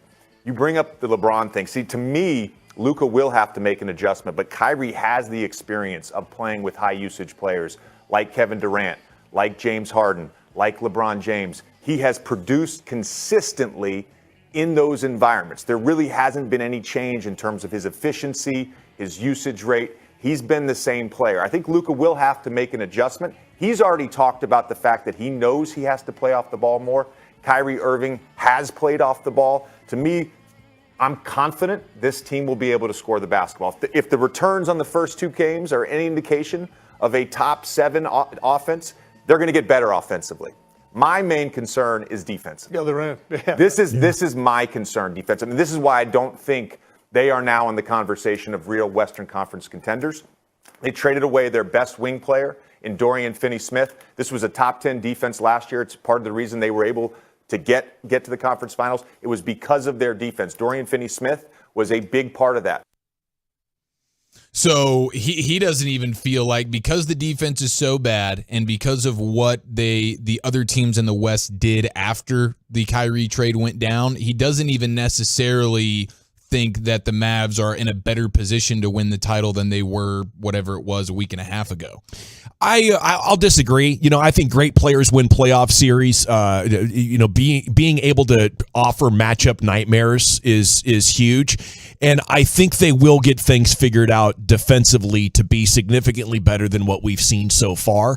But I think overall I agree with the general premise that compared to their peers, maybe they haven't gone up as much as they thought they were when they pulled the trade for Kyrie.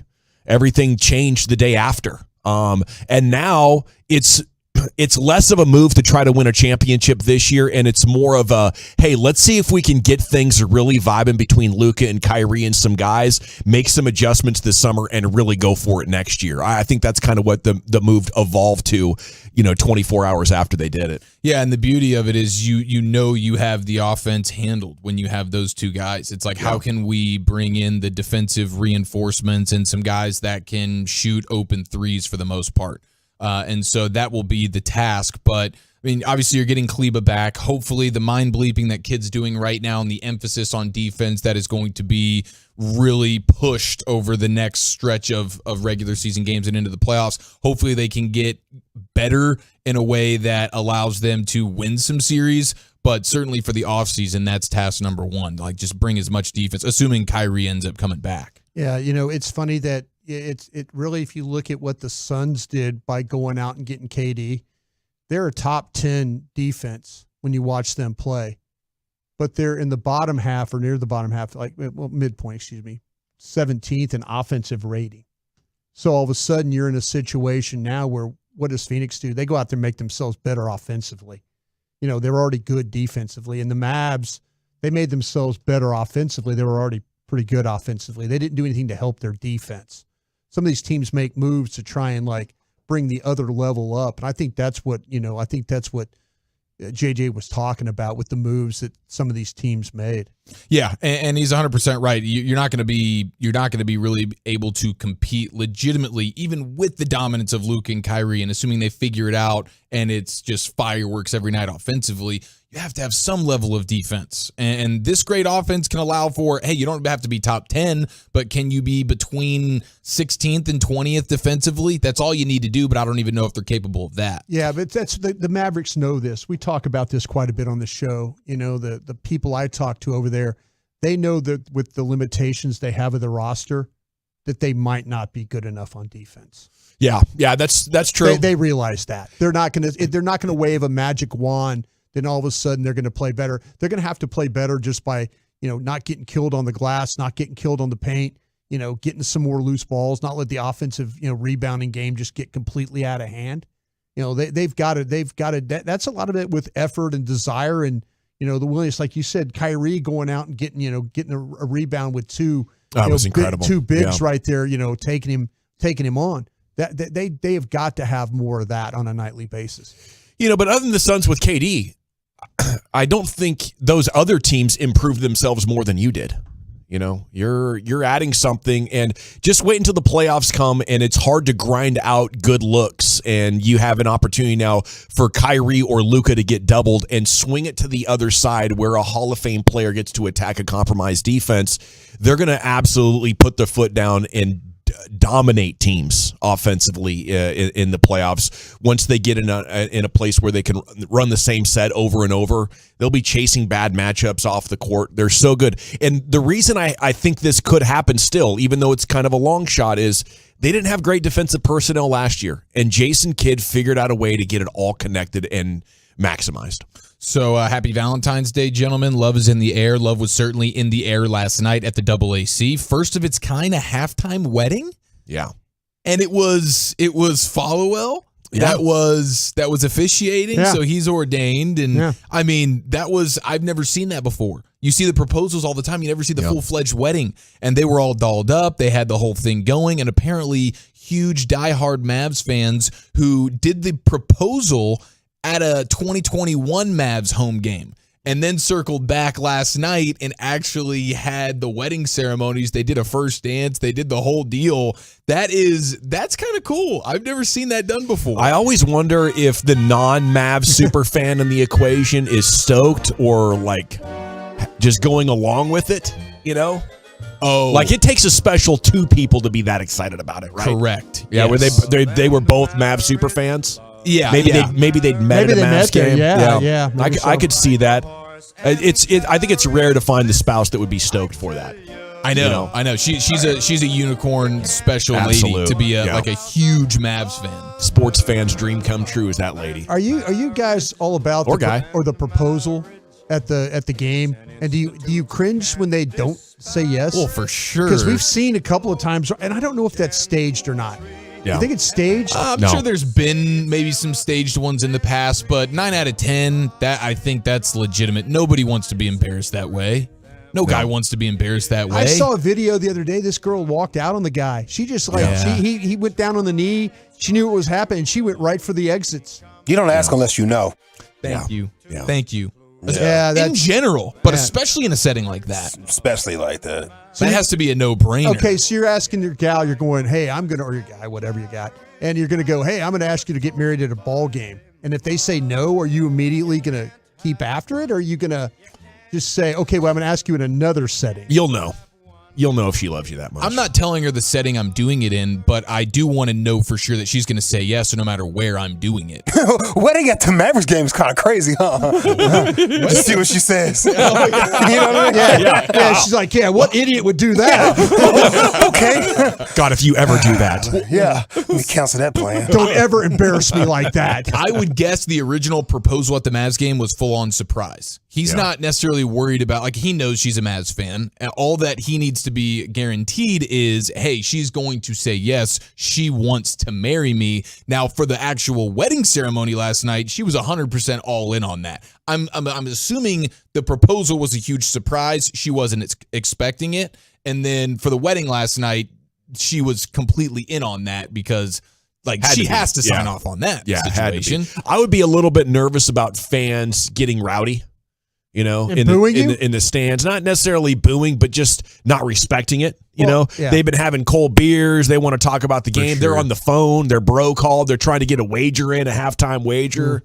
But I think Followill officiated that pretty tight. Runs a pretty tight ship there with his weddings. He nailed it. Yeah. Unfortunately, the Mavs ended up losing on that night, 124-121. And maybe that guy or her did as well. You think? No, I hope the groom had a better finish than Kyrie and Luka did last night. I mean, that was a sad way to go You're out. saying he might have fumbled around a little bit last night?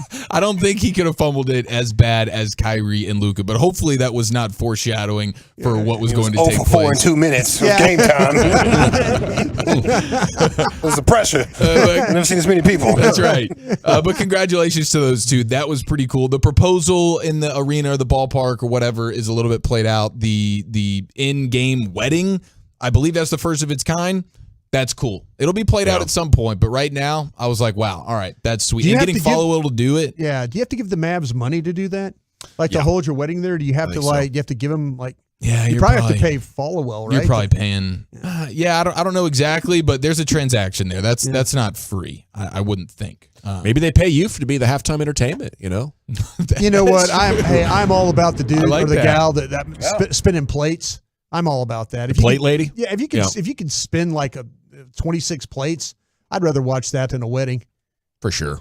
Yeah, I agree. Yeah, the plate spinners, they got a lot of cool stuff. The guy that contorts into a suitcase. Broad is master of the kitchen would love some spinning plates, right? Look at this lady spinning plates 8 at a time. Yeah. Wow. Amazing. Give me a lady to spin some plates. There's some remoulade sauce on that plate. I tell you what, man. Let me have that. Talented. Yeah. Speaking of talent, Rihanna had a great halftime show. The fallout's been great for her in terms of the numbers she's pulling, but Pat Mahomes was on with Jimmy Kimmel last night, and Andy Reid made sure, I believe this is the Evan McPherson rule moving forward because the Bengals kicker last year bailed out of the locker room at halftime to watch the halftime show. Pat Mahomes, did you get a chance to see the Rihanna halftime show? Were you at all watching Rihanna's performance during this? I didn't, but I heard it was great. But Coach Reid told us, he said, if you go out to watch the performance, just keep walking because you're not playing the rest of the game.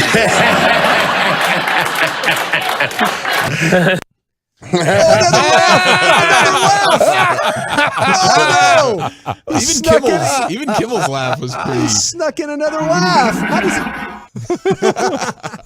I want to hear it again, bro.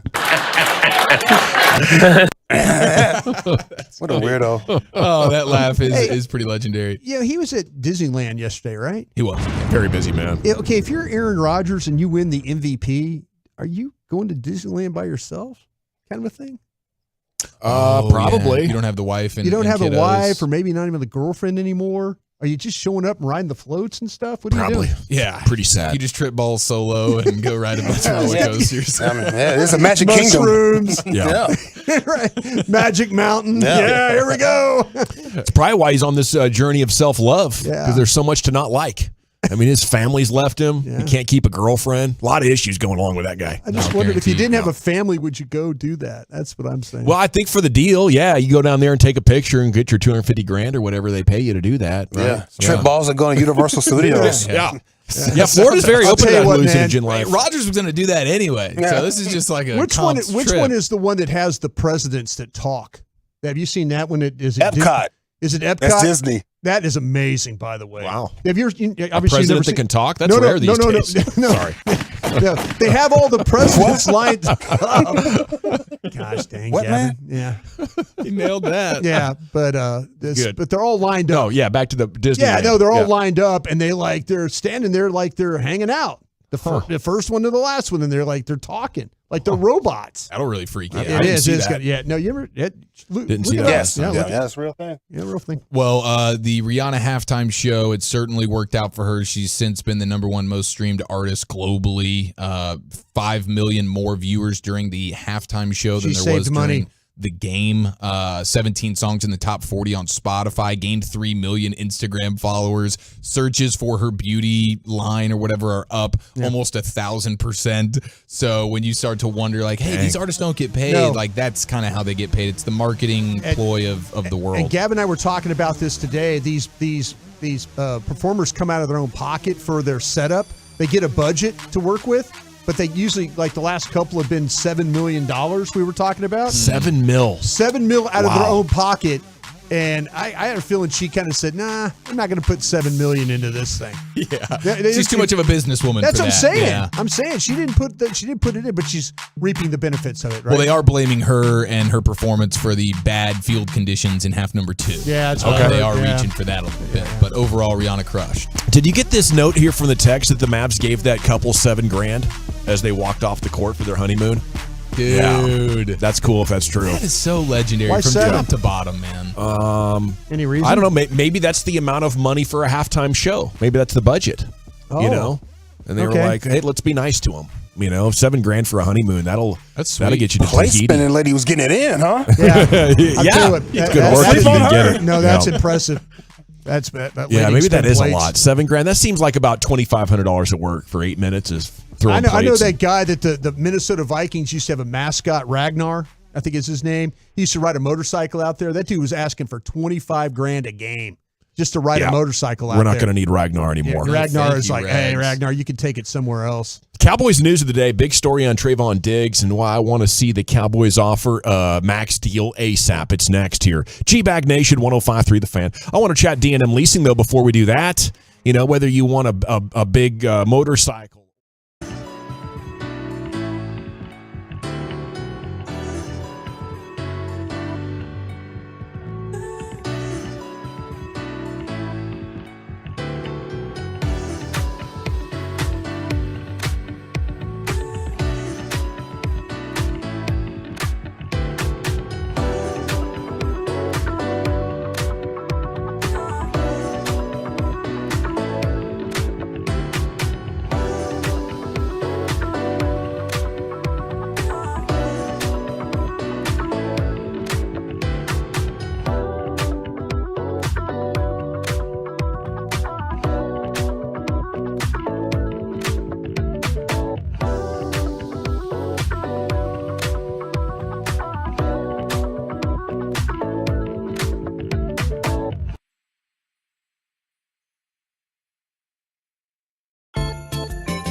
Welcome back. It is the G-Bag Nation here, 105.3 The Fan. Okay, big question about a guy due for a new deal here with the Cowboys. Segment's brought to you by the Frankels. If you are hurt in an accident, it's not your fault. Call the Frankels, 214-333-3333. Go online at truckwreck.com. Okay, should the Cowboys pay Trayvon Diggs this offseason? Decision comes with risk-reward. This is your guy, Michael Gelkin in the Morning News, our guy, great reporter. And he's got good sources here in the Michael Irvin story. So follow Gelkin on Twitter and read his stuff in the Morning News. But what do you think about the idea of an extension for Trayvon Diggs this offseason? He does have 1 year left as a second-round pick, 4 years, but maybe you want to get things done early, avoid any drama. I could have gone either way on this a couple of weeks ago, gentlemen. But now that his brother, Stephon Diggs, is on the table, I think it's a no-brainer. You give the Diggs family what they want. You send the message to Stephon through Trayvon. Cowboys don't mess around with the Diggs family, It's time to get you paid, and it's time to get you guys together. Boom, big money for Trayvon. I think you want to influence a possible forced trade out of Buffalo any way you can. And besides that, Trayvon's really good. You want a Super Bowl winning type player, Trayvon can help you do that. His brother's better at receiver than Trayvon is at corner. I don't know if it's that close. I don't think Trayvon is elite, but the difference in what you're going to pay him by dragging this thing out for a couple of years is going to be small and not worth the drama, Chief. Well, I've made my stance clear on this. Trayvon Diggs would not be in my plans, but if the end game is to get the other Diggs, that's probably a great starting point. Now, you're going to have to pay him. You don't think he's an elite player, but you're probably going to have to pay him elite money this offseason. Yeah, I'm prepared to do that around 19 or 20 mil. Okay. Not market setting money, not the absolute top, but pretty dang close. And it hurts. I don't think his coverage is that great. We had broken plays. He didn't tackle, but I still think he's definitely one of the best corners in the game. Does anybody off the top of their head know how old he is? I mean, he's 25. I was going to say something like 25. Okay, because the top corners I'm looking at the ages of the top corners and what they're paid. Jair Alexander is 26. He's making an average of $21 million a year. So it goes like him, Denzel Ward at $20 million, Jalen Ramsey at $20 million, Marlon Humphrey at $19 million. The ages are 26, 29, 27. Yeah, we're 24 and a half right now. He would be the youngest guy by far. Yeah. By far. Because you're getting some guys like Marshawn Lattimore is at 27. Xavier Howard is 30. Tre'Davious White is 28. Darius Slay's 32. I just stop me when he's better than. Stop me when he's better than. Like I mentioned, Alexander. Probably rather have Jair. Yeah. Denzel Ward. See, now again, this is unfair because I can't honestly say I watch a lot of Cleveland Browns. Haven't seen him. Yeah, that's what I'm saying. But he makes $20 million.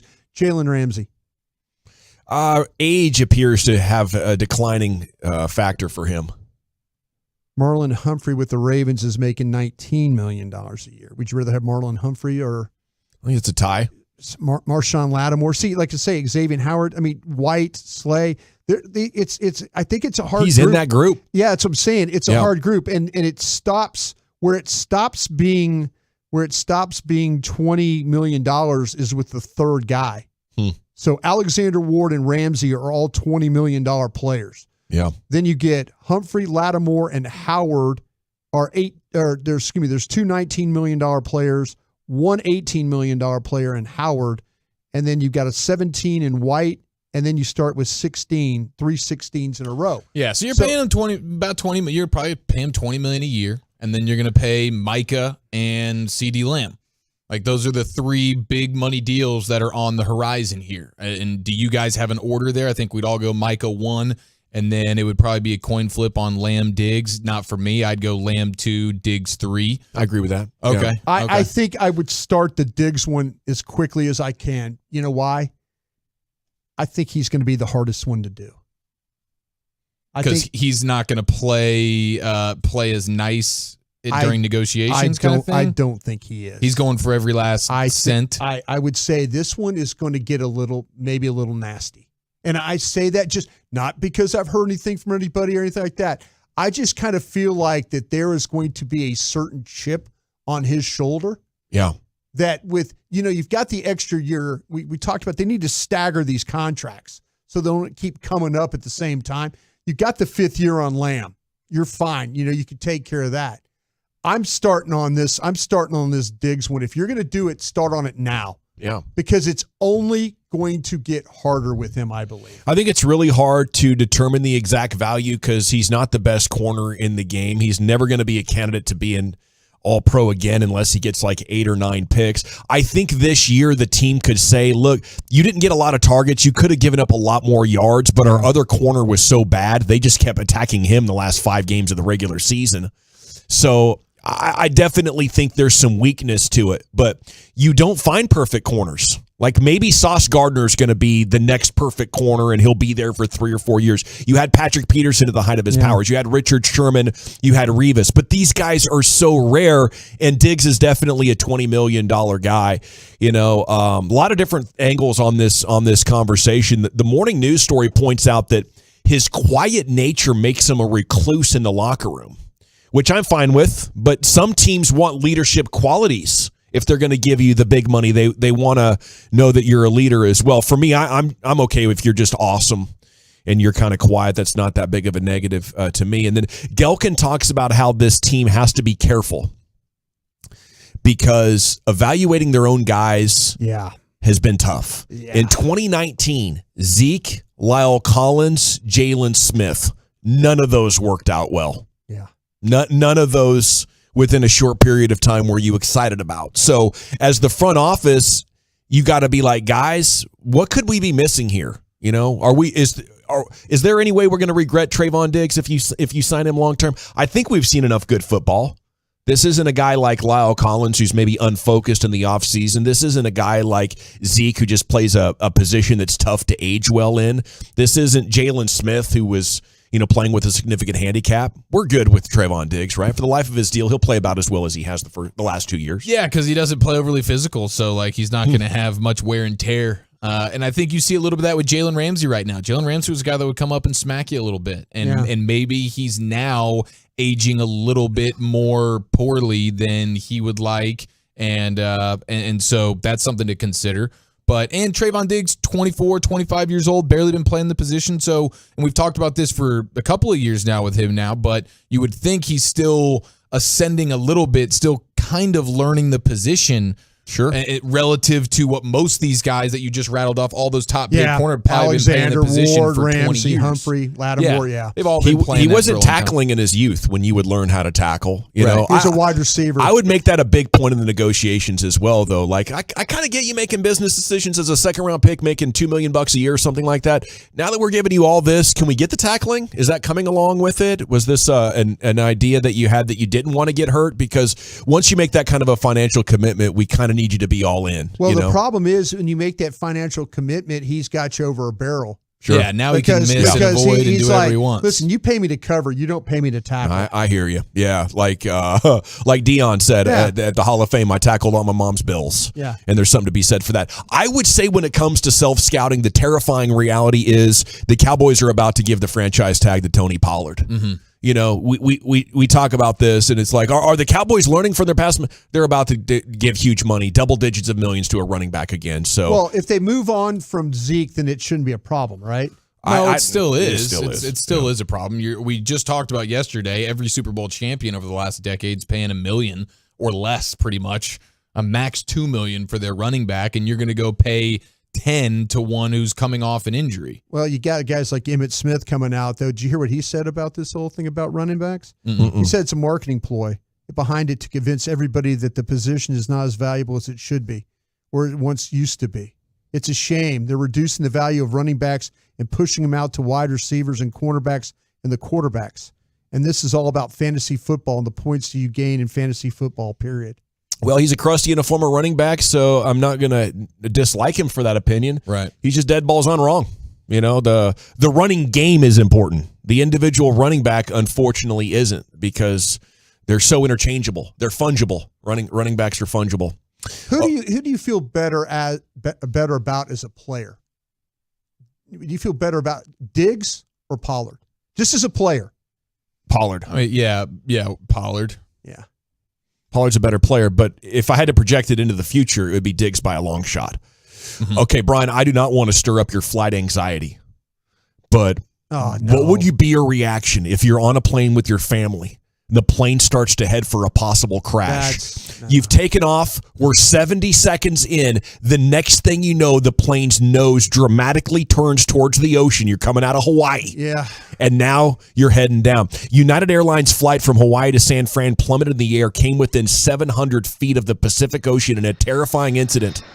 Just 71 seconds after takeoff from the Kahului Airport in Maui. The United Airlines flight last week, it had been unreported up till today, reached 2,200 and began a steep nosedive. Yeah. Public flight data shows they were between 5 and 5.2 seconds of hitting the Pacific Ocean. Apparently there was a bad storm. It's not clear if the pilots did it to avoid something or if the plane just got pushed off track by a violent wind gust. Downdraft, yeah. CNN's reporting on it. We're waiting for the pilots to talk or something like that. But data, the black box they can do too. Yeah, they got the data, and that's how they realized how close it came to the ocean, because the passengers didn't know how close they actually were. They pulled 2.3 Gs coming off the bottom of that dip, and were within 5 seconds of going right into the ocean. CNN talked to one of the guys on the flight, and he said, yeah, the pilot came on and said, all right, folks, you probably felt a couple Gs on that one, but everything's going to be okay. They continued on with the 4-hour flight. They didn't go back to the airport in Maui. They were just like, everything's fine. They didn't need to regroup after that? No, They're heck no, we're good, the baby. pilots, man. Maybe needed to change some I'll tell you drawers. what, Yeah. on the way down, I'd been looking at that, because I always sit in the exit row. I'd have been looking at that safety briefing card, though. I would have figured out how to get that door off. I don't know if you're going to survive a crash like that. I I'd pull panic that thing attack up. mode. Pull that thing up. Just like, Solely, we're going to land that thing on the ocean. Just praying like crazy and closing my eyes. The passenger said there were a number of screams. Yeah, imagine. Everybody knew that something was out of the ordinary, or at least that it was not normal. The incident lasted only 10 seconds before the aircraft recovered and landed safely. It departed on its next flight to Chicago 2 hours later. Yeah. A spokesperson for United told the Daily Mail that a formal report was filed. The aircraft inspected before its next flight. The incident led to the pilots, who have fully cooperated, receiving additional training. So maybe they were cool with it, just like, oh, crap, we got to dive here. We got to pull up. And those planes can handle a lot more than we experience in the air. for sure. They're really well engineered. And maybe they were just... I've seen those videos of them on YouTube, how the wing can flap. Yeah. Basically can flap. And before it rips they can off. come up and touch. Yeah. Yeah. It could be that. Oh, wow. Yeah. And then go back into normal Yeah. spot. They really have a lot of safety. I don't want to see the wing do that, but No. you can do it. I don't think I'm ever getting on a plane again if I'm a passenger on that flight. But okay, so passenger that talked said there was me, there was 10-year-old kid, 7-year-old kid, and mom on the inside. He said, you're trying to maintain your composure. There's kids on the flight. Nobody knows what's going on. But at the same time, you're concerned. You don't know if this is an issue, and it was certainly out of the ordinary. He says you don't really have a chance to speak or conjure up words. You don't. You're kind of gripping the seat and praying under your breath. He recalled, I asked wife later, and sure enough, we were both praying at the time for a miracle because we felt like this could be it. Free drinks, free Wi-Fi for everybody after that? For life? Yeah, Yes. yeah, for life. Yeah, I'll tell you, absolutely. they had a plane coming out of Aloha Airlines that where the top of the plane got ripped off.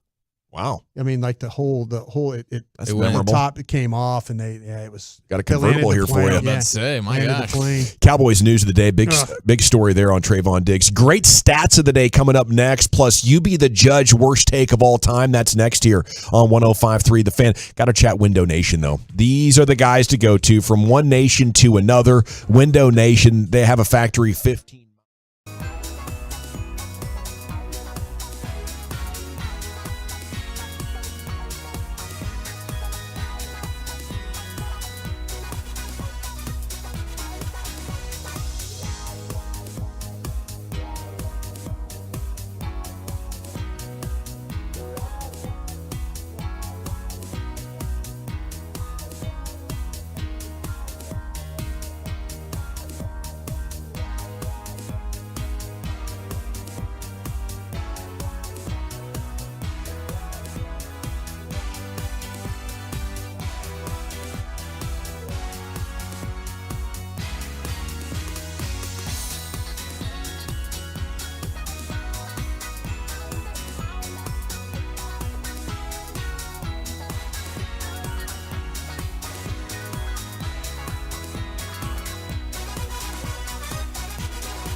Bag Nation. Just tune in all day. They got the best Cowboys, Mavericks, Rangers content. 105.3 The Fan. Turn on, leave it on. Even though shortages and demand are driving up prices, Classic Chevrolet will never charge over MSRP. Not now, not ever. Experience the difference today. This is Texas. This is Classic. Find new roads. Welcome back, Nation. Here he is, Eric Chiafalo, with some content. All right, we got a lot to get to, but first we need to pay our respects to now the late, great, legendary Cardinal guard, Conrad Dobler. Yeah. Allegedly the NFL's dirtiest player of Legend. his era. True. 72 years old, passed away. He was number 69. He had a mustache that he was the dirtiest player. Look at him. Yeah, bro. He had the mustache to prove it. He looks a little bit like just a more jacked up Burt Reynolds in his heyday. And so he passes away today. He was quoted in 1977 saying, I'll do anything I can get away with to protect my quarterback. Illegal tactics like holding, eye gouging, leg whipping, and biting among them. Wow. So he was really getting after it, and he was on the Cardiac Cardinals. Yeah. I had never Jim heard Hart. of. I had never heard, like we hear Mel about the Gray. Killer Bees and all these different names. I'd never heard of the Cardiac Cardinals before. Yeah, Jim Hart. They back in the day. Yeah, him, Dan Deerdorf, the offensive line. Deerdorf was a Hall of Famer at tackle in that era. That those guys at the pass block. He was a really This the St. Louis Cardinals? St. Louis Cardinals. Yeah, Were they good? they were. They were the same conference or same division as the Cowboys. So you had the Eagles, the Giants, the Commanders, and then the Cardinals were part of your thing as well. Man, that's fantastic. Well, R.I.P. to Mr. Dobler, the NFL's all-time dirtiest player potentially. I'd never heard of him. No, before. he was very much a twist your leg in the pile guy, dive in the back of your legs. You hate to see it. Yeah, that kind of a guy. Wow. Okay. Grab you in that area, You feel great if he's They protecting call him you the as a Diggler on the quarterback. field. Yeah, exactly. Oh, Dirt Diggler. Get out of there. All right, two stat of the days for you. We'll start with a Super Bowl one, and I meant to get to this yesterday. This one blew my mind. I was not expecting this. Would you be surprised if I told you that when Jalen Hurts found the end zone for the first time on Sunday night, that's the first touchdown scored by a former Alabama football player in a Super Bowl? Do what now? Wow. Well, okay. That's what I was in the back of the studio. I walked all the way over here to drop that bomb. That's unbelievable. That can't be true. That can't be true, right? What about? Yeah. Yeah, go ahead and hit me with some Is of this your booty butt whatabouts. sports or whatever you call it? Yeah, the butt crack. Yeah. Am I getting ball sacked or butt cracked here? I did a little bit of recon on this. Okay, Wow. way back in the way back. It is Valentine's Day. So Like Joe Namath was quarterback Very way intimate. back. Didn't score through for one. So you're talking about they scored. They physically scored. they physically scored. That's the thing there because you have touchdown. What about Mark Ingram? Was he in a Super No. Bowl with the Saints? I thought Mark Ingram crossed my mind as a recent Alabama football player to maybe have found an end zone in a Super Bowl, but that's not the case. And the caveat to this is actually be the one to score the touchdown because you have guys like Bart Starr, Ken Stabler, Yeah. and Joe Namath. Joe Namath, yeah, who was have, one. Yeah, who have passed for touchdowns. That's the last one I was thinking of. But it's the first time an Alabama player has been in the end zone and count for a touchdown. Wait a minute. in Wait a Super minute. Bowl. What about the Atlanta, Julio Jones? Julio Jones. I wouldn't be surprised. That Julio Jones. 28-3. We got no Julio Jones touchdown. Julio Jones is famous for a lot of catches, a lot of yards, not a lot of touchdowns. So it will not surprise me if Julio Jones did not get into the end zone on that 28-3 Super Bowl. But if he did, then I can go back and I can blame Zero touchdowns, Julio Jones Super Bowl. This comes courtesy of Michael Casagrande. Oh, fake name. No, dude, he's legit. He's a big house, you know. He's in Alabama. He covers Alabama. Yeah. So you would think He's a big house. He'd be in the know on this. Yeah. So that was crazy to me. Jalen Hurts, first Alabama player to get in the end zone. Pretty cool. Yeah, I guess the first 10 years of this Nick Saban dynasty, he was not getting top receivers. So he was winning it the slow and ugly way. Yeah. So he never had an Alabama defensive player score a touchdown then, huh? I presume. Yeah. Okay. So that one is the first one. I think that one's pretty dang strong. But then I also saw this one. You guys tell me if this one's better. Courtesy of Mike Renner, Pro Football Focus. Tom Brady had more passing attempts this season at 45 years old than Trey Lance has had in his entire high school, college, and NFL career combined. That's not surprising. That is not surprising that one Tom Brady year could see more passing attempts than the entire high school, college, and NFL career of a top quarterback. That's crazy. Because he played 1 year at college, right? And then the pandemic hits. Right. And he was like 13-0. Right. Maybe they played in a running offense in high school. Mm-hmm. Maybe he had a stud ahead of him and didn't play until his senior year or something like that. But 45 years old, Brady has threw it more in one season than Trey Lance has thrown in his entire career of legitimate football. How many did he throw? That's How many did Brady throw this year? Was it over 799? Yeah.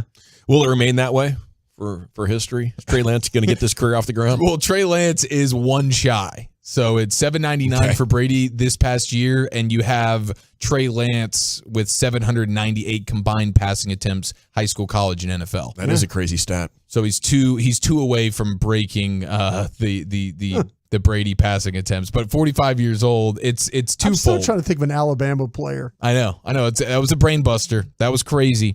And then we get to the worst take potentially of all time. I'll let you gentlemen be the judge. This was a defensive coordinator's take anonymously in the Athletics. You know how the Athletic will do anonymous scouts doing the quarterback tiers? That's the only way that scouts talk. Yeah. It's anonymous. They love talking anonymously. Well, they say some of the... go ahead. You can keep trying that word. Yeah, why not? Go ahead. Give it a shot. No, go ahead. One more. Go ahead. Take one more hack at it. Why don't you just go and why don't you mind your own damn business? Anonymously. Yeah. There you go. So I hate you. We're going to get Wolchuk back here. We might do a Valentine's Day touch up with Wolchuk here in a little bit. Anonymous defensive coordinator in the Athletic when they do quarterback tiers. Last year, okay, this was less than 12 months ago, a defensive coordinator was quoted as saying about Pat Mahomes, "We love Mahomes because of his unorthodox throws, not because of his natural pocket presence. And when that disappears, that is when they lose games. I don't think that is a tier 1 quarterback. I think that's a tier 2. Nothing against the guy. Love the kid. But take his first read away, and what does he do? He runs, he scrambles, he plays street ball." End quote. Was this out of Tech? Or was this in the NFL? No, this is last summer. Oh, my gosh. This is a defensive coordinator in the NFL last summer talking about Pat Mahomes as a tier 2 quarterback and take away his first read. Yep. What does he do? Hashtag street ball quarterback. This is my guy with the red Solo cup that kind of like gives you the face, kind of gives you the it goes gif, by. Yeah, the gif. where you hear it and you're like, that might be the dumbest thing ever said. Yeah, there you go. Yeah, I don't know if that guy should be working in the league anymore. If he's working on my team, he's fired. He needs to lose his job. And that's how you know it's not like when you see Orlovsky or whatever, sometimes he puts his name on it and you know like he's doing this to conjure up whatever conversation. This is anonymous, dude. Like this guy's not getting any credit for this crappy take. Yeah. And so he actually means this. And I just feel bad. Because now to put it into context, the Chiefs are 2-1 in Super Bowls in 5 years with Patrick Mahomes. The Packers are 2-1 in Super Bowls in 31 years with Favre and Rodgers. Yeah, there's a lot of bad ideas in the NFL. You would think that the people that have worked their way into their jobs would have deserved it by being the best, but there's a lot of what is that called? Nepotism. I think there's nepotism. Family and friends get in, right? That's the only way to get into the NFL. Family and friends. Yeah. And a lot of times people find themselves in some pretty powerful situations based off a last name. And they don't have what it takes to get it done. Okay, thank you, Chiafalo. Here we go. 2 hours down, 3 to go. NFL overhaul tier, stacking all 32 teams from contenders to rebuilds. What tier do the Cowboys belong in? That's next year on The Fan. You can wait.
From our fan studio, secured by DFWsecurity.com, you're rolling with the G-Bag Nation on 105.3 The Fan. It's hour number 3 of the G-Bag Nation here on 105.3 The Fan. Hope you're having a great day. We have NFL overhaul tiers, general at your service. There's Brian Broaddus, Lucius Alexander in the Pimp Cup, Eric Chiafalo. You have Carter Freeman coordinating your video. Zach Wolchuk is out this week. He's moving out of his parents' house and living by himself for the first time ever. So a big moment for him, and congratulations to Zach Wolchuk on that life achievement. I was getting ready for the show earlier. My fiance wife just stopped and said, "You weren't even listening, were you?" And I thought to myself, that's a pretty strange way to start off a conversation. Happy Valentine's Day, babe. Yeah, do better than me tonight when you get home for Valentine's. You want to stay alert at all times. NFL overhaul tiers. Jeremy Fowler, ESPN. Here are their tiers. You tell me which one you'd put the Cowboys in. 877-881-1053 if you'd like to text in on this. How close are the Cowboys? How much better do they need to get to win it? Okay. Tier 1, still major contenders. Do you put the Cowboys in there after what you just saw? Tier 2, need a postseason breakthrough. 3, headed on the right track. Which one of those 3 do you think best represents the Cowboys? Or is it number 4, in a comfortable spot despite a losing season? Definitely not that. Stuck in QB purgatory? Maybe you think it's that one. Tier 5. Some might go with Tier 5. Yeah, you're a jerk for that, Texter. I know you're already agreeing with that one. Time to reassess the state of the franchise. It's been that. They're in multiple tiers, maybe, Brian. Tier 7, new coach, new direction. Nope. No. And Tier 8, major rebuild in the works. That'll never happen with these Cowboys. Give me Tier 1 again, what it was, please? Still major contenders. Still major contenders. I think they're in that. Major contender category? Yeah, I do. I mean, they're a bad interception and maybe an injury for Pollard. If you can reverse one of the picks and keep Pollard healthy, they probably could have beat the Niners. Yeah. It was just luck. You know, it was just the way the ball bounced on that day. I'll take my chances against the Eagles in that game. I think that we saw that pass that Hurts through the end of the game. The whole idea was to try and make him. I know, like I said. The Hail Mary. The Hail Mary pass. That was an injured shoulder. That was a 48-yard Hail Mary. Yeah. That was bad. I also saw that he stepped on the foot of his center, Jason Kelsey, when he got himself set to go. Well, so that had something to do with it as well. He had a lot going on there, but he was not 100%. He admitted as much before the game. I don't think so at all. I can't go major contender because when I think about major contender, I'm thinking about the Chiefs, the Eagles, obviously, Niners, Bengals, Bills, teams that over the last couple of years, they have at least made it to a conference championship. What was the one after? What was the tier after that? After major contenders is need a postseason breakthrough. That's what they need. They haven't been They keep getting to the playoffs. They haven't been able to really do much when they get there. They haven't showed that they're a legit contender because they haven't even gotten to the round before. I think they showed Super they were Bowl. legit when they held the 49ers to 19 points. I think that's when they became legitimate. For 2 years ago we asked them just be middle of the pack, kind of like we're asking the Dallas Mavericks to be middle of the pack defensively. Mm-hmm. Yeah. You know, your team has gotten better on defense every single year. You held a very, very good 49er team to 19 points. You should have won that game. That to me is a team that's a team. If you talk about the 49ers all you want and them getting in the championship games and stuff like that, but your defense is a contender. It hasn't been. That's what I'm saying though. But your offense scored how many points? That's what. They did nothing. No, but that to me, that's the fix. It's not a breakthrough. It's just a fix. Your offense, they made the determination that they got rid of the coordinator because the last 2 years they haven't done anything on offense. Mm-hmm. Your defense has been good enough to win these games. Heck yeah. Yeah, it has. You know, I think that either one works. That makes you a contender to me. Either one works. I think they're close enough. You could definitely call them a contender, but also a postseason breakthrough like the Eagles and the players they've added over the last 3 off seasons. You know, when you look at Slay and Hargrave and Hassan Reddick and A.J. Brown, that's the offseason breakthrough that you need for the front office to come up with the right players. You know, what would you have said the Eagles were after they got smoked in Tampa last year? one off season away. What category does that fall under? That's category 2. Need a postseason breakthrough. Yeah. Okay, so ESPN Insider did put the Cowboys in category 2. Okay, and I'm not saying that means you're wrong, Brian, because I think still major contenders would be fine. Stuck in quarterback purgatory is an interesting one because I think this is a wake-up call that all teams need. If you don't have Patrick Mahomes, you need to overspend against the cap and be comfortable riding that wave. The Packers have had a GOAT candidate at quarterback. They can't get back to the Super Bowl trying to draft and pay their own. It takes throwing caution to the wind and being like, crap, we're gonna be in a tough spot in 2 years, but damn it, right now and next year we're going for it. Cowboys haven't done that. So if you do have a non-elite quarterback and you have a quarterback that's been paid, that is a kind of quarterback purgatory. You don't know what time it is in the NFL. Okay? 2 different kinds of guys are getting it done. It was Tom Brady, now it's Patrick Mahomes and maybe Joe Burrow, and then quarterbacks on rookie deals. That's who's arriving. And if you don't know that, then, I think your front office is the one that needs the postseason breakthrough. ESPN Insider says the Cowboys need to solidify the number 2 receiver spot. I think that'll happen with Michael Gallup. Last time he and Dak were healthy, they had 1,100 yards. That's what Amari Cooper had this year, Brian. Yeah. It's definitely doable that Michael Gallup can bounce back from the torn ACL. I would not be chasing Odell Beckham Jr. They say a depleted Cowboys offensive line needs youthful reinforcements, even if just for depth. And in the short term, Dallas must decide whether to franchise tag Tony Pollard, who rushed for 1,000 yards, scored 12 touchdowns. I suspect it will. It might be tough to retain tight end Dalton Schultz if that's the case. Like everything they're mentioning here to me is kind of a non-factor. You have Jake Ferguson. You should not be tagging Tony Pollard. You had an elite offense while you had him benched. You can score points. You can move the football. You did that without Tony Pollard. You did that with an aging and declining Ezekiel Elliott. Just get a warm body back there who's got the combine that says he should be pretty good in the NFL. You're going to get yards in this league if you block it up well enough. So I think a lot of this is a non-factor. You just need the front office to figure out what time it is and overbuild the roster. Well, the aging offensive line, is that just at right guard? No, I think they're talking about Tyron Smith, and they're putting a lot of stock into Jason Peters too. I what Jerry and Steven said that whole time talking before they went out to the Super Bowl when they were talking about we want Peters back, we want Smith back. That to me is that's not having that meeting.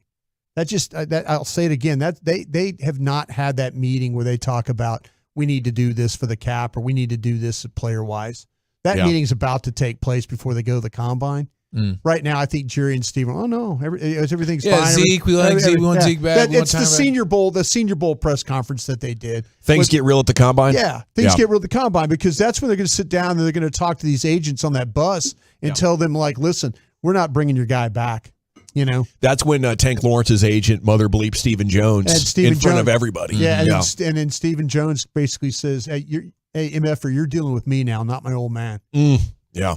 So expect around the combine to get maybe some more clarity on I think you're going to get a lot of clarity when you get to the combine. So who did they have ahead of the Cowboys here as actual major contenders before getting to the Cowboys themselves? Because I would agree with the way they did this. I think my contenders would be the 2 teams that were just in the Super Bowl, and then the Bills, the Bengals, and the Niners seem like the major contenders, and then the Cowboys are right there after that group of do you think there's top people? squads. Do you think there are people that believe they're in quarterback purgatory? Absolutely. Yeah, absolutely. There's fans. There's Tolos on the truckwreck.com. So they're either one or 4, right? For a lot of people. Yeah, or 5.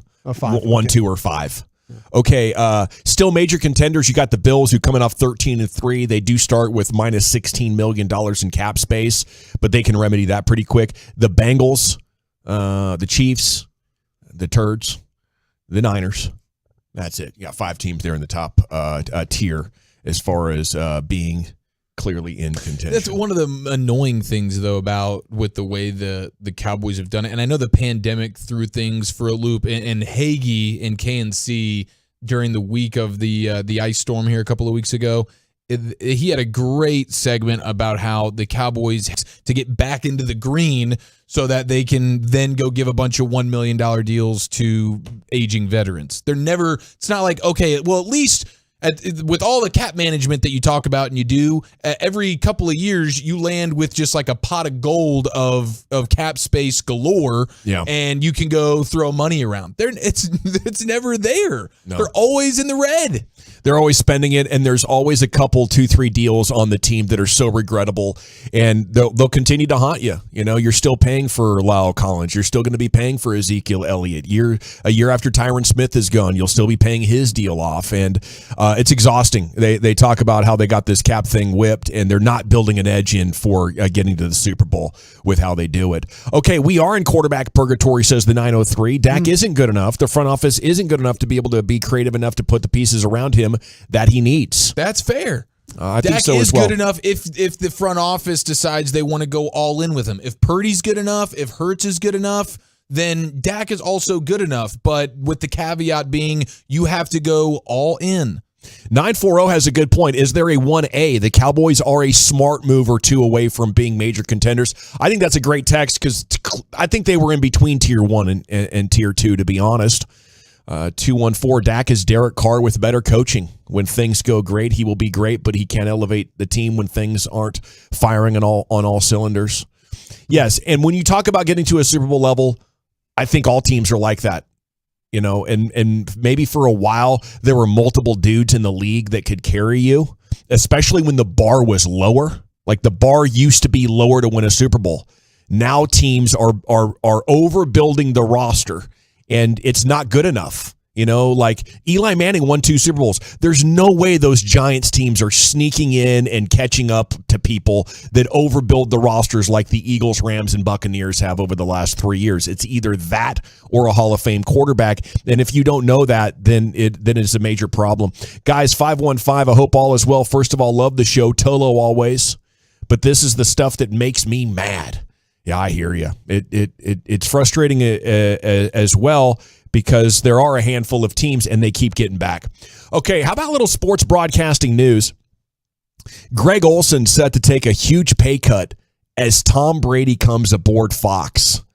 This would be maybe a time to pull out some Tanya Harding tactics. I don't know if you ever willing to do that, but a $7 million payday might be the trigger that makes you that version of yourself. He's looking at going from 10 mil to 3 mil, from the number 1 seat to the number 2 seat. And this is coming off of a year where he and Kevin Burkhardt established themselves as the number 1 broadcast booth in all of the NFL. I was wrong on Kevin Burkhardt. I didn't think he was going to be that good. He is really but good. He and Olsen dominated. Okay, so apparently he signed a 2-way contract and $3 million a year to talk about sports on TV. He's going to be fine. But after you get used to 10, they're talking about dropping you to 3, and you know you're good at this. You know Tom Brady hasn't done jack. They thought Tony Romo was amazing. Turned out he wasn't. They thought Drew Brees was going to be great. Turned out he wasn't.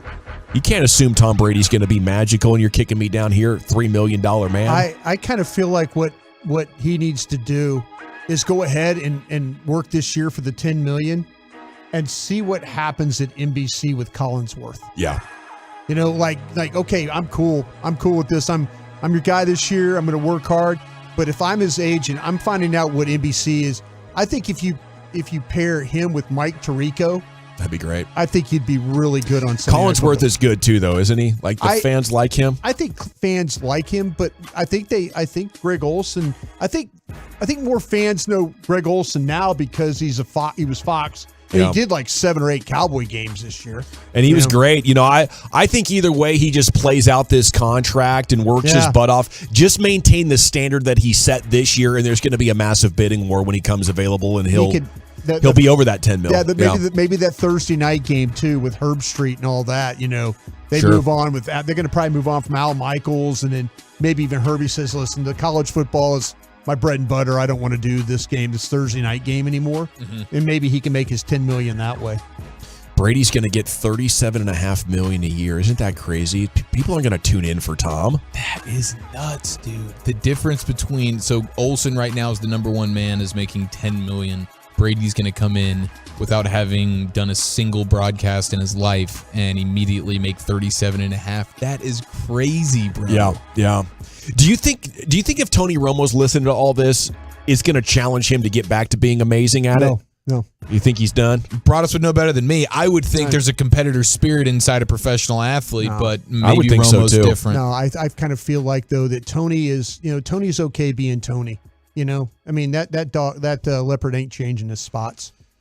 I mean, but he was competitive enough to prep more for year one. Yeah, because he had no idea how it was going to work. Yeah. Now, the thing with Tony, he's never going to do a bad game. So what's his motivation to work hard when he's always doing Kansas City, Cincinnati, the Rams? These are teams he sees every week. He's not doing your bad football game. He's not having to work to learn, the Jacksonville lineup every week. Brian called you out, Tony. Time to get back on the stick, I guess. I don't take it personally, but I mean, Brian Ebersol. You get comfortable. Like he's doing games every week that he knows. Like Dick Broadus. Probably that. The promotion, the stuff that he's having to do, the pre-stuff that he's having to do, those meetings and things. What more is he learning? He's doing the same games every week. Lisa McCaffrey probably thinks that's your real name. I tell you what, I've never been more nervous in an interview in my life. It was incredible. I didn't Dick know Dawson has a better flow to it. I did not know how that was going to turn out, man. 972, Rhonda the realtor here, number one female Tolo. Okay, Thank you. Salute to you, Rhonda. Thank you, ma'am. Collinsworth and his son are both annoying as hell. There you go. They are annoying. They put off a massive, like, overconfident, arrogant vibe that it can rub you the wrong way, and it often does rub me the wrong way. I just think Collinsworth knows football and has a way of communicating it that is elite. Okay, top 10 at 420 coming up next. Where are we going with that, sir? Maybe we'll hear from the Wooly Bully on his favorite day of the year. Plus, we have the top 10 rom-coms of all time. That's next right here on The Fan.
420.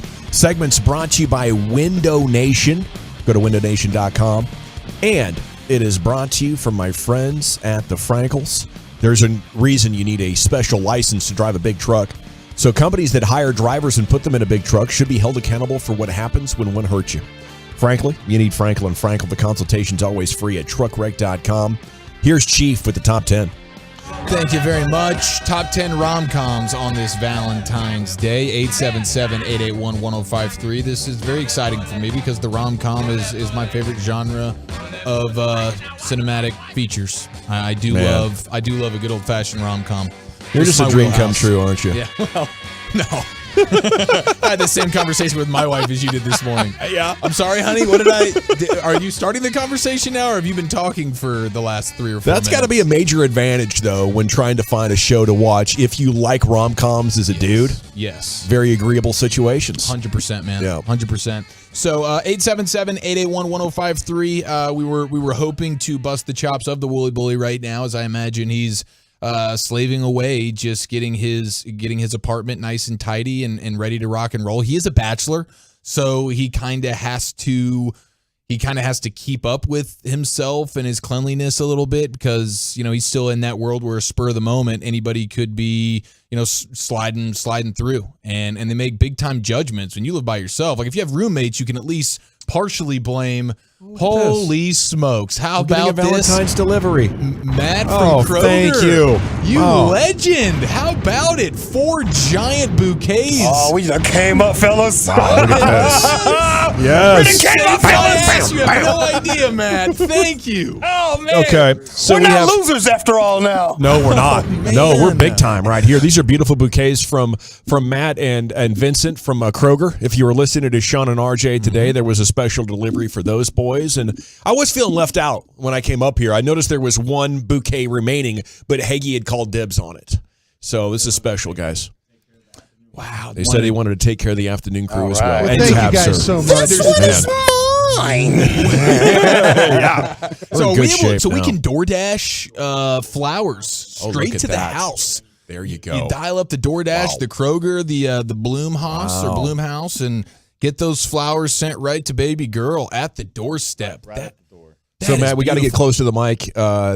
So DoorDash through Kroger, they have bouquets ready for Valentine's Day right now. To go. That is money. We wrap them, go straight to the door. Wrap them and send them out, and bang. I didn't forget, honey. I've been planning this delivery. Yeah. You kidding me? The whole time. That's clutch. You knew we were going to come through today. Oh, see, thank you so much. You know what guys need? That's Kroger for you. Yeah. No, this is beyond clutch because I was going to stop off at Kroger on the way home, and I was going to get been empty. I was going to say it would have been slim pickings at that point. I know it. I would have gotten the bottom of the barrel flowers, so to speak. So now we're rocking and rolling. This is outstanding, boys. Matt from Kroger. Take care of y'all. Gentlemen, thank you, sir. Vincent from Kroger. Thank you, boys. That was clutch. You've won my heart. Yeah. There you go. This is take love that right selfie. now. Let me salute you. My gosh. Salute to Kroger. Taking Taking care of big. all the guys around DFW today. The for clutchest Valentine's thing Day. ever. Thank you, boys. Sick. Thank you. Because I was going to ask you, I heard them talking about it earlier today. I think Bobby Belt was poo-pooing the idea of the grocery flower bouquets for wifey, and that's my move. Like He just got dunked on with these. He absolutely got dunked on. These are legit, man. Art. I would think these came from the local florist, and they were handpicked like hours ago. Yeah, they must have hired a florist. Yeah, a real good one. My gosh, that's fantastic. Yeah. Okay. Hey, a shout out to Kroger brand like foods. Mm-hmm. It's the off brand, but it's Kroger brand. It's really good. Thank you. Yeah, the sodas and stuff is really good. I'm just saying. It's all in my pantry. Kroger brand don't be playing. All in my fridge. How cool is that? Thank you to Tolo, Kroger, Matt, and Vincent. That was absolutely beautiful. Okay, and generally speaking, are we running through a Kroger-type grocer to get our flowers for whatever the occasion? Is that usually, or absolutely, are we more sophisticated generally? Because I am definitely a grocery flower buyer. This is sophisticated as it gets to me, and there's one off 30 on my way home. Yeah. So, my girl likes daisies, and they always have the daisies there, so it's real easy for me. Oh, yeah, man. Yeah, daisies, orchids are another good one. Easy stuff. Yeah. All good, man. Very romantic. Thanks to Kroger. Appreciate that. Yeah, that was huge, man. Thank y'all very, very much. Okay, top 10 rom-coms all time. Gentlemen, I'll let you guys start the bidding here. Broadus, I don't know if you've ever actually been privy to a rom-com because you're not much of a movie guy. So is this completely out of your wheelhouse, or can you give me Pretty one? Woman? There you go. It's a good movie. That's going to crack the top 5. I could go all the way back to like the Richard Gere and that kind of thing from like when he was an American Gigolo way back in the day. That's like I think one of the last movies I saw was in the 70s. I think is Richard 80s maybe? Richard Gere the top male face when it comes to being synonymous with rom-coms? Maybe in the 80s. Or is it Hugh Grant? Hugh Grant, I think. I don't know. You're the expert. No, Hugh, That's true. I think it's Hugh. Yeah, Hugh Grant is like, what was... I think Richard Gere was more of a gerbil guy from my memory. He was... I'm confused. Yeah, he was one of the originals, though. Gerbil guys. I bet that gerbil joke was fire. And I missed dude, out on it went for 15 years. Yeah. It was pretty epic. My sister showed me quite a few of these growing up, the rom-coms, and I did enjoy Can't Buy Me Love. I thought that was funny. Total nerd that wins over the babe. I love those stories, man. Yeah. Absolutely love those stories. Can't Buy Me Love. That was 1987. And let's see. That's Patrick Dempsey. Yeah. Okay, very nice. He's a good race car driver, that Patrick Dempsey. Bit of a stretch to make him a nerd, but he pulled it off. He really can. He can drive a race car. He's really good. Oh, I thought that was like a reference to some movie he was in as a driver. He's in the same series we are. You put him in a car, he's pretty damn good. Wow. Yeah. And we know what type of doctor he is. Yeah. I mean, that guy McDreamy, is well-versed. right? Yeah, McDreamy, I believe. McDreamy, yeah, something like that. Okay, we're getting some love for Fever Pitch. That's a personal favorite of mine, no question about that. People are throwing Tom Hanks at us as being the biggest male synonymous with rom-com movies. Totally fair, Tom Hanks. He's in plenty of these things. Sleepless in Seattle. Matthew McConaughey's been in a few of these, hasn't he? Yeah. Ooh, that's a really good one. That is a really good one there, Broadus. Good call. Very good call. Very likable. I'll tell you another one movie I remember when you romantic comedy. Sweet Home Alabama. Boom. Was with Reese Witherspoon. Yeah. Dork. That's a solid one. I like that movie. But I like all these. So he went down to see her, man. Lucius, can you get in on the rom-com with me? Yeah. Can we rom-com movie night together? I got a few that I like. They're more like more dork. comedy. He did. I did. He 100% did, and laid it on your lap. Yeah, you put it right there in your face. Those things are huge. Watch me knock these flowers off. Please don't. Oh, okay. Please don't. My side might want something. There might be a fist fight here. So there's a movie called Brown Sugar. I like Brown Sugar. Wait a minute. Is this a... It's a rom-com. Okay. I thought maybe from another genre, maybe. And Love and Basketball. Oh, very good. Really, really good. Yep. And Boomerang, my number one. Boomerang, number one. Eddie Murphy, right? Yeah. Hey, would you consider Coming to America a rom-com? Because the whole time he's after a girl. He is after a girl. So. Wow. I think so. That's the number Yeah, I one. think that qualifies. Very good stuff right there. Okay, I need to brush up on some of these things here. Boomerang, Eddie Murphy. I'm throwing that on the list. Yeah, watch that joint. You'll like it. I think I've seen this Brown Sugar one already. Yeah. You seen the Brown Sugar? I think I have, but it was in another, probably some other. Marcus, darling. Crazy Stupid Love, getting some love here on the truckwreck.com fan text. When Harry Met Sally is being inundated here, and that is certainly a personal favorite of mine as well. The Proposal, very good. The Big Sick was a relatively recent rom-com that was outstanding. 50 First Dates coming in. Yeah. Let's see here. Breakfast at Tiffany's. Oh, Lucius, I'm seeing the Brown Sugar one now. That's really good, man. Got a good rating. Yes, it's really good. Hey, so there's rating things. If it's rated too high, it's probably going to be trash. If it's too low, right in the middle, there's 5, 6, 7s. Those are good movies. We're just looking for mids, huh? Yep, you're looking for If mids. it's too high, it's botted. Yes, it's just too much. Damn. Tay Diggs. Another famous Diggs involved with this. Ooh, How to Lose a Guy in 10 Days. I like that. 682, 469 for getting Sarah Marshall, 806 for getting Sarah Marshall. Ooh, Gerard Butler. That's a good call, 817. Gerard Butler did have a nice little run as a rom-com gentleman. He had one with Katherine Heigl that was pretty dang funny. I'm sure he had a couple more than that as well. Gerard Butler? Yeah, Gerard Butler. Yeah. Gerard Butler had at least he's like the like 2 or 3. He's like the drama guy. Yeah, isn't it some movie he's always like he's protecting the president. He's usually protecting a wife. Okay, same guy. Okay. Yeah. Okay. Last movie I seen with him is like he was having some traffic dispute. Oh, it was amazing. Dude, law-abiding citizen. That's really good. With him is really good, but he's kind of I'm ventured out into the rom-coms a noticing little. Ashton Kutcher is involved with a lot of these. Watch your mouth. Yeah. Yeah, you do need to be careful over there. Yeah. Did I say it too strong? Yeah, hell yeah. Kutcher? There's something about Mary. Oh, Jack Nicholson. I see what you're doing. Jack Nicholson's done a couple of things. Just Friends is a great one. Yep, Ryan Reynolds has been a part of his fair share. Bro, you watch these rom-coms. You are all on top of the rom-com. Dead balls in, baby. Okay, here we go to the list. The outside looking in. We have Clueless and Apropos for Wolchuk. Failure to Launch as the two first out at 12 and 11. Coming in at number 10, speaking of Jack Nicholson, Hello, Something's Gotta Give. Very, very good movie. My old friend. Jack Nicholson's a stud. And that might be the one. Something's Gotta Give might also have Keanu Reeves in it. As what? There is a rom-com featuring Nicholson and Reeves, and I believe they're both going after the same gilf. Really? I'm not 100% if that's Something's Gotta Give. As Good as It Gets. I think that might be As Good as It Gets. I want to see those guys share lines between each other. No It's kidding. amazing. Yeah, that would be amazing. As Good as It Gets epic. is not a rom-com, though, right? I don't. I think there's some romance in there. Something's Gotta Give, I believe, is Okay. As Good as It Gets. Might be a little bit different. It's not funny. It's deep. Might be more deep. Yeah. 50 First States. Adam Sandler, Drew Barrymore coming in at number 9.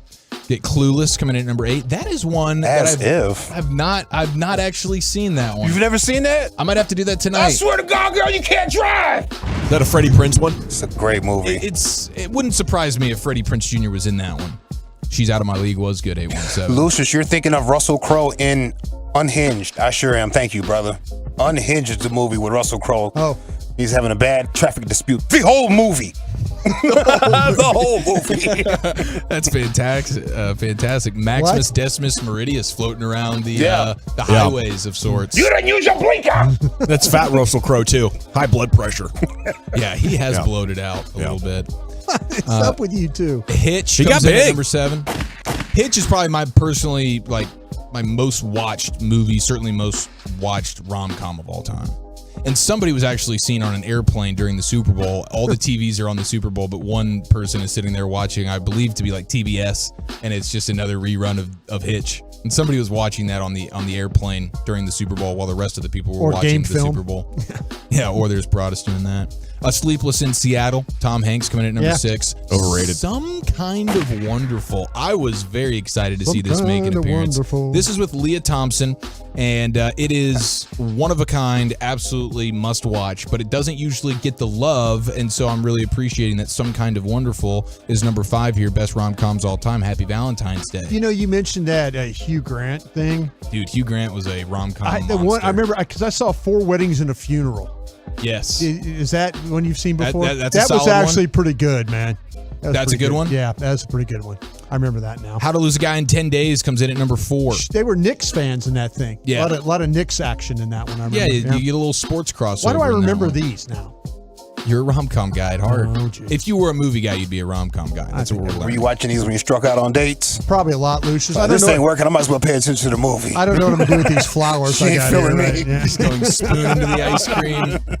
When I was go ahead. No, I turn into Wolchuk and just go get the tub of ice cream. There you go. You want something? It's always there to comfort you. When I was 18, though, I didn't know what rom-coms were, and that movie Forget Paris came out. It's like Whoopi Goldberg as and the other guy was a ref. I mean, Yes, it's bad. dude. Whoopi Goldberg's coaching. It is Yeah. and he's a referee. Yeah. It's the City Slickers guy who's Yeah. also Harry and Harry Yeah. Met Sally. And I Can't was believe I'm stoked for forgetting this his name. movie, and I was just like, oh my gosh, this is horrible.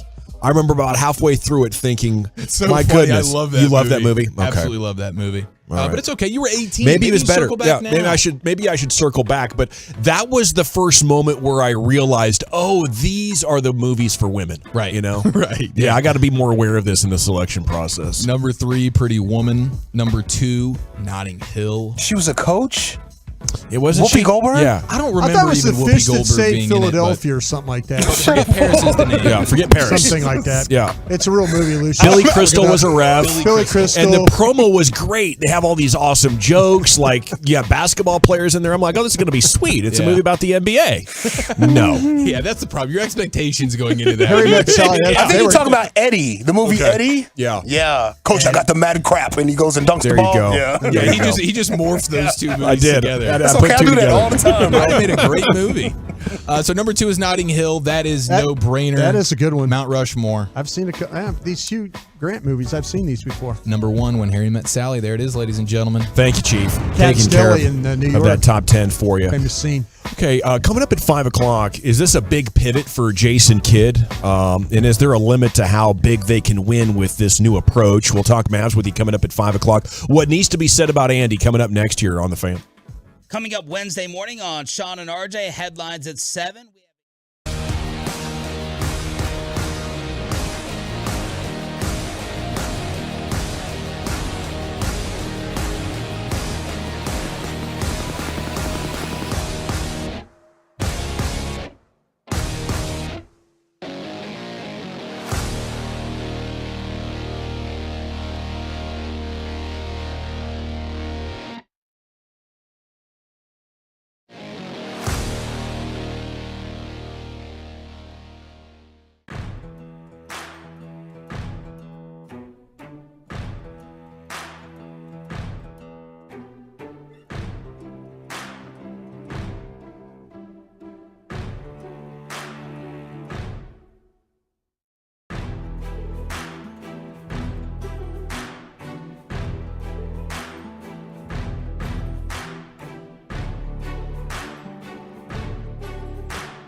Glad you enjoyed it too. I enjoyed every minute of this week, every single show. Y'all just nailed it, man. Back home before we repack our bags for Ranger Spring Training. We're so glad you're along for the ride. Turn it on and leave it on. The Fan.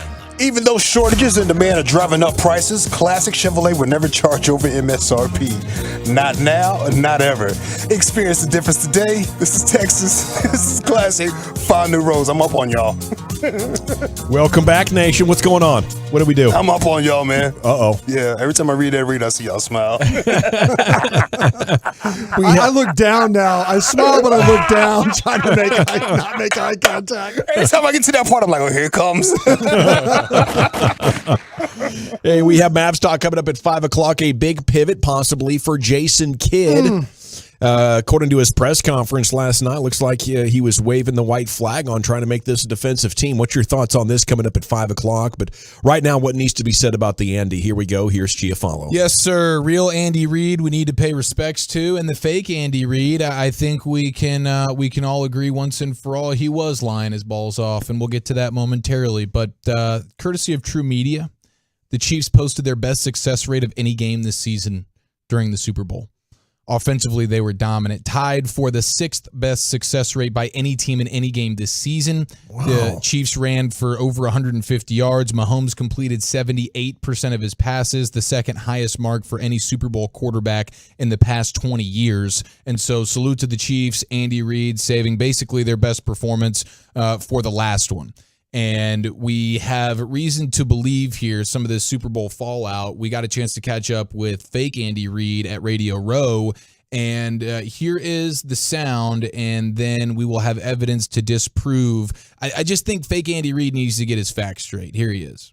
What's the secret to the pork chops? The pork chops. I don't eat pork chops.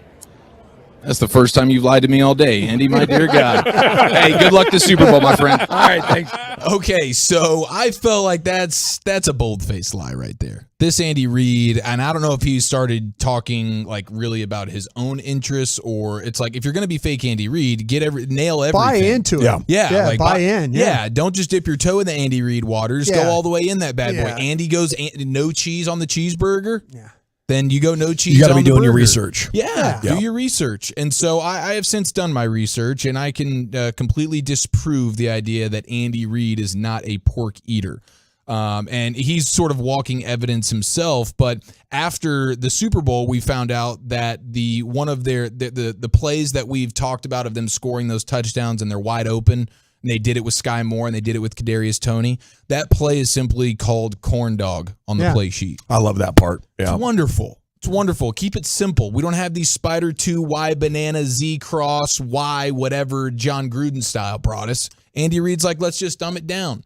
And they asked Eric Bieniemy, like, why would it be called that? And simply he just said, we like to eat. And so there's evidence number one that Andy Reid is in fact a pork consumer. But then I found this from John Machota of The Athletic, covers our Dallas Cowboys. And this is going to hit home for us because John Machota retweeted something that he had tweeted out a few years ago. And it's an interaction he had with Andy Reid before the Chiefs and the Cowboys played here at AT&T Stadium. He says, on a conference call in 2017 before the Chiefs played at Dallas, Machota asked Andy Reid for his favorite memory from coaching against the Cowboys. And Machota notes, he's like, I thought it would be something from his time with the Eagles. But he went back to when he was an assistant with the Packers, Broadus. Yes, sir. And the quote from Andy Reid here is, we played like 7 straight times down there in Dallas. I got to know the guy that made the chili dogs up by the coach's booth at Texas Stadium. Yeah. What was so good about the chili dogs, Andy? Quote, I thought he did a great job. He was phenomenal. He put a little extra cheese and onions on them. I like that. I do like the extra cheese. Me too. Yeah, and I like the extra onions as well. So Andy Reid is a chili dog consumer. He is a corn dog on the play sheet guy. Once and for all, myth busted, Andy Reid, in fact, does eat pork and probably does know the ever-elusive secret to the pork chop.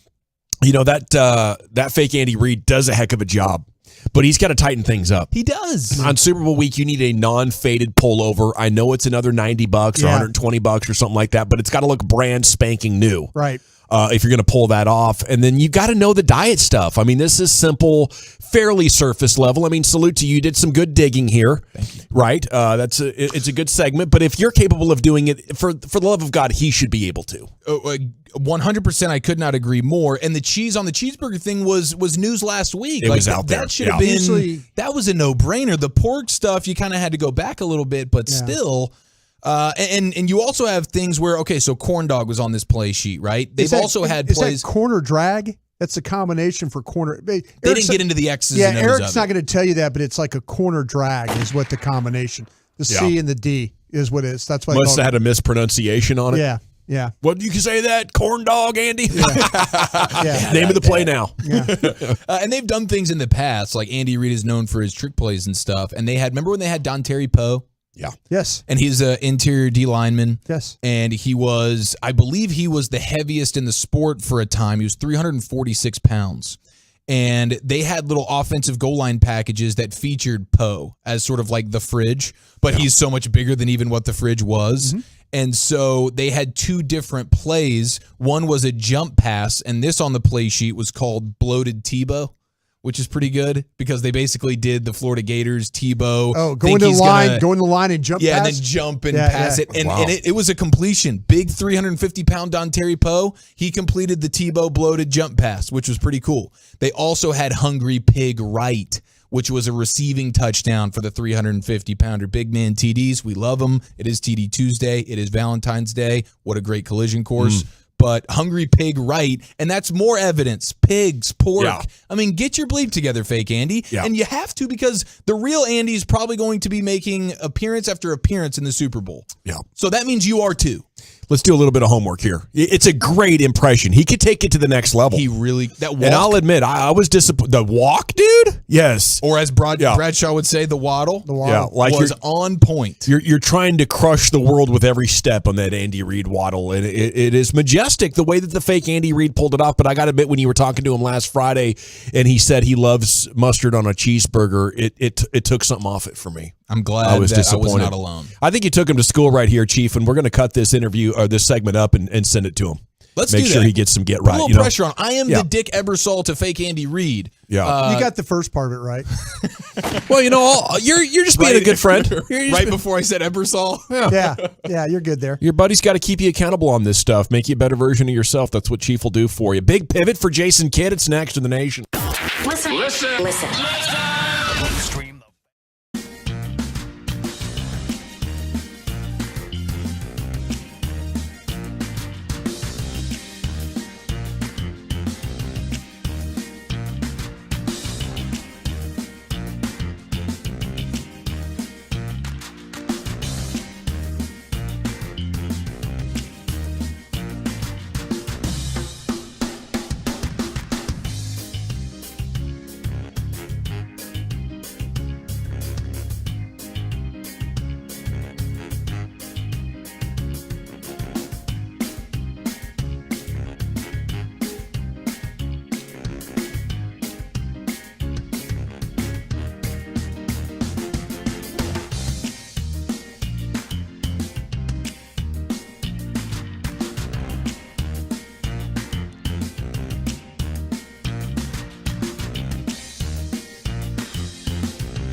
Fan Studios, secured by DFWsecurity.com. You're rolling with the G-Bag Nation on 105.3 The Fan. Welcome to the Nation. It's hour 4 of the Nation. We have some awesome Mavs audio here for you. Jason Kidd talking defense coming at you in about 10 seconds. General at your service at ease. There's Brian Broaddus, former NFL scout executive. You got Delucius Alexander, the Pimp Cup over there, Master Control. Eric Chiafalo is in. Carter Freeman is coordinating your video. Zach Wolchuk is out this week. He's moving in. Okay, lots of branches on this topic tree. Jason Kidd handling a question about the defense postgame, and here he is. Do you feel like your interior defense is an issue? No, we're here to outscore people. People come to see points, not 80 to 80. We're here to score. This is the new NBA. The interior defense, we'll figure it out. We got plenty of bigs. One of our defenders, when we talk about our defense, Maxi's out. Hopefully we get him back after the break. But the way that we competed there in that fourth quarter, we had everybody was small. And so interior defense is about your one and will, and that group did that. And so understand we have an offensive team that can put a lot of points on the board, and we spotted them 20-something points and found a way to come down to the last possession. Thanks. So Jason Kidd there. My first thought was, man, the Mavs are going to be a lot more fun to watch. I'm like, look at this. Jason Kidd is waving the white flag. He knows that the front office is giving him a team that can't play defense, so he's pivoting to focusing on offense. And that's what I was thinking for a while, but then I remembered last year he had a similar line where it's like, oh, yeah, we're just not built for defense. And it triggered a response from his players that turned them into, from that point forward, one of the top 5 defensive teams. So, this is really interesting. I don't think they're really doing what Jason Kidd said, right? That's like sarcasm and frustration. Yeah. No, they. You opened the show with a really good speech that Jason Kidd would have given his troops after last night. And if you want to go back and listen to that, but the way you talked about it is, he was not happy. Well, I just couldn't believe that. Yeah. We're back here having this conversation. And games this week against the Kings and T-Wolves that you're battling for position with and we're giving up somewhere between 10 and 15 points. That's just what my naked eye tells me from the game, Chief, for free. Yeah. And it just seemed like there was a lot of, didn't it all feel quite a bit like effort at times too? Yeah. Where it's just like these guys they're not even really caring to get in front of these dudes. It's a layup line to the rim, and despite the fact that the T-Wolves can't shoot the 3 ball, at least last night they couldn't, they're still able to get points at will, and it's just because nobody seems to care to stay in front of the offensive player. And so as the coach, that has to annoy you more than anything. These guys aren't even trying. Yeah. And so when I first heard the quotes or I read them, I was just like, what? There's no way he actually means this, because that is absolutely his calling card. Is like, you have to play defense. That matters a ton. Yeah, like, how did we change so quickly? Right. It just didn't add up. And so it goes back to him being a master mind bleeper, because he had me kind of in the blender a little bit going, okay, wait, what's the deal? I don't understand what's going on. And so hopefully the point has been driven home over the last 12 hours or so. Yeah, I think, coming into the facility today and watching film today, it's really got to be a look at yourselves in the mirror type of moment, because you're gifted offensively and you might think that that's going to get you paid, and it will, but it's not going to keep you around on winning teams for long. And if you want to be a winner, this is going to be really important, because I tell you what, other teams out there can do both. It's not one or the other.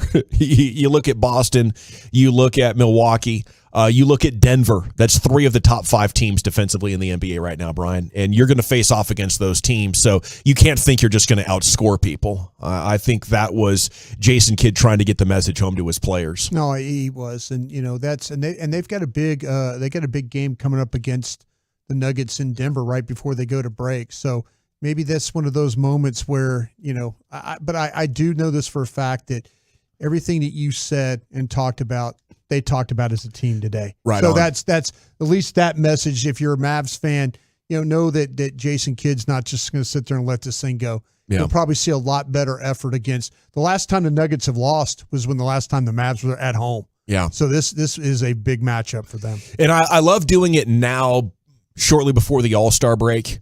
You can make the effort against these Denver teams. You can see where it is. And then after these games and before the All-Star break starts, being like, okay, there's no more time that we can work on this. This needs to be the time where we are executing better. And I'm fond of telling, my kids now, they're kids, not adults, but it is coaching sports. I'm done talking about this. I'm not going to continue to be nice and try to explain it.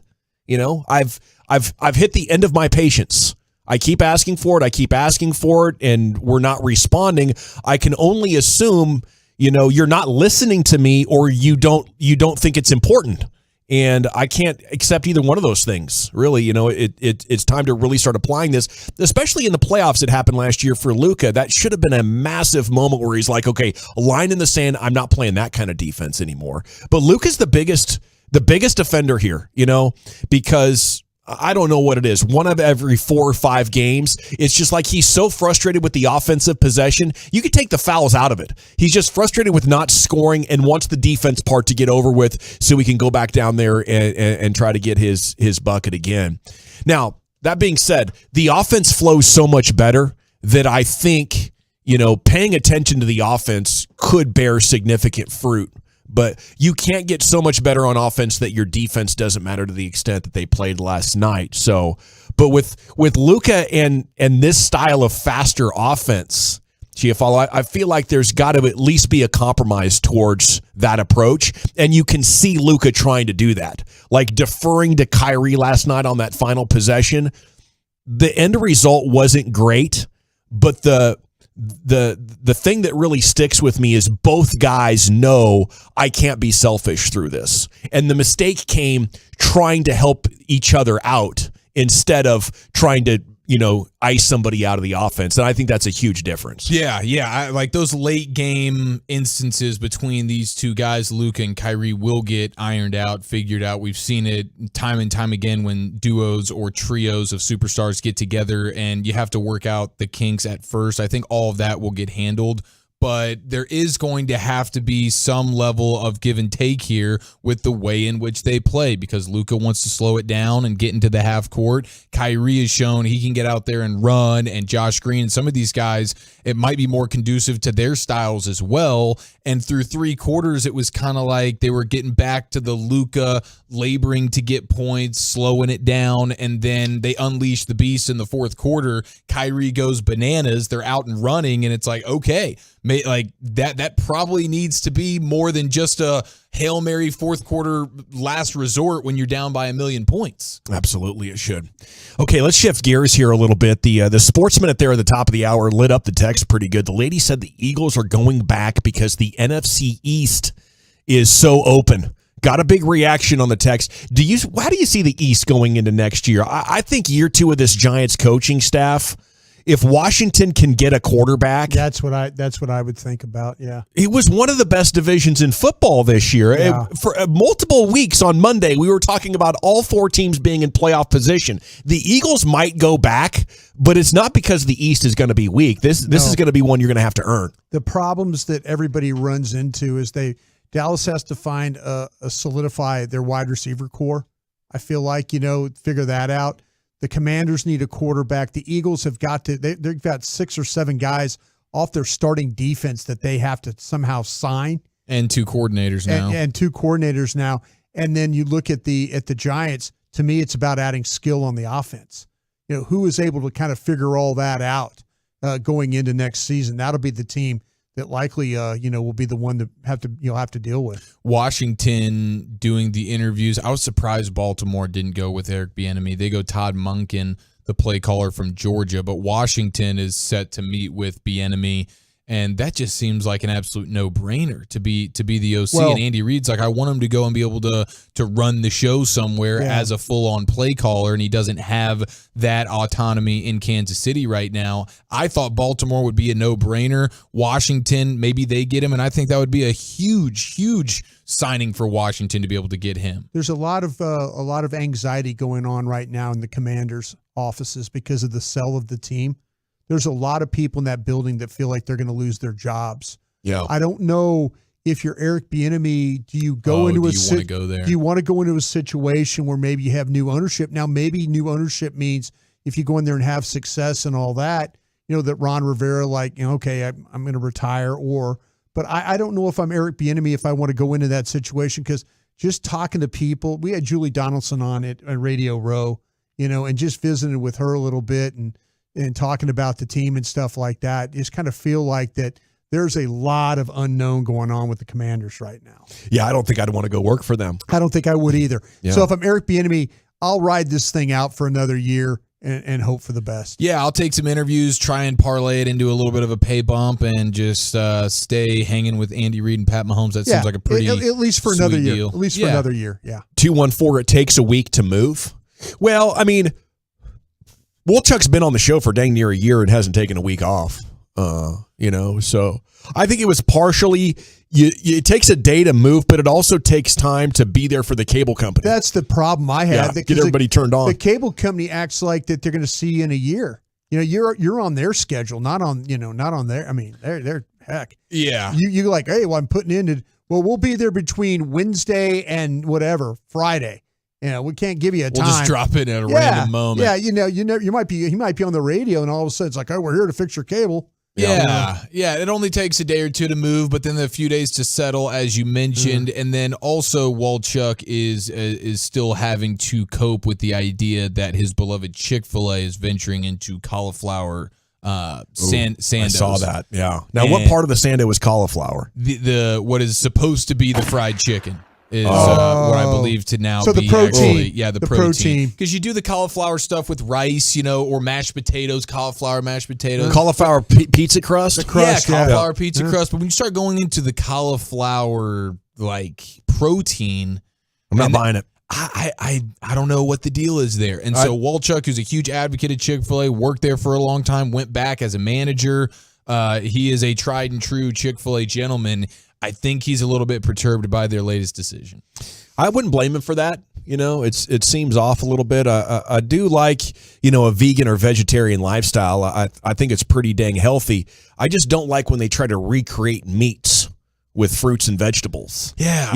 There's plenty of delicious over there with regular cauliflower or broccoli. When they call it vegan wings or a vegan burger. No, call it what it is, a mushroom burger. That's right. What I'm saying. Yes. You can fried cauliflower. Tell me what it is. That portobello mushrooms almost are like eating a hamburger patty, though.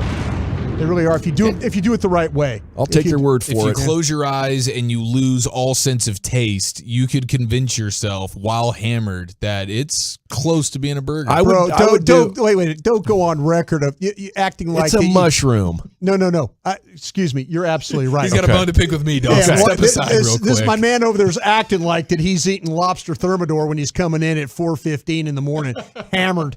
My man was over there eating Alpo dog food one night because he was so hammered. Oh man, this is some of the best tasty meatballs I've ever had in my life. When he gets in a feeding frenzy, it's like piranhas. That's He'll what eat I'm anything saying. near That's him. what I'm saying. Watch your fingers. He's acting like that. He's like, oh, I've got everything planned out when I come home.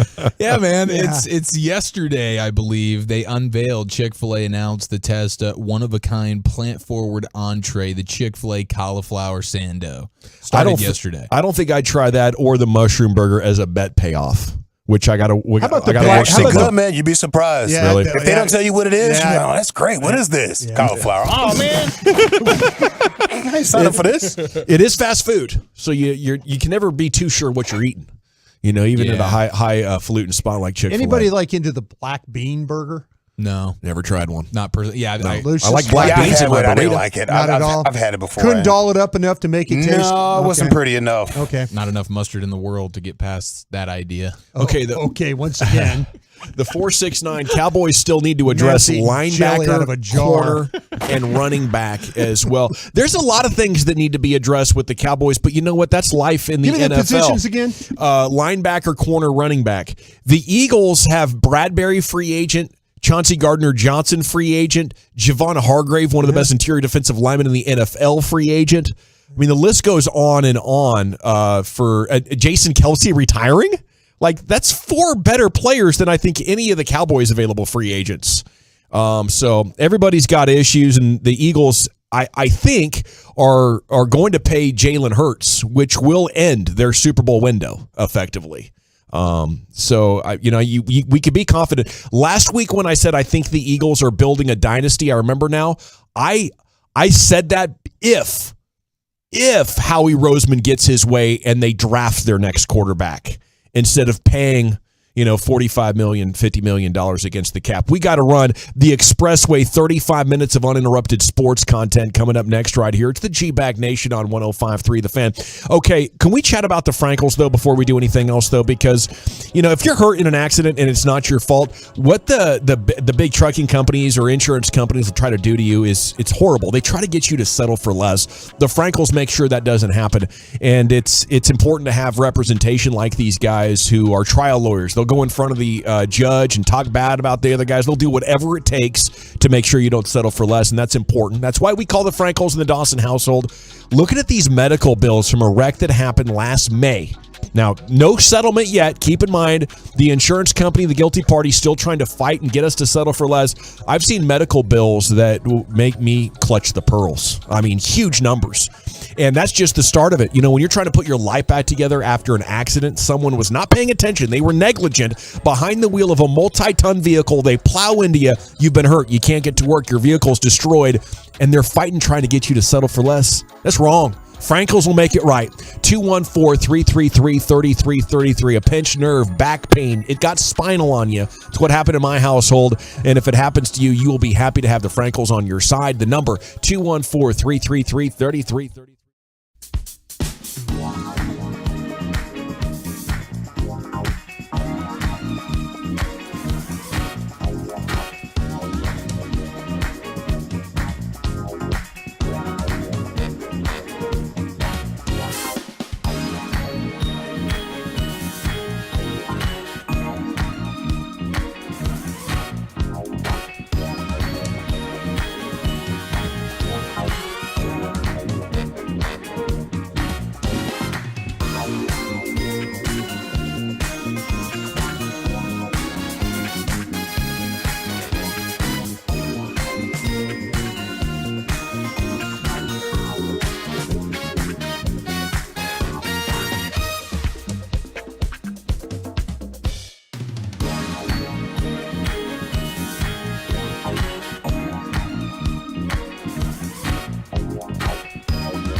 All right, welcome back. It is the G-Bag Nation here. Time to hit the expressway. 35 minutes of uninterrupted sports content.